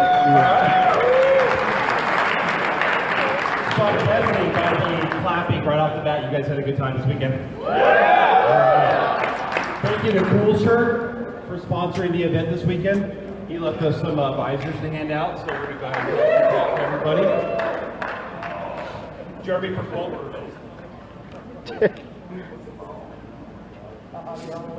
That wasn't bad. Jeremy from Cool Shirt. That's for that lady right there. Oh, intercepted. Here you go. All right, everybody has to pay attention. I'm throwing stuff. Jeremy from Cool Shirt will leave early, but he gave us a bunch of stuff to give away, so I don't want to take it home with me. So, for the winners. All the way to the back. Oh. All right, so thank you. What happened? I missed it. So, everybody had a good time. If you haven't returned your transponder, Chelsea needs your transponder back. Andrea needs them, as Andrea's over at registration. So if you haven't turned your transponder in, please send that back. Mike needs them for walk-ins blend coming up here in about 2 weeks. Now, if you can't hear what he's talking about, this happens at every race. If you rent a transponder, it's very important you remember to get that back to them so that they can get you your credit card back. All the staff at Circuit of the Americas for letting us come out and play in their multi-million-dollar facility out here. So we really appreciate it. Deputy Alex Scotch, Texas Department of Public Safety. That's our pace car driver. You know, the group all paid out because they had state troopers standing out there to stop them, and we really appreciate that. He was also running some radar out there and noticed something similar from when he's out on the streets, and he pointed the radar gun at you guys were hitting your brakes and slowing down. I guess it's kind of a habit when you see a police officer out there with a radar gun to hit on your brakes, even if you're not speeding. It's just kind of something we all do. And thank you again to Cool Shirt for sponsoring the event. Max's Tires is also our award ceremony sponsor, so that's why we got the great flags back up here. Fortunately, nobody on the podium today was running Max's Tires. Looney Tunes was up there in the hunt all day long. They're sitting back there. I think the motor blew in the last 45 minutes. Head gasket, the last 45 minutes. But they were running Max's Tires all day long. How do they work out for you, Mike? Awesome. So there we go. We got a little plug for Max's over there. And also thanks to the rest of our sponsors, RBA Graphics and Wraps, Frozen Rotors, Willwood, Racing Radios, Lifeline, Cool Shirt, and OMP. So thank you all for supporting all of our sponsors. All right, let's head over to my award sheet here. I got a couple gift certificates to hand out, and then we'll hand out all the trophies. Question, I know it's a weird question, but did anybody pop their fire suppression system this weekend? No. Okay, I know one team that popped the fire bottle this weekend. Yeah. Kentucky Fried Racing. Is anybody here from Kentucky Fried Racing? Nobody's in here from Kentucky Fried Racing? Bummer. Anybody building a new car? You're building a new car? All right, come here. I got a $100 Lifeline gift certificate for you because you have to fire suppression system. So this is what I was referring to earlier when I was saying, you know, come to the award ceremonies for sure, because here we have a team that's building a new car. I also have $100. And he just picked up $100 in gift certificates. To a team that I think could use some rotors. There was one team this weekend that lost a wheel, and a car went down onto the rotors. So I'm assuming he had to replace the rotors on that car. Anybody from Crank Acres in here? I think they left. Oh, Tyler left. Anybody else lose brakes this weekend? Right there, you guys, $100 Rose Rotor gift certificate. Oh, he shattered his rotor in half perfectly. Now you get some cryogenically treated rotors. All right, let's move on to the class winners. The way we do the class winners is a combined lap total over 2 days. We're going to be starting with the A class. So they're combining the lap totals over 2 days. Over the 2 days. It's not the most laps on everybody. I'll get to Much that like one the last. But commentators, 320 laps. Car 221 OB for speed. You know, I couldn't resist. Everybody. Here, Chelsea needs pictures. Stand back here.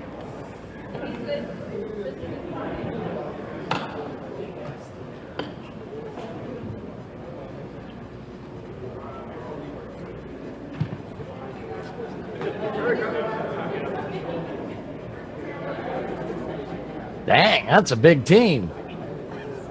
They got the whole crew. Wow. Cool. Hello. I thought the whole family's out there. Yeah. And maybe more than one.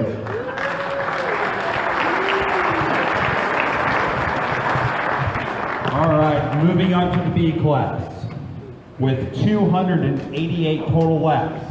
This goes to car number 444, unintended acceleration.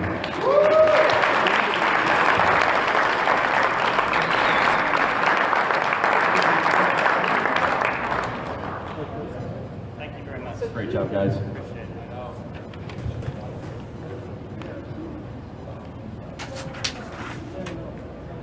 Yeah, so we need to listen carefully here because Paul and I do not have the combined results.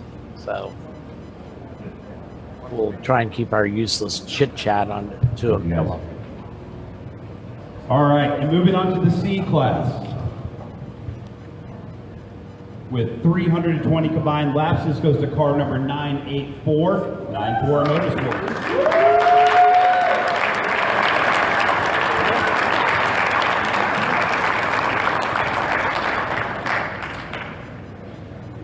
People don't want to listen to us anyway. They've probably had enough after 8 hours, don't you think? I know I've had enough of myself. I'm ready to put myself to bed. I got a Formula One race to watch. Man, it's too bad we live so far apart. I know. 'Cause I'm right there with you. Well,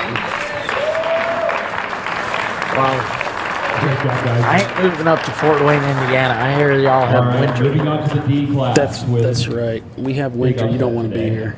But still won their class for the weekend. With 299 laps, this goes to car number 101, Looney Tunes. Well, they got something for their efforts today. That's a real shame they broke this little time Where left they won the race remaining. on Saturday or Sunday? Sunday. They won the Sunday race at Road America 2 weeks ago. Turned their car around and came back and finished really well here. Over there, guys.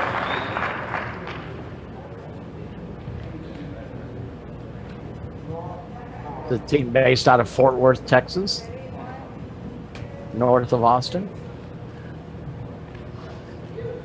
Great job, guys.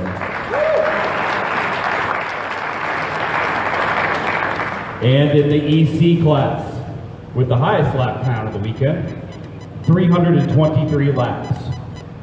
This goes to car number 170, TLM USA.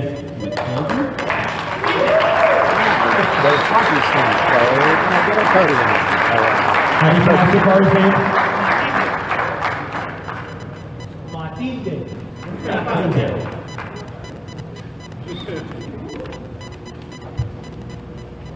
You were with us earlier. This is a company in the racing business, TLM.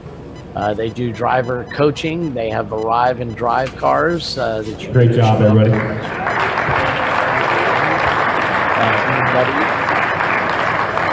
Based out of South Florida.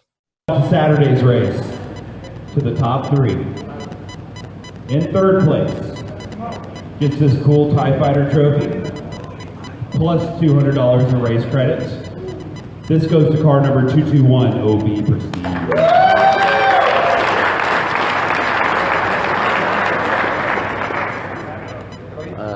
Another company more or less involved full-time in racing. Brought 3 cars down to Texas from Canada. Center it up a little bit. Yeah, they were tough all weekend. Man, those guys. Those Hondas I are can barely tough. keep one car running. They got 3 out on track. Right.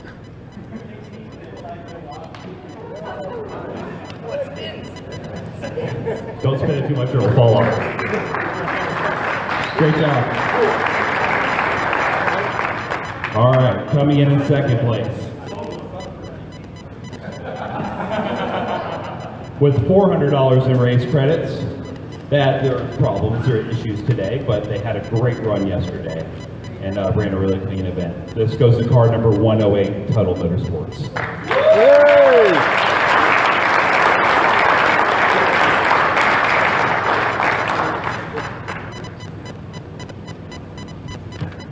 What's that beeping in the background? It's Bill's fault. Okay. He can't hear us. Let's blame Bill. All of this is actually his fault. Well, I don't know. You kind of started this, didn't you? Yeah, this is actually my fault. I didn't want to. We can blame it on Bill if you want, but. All right, and in first place on Saturday, $600 in race credits, and I am not sure what this guy is supposed to be. But this goes to car number 984 Motorsports.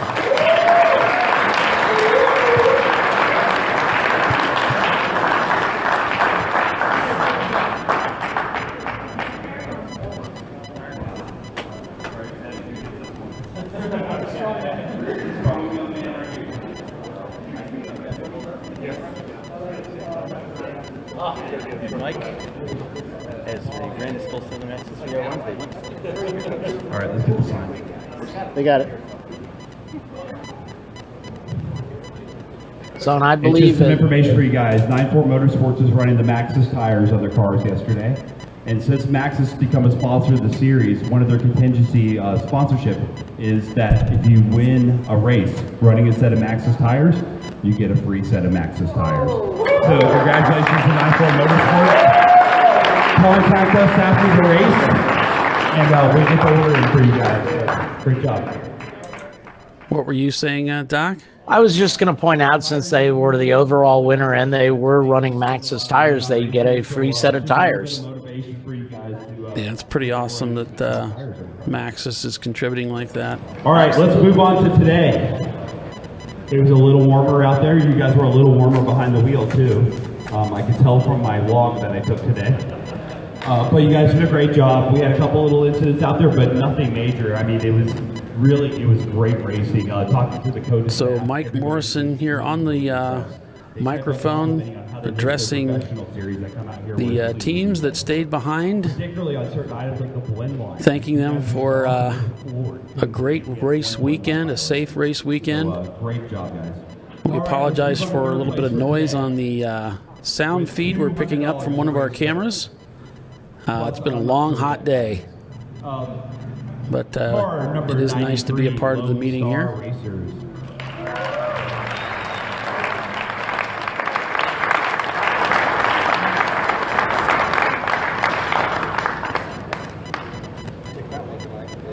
I think this is for today's podium finish. Yeah, these are the 9-4 Motorsports guys. No, this is this is the Lone Star Racers team. Oh, okay. The number 93 car. Okay, thanks for that, Doc. Their prescription. Yeah, these were the Miata drivers. All right, everybody get their shots. Great job, guys. Yeah, they're third place overall finishers today. All right, moving on to second place today. I know what this trophy is because I have the cut on my wrist proof that it's Wolverine, and he's got really sharp claws. Coming in second place today, $400 in race credits plus the Wolverine trophy. This goes to car number 84094 Motorsports. That's a lot of numbers.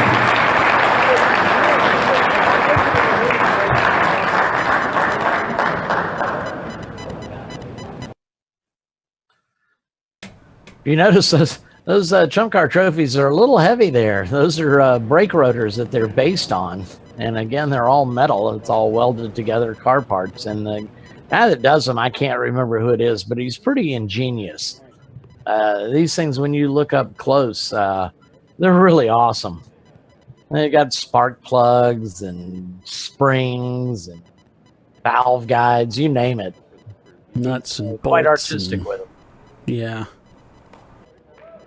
I've seen a few up close, only by visiting them. I hope to host one of these days. But And coming in first place, $600 in race credits, all the way from Montreal, correct? I don't know where that is. Is it around Montreal? I'm from Montreal. Okay, one of them's from Montreal. I got part of it right. Coming in first place today, $600 in race credits plus the whole trophy. Car 221 OB Prestige. this trophy's heavy. Probably weighs 30 pounds, if not more. That guy's got some guns, and he's even he's using the voice that. Yeah, So if you're just joining us now, we are watching the awards ceremony after the final day of racing this weekend at Circuit of the Americas, the Chump Car Double 8 Endurance Race, sponsored by Cool Shirts. Cool Shirt Systems. One more trophy to present, and I believe that will be the Spirit of Chump Car Award, and it goes to a team that's gone over and above to help their fellow competitors. Yeah, I noticed. But the Chandler School sponsors what we call the Sportsmanship Award. It's basically what we as a staff feel the team that best exemplifies what Chump Car is about. This team this weekend had their issues with their car, but anytime you turbocharge a car that's not supposed to be turbocharged, you have issues. But they were persistent. They stayed at it. They kept going. I also have a $100 RBA graphic and wrap gift certificate for the team as well. It doesn't come with any race credits, but a nice little gift certificate as well. Talked to the team. I had a couple guys comment this team and said they kept on trying, kept on going. They had their issues with their car. I really hope they're here in the award ceremony. This goes to car number 512, Deep Eddy Racing. It's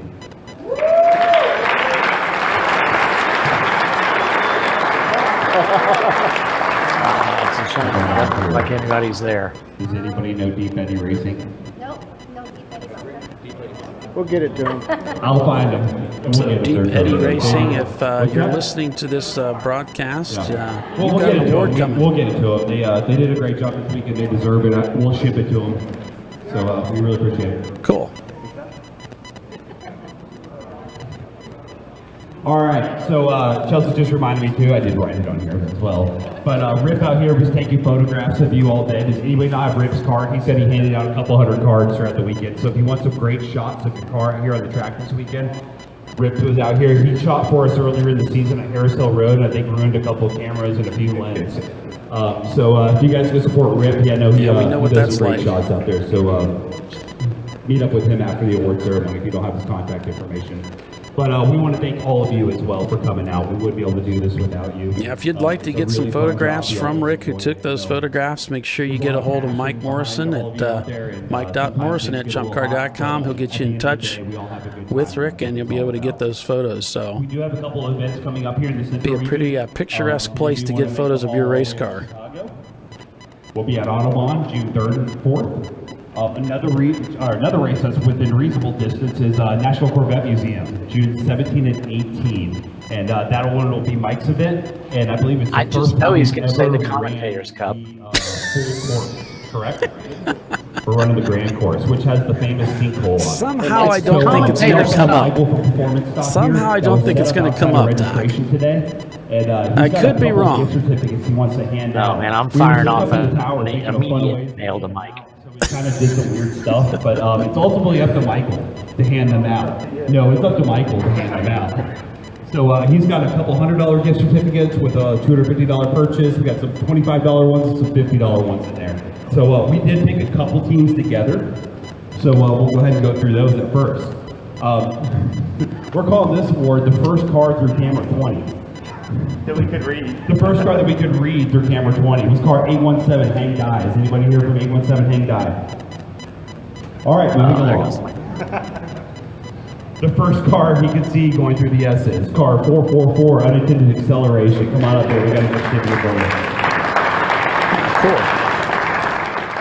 This I really like.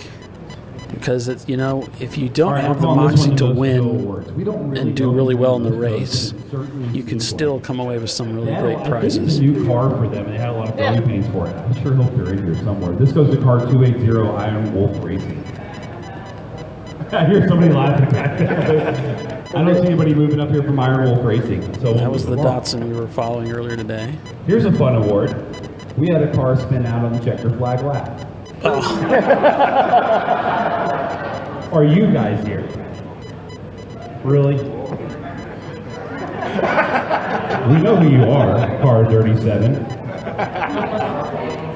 They're in the pit still? So you're with car 37. Come up here and take the award. These are the final words. Guilt by association right there. He said it was John. Yeah. And John's not here. Hey, I was fun. Daytona on the face lap. I didn't even make turn one. Hey, I got another award we can hand out. How about youngest driver? What do you guys? This is cool. How old does somebody out here think the youngest driver in the race was this weekend? 11. If they were watching Chumpcast live, they know how old he is. Yes, indeed. 13 years old. Because we provide you with the facts. That's exactly what we stand for, the facts. That's it. No false journalism, no BS stories. Well, do they now give them out to your 13 because of you? So 13 years old, holds a NASA competition license. He also races at Harris Hill Road, and he won the H2R Challenge Series. So he was probably past you more than once this weekend out there. You just didn't know he was 13 years old. He was our fastest driver. He was our fastest driver? Running the 1110s car, right? The 1110s car out there, if you look up what their fastest lap were, that was that guy right there. That's their hot shoe driver. That's So good job, buddy. On this path. Yeah. I think he was telling Mike by 2 seconds he was clearing everybody else on the So team. Michael's shop is based out of the Houston area, correct? Just to give you an idea, 2 seconds doesn't sound like a lot. A tenth of a second at 85 miles an hour is a car length. Pick one. So do the math. That's 20 car lengths on average per lap There you go. It's yours. All right, you need to at the start-finish line. Yeah, it's an eternity. What do we got left, Michael? Three $25 gift certificates and one $50 gift certificate. Or it could be one $125. Fastest lap. There you go. Did you have fastest lap this weekend? Birthday. Mother's Day. You did? You had the fastest lap? Come on, if you'll give me a certificate with the fastest lap. You got a birthday guy over here? How about a birthday gift from Performance Stop? So this guy said fastest time of the day, and it's his birthday. Yeah, is there any mothers in here that need racing gear? Oh, their hands. Shut down really quick. Are there any mothers out here whose husbands need new racing gear? Pick one. Oh, I don't know. There's only 2 months. Oh, it's 3? Oh, you got one slapping around back there. Who raced? I mean, which mother raced? Oh, Mother's The mothers in racing came from the race. Oh, mothers don't race? I don't race. I All right, just pick them out, Michael. Give them both of them. Which Mother's Day can we get? There we go. All right, thank you, Michael.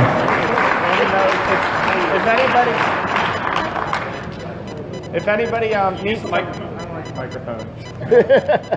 If anybody needs something you don't see it on my website, my card's in the envelope. Just give me a call and we'll still honor it on anything that's not on there, and we'll just order it in for you. Cool. What? Thank you. Thanks. All right, also, it looks like we are going to be adding another event at Harris Hill Raceway at the end of the season. All right. So those of you who have never raced Harris Hill before, it's a great little club track, just, I don't know, 30 minutes away from here in San Marcos. It's a lot of fun. If you want to come out and play, it's got the coolest track owners and track managers I've ever had the privilege of working with. So come on out and see them. San Marcos, I can need tell you you all to do me a some favor stories as well. about San Marcos. Let's clean up the track. Anything that cannot fit in a trash can, please take it with you. Once you're off the property, I don't care what you do with it. But don't leave it here. If you have any oil spills, any fuel spills, anything in your garage, your paddock area, or your pit stall, please get those cleaned up. They have a private event here tomorrow, and we don't want to pay for it. So one more reminder, we need your transponders back. You can go over to registration, drop them off. Andrea has your credit card. We will be using it if you do not bring it back. Any comments, suggestions, anything like that, we're always open to it. If you have any complaints, Michael Chiswick's back there. You can take them to him. Any comments or praise, please bring it to me. That's really all I have. We have to be out of the paddock by 7 p.m. this evening. So please get all your stuff packed up and be outside the gates by 7 p.m. That's all I have. Please drive home safe, and we'll see you at the next race. Hey, Bill has something. Hang on. Hey, if you guys want to watch the race again, because I know you do, just go to chumpcar.com/live. We'll have the on-demand ready for you this week.